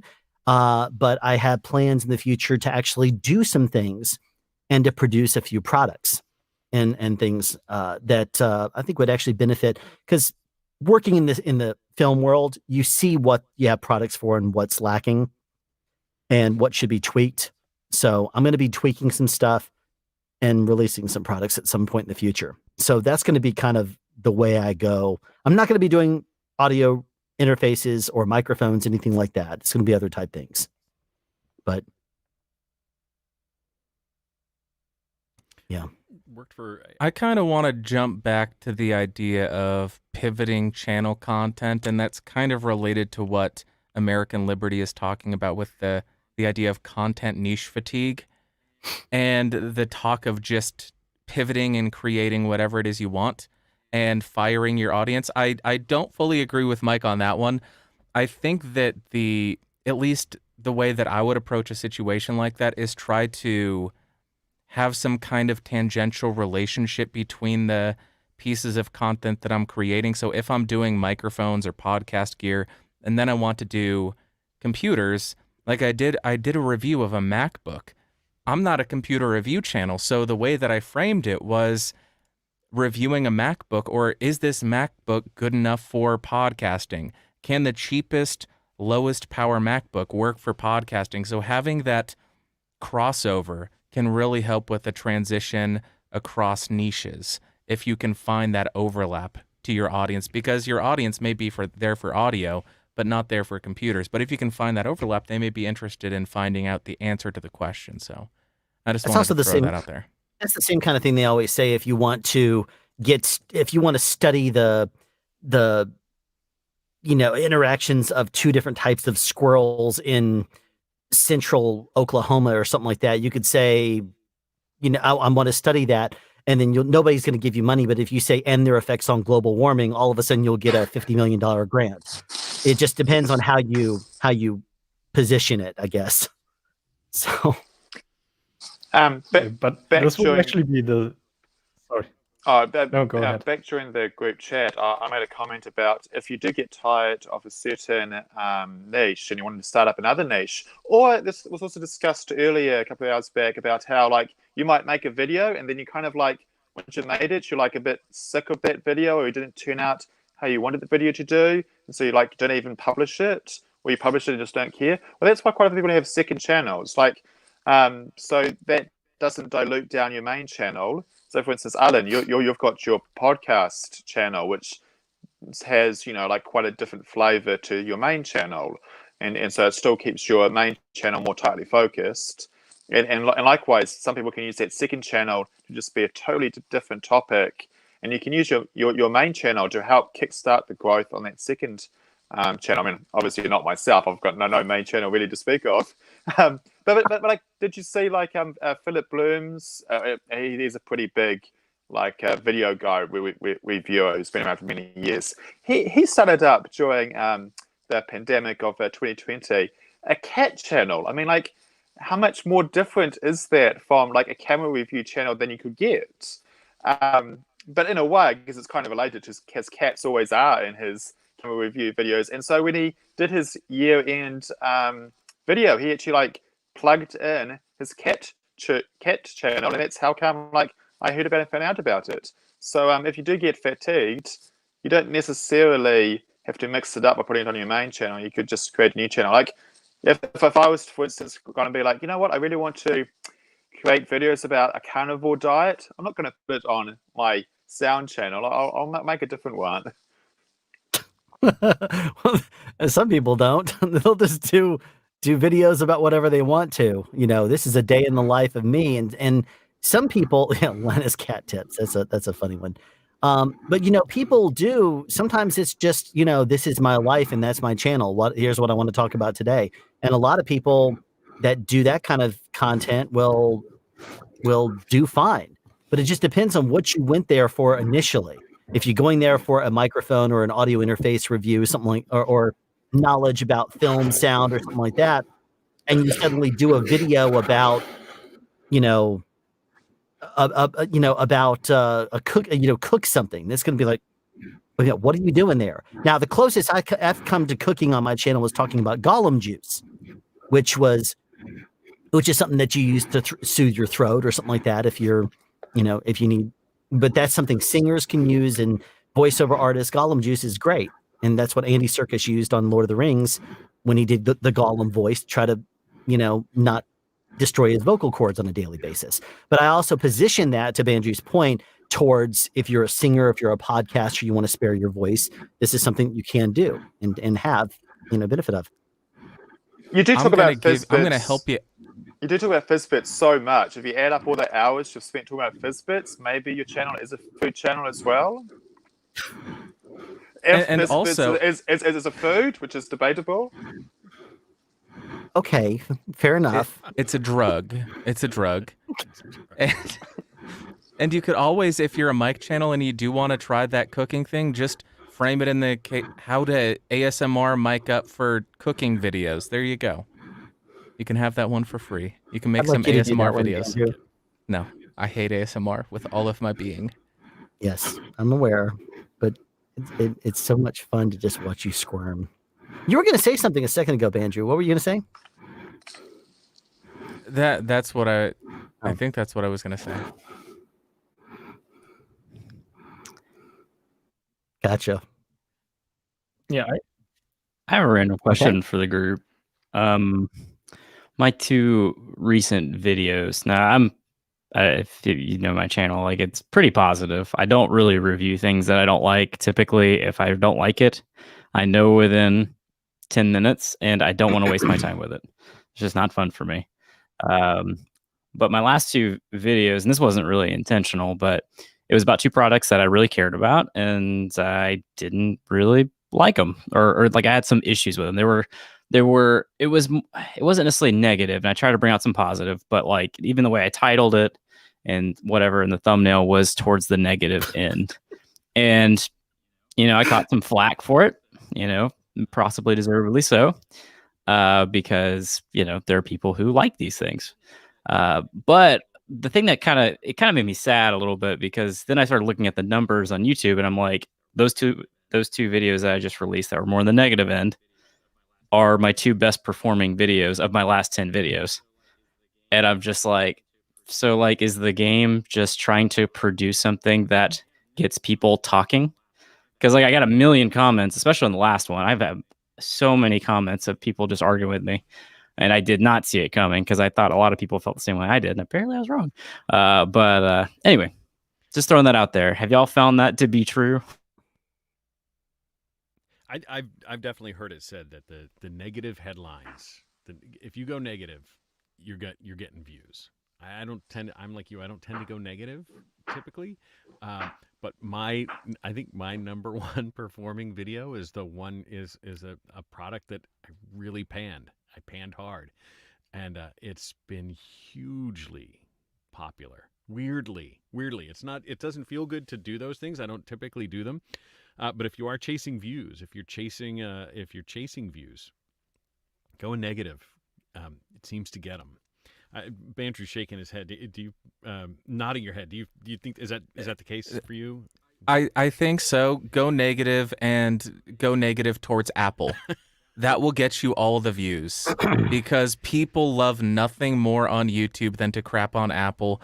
Or I mean, I guess you could just do anything Apple and it'll get views. But I understand the predicament that you're in, because going negative sucks. I absolutely hate that. I did one video where I was criticizing another creator for a video they made, and that turned into the most popular video on that channel. And the type of response that it brought out made me feel like absolute crap. And at that moment, I decided I could absolutely make a killing if all I did was talk crap about other creators, but I made the conscious decision, I'm not making another one of these because I don't like how it makes me feel, because I'm a little hippie baby girl thing. So no, I'm not going to do it. But absolutely, let's go negative. Gets the views, if that's what you want. It's interesting you say that, because I have been approached by a lot of different, companies to review their stuff. And a while back, I would say, okay, maybe I'll do some. And there was, at one point, I remember someone told me, reviews are a good way for discovery to happen, so you should at least consider doing a couple reviews. I said, okay, fine, so I'll do a couple. And I agreed to do two for one company, Tonar. And they said they would send me a shotgun, and they would send me I said, send me a microphone I could use for the film world. And they said, sure, no problem. But first, I'd like to send you something else. And they sent me a wireless stick mic. And I was like, okay, well, I reviewed that. And I was like, for the money, it's okay. Features are kind of weird at times. And I gave it an honest review. The second one, they did not want to send me a microphone that I would actually use the way I wanted to. They said, we want to send you a headset. And I said, no, don't send me a headset. They said, we'd like you to. I said, no, you don't. And then they said, yes, we do. I said, fine, send it to me. I'll at least check it out. They sent it to me, and I responded to them and said, you do not want me to review this thing. I would not be kind. And I said that after we went back and forth, and I said, no, I don't want to review this. Let me send this back to you. And then, no, we don't have any reviews online. We would like to see your review. Like, you don't want me to. You don't want me to review this. Finally, after 3 times of me telling them, no, they don't want me to, I was like, okay, fine. Sure, I'll do it. And I trashed the living crap out of that thing. My ending phrase on that was, so what do I think of this microphone? I don't think this thing should exist. And then I just go on to completely destroy it after that. Well, they didn't respond to my emails very long after that. However, I did look at my affiliate links, and that was the #1 seller for like the next 3 months on my affiliate links. And I was like, why in the crap are people wanting to buy this piece of garbage? And for whatever reason, they were buying it. And I'm like, you people, okay, fine. U87 is the worst piece of crap ever. Now, bring it in. You know, I mean, I wanted to do something like that because it's crazy how people will respond to the negative. It's really amazing. And I don't understand it personally. I think maybe one solution to the whole negative thing, because I don't like being negative, but as a reviewer, I think we do have an obligation to be negative when it's called for. But I think there's a way that we can frame it that's more not positive because it's a negative, but be more suggestive. Here is what you can do to improve upon the next iteration of the product, as opposed to, this is the biggest piece of crap. How could anybody be so stupid to do this? What an absolute terrible company. That's not helpful. It's not constructive. So by being a little bit more constructive with the negative feedback, it can, you may still get some pushback. I've gotten some pushback from companies and it doesn't feel good. I'm not going to say, you know what I'm talking about. I know exactly what you're talking about. But I think being constructive. They were so whiny about it. It's like, I'm sorry, my microphone wasn't so good for you. Stop it. But we cried at the office about seriously what they wrote in. Stop it right now. But it can be more productive to offer the negatives and I guess a constructive criticism. I like the way Curtis does it in the beginning of his videos. You know, we respectfully ask for the brand to consider adding this feature or changing this feature, removing this. I think he's super kind about it. And he's got negative stuff in the first 10 seconds of every video with his cons of every, you know. Yeah. And, you know, I've done similar things too. I've said, you know, I'd like to see this. I'd like to see that kind of thing. I think we all have. Bandrew, I know, has done reviews where when he did his MV7 review, he was like, I'm going to get my review done and then I'm going to then look at other people's thoughts. And then one of the things he said after he released his is, I'm the only person that's saying this.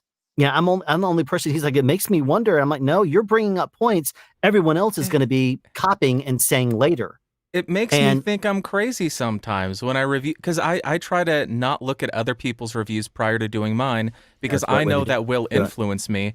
And the microphone that we were joking about a little bit ago, about a company that got upset, I didn't look at other reviews, and then I put mine out, and I looked at all the other reviews, and they were glowing. There weren't that many, but they were glowing, and I was just shocked. Because it makes me think that I'm losing my damn mind, my ears are broken, and I don't know what's going on. And maybe that's true, I don't know. But that's why I include the audio samples. I want people to be able to hear what I hear, and then they can say, well, Bandrew is crazy, but at least I got to hear what he heard. I don't know which company you're talking about, but I know that there was definitely some controversy, Bandrew, between my review and your review of the Stellar mic. That, you know, because I flippin' loved it. I mean, I think I had a prototype. I didn't get the final production version. It turns out that I think I had a prototype. But you're, and I think rightfully so, you're like, this mic sucks for me. I don't like it. I don't like it. I did a bunch of research because I was confused. And I actually DM'd you. I was like, can you take a picture of this and this and this? Right. Because there was a forum post by the company saying, oh yeah, the capsule is completely different. It's a completely different microphone. And I just thought, how can a company do that? Yeah. But once they got to the vintage, I was a huge improvement in my opinion. And to be clear, I don't think that the company or that microphone is bad. I simply don't think that it lives up to the hype that they said, oh, it was the creators who said that. Well, no, your marketing material says it's in between a U87 and a TLM 103. You specifically stay right there. It's not. It's closer to an AT 2020. Let's be honest, okay? Yeah, you may do a little bit more testing. That's fair. That's fair. Good. I'm glad. You have better quality assurance. You have a little bit of extra character, a little bit smoother top end. Excellent. But don't make claims that you can't live up to. Yeah, for sure. But yeah, I got heated there because I felt like I was losing my damn mind. but I think it could be that they sent you a completely different microphone. I think that's the case. And they sent me another one after the fact, and I never actually did a side by side. I should go back and do a side by side of it. But the one I got was totally different looking, and I think they changed a fair bit. And I think it's in response to when I said, I don't know how they're going to make this, because I really liked the prototype. I thought it sounded really, really amazing. But I was like, I don't know how they're going to make this thing in any kind of volume at the like 129 they were trying to charge for it at the time. Yeah, that's crazy. The 250 makes sense. The 250 makes sense. And I did already pre-order their new model. I pre-ordered that day one when I got the email, because I respect what they're doing. I just think they need to tamp down a little bit of the promises that they're making. Yeah. That's my take. Real quick here, I know, Rodolfo, you have to bail. Thank you so much for coming by and hanging out. Next time we'll have to actually involve you in the conversation, as opposed to you being eye candy for us all. I was just listening.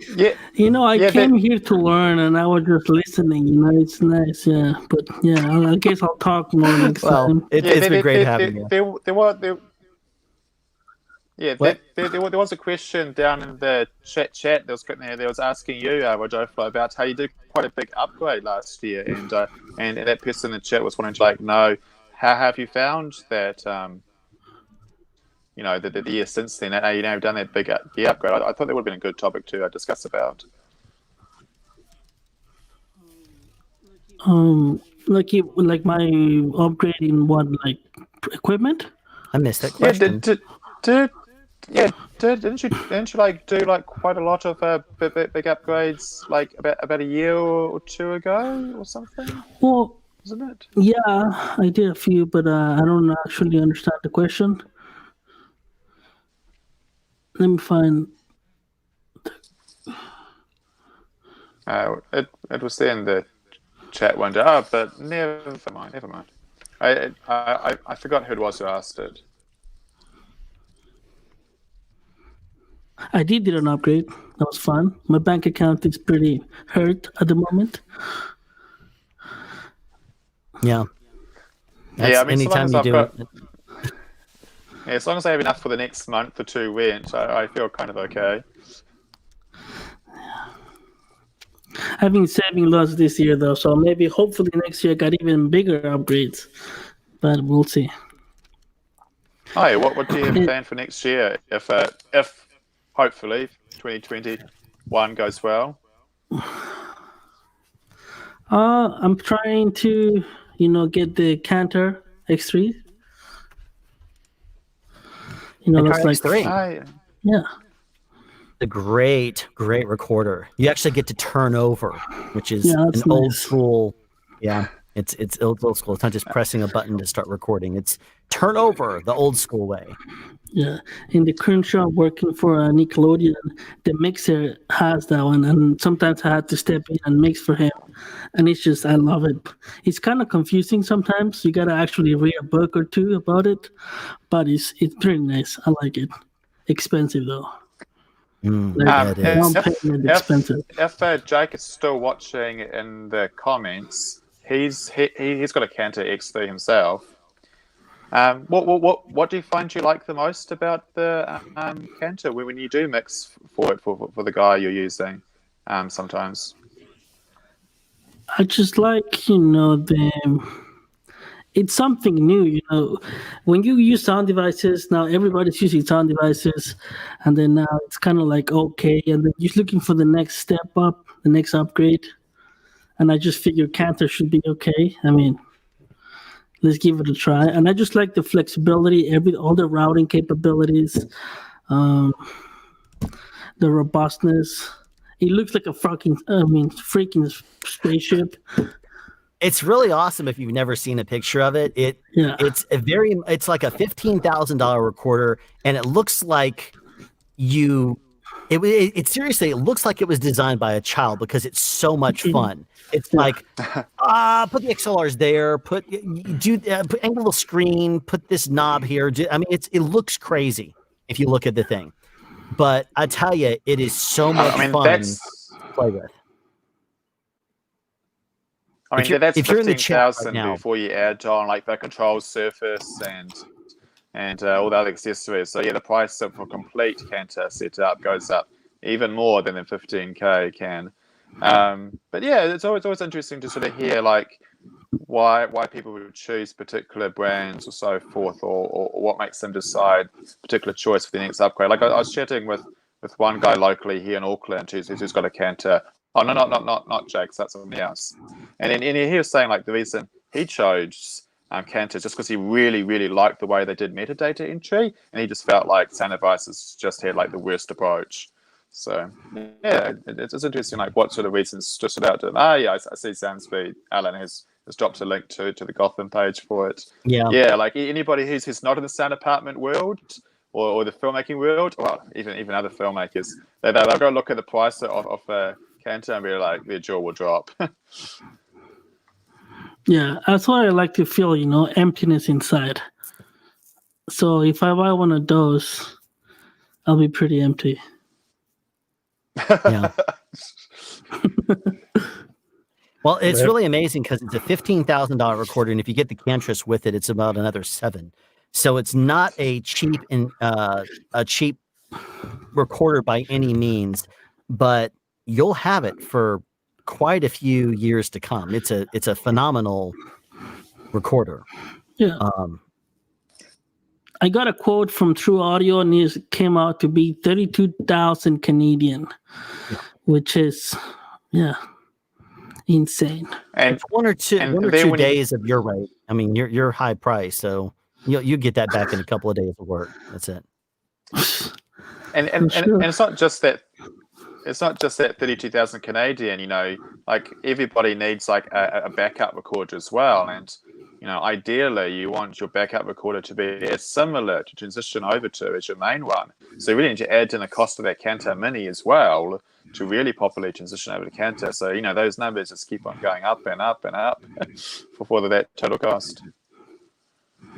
Yeah, or not have a backup and just be that crazy person, right? Praying every day to every single god there. Or just keep around your 633 as a backup and just deal with that totally different wiring setup. If you have to last second, it crashes on you and you've got to just check on the 63, and then you've got to remind yourself, what's the menus on the 63? How does it go around? And you haven't used the 63 in 18 months because you've just been using your Cantor. Yeah, it's not necessarily a good thing to do, especially when you're under the pressure because, hey, your main recorder just failed on you and you've got negative 10 minutes to go figure this out. Yeah. I work pretty good under pressure though. And I still have all my other equipment, my 683, my 688, my 664, and I use them almost every week because I rent them to people so they use my carts. And I teach right on the weekends, so I have to know how to use those things. But now I have too much free time in my hands, so I want to complicate more things for myself. And the plan is to go down to 2, so now I'm not going to have to deal with cables. It's just one cable. So if I need a backup, I could just get a Scorpio or a 888 or something. The only problem is going to be the file structure, but you could deal with that later. Well, definitely want to watch Michael's live stream with Cujo, who was in here earlier. That he's going to be doing on the 7th because they're going to be diving deep into that. I talked to Cujo about that earlier. He was actually really funny because he's like, I don't know if Michael's your competition or not, but on YouTube. But I'm like, competition? We're not in competition with each other. I said, it's not like we're all fighting for the same 7 p.m. time slot. And I was like, you subscribe to any of us, you watch our videos, don't subscribe. It's all your choice. And, watch one of my videos and then you can easily come in a year later and watch one of them. It's not in a series unless you watch, one that actually is in a series. But it's really it's really funny because I was like, no, by all means, plug his stream because it's all about getting information out there. It's awesome. So there's a YouTube channel I watch. I really like how at the end of his, he always says, unsubscribe. Yeah. I don't. He's here using some reverse psychology on you, but yeah, I particularly don't care too much about those sub numbers, obviously. Yeah. I tell you, there's some channels that I watch these clickbait titles on. I found one recently with Bandrew, and I talked to him. Every one of his videos is 10 minutes and 7 seconds long because 10 minutes used to be the magic time. Every one of his videos is the same intro. It's the same exact formulaic whatever, and then he'll talk for like 20 seconds. Then he'll say one of his stupid, subscriber, I'll, shoot your cat or whatever the stupid thing is that they say. And then it comes back and says something else, and then he does another stupid topic, and then he comes back. It's the same exact thing every single video.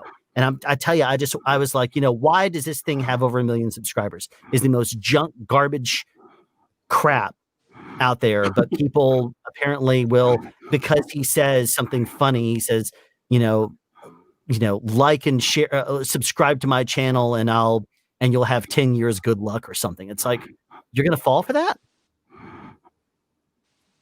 It's crazy. I'm gonna do that. I'm gonna start doing that. Well, 10 years good luck. People say that garbage though, and they do. And I mean, the whole thing of subscriber, I'll shoot your cat. That's not going to happen, obviously. That was a really random, very aggressive one. I think you used that. That's one. funny. I got that from your podcast, though, Andrew. I think you used that at one point, and that's.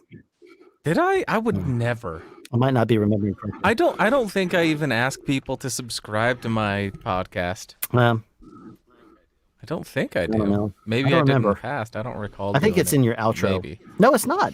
That's a very interesting point. You don't actually do that. It's really funny. You've not even really done intros anymore. You'll do an intro. You don't do your podcastage, intro anymore. Yeah. You've stopped doing a lot of those. That was a very specific reason, because I don't look at any of my analytics. I'm terrible at that as a YouTuber. I just look at, I guess, general trends, and I try to understand what people are thinking, even though YouTube tells me with the analytics, so I could just look at it. But I heard Adam Savage a couple of years ago say, people will decide within the first 30 seconds if they're going to watch your video. So even that 5 seconds, the little with the Podcastage logo, that's 5 seconds wasted. Here's what I'm talking about. Get into the video. With the podcast, the music was 30 seconds. That's a huge waste of time on YouTube. I still have it in the audio-only podcast because podcast listeners are slightly different than YouTube viewers. So I just cut it out because... Well, that's kind of what I've done from the very beginning. I yell sound speeds, and then I say, and if you are a boom operator or sound mixer, and I basically address in the first question or the first sentence who this is a video for. And then I say, then you're going to want to pay close attention, and then I get into it. That's really it. And I'm not a big, if you want to listen to my theme song, listen to it on the outro. But I mean, it's like, you don't, I get so frustrated when I go to a channel and all they do is, hey guys, thanks for coming to my channel and blah, blah, blah, like and share and subscribe and consider, sharing on social media and blah, blah, blah. And then we're going to be talking about this in this video. And then they play a 30-second intro. And I'm like, geez, are you kidding me? Then it comes back and they say the same thing again. Please like my video and don't forget to share it. And now they get into the actual content. By and then they so tired. No, Alan. After that, they go into the Raid Shadow Legends ad. Then they get into the content. Yeah. And I don't know why, but it seems to work for them. I have a rule for an intro. If your intro is longer than for me to pick up my hand and smash the fast forward button on my keyboard, then your intro is too long.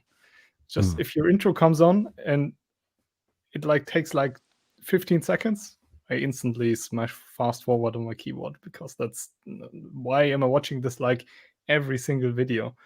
And I think an intro can be okay if it's done quickly, and of course you want to get some brand recognition going on, but it just shouldn't take up 30 seconds. I'm convinced that YouTube's going to come up with that. Oh, sorry, I didn't mean to. Sorry. No, but that's. I was thinking YouTube's going to come up with that. Like on Netflix, the skip intro button. Yeah. Oh, please. That would be really I awesome. mean, for a long time that was it the Wadsworth constant?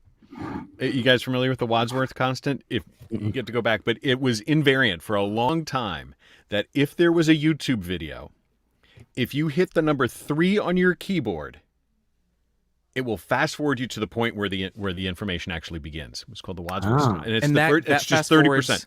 Okay. The first 30%, and that's what it is. It works a surprisingly high amount of the time. That if you Hit 3 just goes the first 30%. I think each one, 10, 1, 2, 3, 4, 5. It will take you past the intro, past the thank you, guys, here's the story. It's like, scrolling down on a recipe website. You got to scroll down about 2/3 of the way before you get to the actual recipe. The Wadsworth. I forget, it was called the Wadsworth constant, but I can't remember why. The Wadsworth constant. For a second, cool. I thought you were talking about the rule where anything on the internet has adult versions of it. That's Rule 34, if I'm not mistaken. That's Rule 34. If it's on the internet, there's a porn for it.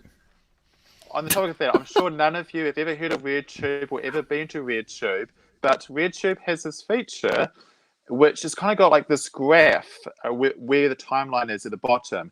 So it's very easy to skip forward to, shall we say, interesting moments. And I do wonder if like YouTube should like steal that feature so that, because like some people add timestamps to their video, so you know where to jump to. You can just click to, that's the interesting point I want to hear, or this interesting point. But why can't we see this graph that shows where the viewer's interest has like already worked it out? Like where do viewers leave videos at? That should be where there's a dip. Where do people like rewind it and rewatch that bit? That should be a higher point in the graph. And so, yeah, as often happens, I think porn is often innovating faster than the rest of the non-R18 world. That's a feature I would like to see YouTube add. I think that's a great idea, and I know that a lot of people give YouTube crap because they seem to just copy what has been done there. First, I think it was the moving thumbnails where you hover over and then a thumbnail starts moving and you get to see what's in the video. Then it was the actual chapter markers in there. I think they got crap for that as well.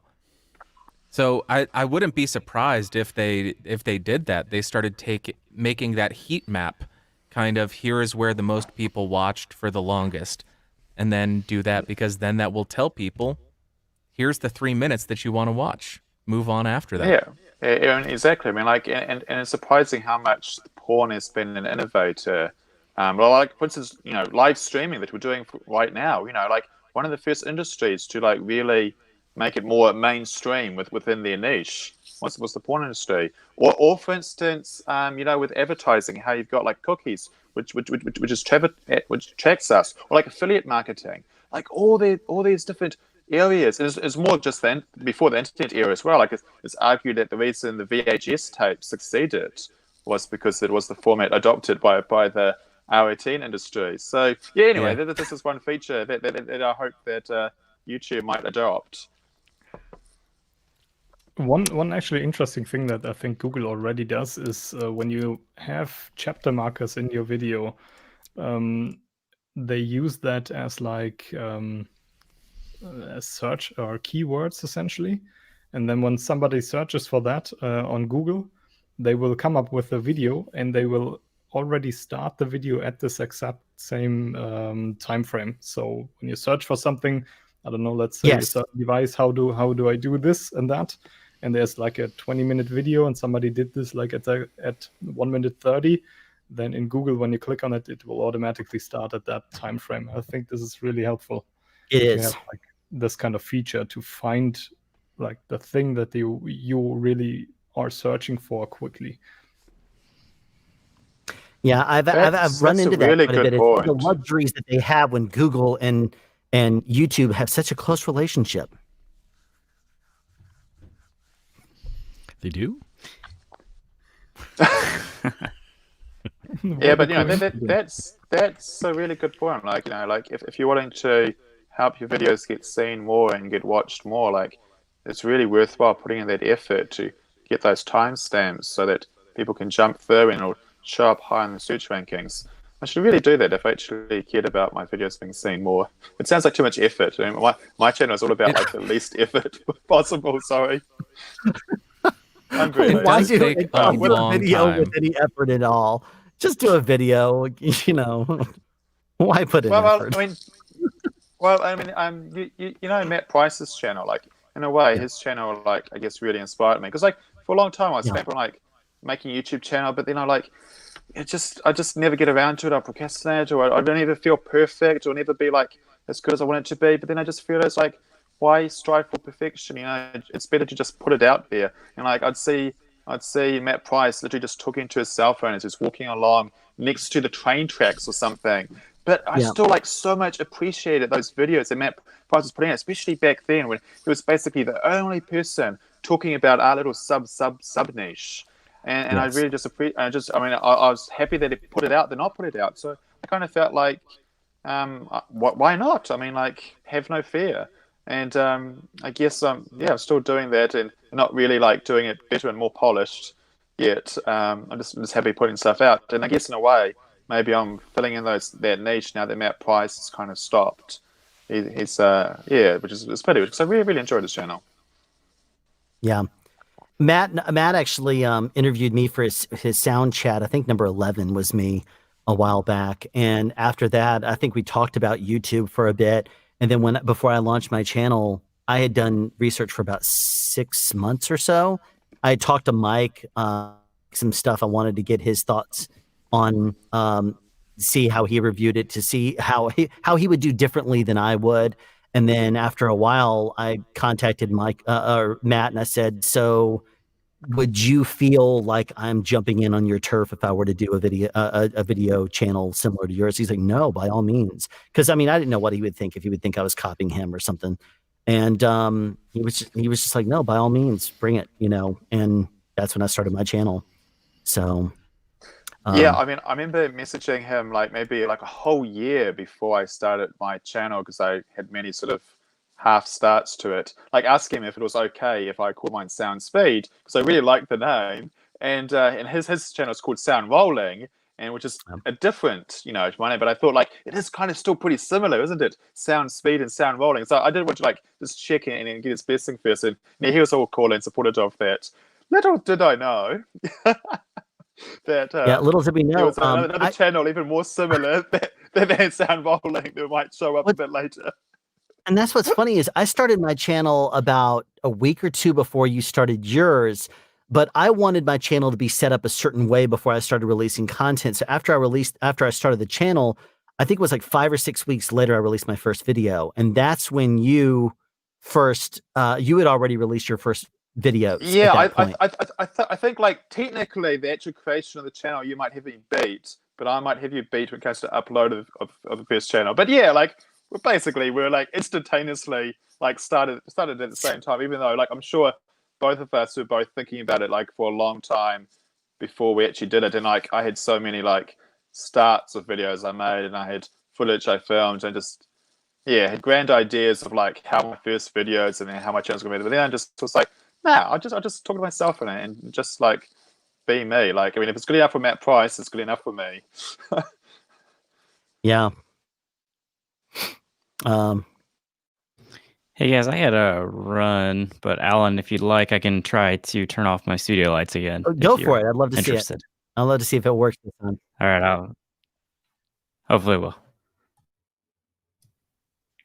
Turn off studio lights. Awesome. There it goes. Cool. Excellent. Finally did it. Thanks for joining. And the studio lights do a lot of good. They make a world of difference in it. Thanks for coming in, Titus. Really appreciate it, man. Yeah. It was really great to meet you guys. Happy New Year. Yeah, I think his background looks so cool. Plain compared white to, like, background here. White background. It's minimalist. Yeah, absolutely. That's really in right now. There are documentaries about minimalism. You're both doing it right. I'm afraid if I was to turn really this lucky camera that you around, don't see you'd all this realize stuff my around here. is anything but minimalism. It's the exact opposite. What's funny to me is how the backgrounds on everybody's channel has changed. Julian has always been doing his channel from a hospital. It's always white in the background, but now he has a little bit of black frames behind him. Bandrew's, first videos were in like his room was completely empty. There was not even anything on his floor. I think he probably bought his desk after he realized that shooting in this room and looking at the carpet wasn't interesting. Mike's first videos were shooting in his basement, building his whisper room. And now he's got this really cool LED thing behind him. My first one was because I was only thinking about doing my channel for 100 episodes. I don't want to spend a whole lot of money on this big, huge set thing, but I knew that if I just shot with the background being my room, it wouldn't be interesting. So I built a background that wasn't by any means acoustically sound friendly. And then after I realized I was going to be doing this for a while, I built the whole thing to look like a soundstage. So, it's just it's really neat the look and directions our channel takes. You do a lot of videos where you're in the middle of a studio and you're like, hey, let me show you some stuff that I've done to baffle this really noisy equipment. Let me show you this and let me show you this. And we're going to do an unboxing of this new microphone I got. And that's and yours are just excitement and let me show you the world. And that's what I like about your channel is we all bring different aspects to it. You're interested in hospital stuff, you go to Julian. You're interested in watching people throw boxes around, you go to Banjo. You want to see me just rant about something that has nothing to do with the topic that my video says it is, you go to my channel. You want to hear someone, talk in a way that's going to allow you to relax if you've had the most stressful day in the world, you go to Mike's.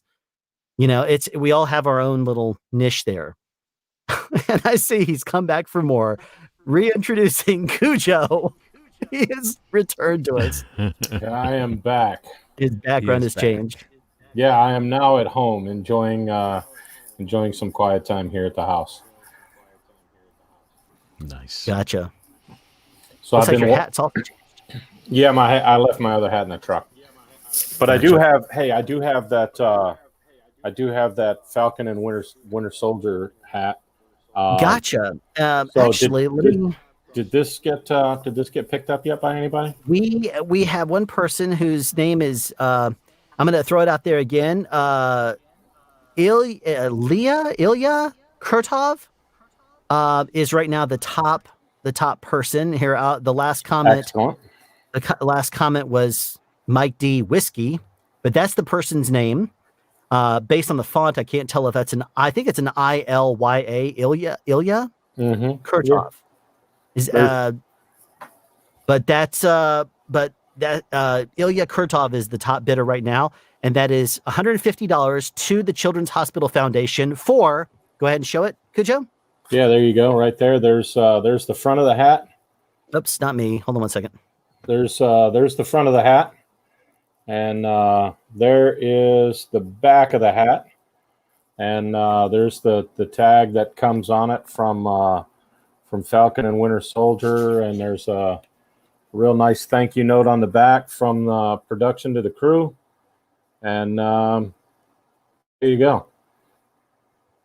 And then the things that let's see, they're saying yep, so still the top bid. And then the thing that I have here is the Stranger Things 3D viewer, which says Stranger Things and it says Netflix on the front right there, if you can see it. Total geek out things, and a Bluetooth speaker from Walking Dead.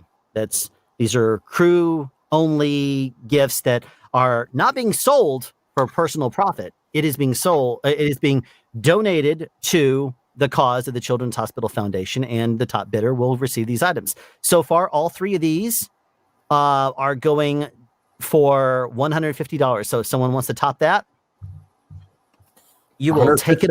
You will take it away. $150 a piece. $150 for all three. Oh, great. Ilya said $150 for all. So excellent. So right now, how does one bid? How just by saying it in the chat over here, if you want to outbid and take these wrap gifts that are reserved for crew, these are not things that you can buy. You don't have that as an option. These are not things that are sold in stores. So if you have an interest in wrap gifts that were only given to crews that worked very hard on these shows to make them happen, that's what we have. And thank you so much, Cujo, for adding that. That's a wonderful benefit to the Children's Hospital Foundation, which, by the way, I'm going to throw it back up there. If you would like to donate to them, by all means, go directly to their website, chfkids.com/donate, and donate to them. They have the top rating on Charity Navigator, if you're familiar with them, which is a 4 out of 4 star, 4 out of 4 ranking. And they are extremely transparent and very accountable with their money and how they how they spend it. They are very open with regards to what they do. Now, just like many of us, they have taken a huge hit in their actual donations that they use to put out and to do their research for cancer and to try to eradicate cancer. They were here on the stream earlier, and they said they had about an 80% loss in revenue this year alone. So it's hit them hard, and like many of us, they are also hurting. So if you would like to donate to them, by all means, please do. The information is on the screen now. You can put in the comments below, please don't add me to your mailing list, and they'll respect that. But if you don't want to chance that, you can also donate to me, and I will make sure they get the money directly. I'm not any super chats, any emojis or buttons or whatever they're called here. Any money I get on this stream is going directly to them. I'm not keeping any portion of it. So, and I'm also going to be adding to it, as a matter of fact. So paypal.com/soundspeeds, or you can use the Venmo link on the screen right there. Or by all means, just go straight to their website and donate that way. I don't even need to know about it, but I just want them to see some money and good cheer. That would be a wonderful thing. So there you go on the screen. So let's see here. What was this? There was a comment over here that I allowed to scroll up the screen. That is a good question, Banju. That was the thing I was going to say. If somebody were to donate $60 towards one of the items, what I would say is the other two would go to $100, unless Ilya says no. That would break the whole thing. If say it's 150 or bust. If Ilya says no, then I would rather have 150 for the charity than have $10 more break a $150 donation to them. So that's what I would say on that. Ilya, you're in the chat still. Tell us what you think.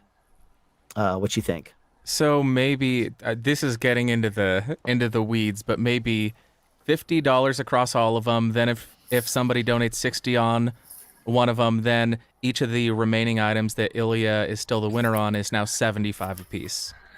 Then if she gets outbid $75 on another, so $76, then the last item is 150 that somebody would have to outbid. I can get behind that. I mean, I'm for whatever. I just would like to see them benefit. Yeah, absolutely. I think if whatever drives it up to get them the maximum amount of just somebody donate $10,000 and say send it all to us. Fine, Banjo, give me your credit card number. Banjo's bidding $10,000. No, I heard it. I didn't sign up for this. Yeah, I heard it. Julian, didn't hear it? I heard him say it. I heard him say got it. taxes to pay. Or to quote Total Recall, I got 5 kids to feed. I really need to catch up on my taxes. That's bad. Oh, but we won't go and talk about taxes. This is a fun stream. Let's not do that. Man, in my family, I have my mother, my brother, and my sister all work in the tax department. Great fun. Oh my god. Are they always just pestering you, saying, this is what you need to do, this is what you need to do, you're doing this wrong, you're doing this wrong? Oh, well, yeah, I will occasionally, hit up my mum, for instance, for advice. So, that saves them paying for the tax accountant, because she's literally, that's her whole career. She's got a master's in tax law. But it still, annoys me. I might come and ask her sort of question about when I'm doing my business taxes, and she'll be like, I don't know. And I'm just thinking to myself, if she, who has spent her whole career working life in this, is a freaking master's in tax law, doesn't know the answer to some question here when I do my business taxes, what hope does a little small businessman have to work out the tax code? I think the whole system is just messed up. We should chuck it out and have no taxes. But one can dream. From your lips to God's ears.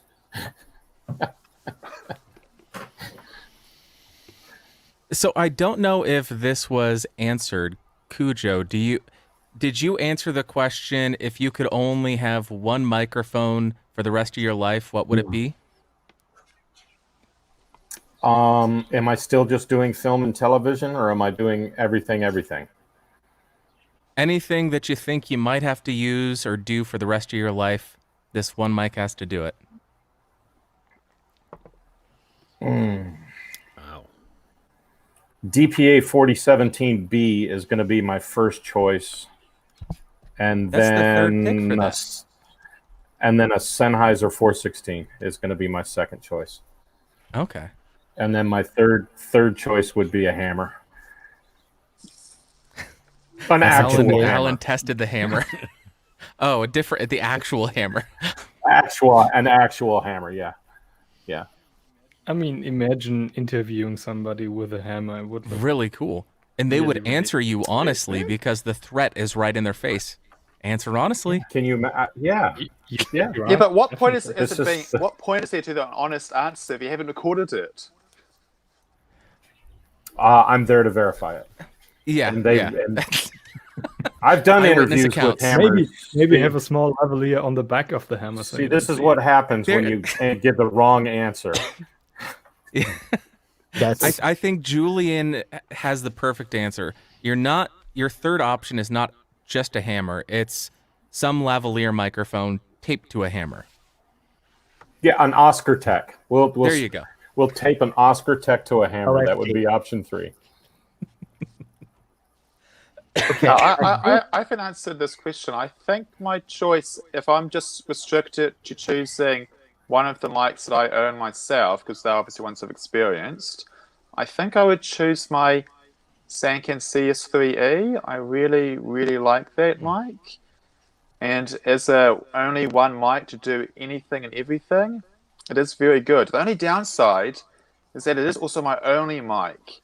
It is a bit scary having a mic with no second option to fall upon. So maybe I might lean towards my MKH60 just because my Sanken CS3E is super awesome, except for that 1% time when it's not and just fails. Like, particularly humidity, or like when I was literally in between surrounded by like cell phone towers on a rooftop. It was another time. So it just seems like maybe once a year it just chooses not to work. So maybe I should, if it is my only one with no other choice, I should choose my MKH60, even though I really want to say my CS3E. That is my thoughts. Has anybody chosen the CMIT as their go-to? Not yet. I do know people that swear by the CMIT 5U or the Super CMIT 2U, but I think it's way too bright for my ears. It sucks in sound. It does a very good job of picking sound up at a distance. Yeah. Personally, it's just too bright for my ears. I got to go with David Peterson's experience with the CMIT. I don't dislike the way that it sounds, but it is susceptible to humidity, especially. I've had failures with it in that regard. It's so much easier. It's so much easier to make it be your number one choice if you can also have a number 2 there, just for that 1% time when it doesn't quite work out. Because you're about not so much, your work isn't so much about how good it is, but also how few failures you have. And so that's why, like, as much as you might really, really like a mic, if it's your only one, it's hard to make it your choice, even if it's your super favorite. Yeah. If I've got to have only one mic, it's got to be 100% reliable 100% of the time. And I've got to like how it sounds. Otherwise, I mean, if I don't like how it sounds, then I'm not going to use it, or I'm going to always be trying to overly tweak it. So for me, the DPA is the answer, because to my ear, it gives the flattest and cleanest delivery of what I'm actually hearing. What the microphone is actually picking up is, to my ear, the flattest response of any of the other microphones that I've used. The 416, to my ear, is a little warm on the low end. The Sheps is the same way. It's a little bit warm on the low end, which is not a bad thing. They sound great, don't get me wrong. But for clean dialogue, I want to have that. I want to have that DPA absolutely clean, and flat, so that when it gets to the editors, they can do whatever they want to it, and I haven't already polluted the sound, so to speak. Not, colorizing the sound is one thing, but I don't want to provide a colorized sound to the editor, because they're going to listen to it in a much, much better environment with, super expensive speakers in a proper room with proper equipment. They're going to hear it and be able to make it be the way that they want it to be. And if I can deliver it to them clean and error-free, then I've done my job. Yeah. So your ISOs are all about being the most neutral possible, but do you ever feel like you want to add EQ to your mix? Yes, there are a lot of times when I do want to add EQ to the mix. Because I come from the front of house live sound world, that's where I spent the bulk of my years learning about sound. I know what it's supposed to sound like to my ear, and I oftentimes think that if I could just tweak it a little bit, I could make it sound better. But to be intellectually honest about it, I don't have the time to tweak it on set in the moment like I would be able to, like I would want to do for a proper dialogue mix. For a music mix, if something is a little bit off, I can hide it in another instrument, or because it's a one-time shot, it's a one-time live event with music, it can come and go and not be necessarily a problem. But if I deliver something to the editorial department for dialogue that I have changed, then that eliminates the possibility of them fixing what I might have done wrong. And every actor's got a different timbre to their voice. And I don't necessarily have the time on set to have a personal EQ setting for that actor like I would if I was mixing for a band. I mix with that musician all the time, and I know their voice, and I can have an EQ preset for that person. When they pop up, I bring up their EQ, and everything is great. Might have to do a little tweak here and there, but for actors, because they come and go so much, I don't have enough time with them to get an accurate voice profile. So for me, I want to deliver it flat and clean to the editors, because I know they're going to have hours and hours and hours and days to fix it, and I've got seconds or maybe minutes at the most. And in fairness, yes, I want to fix them, but most of the time I don't. Yeah, but in fairness, you're never going to be. Oh, I shouldn't say never. You're most of the time not going to be hired because you use certain microphones. There are shows that I know people have said you must have a sound devices recorder and use a 416. I've known of those shows. Usually that's more reality based, and it's because they were told that's what you need. Yeah. But you're not going to get a job because you use 4017Bs over a CMIT 5U. I mean, I can't imagine that being the case. I know that. No, because the editor's got time to tweak that anyway. And they're going to do it anyway. They're still going to have to scrub out stuff in the tracks. They're going to have to do all kinds of things to make it sound cinematic, so to speak. But, it's like, I know also it has to do with the characteristics of every single microphone in every single environment. Sometimes a 4017B is going to sound better than a 416, and sometimes it's going to be the other way around. Well, look at American Liberty popping up here with a $100 super chat right there towards the Children's Hospital Foundation. Thank you so much, American Liberty. That's amazing. Yep. So, yeah, but also on very low budget things where I know that they're not going to have a post budget, where my tracks are going to absolutely go straight to video and then straight to print, with the only thing maybe they'll do is a noise reduction to get rid of some sound. On those cases, I will sometimes EQ what I'm doing, but only if I know in advance that the budget isn't gonna, it's some super low budget thing or a student project or something like that, I'll EQ those because I know that they're not going to have the budget for it. But if it's like a full-on project, like a Marvel project or something like that, I'm giving them flat, clean tracks all the way. But your mix, your ISOs, those are all pre-fade. Those are all recorded pristine. It's only you're talking about the mix track where you're going to do tweaks to the EQ. Right. You're not recording them with those tweaks on there, just in case anyone's listening. Yeah, all my EQ settings are post-fader. Yeah. Yeah, and theoretically, even if it is like a big project, like a Marvel film or something, you could be doing EQ because it's only the mix tracks, so that's never going to be harming post, even if you're making the wrong choices there in the moment. And of course, you do have many other requirements on your time and much higher priorities. But if you do have a moment where it's smooth sailing, you put out all the fires you need to.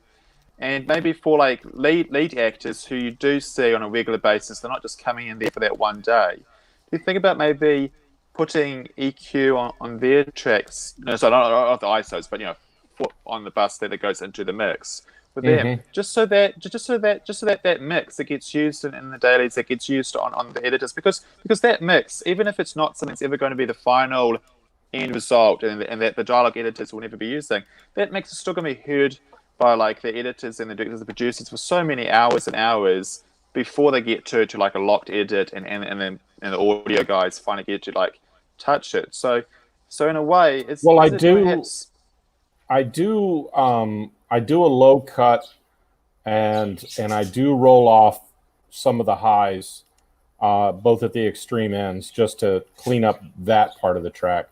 But I don't normally do a lot of EQ on the mix track. Here's a question for you. Right there. I'm trying. Let's see. Could I ask Cujo? I do really limited. How good will Sanken 11D with an MKH 6416? The Sanken, in my experience, I think I understand this question. In my experience, the Sankens pair very well with the MKH 50 and the 416. For some reason, I don't particularly care for the sound between a COS 11 and a CS3, and I don't know why, because they should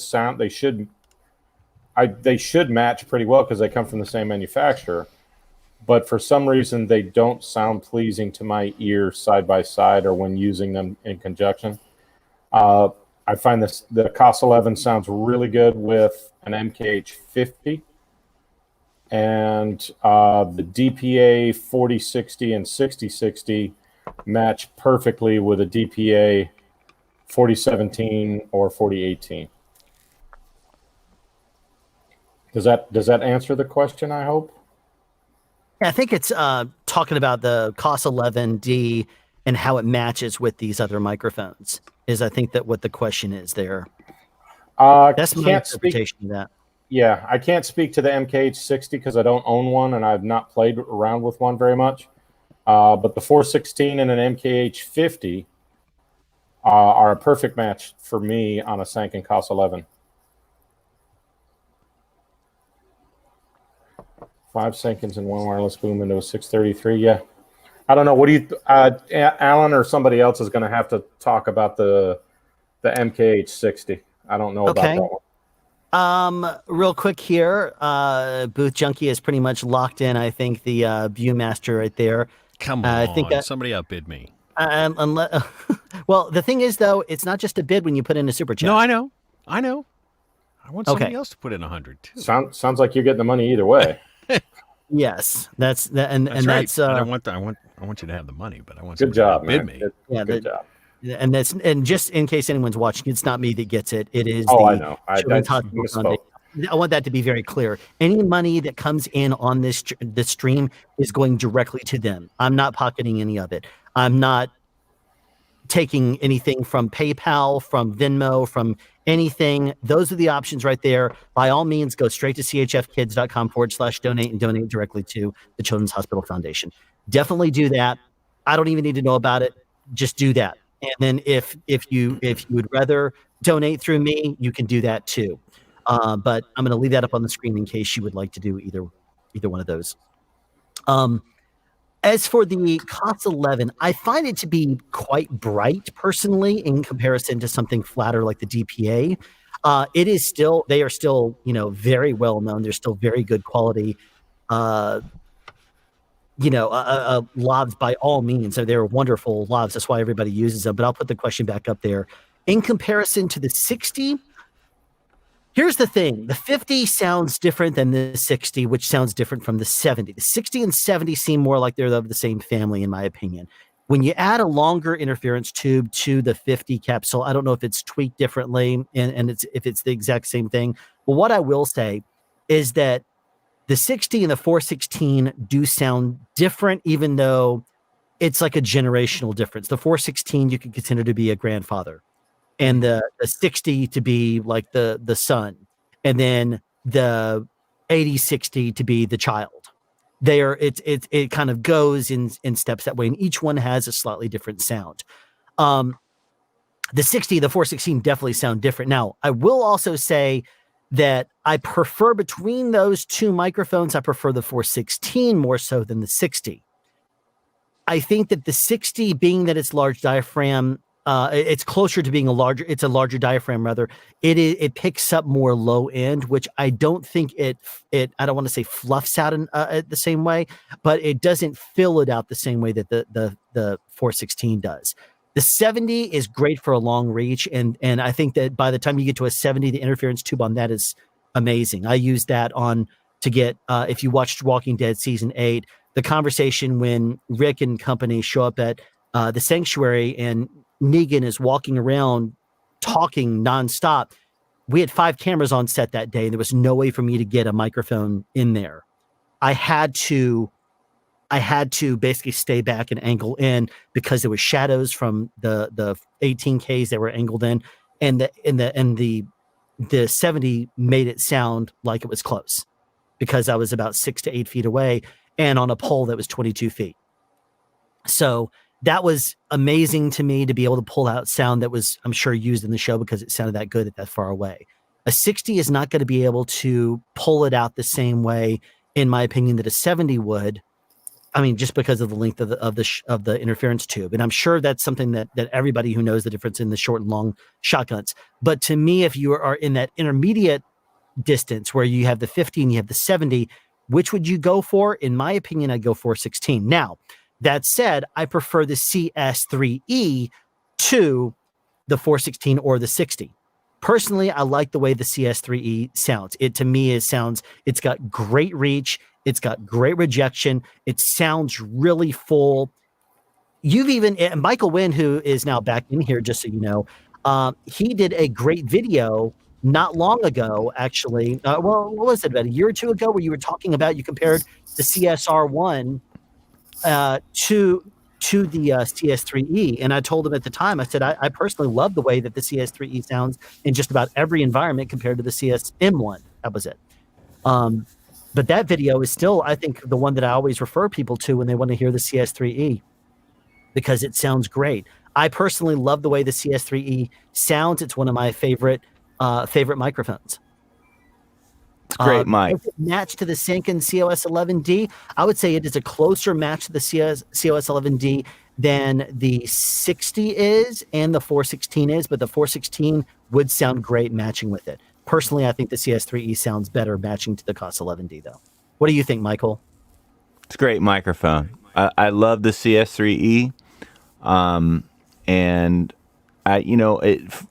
typically, I used it mostly a lot for I called it my hostile mic.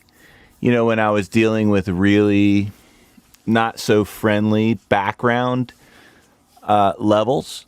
And its off-axis rejection is excellent.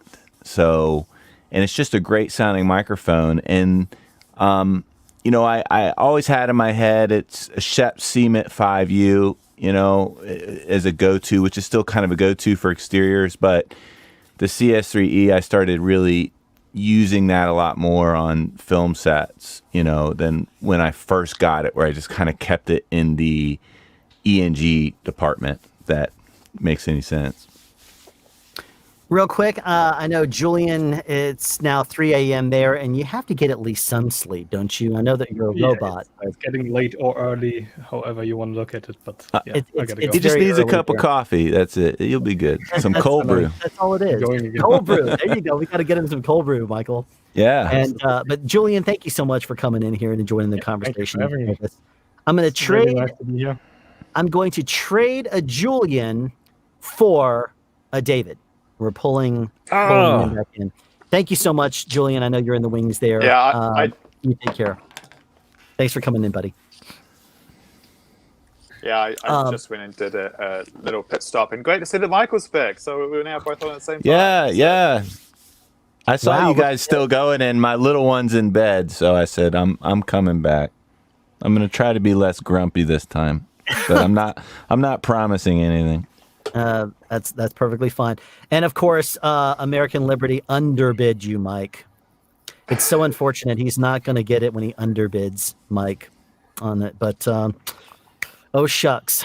But anyway, I'm sure the Children's Hospital Foundation is going to love that. Thank you so much, man. Really appreciate that.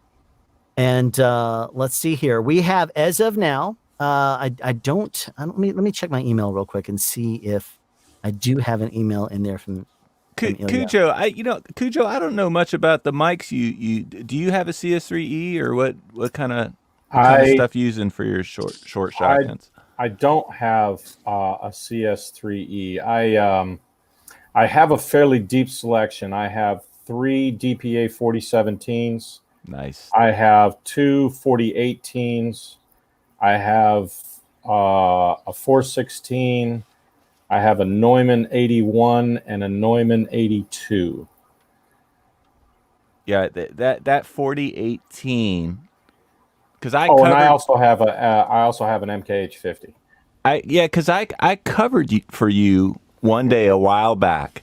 Yep. And had the pleasure of using that 4018C, and the reach on that thing blew me away. I mean, it was astonishing. I mean, it was this super wide. No, I think he's talking about the 4017. No, not the 4017B. Actually, the shorter one is the 48. The 18. Yeah, just that little small capsule. That little super cardioid is like, it's astonishing.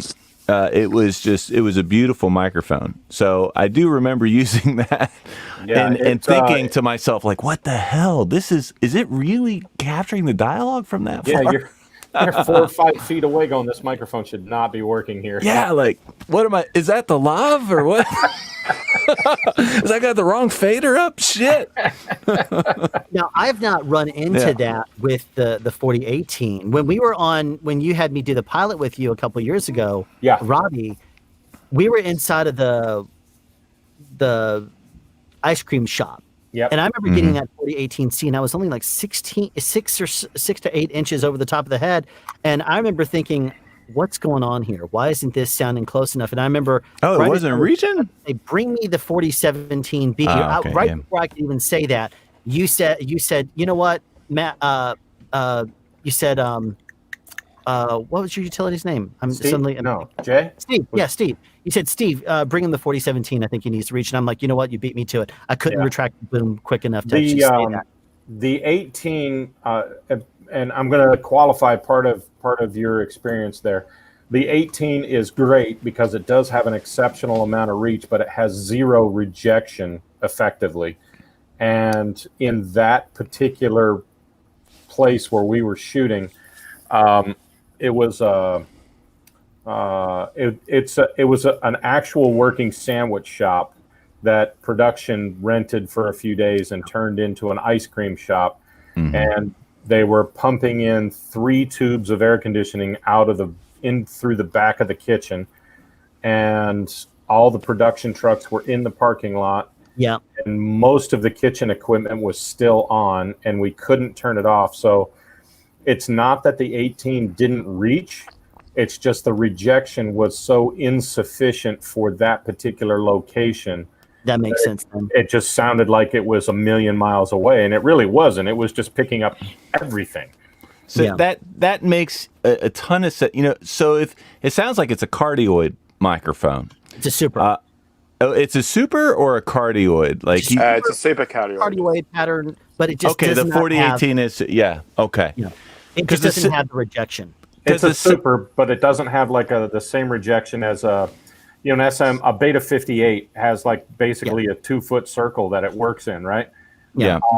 And it's a super, but the 4018 has a much larger reach than you would think. Yeah. And because of that, it's picking up the dialogue perfectly, but it's just getting beat to death. It's just getting street mugged by all the other sounds in the room, at which point you just need to have the rejection of the short shotgun. Yeah, the set that I was in when I was using your microphone, that 4018C that was at the church, wasn't it? It was it was like a house of worship type. Yeah. So the acoustics were phenomenal. Yeah. And that church building is 135 years old. Yeah. So I mean it's amazing what that's what microphones can do in the right kinds of environments. Yeah. Mm-hmm. And in the right hands, because that's a big exactly. To give an example of like a mic I'm more familiar with, if you to compare it against, say, the MKH50, would you say the MKH50 has got greater rejection than the 4018? No. But the 4018, yes. 4017, I wouldn't say so. I'm talking about the 50 18. The 50 is going to have a slightly tighter pattern than the 18. Yes. The difference in your ears is going to be that the 50 is going to sound a little more fuller, especially in the low and mid range. And the 4018 is going to be much flatter EQ response wise. And the first time you listen to it, you're going to think that it sounds thin, but it really isn't sounding thin. It's just the fact that you've been listening to everything else sounding artificially thick for so long. Which is correct. That you have to retrain your ears to hear what it's supposed to sound like. Does that sound right? Yeah. Does that sound it does. It does sound right. I mean, it's a stylized. You get used to. It's a stylized. I'll admit. I mean, the MKH50, which is just uber popular, and I love mine. I mean, it's great. It's a stylized sound. I mean, you're right. It has a personality and it has a certain type of sound, and that's my same experience with the DPA microphones. Is that they are more true. They're more real to life. Is probably the best way that I could describe it. So I can see especially why it's such a popular microphone and so many people use it for that reason. But I will say my favorite part of the 50, which is why I tend to lean so much on that for a lot of my interiors, is how well it does handling poor room acoustics. It's just beautiful, especially when you're in these less than ideal practical environments like interiors, residential, where it's just it performs really well in that kind of stuff, which can save your ass. Yeah. I would have to agree. Especially it deals really well with reverberant rooms for some reason. Right. It does well with those. And I can't disagree with you on that. They're great mics.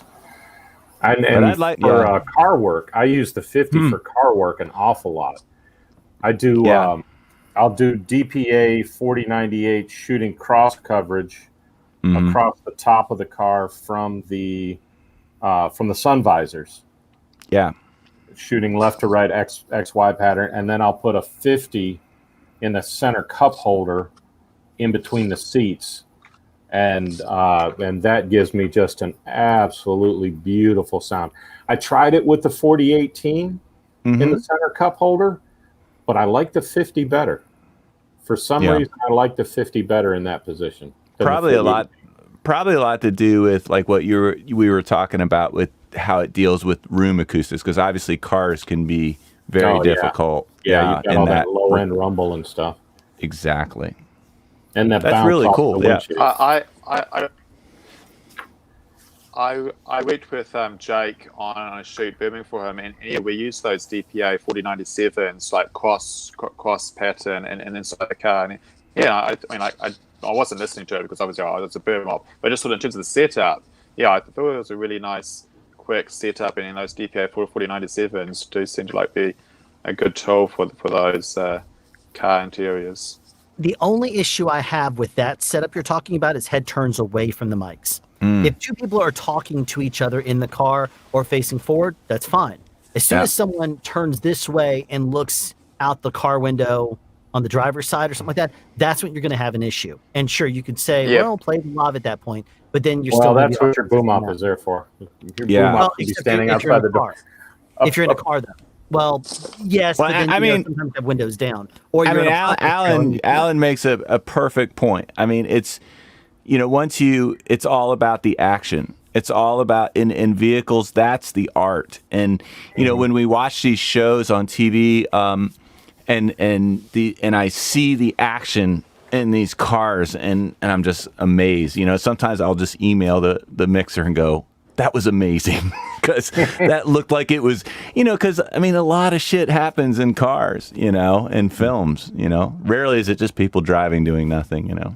And what's funny is I've reached out to mixers before. I'm a member of CAS like you are, Cujo, and I'll sometimes watch a show and I'll say, who is the mixer on this? And I will go straight to the CAS directory and I'll write an email and say, you know, I love the microphone you chose for this. Tell me what did you use for the such and such? You know, what did you use when you're inside of the bank? What did you use? And sometimes I'm surprised. They're like, that sucked. They wouldn't let me in there. I emailed a mixer at one point. They said, you know what, that whole entire thing sucked. I had RF all over the place because I couldn't get my antennas through because they were doing this stupid wide shot at the same time as the tight coverage, and I couldn't point the antennas in there, and I didn't have good RF, and they had to ADR the whole scene. I'm like, crap. It's not what I wanted to hear, but thank you for the honest answer. And you know, I got a rant for that one, but still, you know, it's good information. Let's talk about plant mics for a minute. Plant mics are like my favorite jam, man. I love to play with plant mics. And half the time I know the editors aren't ever going to use it anyway, but I usually have 3 plant mics on standby all day long, ready to go and just fly in there at 10 seconds worth of notice. What are you guys seeing in your world as far as plant mics go? Let me ask you, is there a plant right over top of your camera right now? Because it looks like there's a... Oh, yeah. Yeah, flowers. There you go. I was going to say that you have a plant camera there. Yeah, there you go. There you go. Hey guys. Well, I'll take a fair bit answering this question first. Like the vast majority of the work I do, I'm normally doing it by myself, or perhaps maybe I have a boom op. So normally, like, plant's a bit of a luxury because, you know, I'm just trying to like keep all the boards juggled in the air as it is. And but if I am using plant, like quite often I've just been using like a cardioid lav plugged into a lav transmitter, you know, a body pack, because that's so easy and quick to deploy. And I feel that using a cardioid lav, which is normally a really bad choice to put on a person, using a cardioid lav, because hopefully I've got a rough idea of the blocking of the scene. I don't necessarily need an Omni and just a little bit more reach. So that's something I've been using now and then, you know, in the scenario of, you know, I'm working by myself. But you know, if I'm like doing like a car rig and so I've got a bit more time, or, you know, I might use, you know, something else as a plant. Well, to me, it depends on the kind of environment and the setup.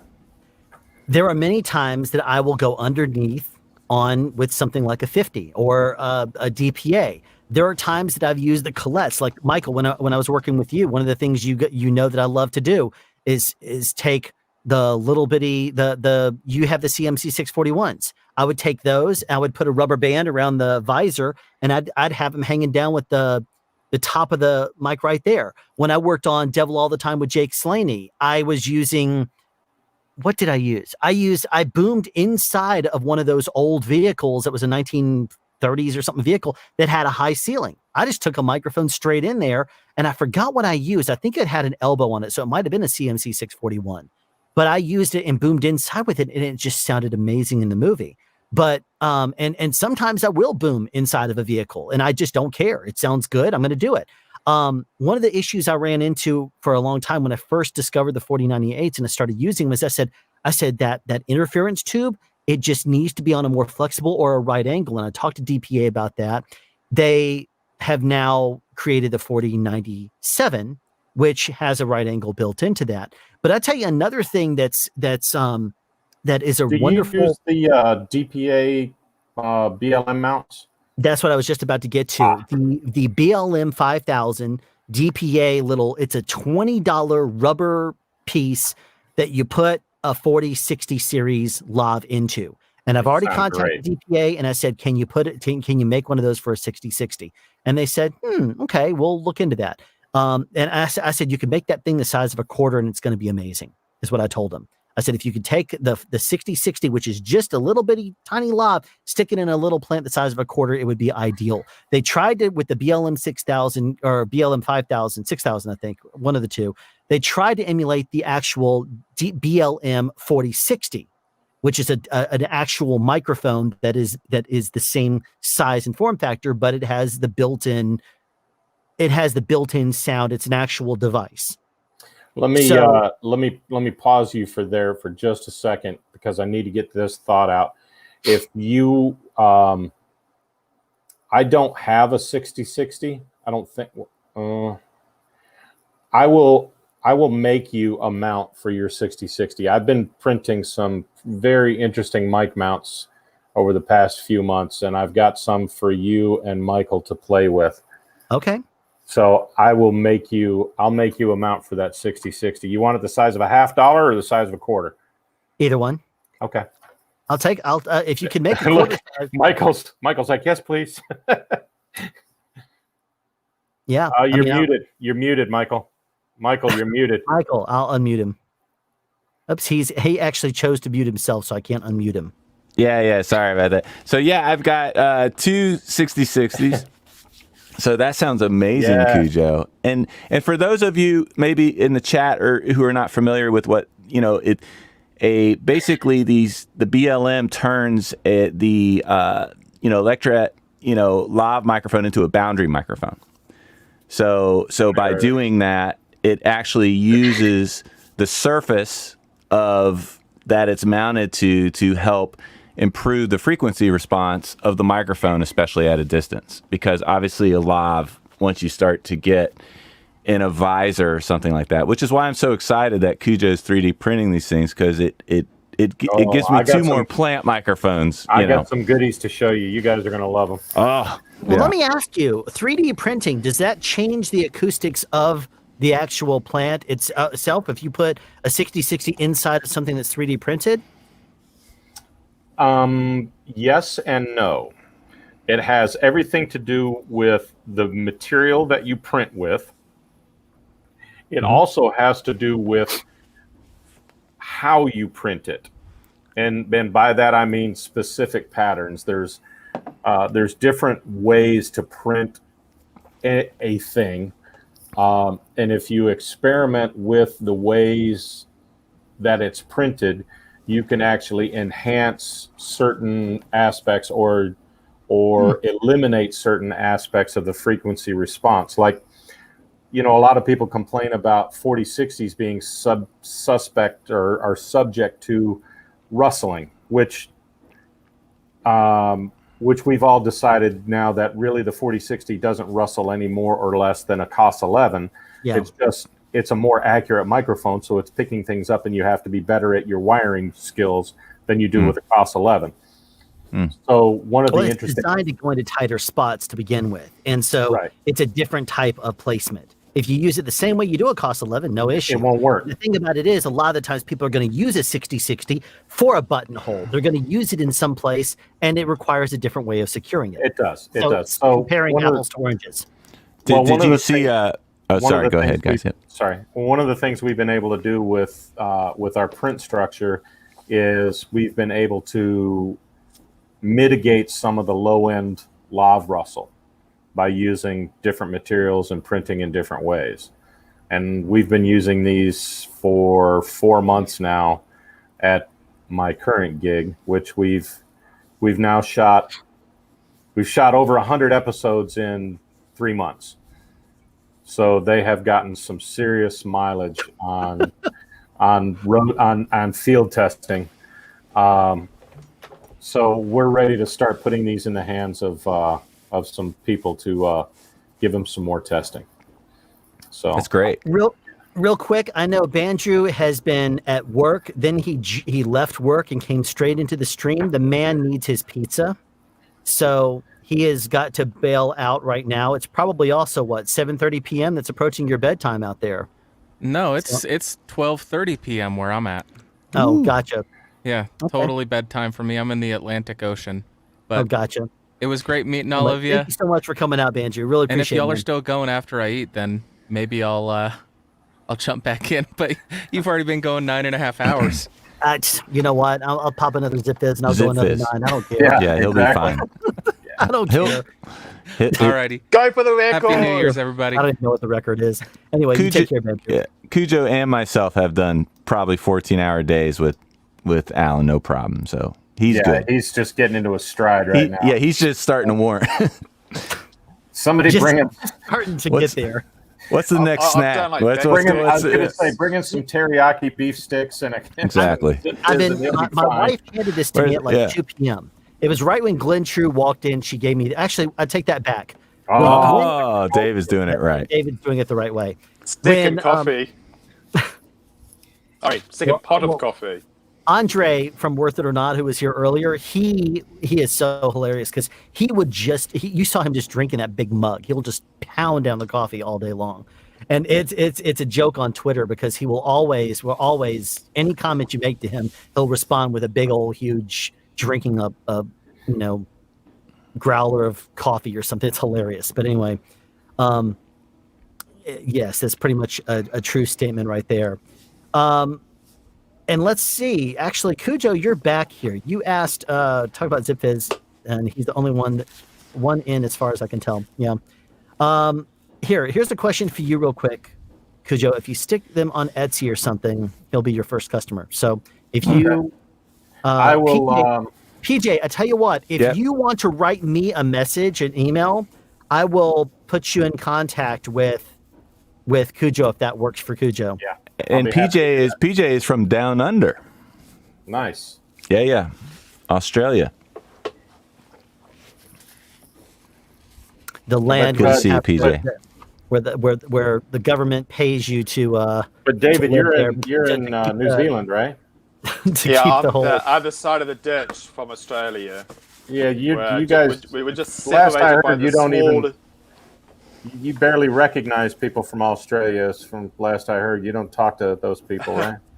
Well, I mean, it's funny, the relationship. I mean, on one side, we can be like, you can pretend to be deeply offended if we get called Australian, but on the other side, they are the most similar people to ourselves from anywhere else in the world. They are our closest neighbours, even though there's literally a whole sea separating us in Australia. Like, we've got the Tasman Sea between them and us. It is actually, even though they're the nearest, people don't realise like how far away we actually are, though.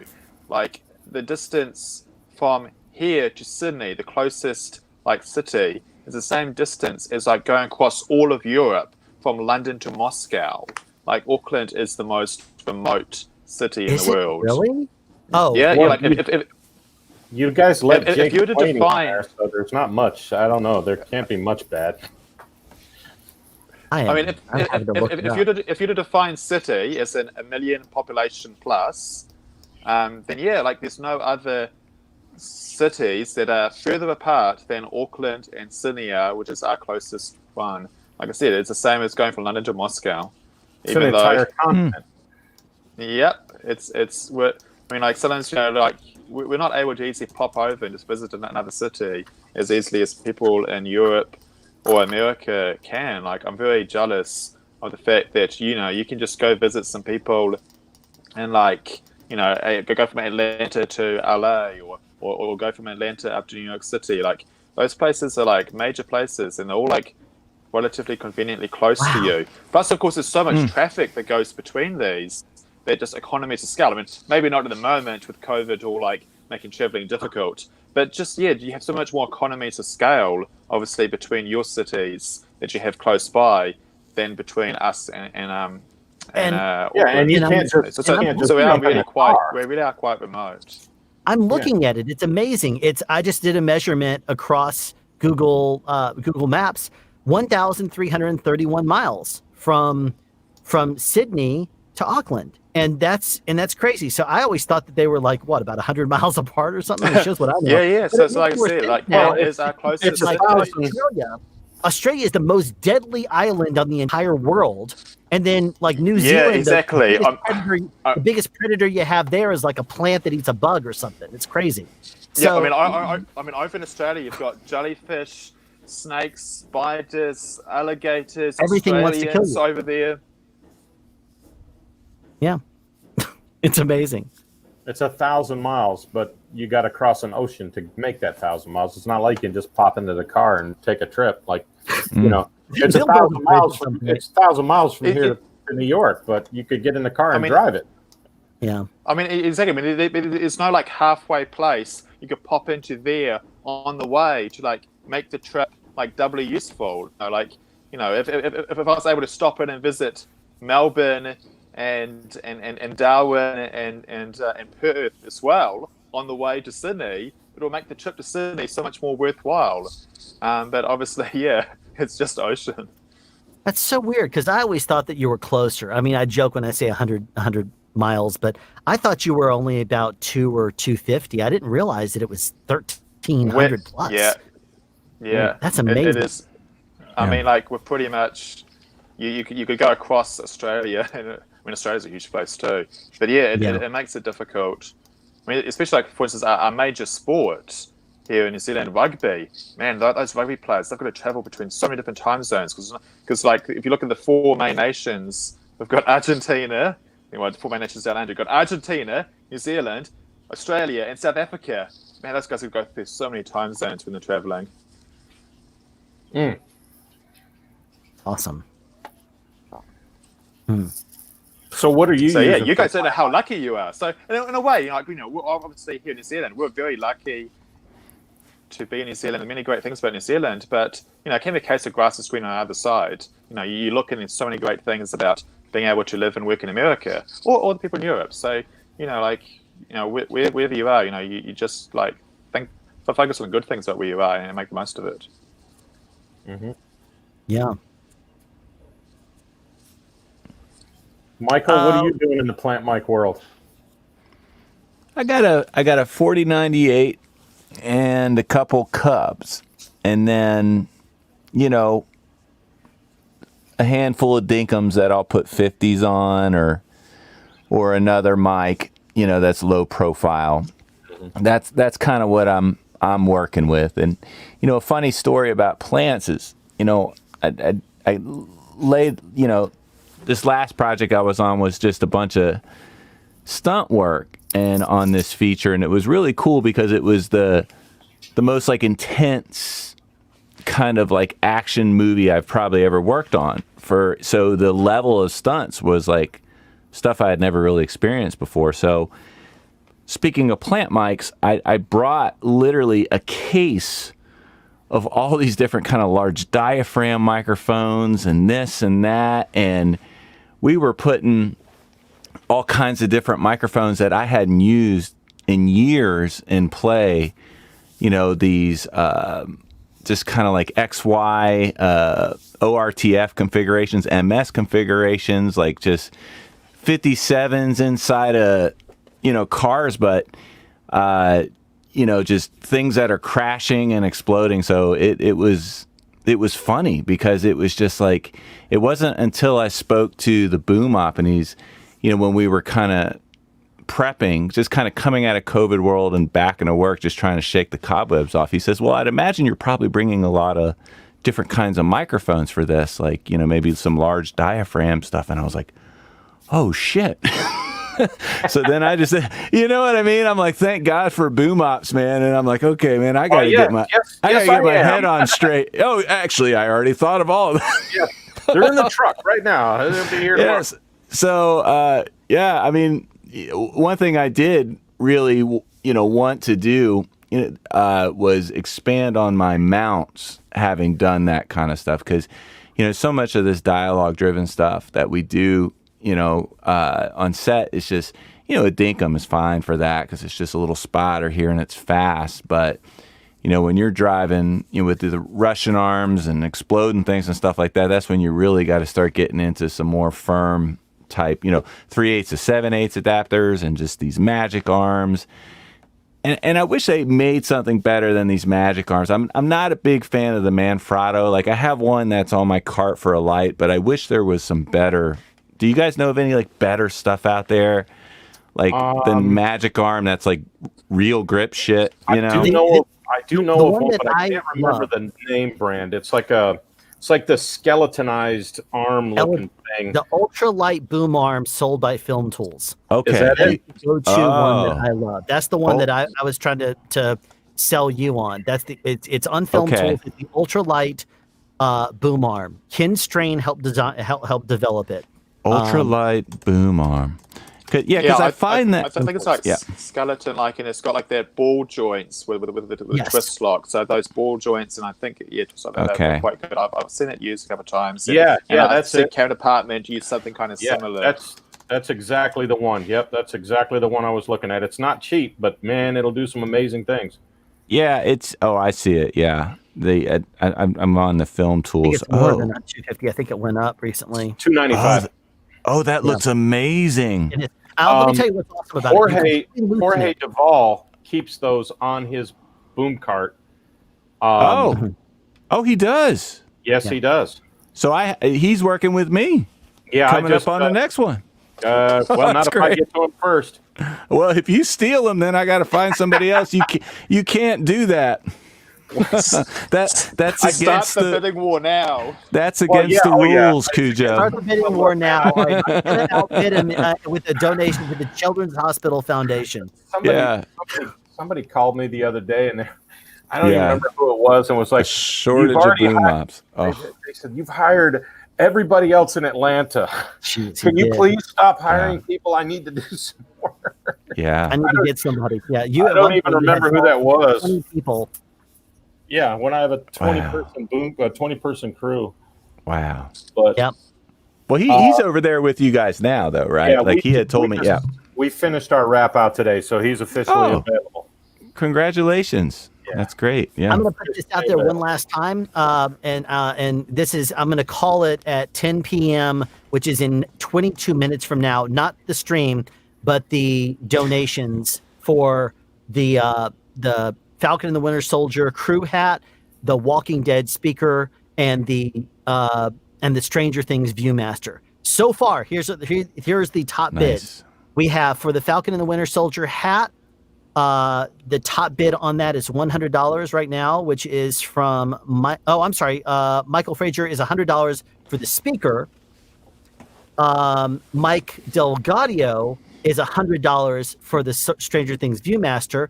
And we have $50 on the hat right there from Ilya Kurtov. So if anybody wants to outbid them, that's $1 for either the speaker or for the Viewmaster.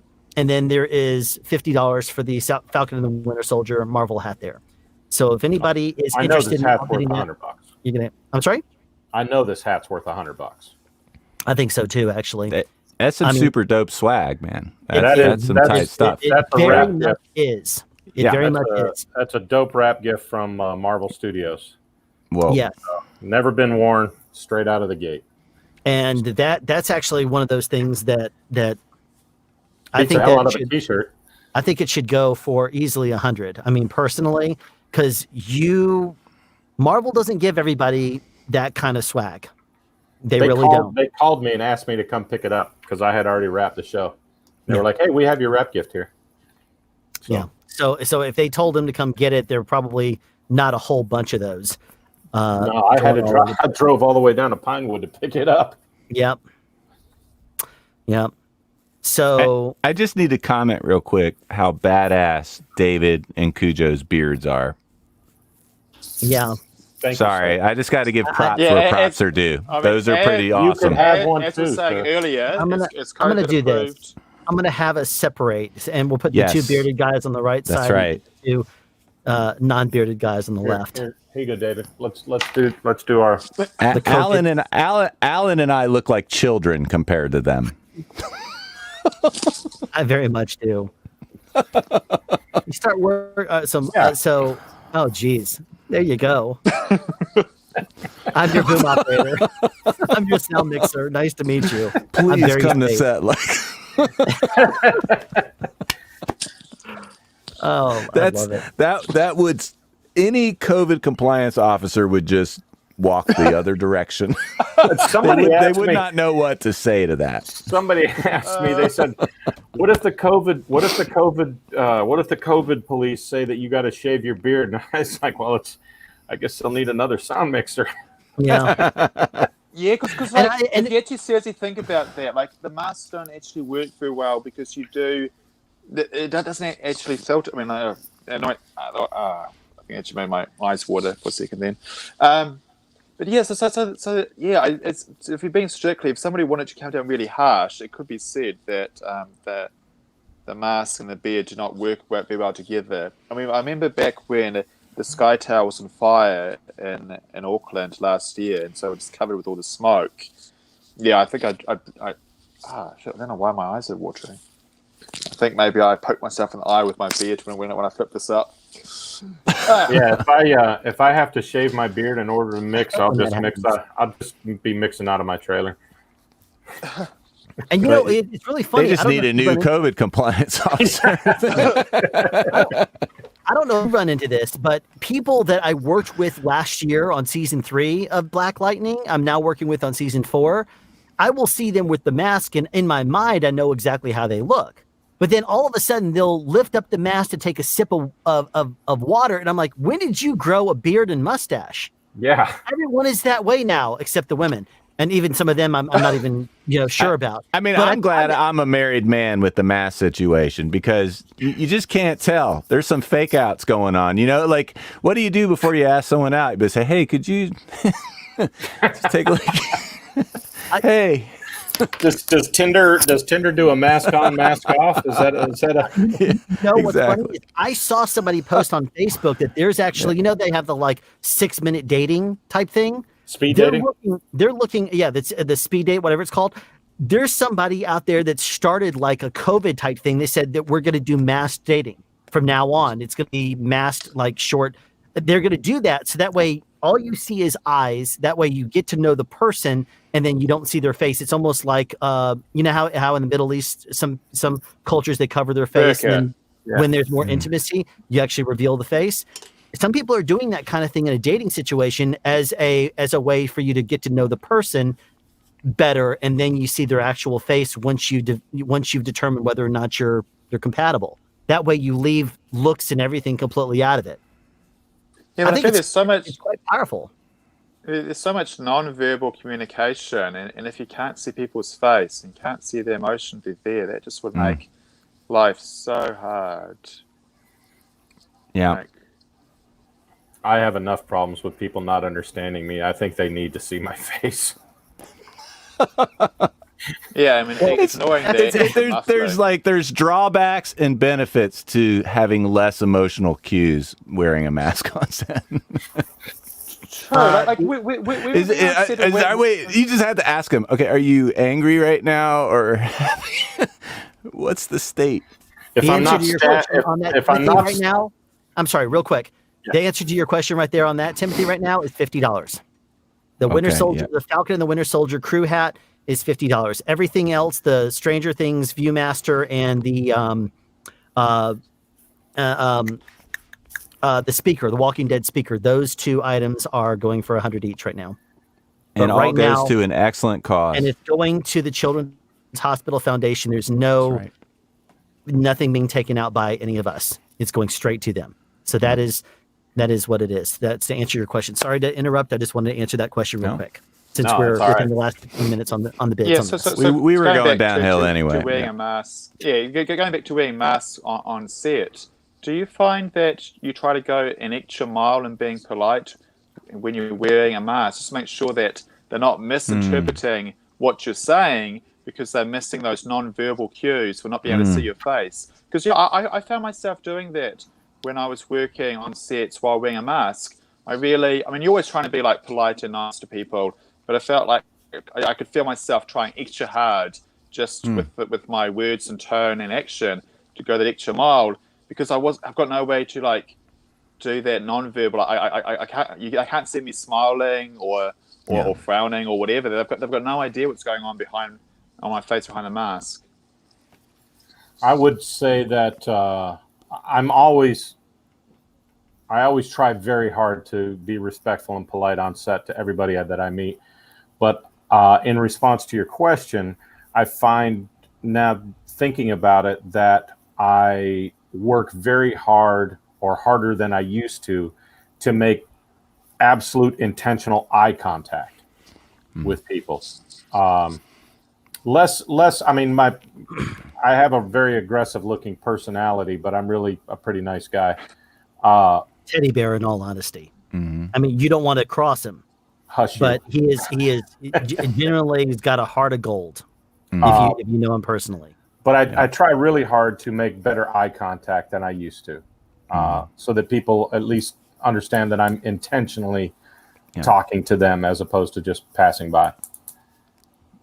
I mean, I think in all honesty, I mean, you can see it in the eyes, you can hear it in the tone of the voice. I mean, I think really, it's really kind of amazing how much you just you can still pick up even when someone's wearing a mask. You know, it seems there's so much in our, other features as well. Well, everybody in here will know that eye contact is something that we in the sound department have to do.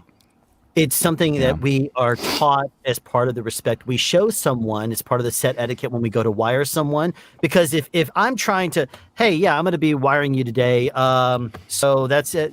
Hey, nice to meet you. That's not that. You don't do that.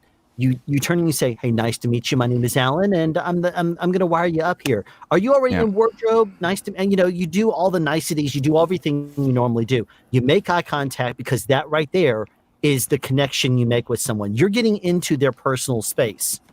Yeah. That's a very personal place to be, and you got to show someone respect for that. It's just the same thing as how when somebody walks up, you don't go, yeah, let me wire you. I mean, you don't do that. You're going to watch somebody say, whoa, wait a second now. What you do is you take a sanitizing hand wipe, and as they're coming up the first time, you're giving yourself one of these things. You toss the thing down, and nice to meet you. You handshake, making eye contact, and giving them your attention. That's part of set etiquette. That's part of being a professional sound person. You do that to show respect. It's the same kind of thing as making eye contact. If you're a sound mixer, if you're a sound boom operator, a utility, you give someone that respect on set. It doesn't matter if they're the key grip. It doesn't matter if they're the script supervisor, the director. The only exception would be if talent says no one is allowed to look in the eye, and everybody on set has been told, do not look at this person. That would be an exception. Then in that case, then it's a respect thing. You just don't do it. Real quick here, a couple of things to address here. Thank you, Larko, for joining as a new member to the channel. And then, of course, we have Timothy Thompson upping the $50 on the hat there with his super chat for the Children's Hospital Foundation, Oklahoma. So we now have $100 across the board on the Walking Dead speaker, the Stranger Things Viewmaster. That's awesome. And the Falcon Winter Soldier hat. So that is well done. Wonderful. Well done, everybody. Yep, excellent. So that's wonderful. I'm going to call up Jeremiah tomorrow, and I'm going to say, so here's how we did. And he's going to be very happy. Thank you very much for all your support there. I'm going to throw it up one more time here. If you would like to donate to the Children's Hospital, who is the benefactor of all of our donations today, super chats, any donations through Venmo or PayPal to me are going to directly to them. Anything that is being bid towards one of these 3 wrap gift items that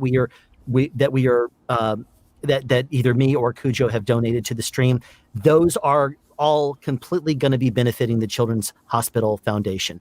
And they right there are, if you caught the beginning of the stream, or if you didn't catch it rather, because of COVID, they took about an 80% hit in their budget, and they do a lot of very important work regarding trying to cure cancer and doing cancer research for children's sake. So if you can imagine losing, as much money as you have this year, A lot of foundations are in the same kind of situation, and they are extremely good with regards to their transparency and their accountability with their money. You can go on charity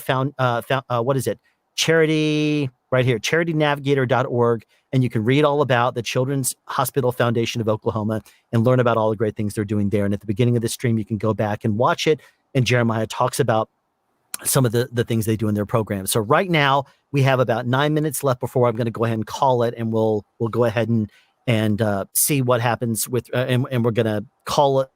Michael will get the speaker. Timothy will get the hat, and then we have Mike Delgaudio with the Viewmaster from Stranger Things. So that right there on the screen, if you would like to donate directly to them, by all means do that. And in the description, if you don't want them to mass mail you or put you on a mailing list, just put that in the comments below. If you don't want to trust that or risk that, or you'd rather just donate to me and let me handle it, you have that as an option as well. And you can do that through the links on the screen as well. Well, apparently I have lost both David and Michael in the past couple of seconds. So it looks like it's just you and me so far, Cujo. We'll let you know. Here I am. Michael will be back in a minute, I think. Okay. Yeah, I guess that's what this message is. Yeah. Okay. Gotcha. Well, I'll tell you what I will do. This is a nice, fun thing. I don't know if you were in here before. Actually, I should wait for Michael for this because it's a lot of fun. There's that phrase again, like I said in the announcement here. Was Mike... wait, Mike is going to be in Stranger Things? No, he's not. Larko, to give you an idea, and with me and Cujo on the screen, Stranger Things is Michael Clark, right? Yeah, Clark, different Clark. He's talking about Mike Delgaudio, who was here earlier. Let's go ahead and show these items one last time. The top bids are $100 to the Children's Hospital Foundation on each one of these items. We have a Walking Dead crew speaker that was only given to crew members working on season 7. Top bid on that is $100. We have a Stranger Things season 2 Viewmaster, again, also given only to crew members of the show, and it says Stranger Things season 2, Netflix. You look on the inside here, and there are production stills that you can look at in 3D, and it says Stranger Things season 2 and Netflix right there. Again, none of this is going to me or Cujo. This is being donated directly to, all money made on this is being donated to the Children's Hospital Foundation. And Cujo is holding up a Falcon and the Winter Soldier crew hat that was given to crew members of the people that worked on that show as well. So if you would like in the next 7 minutes to outbid any of them, you have the option. This is one of those nice flex fit hats too. It's $39.30 flex hats. Gotcha. Nice hat. And they're and I've worn those before. I've had similar hats that I've gotten from shows, and those are very nice. They spent some money on this guy. There's no doubt about it. And not just that, the collectability of them. If you are a fan of the Falcon and the Winter Soldier type Marvel shows, which I have heard some things about it, I think it's going to be quite a phenomenal. It's going to be a good show. It's going to be a good show. It really is. Speaking of good shows, there's something wrong with the comment section, Alan. There seems to be some sort of technical issue. I definitely see it. Okay. Well, we before nothing to do with it. Earlier, we put a Zip Fizz inside of some tonic water, but Cujo, you mentioned earlier you wanted to see some straight. So, are you going to do the dry one? A dry run? I will take this straight. Yeah, Michael used to me do this meanwhile, before too. David pours the coffee. David pours coffee. He's like, I'm getting ready for this. We have only how many flavors? 10 flavors left. Fruit punch. David, just hold it up into the screen. Hold it up in front of the screen so he can just feel how dry his mouth is about to be. That's amazing. We have orange soda. We have fruit punch. We have pink grapefruit. We have. Look at that! Look at that nice cold, icy cold milk going in there. Citrus. We have peach mango. We have iced tea. Do the red one. Do the red or a grape one. We did the grape in the very first stream that I did this. Berry. We have pink lemonade, and we have there we go, lemonade, blueberry raspberry. Now, if you that's great without water. If you're looking for a reaction, I can tell you exactly which one that I hate the flavor of, and if you want to see a reaction, I can tell you exactly what that would be. Put it out there, so now you got to man up. I will I reveal it. I don't have the world's hottest potato chips, so No, but here's what I am going to say: As is soon if as you he want me does to it, tell we should you- just all log off. Say, "Oh, gotta go." Sorry. Yeah, exactly.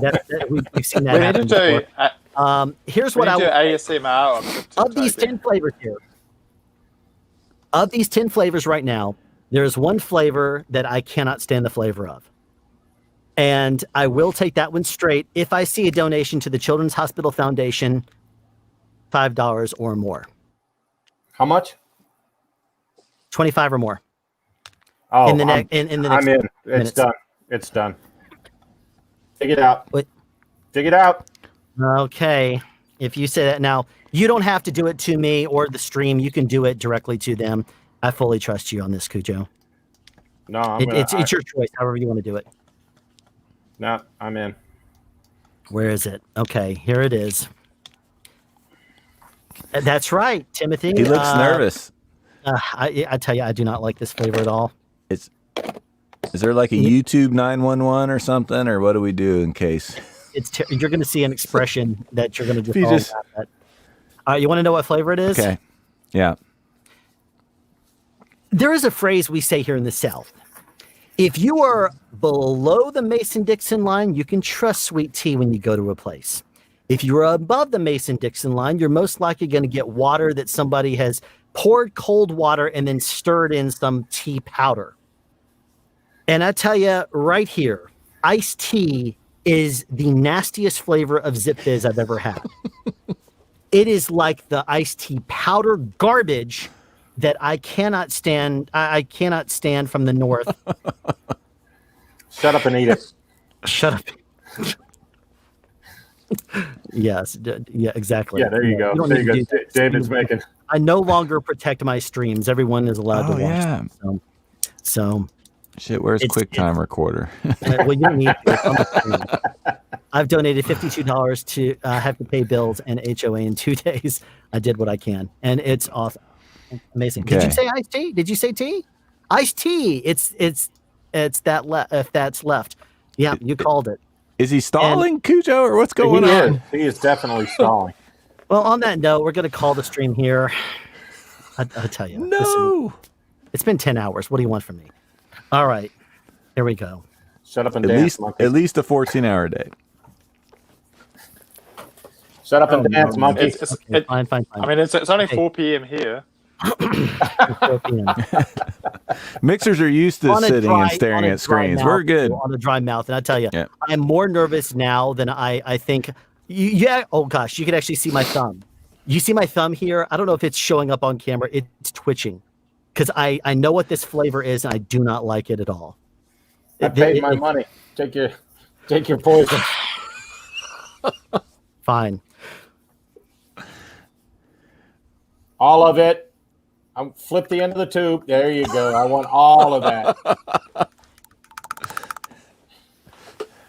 This is not a VFX shot. If you puke on your rig, I am.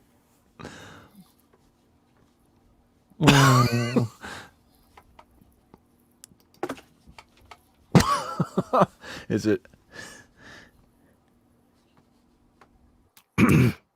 Oh, the frothing isn't bad. It's the flavor. This is great.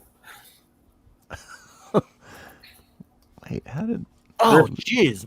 There's not enough toothpaste to get that out right now, is there? Oh, man. There's not enough tonic water in this thing left for that. Oh, man, that was terrible. That was worth $25.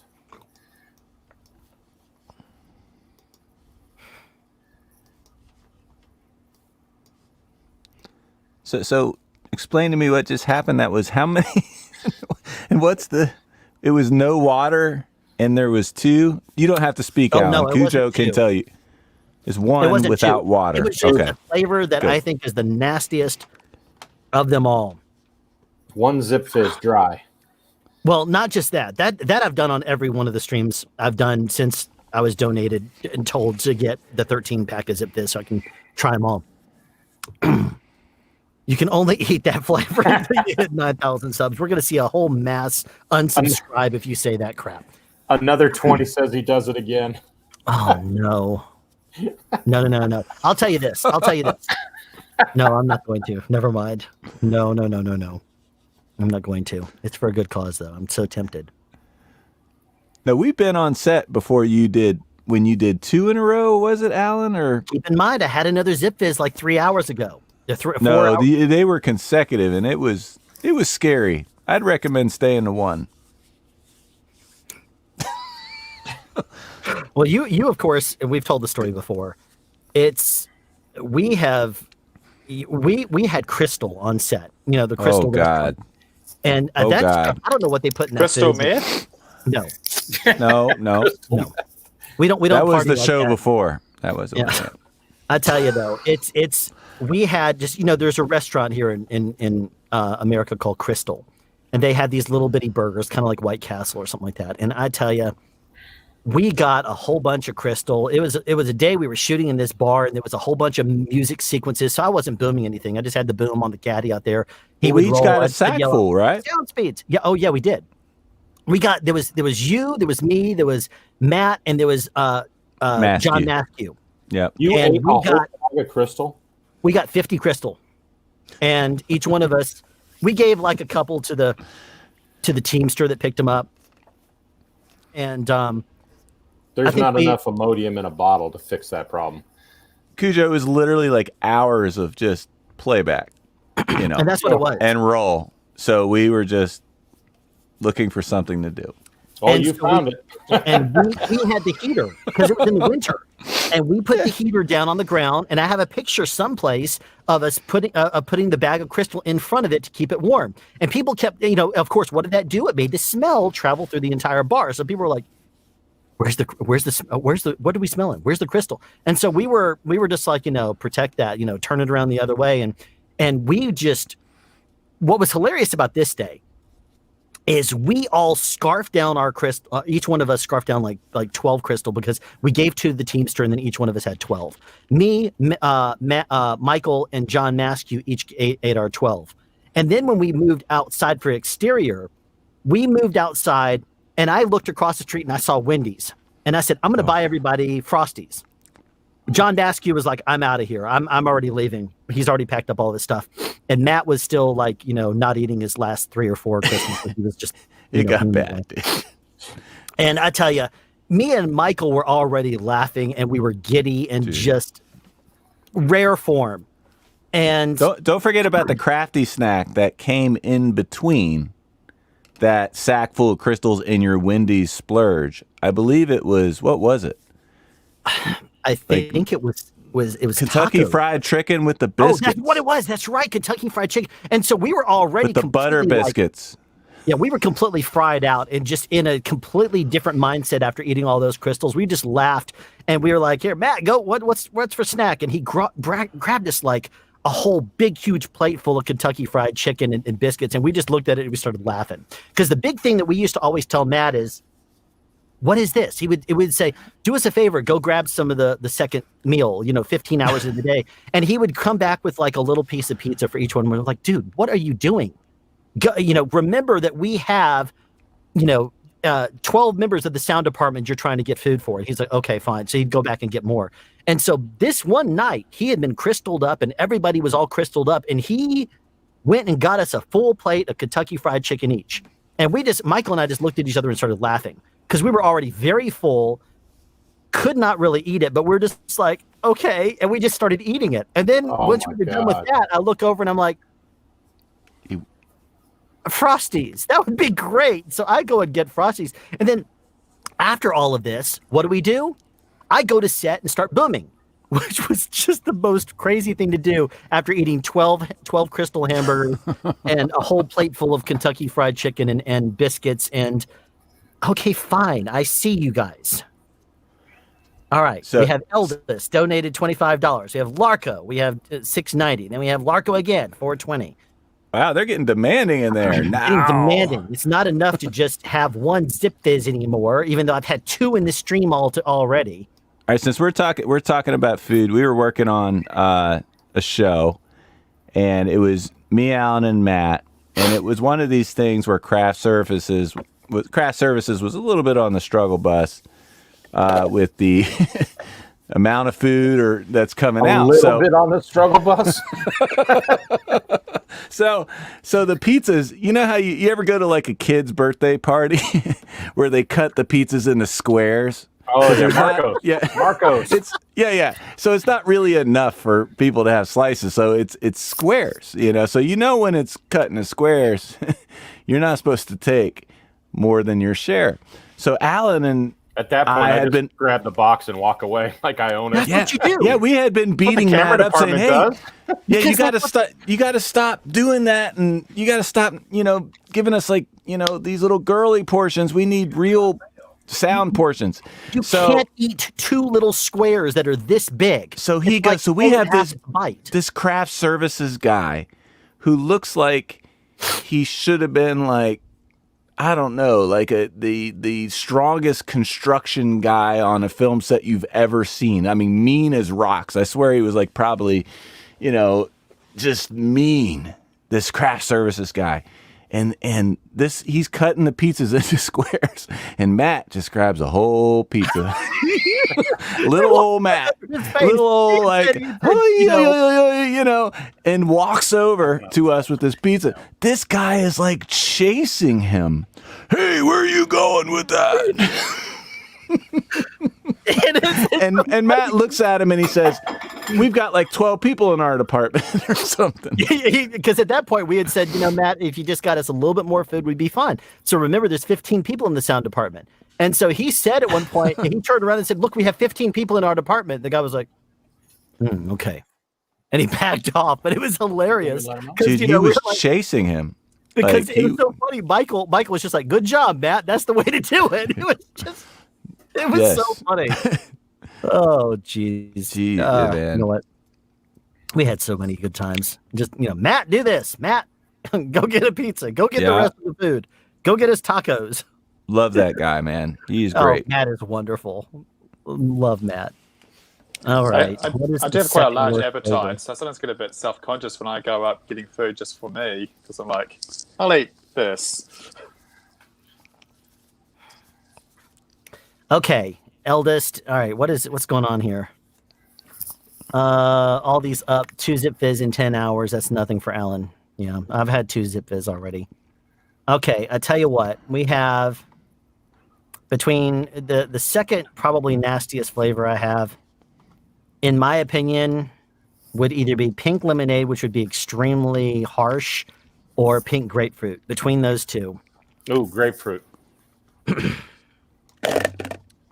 Anybody else want to second something here? Either second pink grapefruit or say pink lemonade. I support Cujo fully on his decision. Alan's like, I should have. Okay, I'm going to type this though. and keep in mind, I still have not had any drink since the last one. Okay. Cujo, I actually came back for this because I knew this was happening. See, when Alan reached out and he said we'll be done at 7, I just laughed. I said I said it will go at least. That's not true. I said it'll be at least 6. I said we'll probably go to 7. I told Alan he should try live streaming until it's 2021 in my world. Which is only 6 a.m. Which is 6 a.m. my time. The problem is my wife has texted me a few times and said, "Are you still streaming?" I'm like, "Yeah."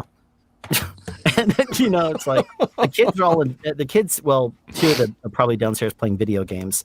She was probably asking because they both want to stream. One of them wants to play Apex Legends all the time. The other one wants to play Minecraft on a server. So she was probably, wondering if I was still streaming because they want to play games. Okay. They want that bandwidth. Pink, yeah, exactly. But you know what? So this is pink grapefruit? Pink grapefruit, yep.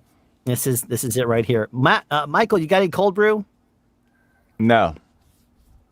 Of course. See how easy that was? Nancy Reagan. Just say no. he's gonna say no.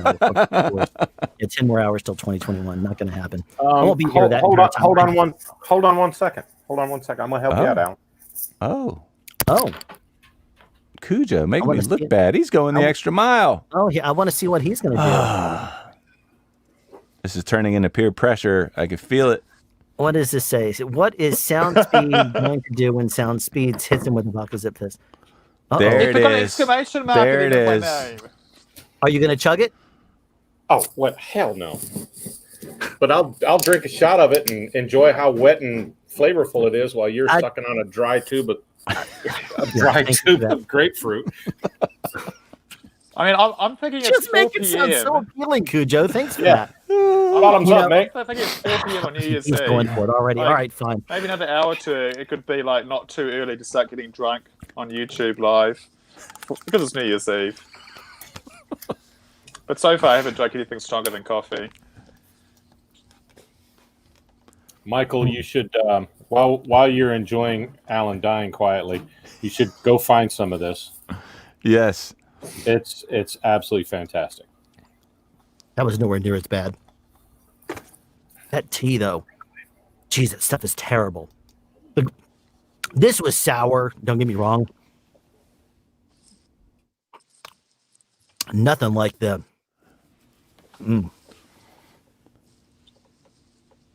Nothing like that iced tea, though. That iced tea was terrible. Elda says he loves the pink grapefruit. I would go with the lemonade. Oh, okay. Why not both? No. Not gonna do that. So what is in a Zip Fizz besides caffeine and chemicals? It's not Clearly chemical, highly actually. addictive circumstances.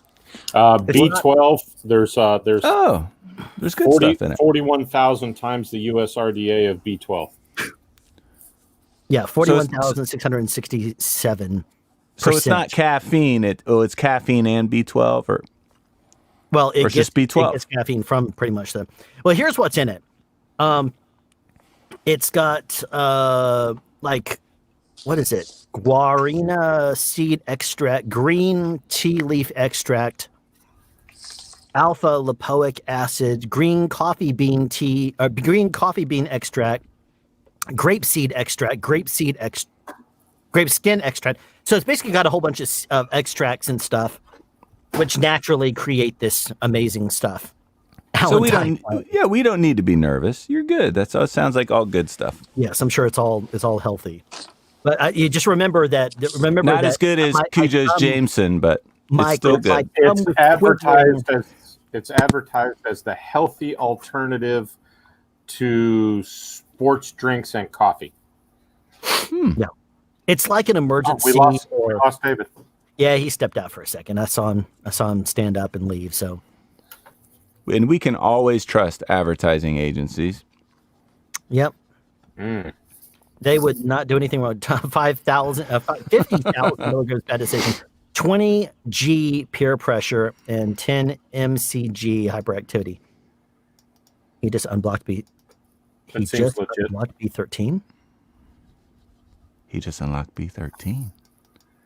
That's like a different level. You just went to a new. I see what he's saying. From B12 to B12, we've overflowed into B13. Got it. That makes me wonder. Let's see. Oh, what you got there, David? I gotta go get something. Think like what might be the most similar thing I have here in my house right now. Nuclear That'd fuel, be like New Zealand. But yeah, like I don't have any like Fizzbit things, but I've got like energy drinks. So I've got, for instance, this bottle of V is like a New Zealand Aussie thing. I don't think you really have it overseas. Not gonna happen, Marco.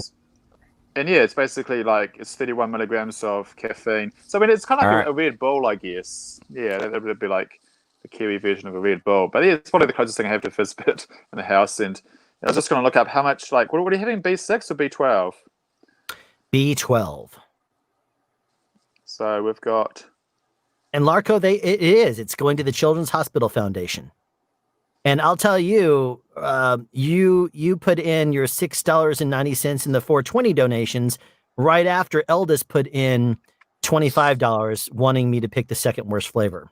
So he actually outbid you on the second Zip Fizz. I'm not doing any more, just so you know. I'm not doing any more Zip Fizz. So you can donate as much as you want. That's not going to happen. No, I've already done 3 in this stream, 3 in the past 6 hours. And that's probably more than you should. Yeah. Well, I'll put it this way. At 10 p.m., I should not have done 2 Zip Fizz in the past 15 minutes. That's you will be awake for a while. I did a live stream that was about 5 hours and change one time with Curtis, who was in here earlier, with Mike. It was Michael. Michael Wynne was in here with us. Curtis, and then Kevin Basic Filmmaker, who was here earlier. He popped in. There was all of us. Banju popped in for a bit, and then we. Yes, Andre, you should come back in if you're not doing anything, because we got Michael here. He came back, and he's got what's he got? What is that? ASMR jar noise. It's my new career. What is in the jar, Michael? Cold brew. Nice. I don't have a call time. No, I'm not going to do another one, Larko. That's I'm proud of you, Alan. Look at.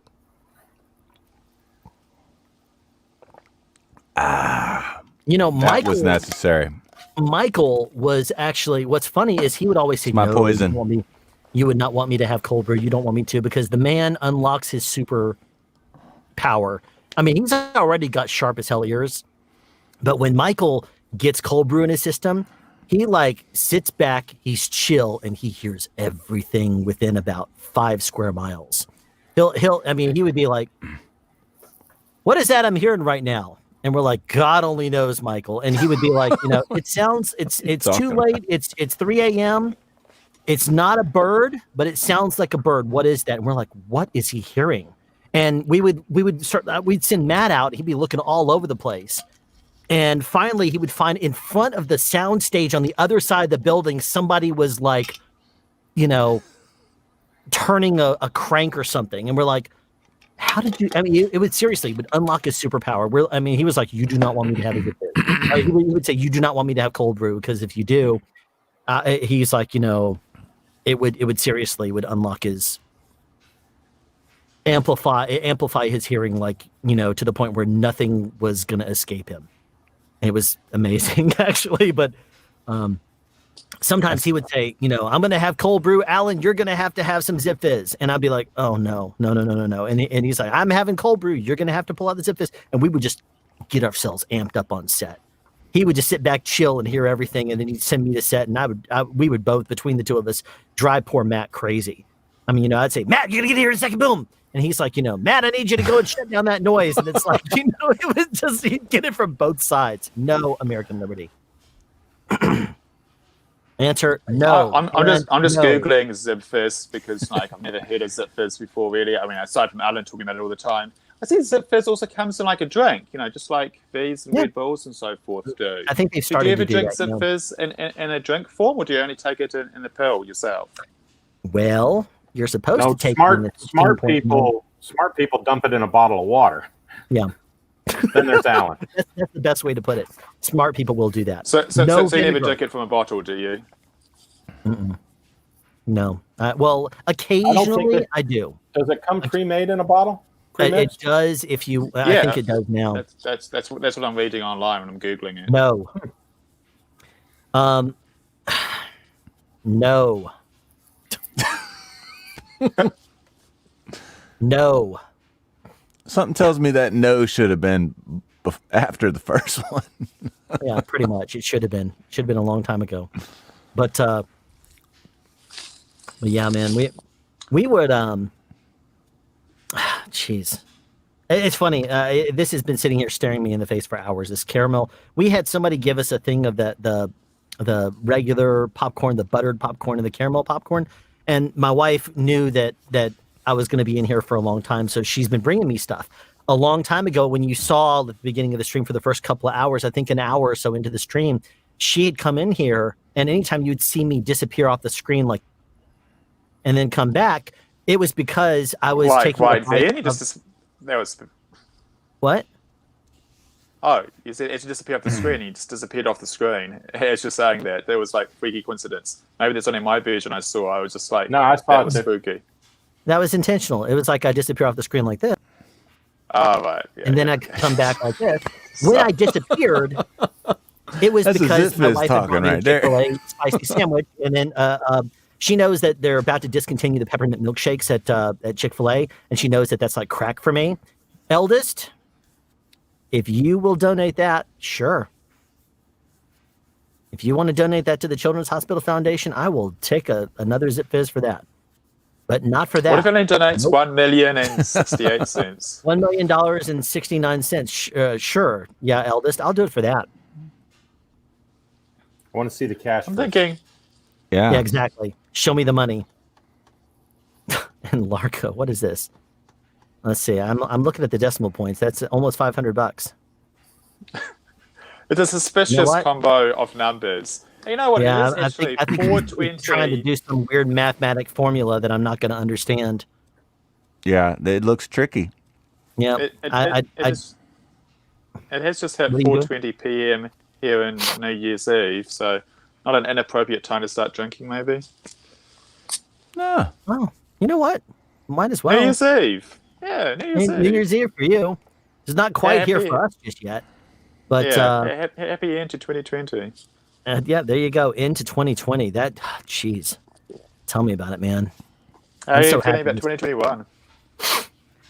I think it's too early to call. I think that we got to remember 2020 started. Good vibes. 2020 started with like the Australian wildfires, fires.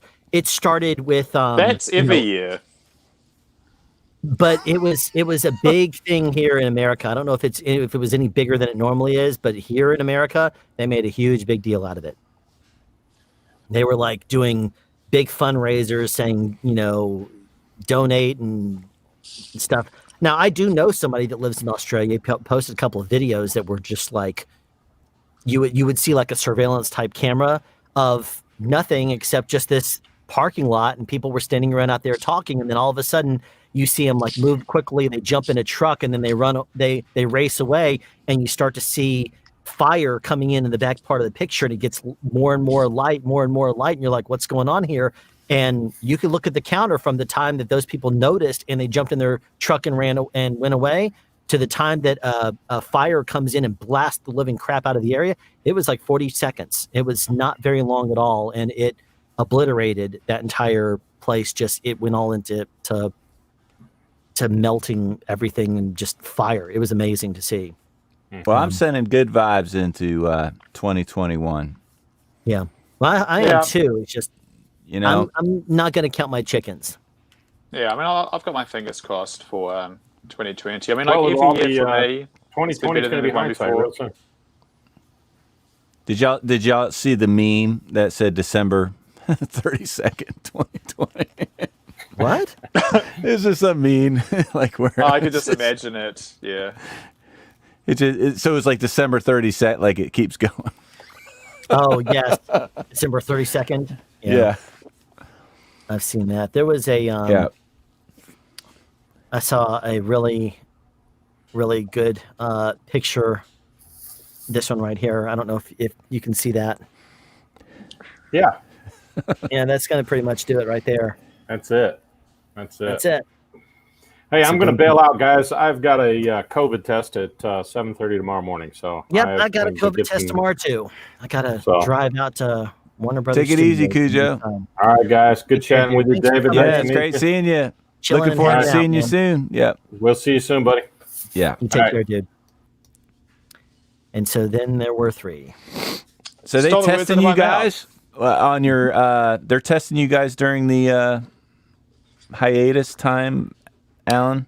The way that they're doing it is that they're telling us that we're not testing until the last few days before we go back. We start not next Monday, but next Tuesday. Okay. So they want to test the day before, 2 days before that, and 2 days before that. So we have a total of 3 PCR tests in a 5-day spread. So tomorrow is the 31st. I'm going in for a test tomorrow. I go in for a test on the 2nd. I go in for a test on the 4th. We start production again on the 5th. So that's the way we're doing it at Warner Brothers. Good. Wow. But, again, it's not the deep nasal swab that goes back and they're trying to pick up a piece of your brainstem. This is just barely on the inside of a nostril. And that's the one I did on my last one. Yeah. Hopefully it was no big deal. No, it's not. The deep nasal swab is what you did, or the shallow? No, the shallow one. Yeah. I mean, it didn't feel deep, that's for sure. I mean, yeah. No, it's those are not that big of a deal. I think that personally, and I am no expert in this at all, I think that one of the things I was told is that it just picks up COVID on those swabs and it tests for it. But if you do a deep nasal swab, that would actually test if it were back in your throat versus if it was just on the outside of your nostrils. And it could be in the outside of your nostrils, but caught by your nose hairs and stuff and not get into your system. So weird. That's one of the things I was told. I don't know. It's unverified, completely unverified. But what I will say is that it sounds like it could be plausible. If I were a Mythbuster, I would say it's plausible. We don't know 100% sure if it is indeed an accurate statement or not. But what I'll say is that if COVID got into your nose, and they did a swab on that and it came back as a positive result, it didn't necessarily get into your lungs. That sounds to me very plausible. Yeah. And yet again, he submitted to peer pressure and his return for a third time today. This is Andre from Worth It or Not. How's it going, Andre? I cannot believe that you are still live streaming. I tell you ought to go for 24 hours. Just make it. No, I can't do that. I think my wife, as long as YouTube will allow you, or my YouTube does cut it off. I think at 24 hours. If I were planning a 24-hour stream, I would go for it and do that. But I'll tell you this: I told my wife earlier. I said, I'll go and at least 6-7 hours, because it was funny because I told her far in advance that I was planning the epic live stream. And I said, I'll start at noon and I'll probably go until at least 6 or 7. And she's like, okay, she's fine as long as I communicate with her. And she's extremely supportive. And that's one of the best things in the world I can say about her. She's very supportive of me and my projects. And as long as I don't catch her off guard when she's not expecting something, like, I just say, oh, by the way, I'm going to be continuing this live stream for 24 hours. Wait, but what? That's when it would be a problem. But, she's expecting me to still do my responsibility things tomorrow as a dad and going to get my COVID test tomorrow at work and stuff like that. Now, Andre, I don't know if you were watching or not, but these little trolls in the chat here had me take 2 Zip Fizz within the past half hour. I don't know if you saw that. No, I didn't. I just happened to log in a little bit ago. I was like, well, I wonder, just for curiosity's sake, if he's still streaming. And I was like, oh my God, he's still streaming. So you did 2 in 15 minutes? Yeah. Wow. Right around just before 10 p.m. I think it was just before 10. And then because as soon as I was done with it, I closed off the whole donation thing for those things. By the way, I need to go ahead and say that because we haven't really officially ended it. Mike Delgadio for $100 did get the Viewmaster. We have where is he up in the chat? There was Michael. What is his name? Where is it? He was just here. Who got the I need to find it and scrolling up here. I don't know if the chat is live on YouTube or not, because it probably scrolls back farther than this has been. Timothy, I believe you did the top bid for the hat, was it? Help me remember. My brain is starting to fizzle here. It's probably from the overwhelming amount of Zip Fizz in my brain and pumping through my blood. But I think, Timothy, you did the top bid. You bid $100. Yeah, at 100. Yep. That was Timothy Thompson. Yep. Yeah, Timothy did what? The speaker, was it, or the hat? I believe it was the hat, but correct me if I'm wrong, Timothy. Let's see. And then who was the person that got the speaker? Yeah, Tim is the hat. American Liberty confirmed. Yeah. Oh, did he? Okay, Tim is the hat. Tim is the hat. Okay, so Timothy Thompson, you, I think, let me see. Yes, you talked me into it. That's the super chat that's still up there that I'm looking at right now. So let me actually write this down here real quick. I should have been keeping better track of this. Timothy, I promise I was so much more organized. I have this wonderful spreadsheet of everything going on right now in this stream that I was supposed to be keeping track of. All right, and then let's see. Brain has now fizzled out. Who was the person? Let's see. I need to write. So while Alan figures that out, David, how do you like your? Is it the 833 you have, or the 888, or? I got the 833. I got that before the 888 got announced. But I still feel like the 833 was the right choice for me because it's a lot cheaper, and I got to admit, I don't work on the biggest budget stuff. But also, it's much lighter. Like the 888 is like a good 50% heavier, and also like 50% more power consumption. And the 888 does. I mean, the 833 does burn through power. Like I think, like yesterday's shoot, I was burning through a similar amount of power as the camera was. And look at how many watt hours. I was like going, oh yeah, so you just did your second battery change. Well, I just fetched my like third battery. I mean, to be fair, yeah, like 190 watt hours batteries, and I had like 75 watt hour batteries, but still. So yeah, I guess for me, who's mostly bag work and smaller gigs, yeah, the 833 does make the most sense. Was it still like a good choice? I mean, considering that I have the Zaxcon Max and the Zoom F8N as well. I definitely could have. I mean, it wouldn't have made any difference probably to the jobs I do and earn to have carried on.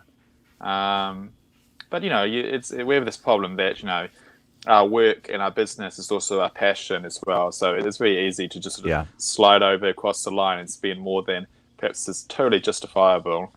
That's right. I'm perhaps a little bit disappointed in seeing the direction sound devices went with obviously charging for their firmware upgrades. If I'd known that in hindsight, might have made different decisions. I don't know. Yeah. It's hard to know how I would have made my decisions without. But yeah, one of their firmware updates, and it's literally $1,000, US.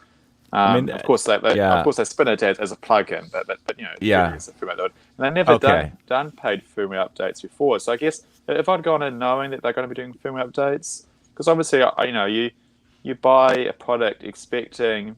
I mean, you're obviously buying the product for the listed specs, but you also, you hope that it's got a future as well. Like, I mean, you look back at the history to use it to predict the future, and you look at how amazingly the 6 series was supported. Look at the difference between the 688 when it first got released versus how the 688 is today. Like it's amazing. So, I mean, naturally, you never expect particular things to arrive. Like, I really want that thing because you don't know the future, but you're still you hope expect it would develop. And so I guess it's a little bit disappointing that some of that stuff is behind a paywall. I mean, they've had such a huge year. Yeah. Go ahead, David. Yeah, I mean, I probably will eventually buckle to pressure and maybe splurge out and buy that paid firmware update eventually. But at the moment, I haven't because, I'm not going to be earning more for having it. And I already have that set of DNS2, which actually I'm using it to prop up the iPad at the moment to get it to the right height. Oh, yeah. Probably I mean, the most silly use. You can send a USB out. Can you use that as an audio interface, the 833, like you can the Mixpre 3? That was actually my plan for what I was going to be doing for this stream here with Alan, because I had borrowed from a friend a Panasonic GH5, wanting to use it as a USB webcam, and then because it doesn't pass through sound, it only passes through video, I was going to hook up my 833 and pass it into the USB, and I was going to have them go into that. But I just couldn't get the GH5 to work. So eventually, after mucking around with that for a few hours, I was like, well, let's use my iPad. Okay. Is that what you're using right now as an iPad? Looks great. Well, this is my iPad. It would just keep on crashing and crashing. So eventually I went and begged Helen, my partner, to borrow her iPad, which is like a bigger, more powerful iPad, although still kind of an old iPad. And so I'm actually using her iPad. So now and then, if I pop away for a break, I had a phone call about a job next month at one point during the stream. And when I came back, I was like, oh, damn, the screen's locked. So I have to go steal her thumb so she can unlock it for me. But I'm just doing this on an iPad at the moment because I told you, Alan, I'm going to be here somewhere. Even if I have to resort to using the iPad, that's what I'm doing. I'm using like a 6-year-old iPad or something. And I have got this 4-foot 4-bank Kino Flow just over there because obviously iPad cameras, especially the front camera, you know, they really suck, especially if there's not enough light. And I'm like quite way at the back of my office here where there's not really any light. So I've just got this Kino Flow, just making it easier for the camera to actually see me. Yeah, you've got some experience in shooting as well, David, right? Lighting, because I saw on some of your, I mean, that's why I actually got into filmmaking originally, because I've always been really into photography. And there was a chick I was dating a long time ago. She was doing a diploma in photography, and I was sort of in this life moment when I was in between things. So I thought, hey, that could be a good idea. Let's do a diploma in photography. And I was looking at the options. It's like, oh, that was good diploma in film. That's like diploma in photography, but maybe a bit more useful. Like, I get to study moving pictures. So that's what sort of started me down this track. And skip forward a few years, here I am now. So originally that was, I guess, my original plan or delusion to be a DOP or whatever hell I was thinking. And I still have quite a passion for like the camera side, but I appreciate like I'm better suited and I'm better at the sound department. So that's my main focus. Even if I like still maybe like once a month, maybe I might do like a camera job or something. And I'm still like always re-camera news. I actually just bought an FS7 last week. Oh, you bought an FS7? Yeah. Like so it's like I said, I still like the camera side, and I still do like a little bit.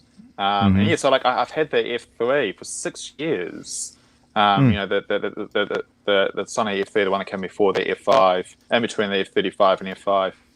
And I really like that. And I sort of bought that 6 years ago, I guess at a point where I'd only just started thinking about specializing in sound, and I hadn't yet.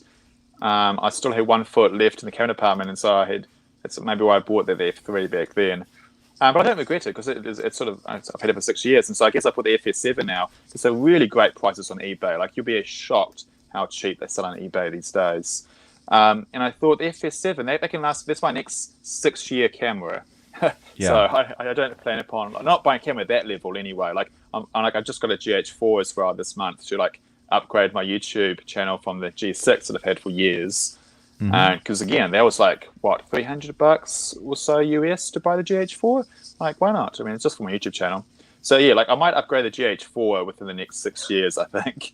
But I'm not going to upgrade the FS7. Like, you know, that's something that can last me, ages. But yeah, real quick, I want to go through a couple of things here. We had Mark D donated $21.08 to the Children's Hospital Foundation directly through their page. We have Michael Joel. I'm going to butcher this last name. I'm sorry in advance. Tangwengo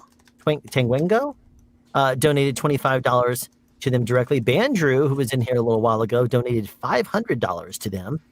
And then we have Michael Frazier, who did indeed go ahead and pay for the Bluetooth speaker. So we now have Mike Delgadio has paid.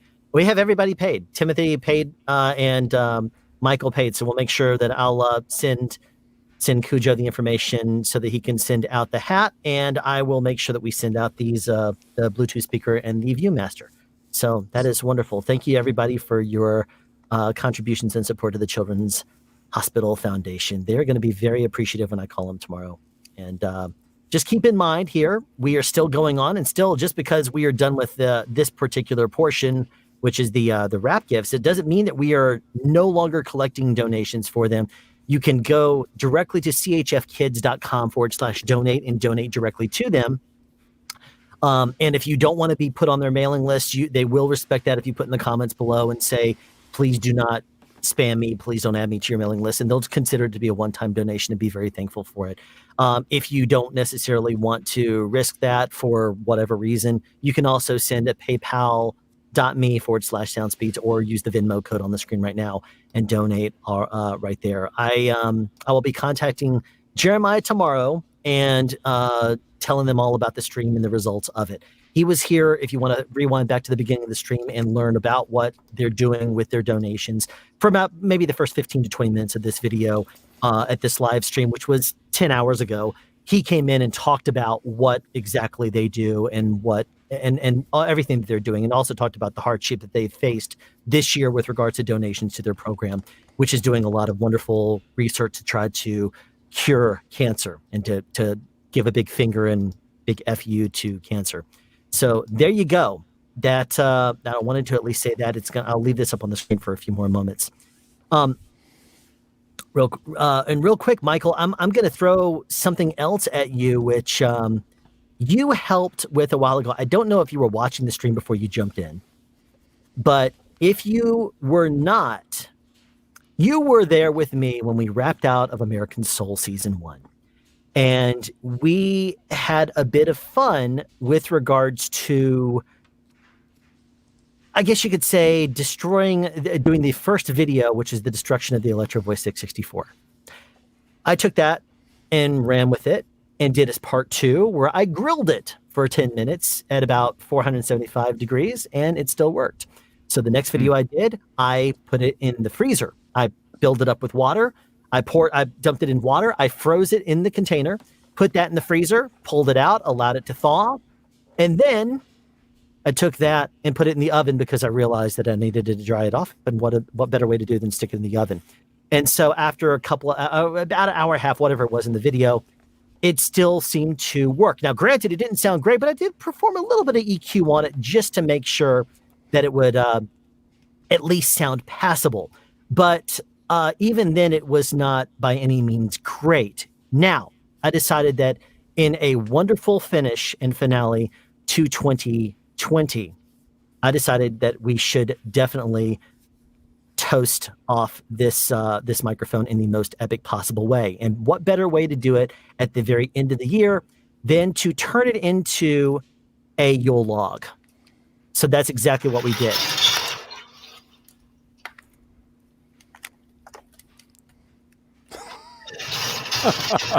I don't know if you can hear this or not. Can you hear the audio? I can. Yeah. Sounds good.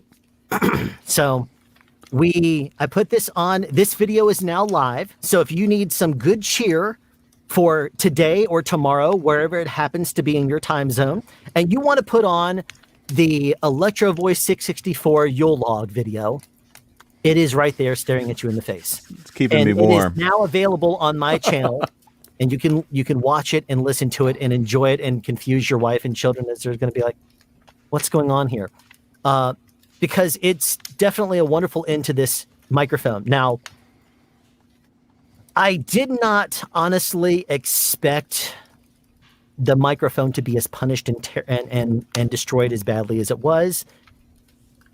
It did it in pretty nicely. The connector, which was the what is it called? The Ambitol connector. It's the 4-pin connector, the proprietary connector, the old one. That connector ended up melting completely and falling out. This microphone then was completely destroyed and unusable at this point. You can see the fire coming in on the switch right there. And it now recycles for a solid hour. So you can see this angle with the Yule log, with the 664 Yule log right there on the screen. Now, what I did do when I took it out, my wife was, of course, gagging, and my 4-year-old was complaining, "It stinks, Dad." And then we, of course, had to take it and get it out of the house because it stinks so bad. And it was completely charred over by the time we were done with this. You can't really tell on the video. But my wife said, if you want to try to recover it, the way you would do that is by sticking it inside of ketchup. So I took this microphone and put it inside of ketchup where I let it soak for 24 hours. And I went out there and massaged it around a little bit. The connector hit the back, and I'll bring this up full screen so you can see this here in a second. You can see that right there. The connector is completely fried over. It's actually sticking up at weird angles. Now, I have decided to email Electro Voice and say, it accidentally burned. Is it possible to restore? Is it possible for you to repair? I'll see what they say. I'm hoping that Electro Voice is willing to try to restore this wonderful microphone because it did actually sound pretty good after I repaired the cable. And that was after part 1 that you participated and helped me with. I was fully not expecting it to do as much as it take as little damage as it did, and it surprisingly did well. So that is that's what we have going on here in its epicness. I was honored to hammer in a nail with that microphone, so thank you for that. You nailed a few in there, and it was a privilege. It was a wonderful. I tell you, that was at the end of the show. We did a bunch of long days, and when we wrapped out, Transpo said they would be at your place to help us offload at what, like 10:30, 11 a.m., something like that. Went over there, hung out at your house all day, and what was it that I was hiding? What I had a whole bunch of things around your house. What was that I was hiding? Oh my Lord! Yes, it was the Swedish fishes. Swedish fish, yes. I took little packs of Swedish fish from Crafty, and he would like walk out of the room, and I'd hide a bunch in his kitchen, in his drawer, and I'd hide it in his studio and everything. I don't know if you're still finding packs of Swedish fish or not. No, I did find some. Like I swear, it was like a year later. It was remains of Alan's Swedish fish that was placed all over the place, but yeah, man. So we were hanging out there all day. I was had nothing. We were like kept expecting Transpo to come by at any time to do the wrap out, and finally it was just like, let's get some food. And I think we had done pizza. You had like a pizza party over there while we were waiting. Matt good memory, and flew it all over the place. And was dive bombing everything. We hung out. We went into your studio and watched a bunch of things and listened to some stuff. And that's an amazing studio. It's where you're recording in right now. Yep. And thank you. And we had a lot of fun all day. And then once the sun had set, Transpo finally decided to show up, and we offloaded as quick as we could. Yeah, I remember. And I had to get going like hours before, but. And I took a time lapse of that too, of us unloading that trailer. I still have that. Yeah. You remember the time lapse that I did when we wrapped out at P Valley over at Tyler Perry Studios, Fort McPherson? Yes. That ended up being very weird because it was a weird angle. Only the bottom part of the frame ended up turning out, and we had weird flares and stuff go through it because of the lights and stuff in there. It was such a wide angle lens, but I may end up throwing it together and see what happens at some point. Yeah. And at least putting it together because we can. Those action cameras they're just amazing. You want to talk about action cameras? We're on the line right here with Andre, and he has basically become Mr. Action Camera on YouTube. He is. Andre, tell us about what's new and what's cool right now for. Well, the latest action camera is the GoPro Hero 9. So now it shoots in 5K, and it's so funny, you get so many people that wanted 4K, and then they couldn't process 4K because they didn't have a computer that was capable of it. And then now everybody wants 6K. They want 8K. And then when you give them what they want, they can't process it. And then they say, well, here's a 4K camera, but the 1080p looks really bad whenever I render it. Well, I mean, are you buying a 4K camera for 4K or are you buying it for 1080p? The Osmo Action has come a long way. Now, the Osmo Action was really a major competitor for GoPro because it gave you an action camera that was built like a tank.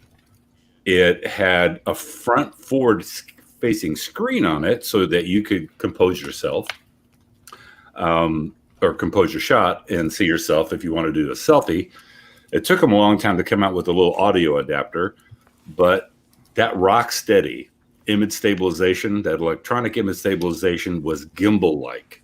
So, and so many people, they frown on action cameras, and I can understand why. Because, they look at it and they say, well, it's not a DSLR, or it's not a mirrorless camera, or it's not a cinema camera, or it's not a C200, or whatever the case may be.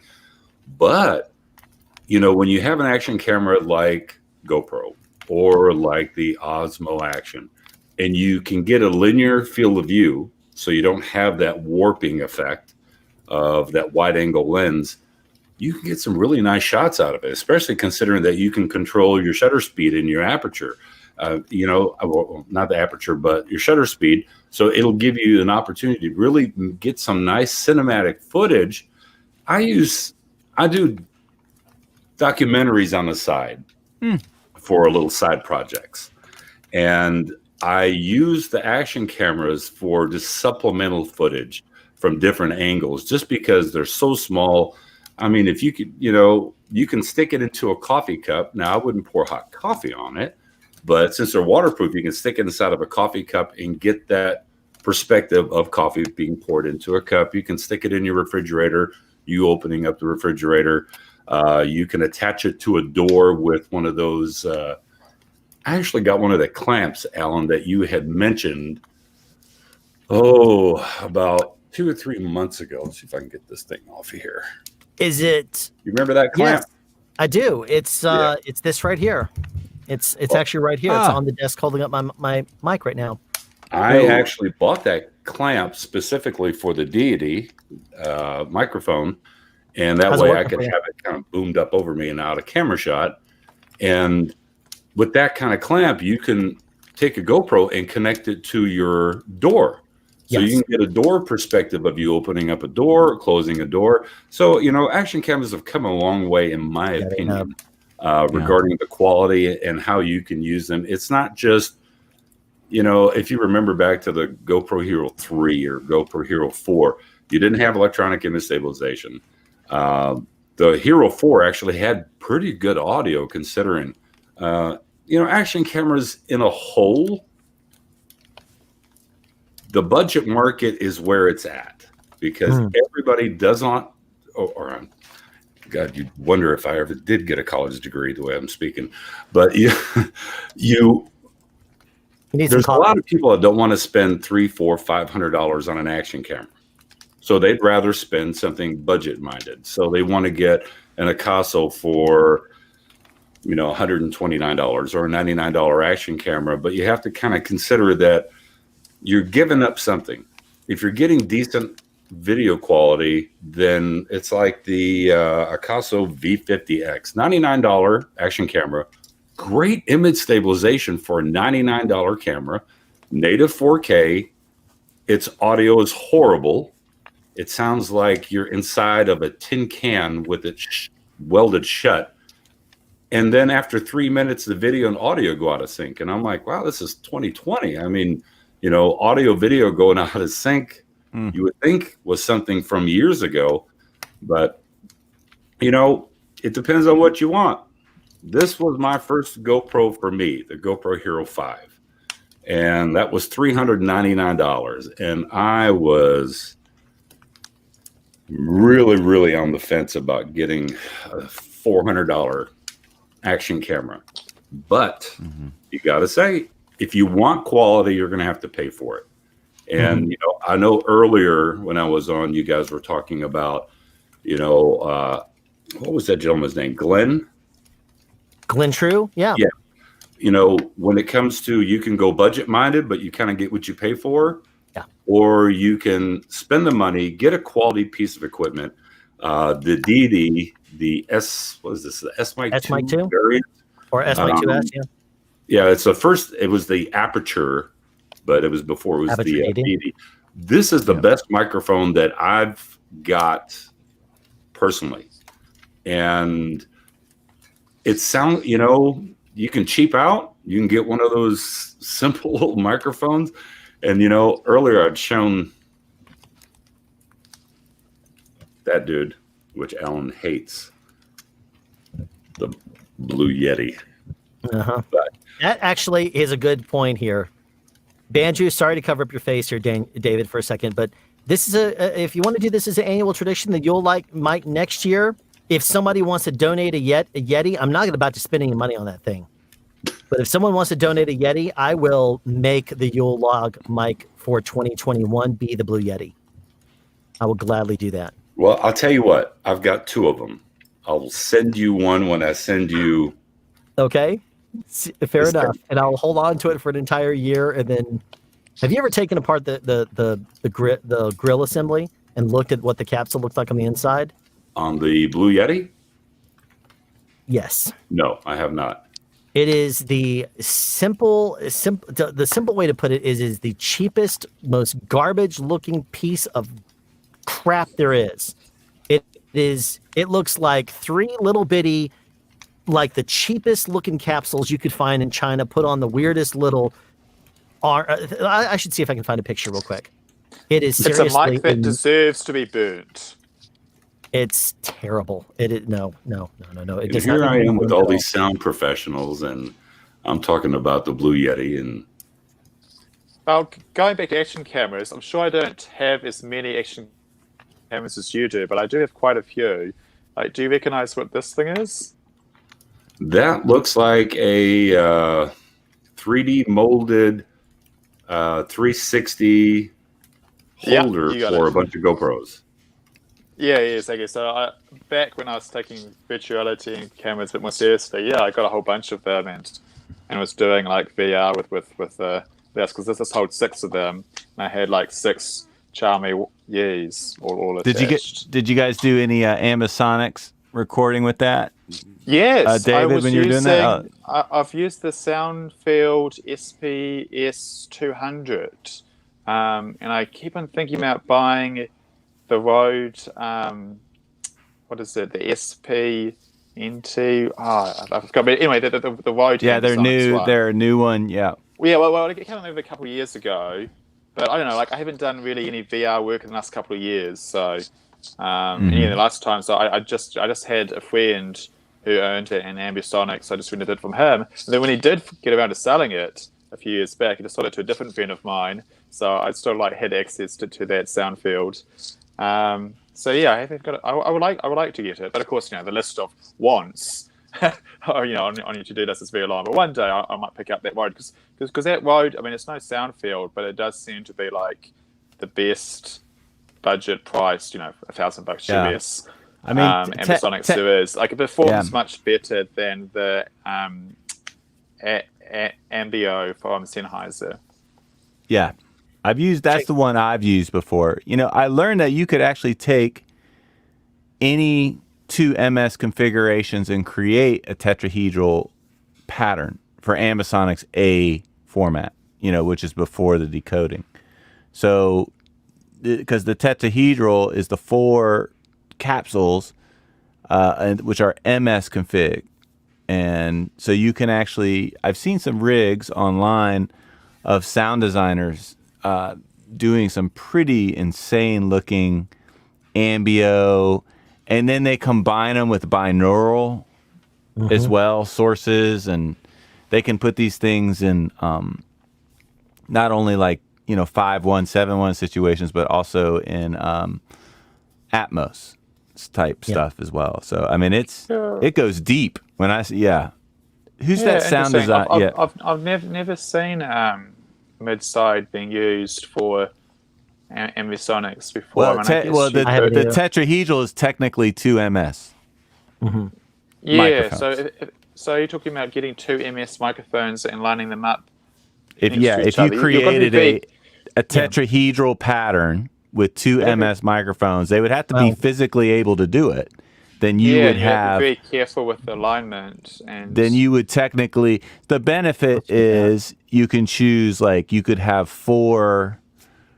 You could choose the microphones you wish and have 4 independent, very high-end microphones to do the tetrahedral pattern versus, like, the more all-in-one solutions. But there are some high-end all-in-one stuff too. That would be interesting, because it's very important in Ambisonics to have carefully matched mics for each 4, or if you're doing second order, even more mics. But whereas midside, obviously uses 2 quite different mics. So I'd be curious as to how that all works. I mean, it's been you could do you could do an Ambisonics with this 414, because this has a front cardioid and also can do a figure 8.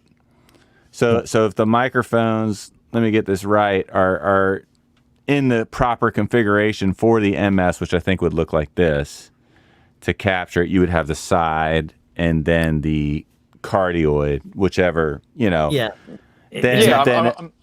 tetrahedral is an angle. What if you Google it? Like a tetrahedral, it's not. Yeah, it's not right angle. It's closer to 135, and it's also it's It's hard to visualize, but I know exactly what it looks like. Yeah, I mean, I understand the concept of doing. I mean, to give it like a video analogy, this would be like just using 4 very different cameras, and you could theoretically stitch them together, but it would be tricky because as you move from one over to another, they're not going to match quite. So I imagine you'd have to carefully measure. There's a dead area where it stitches, and so you have to be careful there. Yeah, you that's have to do very careful, like laboratory for moving. You have to be very careful laboratory level measurements of your mid-side configuration, so you can properly decode it. Because if you've got it slightly off, you wouldn't be able to do it. I mean, that's the benefit of like something more lower price, like the Sennheiser Ambio or the Rode. That's it. The NTSF1. If you're using those, like so long as when they're building it, they're fairly close to matching mics. They don't need to give you like a special spec file of like exactly what it is. I mean, that's one of the benefits of like buying the really high-end mics like the Soundfield, is that not only have they more carefully tuned them in rather than just simply having matching mics, they also will supply you with a file of like the measurements. So when you're doing the post, you can even more accurately align it. And that's something that if you were taking it very seriously, but you could only afford something like the Sennheiser or the Rode, but you've got a little bit extra budget, you would send it into one of these labs so they can measure it and they'll give you the exact specs of like how slightly different these matching capsules are not quite matching, so you can make sure that decoding process would be even more accurate. So that's why I think like with this like double mid-side configuration, you'd have to be like, you can't just simply be very careful in setting it up and very careful in setting your mic. You also have to take some like laboratory measurements and the same way they do this high-end ones, make sure you're getting it right and not getting like some slightly off gotcha. But yeah, it's an interesting concept. I'd like to. I'll read more about that once I've woken up far from New Year's Eve. Well, here's we were talking about the capsules on the Blue Yeti. Check this thing out. And those are small. Oh goodness. Yeah, it's just. What is that? That is the capsule of the 3 capsules on the Blue Yeti. Oh, so it's the I'm ashamed to say I know nothing about that microphone. What is you don't the want Blue Yeti? Well, in a super ultra low budget, the Blue Yeti is like very famous and like ultra no budget level. Yeah. Here's the thing. About all the but time. the Blue microphones used to be really. I remember when I was in the studio business, they had these like really high-end microphones. The bottle, the mouse, they do have good ones, yes. But there was one even before the bottle. I can't, if anyone knows the name of it, put it in the chat. It's something. But it was like $6,500 for this microphone. No, not that one. But no, the Yeti is actually, it's widely known as like the most popular YouTuber video because when people started wanted to take their sound to the next level, they wanted a Bluetooth microphone because it was quick and easy. And so they got the $100 Blue Yeti. It was multi-pattern right here. It's a cardioid. It's a figure of 8. But if you look at that, it's not a true figure of 8. I mean.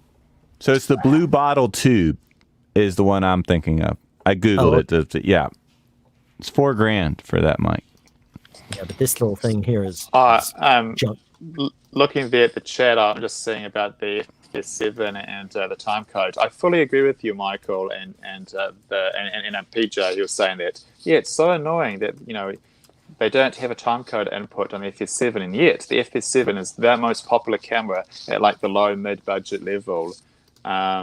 So, having said that, I got one of these, but what kind of hypocrite would I be as a sound mixer to buy a cinema camera that doesn't have a time code input? So I got it with XDCA back. So fear not, I haven't gone completely mad. I am able to put time code into my FS7. But yeah, I was really close to like buying the Sony F5 instead. Because it's in a more natural upgrade from the F3, but also it's got all those proper IO like time code on the F5. Like I got offered an F5 for 3.2K American. Like, and I even saw one sell for 2.9 American. Like that, it's bonkers cheap. But for various reasons, I ended up going for the FS7 because the XDCA back, and also came with like 6 XQD cards. And it's a really nice little package. it's still in America. You need like gonna get sent to me probably next week or something. I have a question. What's the coolest microphone you guys have ever used? Like, obviously it's subjective because it's a fun question, but is there like something that you've used in your career that was really special that you're just sticks in your brain? That's a good one. Here's one thing I will say right quick. I've never used one of these, but I did pull up a picture of it. This is one of the most unique microphones that I'm sorry, hold on one second. What? Oh. Sorry. No. Here, I'm going to post a picture of this real quick here and let you look at this crazy looking microphone. That is the Blue Reactor. If that is not the most wickedly crazy looking thing, look at that microphone. Isn't that? I would say a few more angles on it. That's more cool. Angles? Okay, coming up here. I'll pull some more angles. What's the name of it? That is the Blue Reactor. Who makes this? This is Blue.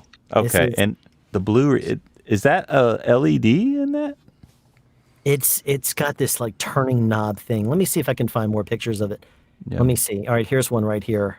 Isn't it crazy how Blue can make both your coolest mic and your most hated mic at the same time? It is. It's not the least bit surprising at the same time if you know the company, because the company does make very good products, but they also make some very interestingly cheap ones. Here is the Blue, kind of like Gibson guitars with their Epiphone and the Gibson, and then they have like this cheaper American Gibson now. It's Look at that one. Crazy. That's the different angle, but it has like this little knob that you turn, that you twist around. But what is the knob for?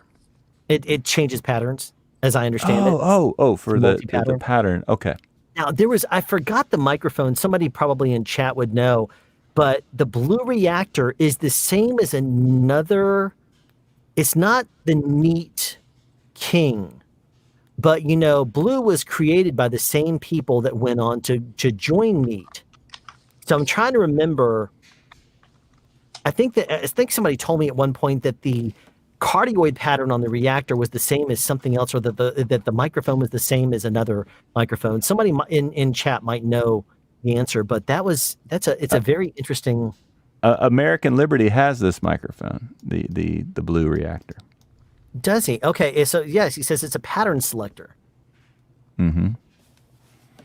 I remember back in I think it was 92 or 93.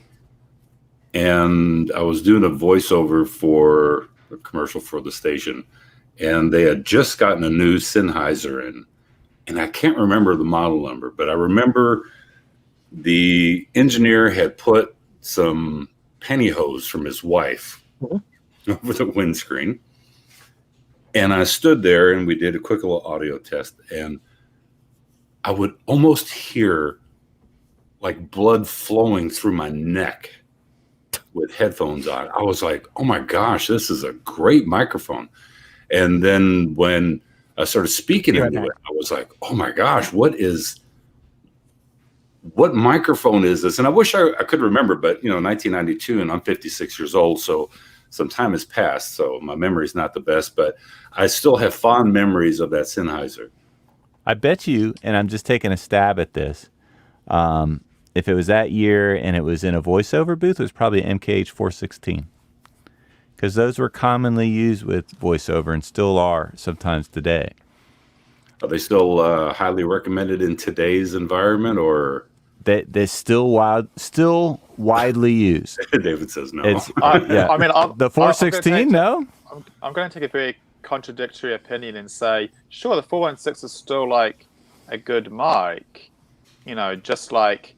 A Canon 5D Mark II can still take good photos, but I just think in the context of almost 2021 and for its price point, I just think it's in a bit of a no man's land. Like for a little bit more, you could get a DPA or a Sanken or one of the more recent Sennheisers, and for like a lot less, you could get an NTG3 or DTS Mark II, of which 97% of people watching the result on YouTube once it's been edited, it's not going to tell the difference. So that's why I sort of feel the 416. Sure, it's still a good mic, but I don't find it hard to be a recommended mic, because I think it's in no man's land between something, you know, premium and somewhere that's just so much cheaper.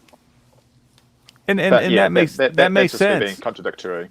Well, no, that's a valid point too. You know, it's that, you know, sometimes we can hold on to like what, you know, you know, I have a 416 and it sits in the cart. It really doesn't come out that much, and it's just kind of known as, it proved itself as one of those industry standards that kind of stayed around maybe, and maybe it's been around, you know, past its time. You know, it's something to think about.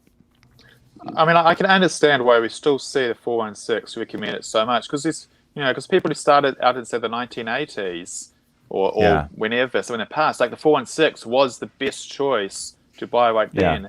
And so they still like hold on to that recommendation to recommend the 416, and they will still recommend it, not realizing that, you know, like it doesn't quite make sense necessarily, maybe to recommend it to another person who's also starting out like they were in the 1980s.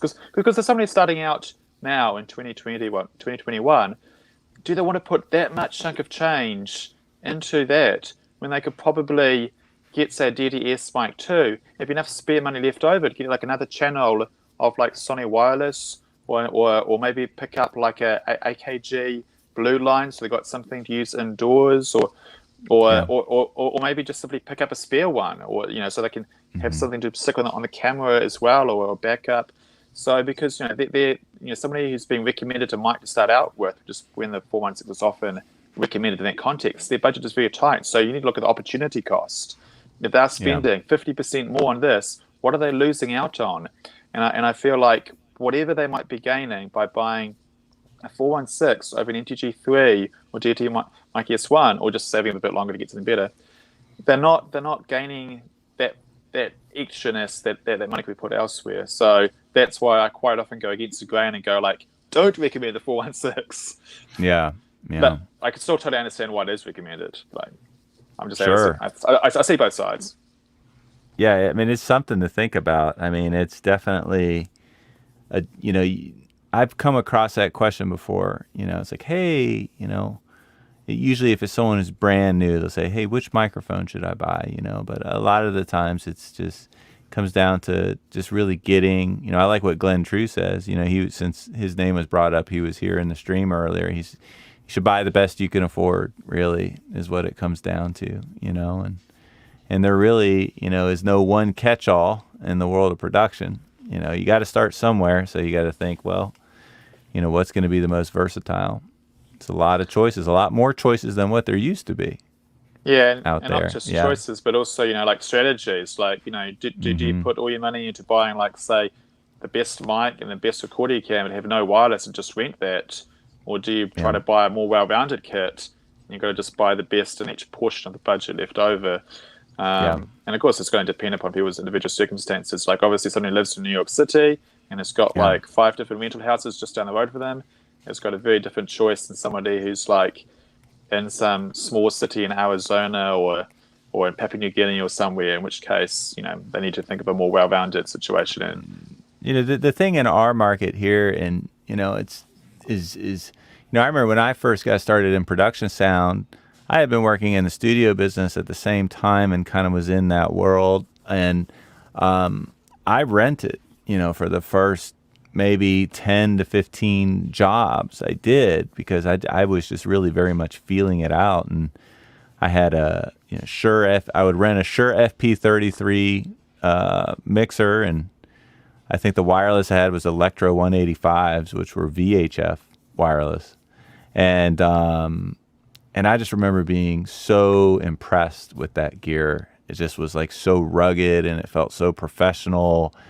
And I was just like, this is the dream. I remember I used to try to look on eBay to see if I could get a good deal on an FP33, because that would be the mixer that I would want. Because it, you know, that's when the beta cams would have VU meters, because, you know, and the first recorder I bought that was like professional for me for location was in 2006, maybe a little before that, somewhere around that time was a Tascam HDP2, which has a compact flash recorder.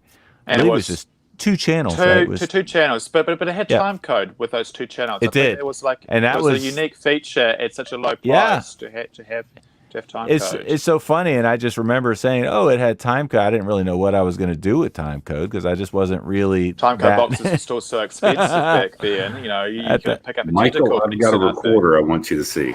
Oh, Andre's got something cool. So I want to see what he's going to bring, and then I got to talk about my favorite mic story.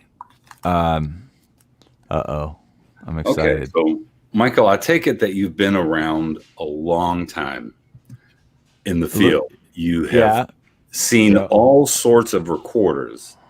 Yep. This has got to be the highest fidelity recorder. And I say that facetiously.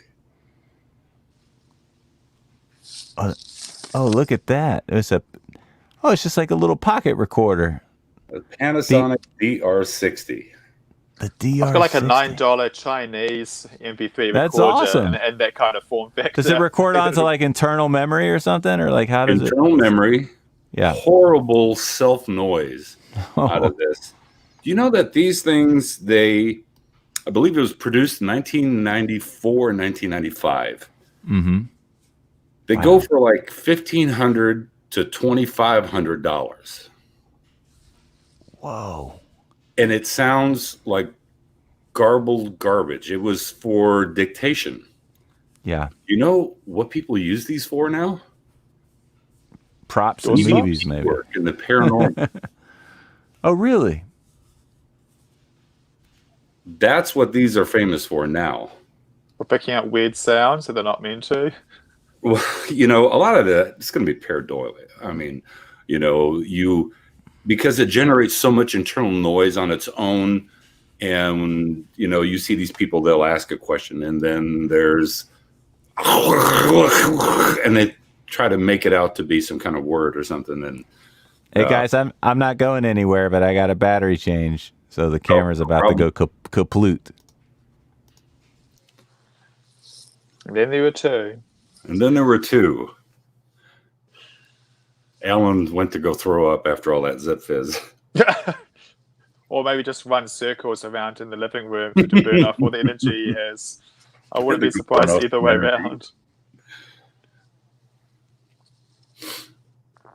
So David, what part of the world are you in? Auckland, New Zealand. New Zealand? Yeah, Auckland. Yeah. So, we are only less than 7 hours until 2021. Wow. Oh, that's right, because Alan said you were a time traveler. I'm living in the future. This future isn't too bad, aside from that alien invasion going on outside. You got that to look forward to. Well, I live in the great state of Texas, otherwise known as the microwave of America. Yeah, I mean, if I was to move to America, which I won't be doing, but if I was, probably pick either Atlanta or Texas, I think, out of all the different choices. I'd pass on Atlanta just because it's so humid there. I mean, when you're talking 90-degree weather and then 85% humidity, it just makes it really, really tough. Yeah, I mean, I'm obviously talking from the bias of being in the sound department and inside the film world. So I would have a strong preference to being in some kind of filmmaking mecca center. And so obviously the biggest in the world is LA, as long as they don't kill LA off and destroy their state and the economy. But yeah, like, you know, historically, LA is Hollywood. It is a place to go. And then I guess the next biggest in America is probably New York City, just due to the sheer size of that place. But Dallas-Fort Worth has actually made a big impact. I mean, it's really started. I got into acting in 1996, and it was kind of on a dare. So I got got an agent, because a lot of agents that I'd call, they were like, do you have any acting experience? And it's like, no, I don't have any. And they would just hang up. And I kid you not, it was the last person on the list for me to call.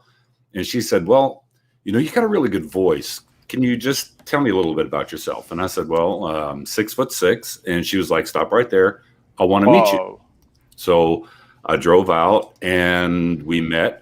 At that time, I was working for Zales Corporation, the jeweler. And she said, hey, I'm going to send you out, go get some headshots done. And he'll print them off, take them back. And she looked at the headshots and she said, you want to work tonight? I was like, okay. And it was the LeAnn Rimes movie. Was that Holiday in Your Heart? So that was my first acting gig. And it was just an extra in the background. At least that was supposed to be. And back then I wore a goatee, and the director walked by and he goes, because it was a church scene, so I'm wearing a suit. And the director walked by and he goes, you're just who I'm looking for. I need a tall guy. Are you willing to shave off your goatee? And I said, yeah, I'll shave it off. So I shaved it off. And then that's when I found out what a featured extra was, where the camera's on you for more than 10 seconds. And I was on there for about 22 seconds of FaceTime. And that may not seem like a lot, but it was enough to where when it aired Christmas of 96, back then we used to have pagers. So if your agent was going to get a hold of you, he or she would page you. So she had paged me and she said, hey, somebody saw you on LeAnn Rimes thing. They want you on the Clint Black movie. So they want you to go out and go audition for it. So I'd given myself a year. I said, I'll try acting for a year. And that's when I learned the whole hurry up and wait when it comes to being on set, where you get there. Especially as an actor. And your shot may be 5 o'clock in the afternoon. So I gave it a year, and it was fun. It's something I've got on a resume. I've got credits on IMDb, which is great. But it was like, well, I've got a face for radio, so I just stuck with working with Zales Corporation. I've been an extra on a film sets too, and I have waited around so long that the end of the day came and I hadn't been used yet. But yeah, I think the very first time I was ever an extra when I was still at film school, I think I actually got, like you, my beard shaved off. The reason was because this was on like set of the 1970s or so. So like having beards was like in character for that time, but also people had a mixture of facial hair. So for like one scene in the day, I was a bearded guy. For like a different scene on that day's shoot, I had like big handlebar moustache, as we shaved off parts. And then like for the last scene of the day, I was like clean shaven. So I just was like giving them like triple value as this extra with like different looks. Nice. Yeah, this was on like a New Zealand TV series quite a few years ago. Because I hear all these stories about all the great food on all these, production sets. Wow. The food wasn't necessarily great. There was. But yeah, I do encourage the anybody. Clint Black one. I think they gave us popcorn. Yeah, I was going to say, I do encourage anybody who's like a film school student or starting out to go do some extra work, because it's an easy way, like always looking for film extras, just to get on a film set and just, keep your mouth shut and your eyes open, and you get to sort of watch and see this world. Because obviously, if you've never been on a film set before, it's so different to what any like non-film person has experienced before. Well, for me, I mean, I was taken back by the fact that for the scene that I was shooting, you would, logic would tell you, okay, well, there would be 4 cameras there to get 4 different angles. No, they would shoot a scene, move the camera, reshoot the scene, move the camera a different angle, reshoot the scene, move it to another angle, reshoot the scene. And I was like, from that point forward, I never watched a TV series or a movies, especially, the same way again, because I was like, wow, there is so much stuff that goes into the background of producing a movie and camera work that I was totally shocked. Yeah. Well, I'm sure Michael and Alan can both agree we don't want to be shooting with 6 cameras at once. No. No, not at all.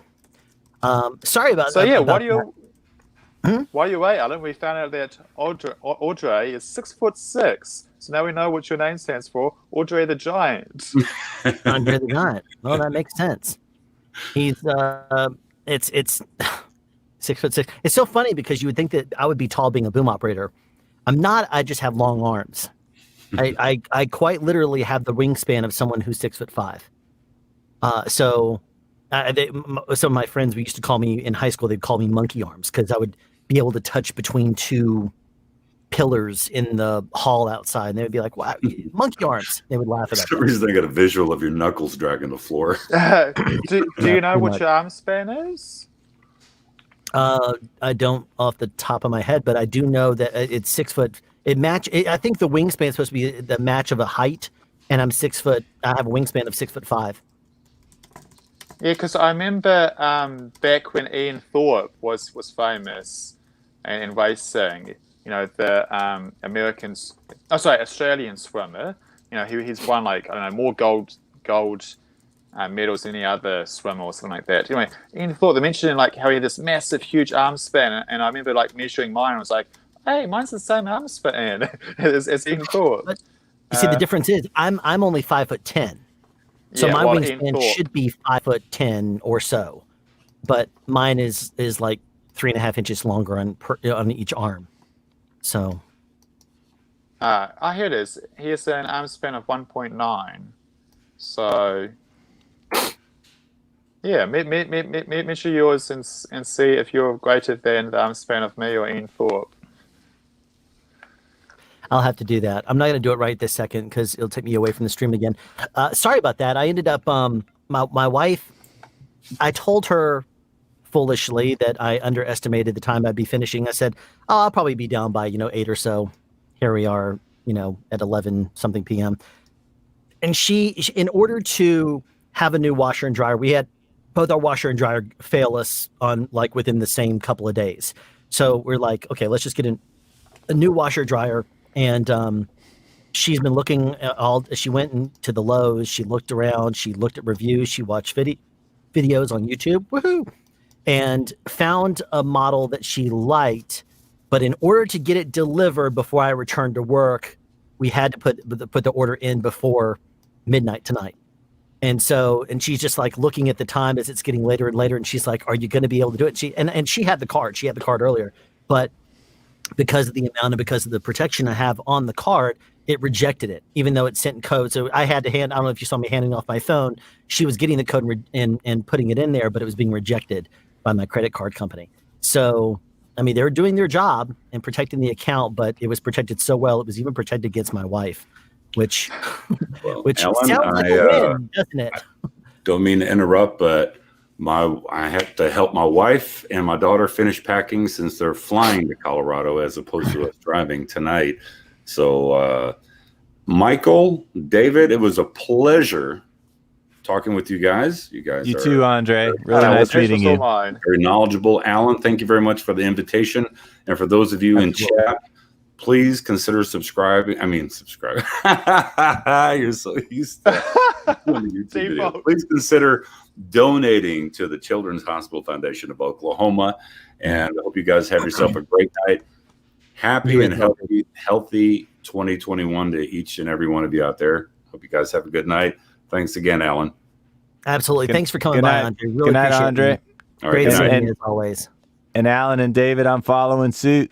Oh, man. That's a second good night for me. It was really a lot of fun, guys. Third good night. Alan, thank you for putting this together. Really was a pleasure. David, I think this is the first time we've actually got to hang out online. And thank you to everyone in the chat and all the familiar faces and so forth for being here. Happy New Year to all of you guys. And I appreciate you. Yeah. Thanks for coming by, Michael. Yeah, my pleasure. It's great having you here, man, as always. Great being here. Thank you. So, and then there were two. Let's see. You're not leaving though yet, are you, David? I mean, it's only 5:30 here, so I think it's about time to. We're gonna have to get you drunk. Finish that and have my second one. We have sound speed and sound speeds here, man. Just to confuse anybody. What is better than two guys that are visually pretty much polar opposites on the opposite side of the planet from each other. So that's pretty awesome. I think you might need to be in London to be more opposite to where I am. I think if I drill the hole down, I think I might end up in Europe. Well, just jump in the middle of the ocean and you'll be fine. I'm staying put tonight. I need you to do that. Take one for the team and jump in the ocean for us. Now, Eldest, are you still there? You said, please check your Discord DMs. Are you still there, Eldest? Because if he is, he sent me a video, and I'm going to play it here if he would like me to. Because Eldest probably won't care, but if he is good with that, then I will throw his video in there, because what he did is pretty awesome. He took a zip fizz straight and sent me the video to it, and I'm going to go ahead and play that because people are like, oh, take a zip fizz. Look, I've already done 3 this stream. And granted, we're 11 and a half hours into the stream. So Eldest is here. Eldest, are you cool if I play your video? He's probably cool with it. I just want to verify before I go and play it. So, and if so, then I will put it straight through and we will enjoy watching Eldest take a zip fizz straight. When was the very first time you ever took one? The very first time I was on set, I forgot the show, and they used to have emergency, and I'd say, "Oh yeah, can I get an emergency? Can I?" And when we ran out at one point, they said the medic has them now, so go to the medic. And I said, "Okay." And so I went to the medic. He says, "I don't have any emergencies, but I got along great with the medic. I get along great with pretty much everybody on set." And he said, "But I have the director's zip fizz." And I said, "Zip fizz? What's that?" He says, "It's like emergency, but it's more fizzy and stuff." I said, "Oh, okay." And I grabbed it, and I used to just take emergency straight every single time. And it kind of makes like a froth type, foam type thing. And I was like, oh, okay, I'll just do that with the zip fizz, thinking it would be the same thing. And the first time I was caught off guard. It fizzed up, and I was like, what is this? Because it was totally unexpected. Granted, it was fine. And after that, I was like, I want this thing more. I want more. Give me more. Yeah, so again, you're like saying stuff that I have like no idea what. You mentioned like emergencies. I was like, what's emergencies? It wasn't until like the second. It wasn't until the second or third time you said it. I was like, oh, you're meaning another little like thing. Huh. Yeah, I think we've got like Barocca, or maybe that's. I'm trying to think what symbols we have in New Zealand.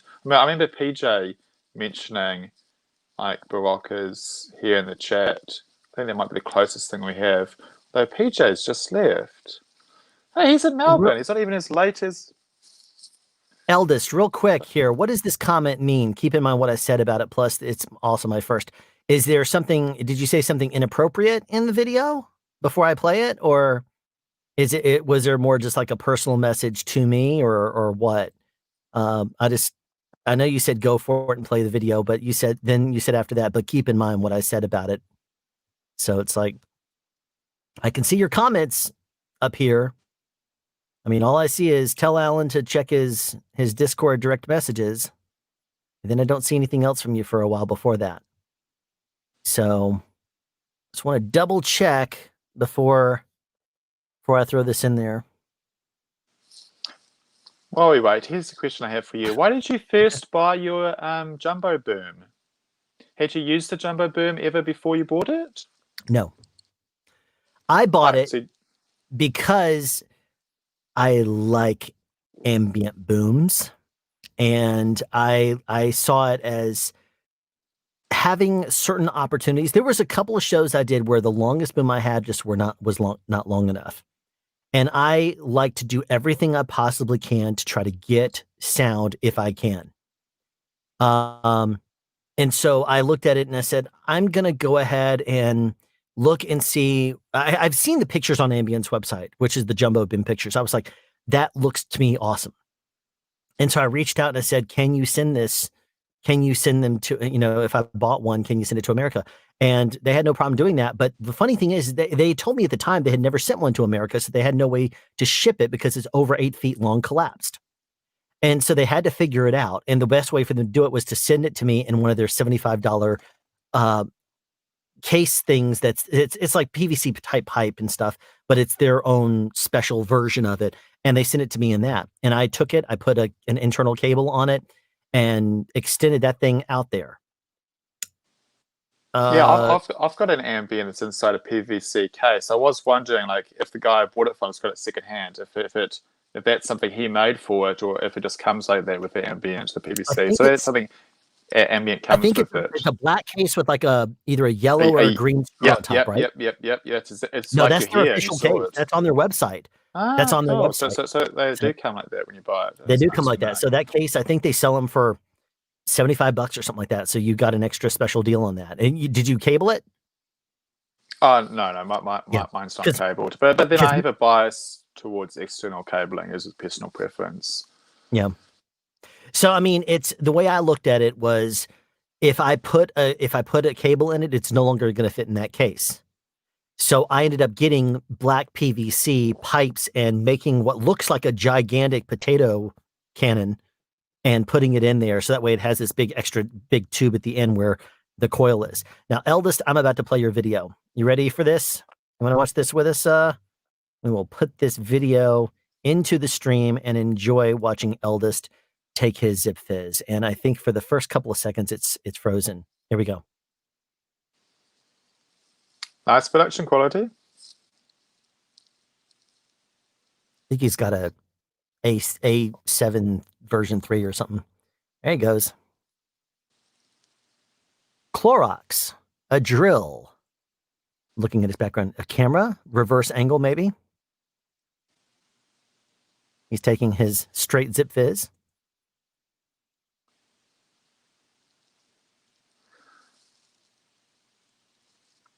So you're not just taking one, you're taking a whole test tube of it. Yes. Like a boss, man. Like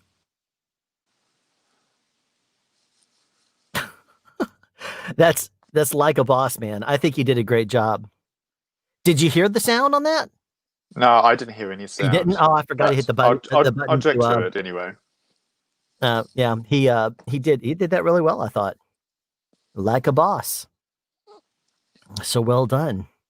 I will So going on about the jumbo. Do you ever get pushbacks from mixers when you're like, oh, I can do this shot? You know, there's no need to just let the lads do it. I'll just go grab the jumbo pole. Do you ever get pushback from go, no, that's all good?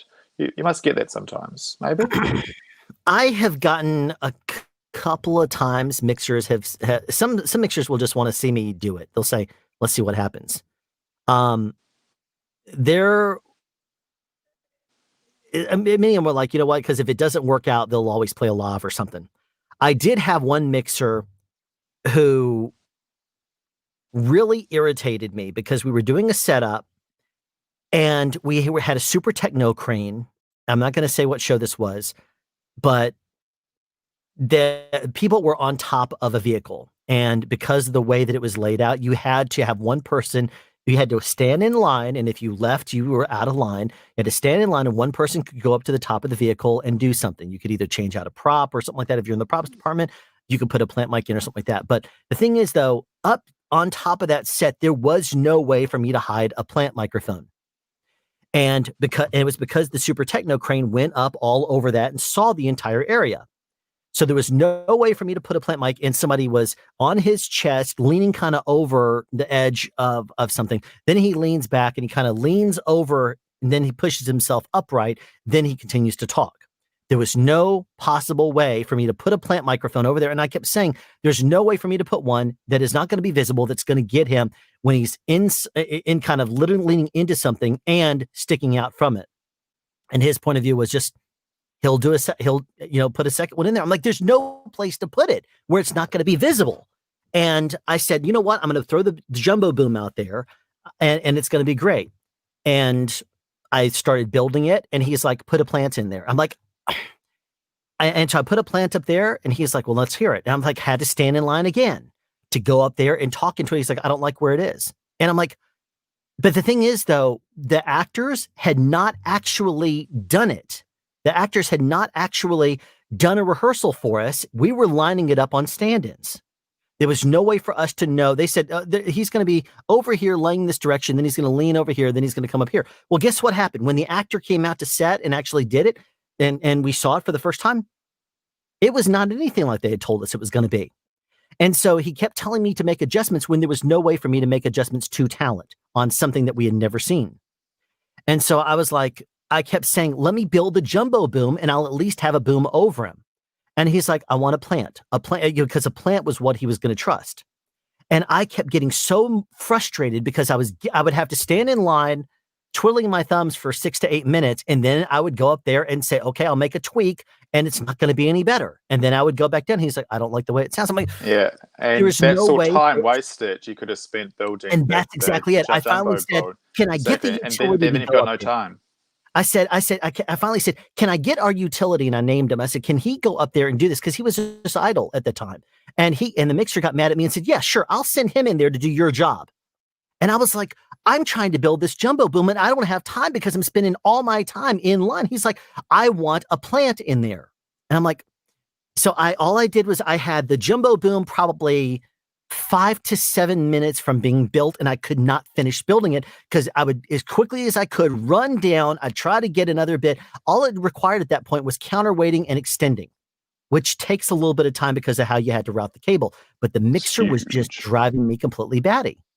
And finally, they were ready. Picture was up. They brought talent out there, and it was nothing like it. And the mixer was frustrated at me because the actor, his lob was no good because he was laying on his chest, as we knew he was going to be. Then he leaned on his side, and because of how it was contorted, it was twisted over, and the mixer was chewing me out over the. I mean, that's all very predictable. You know, you'd think. It was to me because I had already talked to them, and I was like, "Look, I can get it with the jumbo." And also, even if like the blocking is predictable, and you can go like, "Oh, yeah, we can put a plant here, plant there." It's just saying the problem is if the blocking changes, a boom can respond to changes in blocking so much faster than a plant can, especially when you've got that 6-8 minute wait. Exactly. And the thing is, though, this sound mixer was never a boom operator, but he sure knew how to sit in the chair and boss me around. And so that's what he was doing, and he was just not wanting. And so I never got the jumbo boom built. And when we finally, and the thing is, though, with the jumbo, I could have put the boom out there, ridden it high when the techno crane was wide and back, and then dropped it in, and it would have dropped into position lovely because the shot started out, and then by the time the actor was delivering his lines, the camera was kind of up and on him. But I couldn't get on a ladder on the side because of the way that everything was. So I could not get on a ladder until we punched in for coverage. And I had already talked to the key grip to get the ladder, because when I wasn't able to get the jumbo boom, I was like, all right, fine, I'm going to need a 12-step ladder. And they had it standing by. He had a couple of his guys out there. They leveled the ground for me, and we put it on we laid it out, and we set everything up. And so as soon as they said we're going to go in for a different size, okay, cool. It was on a unlevel ground, so I had to level out the ground. The grips had brought out a couple of half apples and stuff, and they had kind of wedged things up, and they had sandbagged it. And so at that point I had my 22-foot boom. I got it to the very, very top of that, extended that thing out full stick, and I was standing on top of a 12-step ladder on uneven ground, destroying my back and trying to just get this shot because I wasn't able to extend the jumbo boom. And I was not happy. And the mixer was just like, yeah, you didn't get me the tight. You got to get this now. You got to get this. I'm like, look, I would have had it with the jumbo boom. He's like, I don't trust, he never said he didn't trust it. What he said is, I want a plant in there first. I can count on a plant. I'm like, you can't count on a plant because we see all the areas that were on camera. I was like, it's not going to work. And he kept saying, I don't like it. Put a different, do something different. It needs to sound good. I'm like, this is one of those things where if he were ever a boom operator, or he could have actually trusted me and trusted my ability to get that jumbo. But the reason I pulled it out there, and our truck was our sound trailer was nowhere near. I had to go across the way. At the time I had my scooter. And so I took the scooter, I went all the way out there, I got the adapter to put on a combo stand, I grabbed the jumbo boom and I brought it out there. I set it all up. I only had like probably 5 to 7 minutes left because I already had all the counterweighting stuff. Everything was built. I just had to extend the pole, counterweight it properly, and then get it in position. And it would have been great. And I would have been able to, because the pole literally was just waiting one time in the queue equals that. Yeah. But every single time, exactly. And that's the reason why I was like, can we send the utility in there to fix this? Can we please do that? And he got mad at me. Sure, I'll have this utility. I'll send him in there to do your job. I'm like, dude, I don't think he understood. So it's like, and you know what? All I can say is I would have loved to have seen what would have happened. Every time my instinct has been to pull out the jumbo boom, it has worked out. I don't just say, let me go through the process and pull out the jumbo boom just because, it's, I don't want to hold a boom pole. It's not that way. When I say I want to pull out the jumbo boom, it's because I think logistically it's going to work as a tool for us. And I want to do that. So that was, I think, the only kind. I used it at the end of Walking Dead season 8, I think it was, a couple of times. In Walking Dead season 8, they were up on top, fighting on top of a bus. Carl was fighting on top of a bus at one point. We had the super techno crane out there. I set up the jumbo boom there. I set it up on top of and this was not Walking Dead, the show I was talking about. In Alexandria, we had like a 15-foot wall or something. And so if I was standing on the ground, angled up with the pole and holding it full stick, I could barely get up there. But we had quite a few times when people would have a conversation on top of the wall in Alexandria. No way to boom that from the floor at all, especially when they have a 50-foot techno crane. But I could get it with a jumbo. I have some pictures I could send you of me booming with the jumbo pole from the ground and just dropping it slowly in. And super techno crane comes in and we get the coverage when we wouldn't be able to otherwise. There was I have some pictures of me, and I even have a video of me using the jumbo boom on the set of not Necessary Roughness. I didn't have it then. Halt and Catch Fire. And I used it a few times there. When you would have a platform, someone was standing on at the top of a stairwell or something, no way to boom them because of the way that the camera starts wide and comes in. And you know how it is. If you're standing on the ground with a pole, 22-foot pole, the ground is 14 feet, they're 6 feet, that's 20 feet. I can stand there and hold a 22-foot pole upwards, but it's going to be at this kind of an angle. So that's not going to do a whole lot if the camera's looking this way. You can't have the pole crossing through the shot in order to get to that. I mean, in a very strange way, it's actually kind of good that the jumbo pole curves so much because it allows it to come in at a more of a flat angle at the very top of it when you're swinging the jumbo pole. Because like the only video I've seen of you is when they're on the boat and you're swinging the jumbo pole with them up on the boat and you sort of see it curving in. Yeah, you've seen that video. But the thing about it is the jumbo pole, just because I'm using that pole and you're looking at it from down the barrel, it looks like it curves more than it actually does. It looks like it's a rainbow if you look down the barrel. But if you look at it from the side, I could show you some pictures. I don't know if I could actually find them on the stream here. I can try to look for it. But if you look at it from the side, it's not. Yes, Eldis, that's the one with the boat, the video with the boat. If you look at it from the side, you would swear that that thing is bowing like this. But it's actually not. It's very, very straight. It's just when you look at it this way, it magnifies when you're looking down the barrel of a 36-foot pole. It's like if you were to look at the horizon, when you look at the horizon, it looks like it curves over. And that's because you're looking at it and you're looking at it for miles and miles. But if you look at it from lower to the ground, it doesn't curve nearly as much. You still see the curve, but when you're higher, you see more of that curve. It's the same kind of way that when you have more of the pole extended and you're looking down it, you can see it more, if that makes any sense. I'll see if I can find that picture real quick, or a picture from the side, and I'll see if I can show it to you. Because it's definitely a cool, impressive tool. It's a lot of fun to use when I have time to properly set it up. And as much as I would love it if that were true, he actually has very high standards and he uses a lot of good boom operators. None of them have a jumbo pole, so he didn't know to trust it in that circumstance. He wanted to go with his gut instinct, and I know that mixer would never admit that I was right on the money on that one.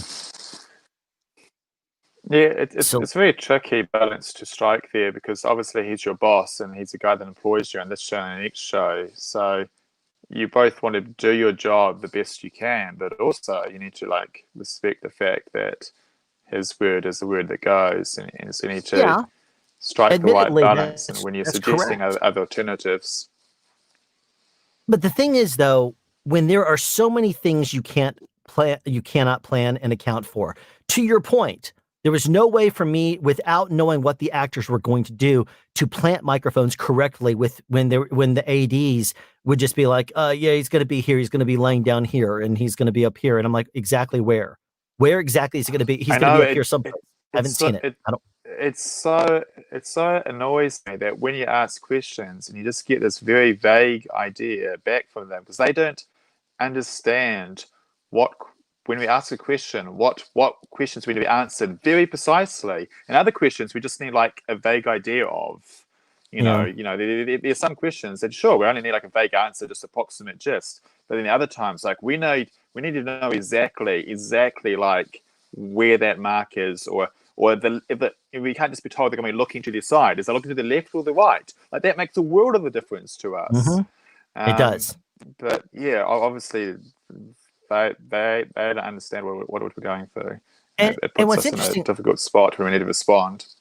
It's also interesting because the way that camera asks questions at the ADs is different from the way that we ask questions from the ADs. They give us like more camera type answers, like he's going to be over here. That doesn't work for us. How is he positioned? It's not just his body being there on the mark. I need to know which direction he's leaning on, and that I need to know the certain things because I need to plan for his mouth. And that's the kind of exactly. And also, like if people have worked in another department other than the one they are at the moment, be the AD person, it's quite more likely to be camera department, the sound department that I've got also experience in. So they're even more likely to be able to just speak camera language when we're wanting to be communicating in sound language. And because those little details, and, they might not matter at all to camera, but they make a huge difference to me. Talking about that orientation, it reminds me of one time I did this film in Australia, and the actors were, they're not professional actors, so they didn't know about stuff like being consistent. And so it was in a way a relatively simple scene. It was just one person on a balcony talking on the phone, pacing back and forth. But every time we got to the end of the balcony, he would turn the opposite way from the previous time. So it would go like clockwise and anti-clockwise. And I'd be sure, after a couple of takes of this, all I want. Yeah, a couple of times of this, I just asked the actor, I don't really care if you go clockwise, anti-clockwise, but just pick one, do the same each end, so I can follow you as you turn around. Because you're the only person I need to record audio of. It should be like an easy take. But if I'm moving the opposite way around as you're turning the other way, I'm just like completely lost you and you're off mic. Yeah, and it's sometimes ADs are just really annoying to try to get any decent information out of, and it's not like it's their fault. They just don't know better. They don't know exactly how to answer our questions, even if we are very clear and I'm like, no, what I'm asking is this.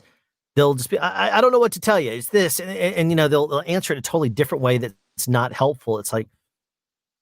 And the thing that one of the most frustrating things to hear someone say is, I don't know what to tell you. It's like that to me is a cop-out answer. It's one of those that you're just not even going to try anymore. That's how you end the conversation. I don't know what to tell you.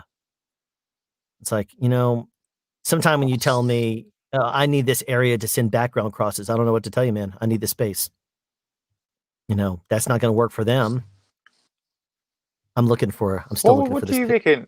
What do you reckon is the most important job of the AD department? Because I reckon maybe not the most important job, but yeah, their key job is that flow of information. I think their role should be to help enable that flow of information from around the set, so that people who need to know stuff know it when they need to know it.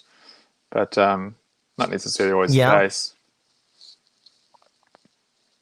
No, and I don't think that's a question that we can really see what's the most important job of an AD, because they sure have a whole lot of responsibility. And obviously, like a third AD is a different, job than a first AD. So I was making a very general board perspective question there. What's funny is we don't even have third ADs in America. We probably, the closest we have is second ADs. So. Yeah, and I don't even know what the actual job of a third AD is in real. What is it? What does a third AD do on one of your sets? Like they might manage extras, for instance. That would be right. Okay. Yeah. So the first AD is the person that basically calls roll and cut and that kind of thing and works and directs the crew. The second AD is offset. The key second AD is offset, making call sheets and arranging things behind the scenes business wise. And the second AD is on an active film set, assisting the first AD and helping with background crosses and that kind of thing. That's the way it works. It's interesting how you have this like different terminology. Of course, for instance,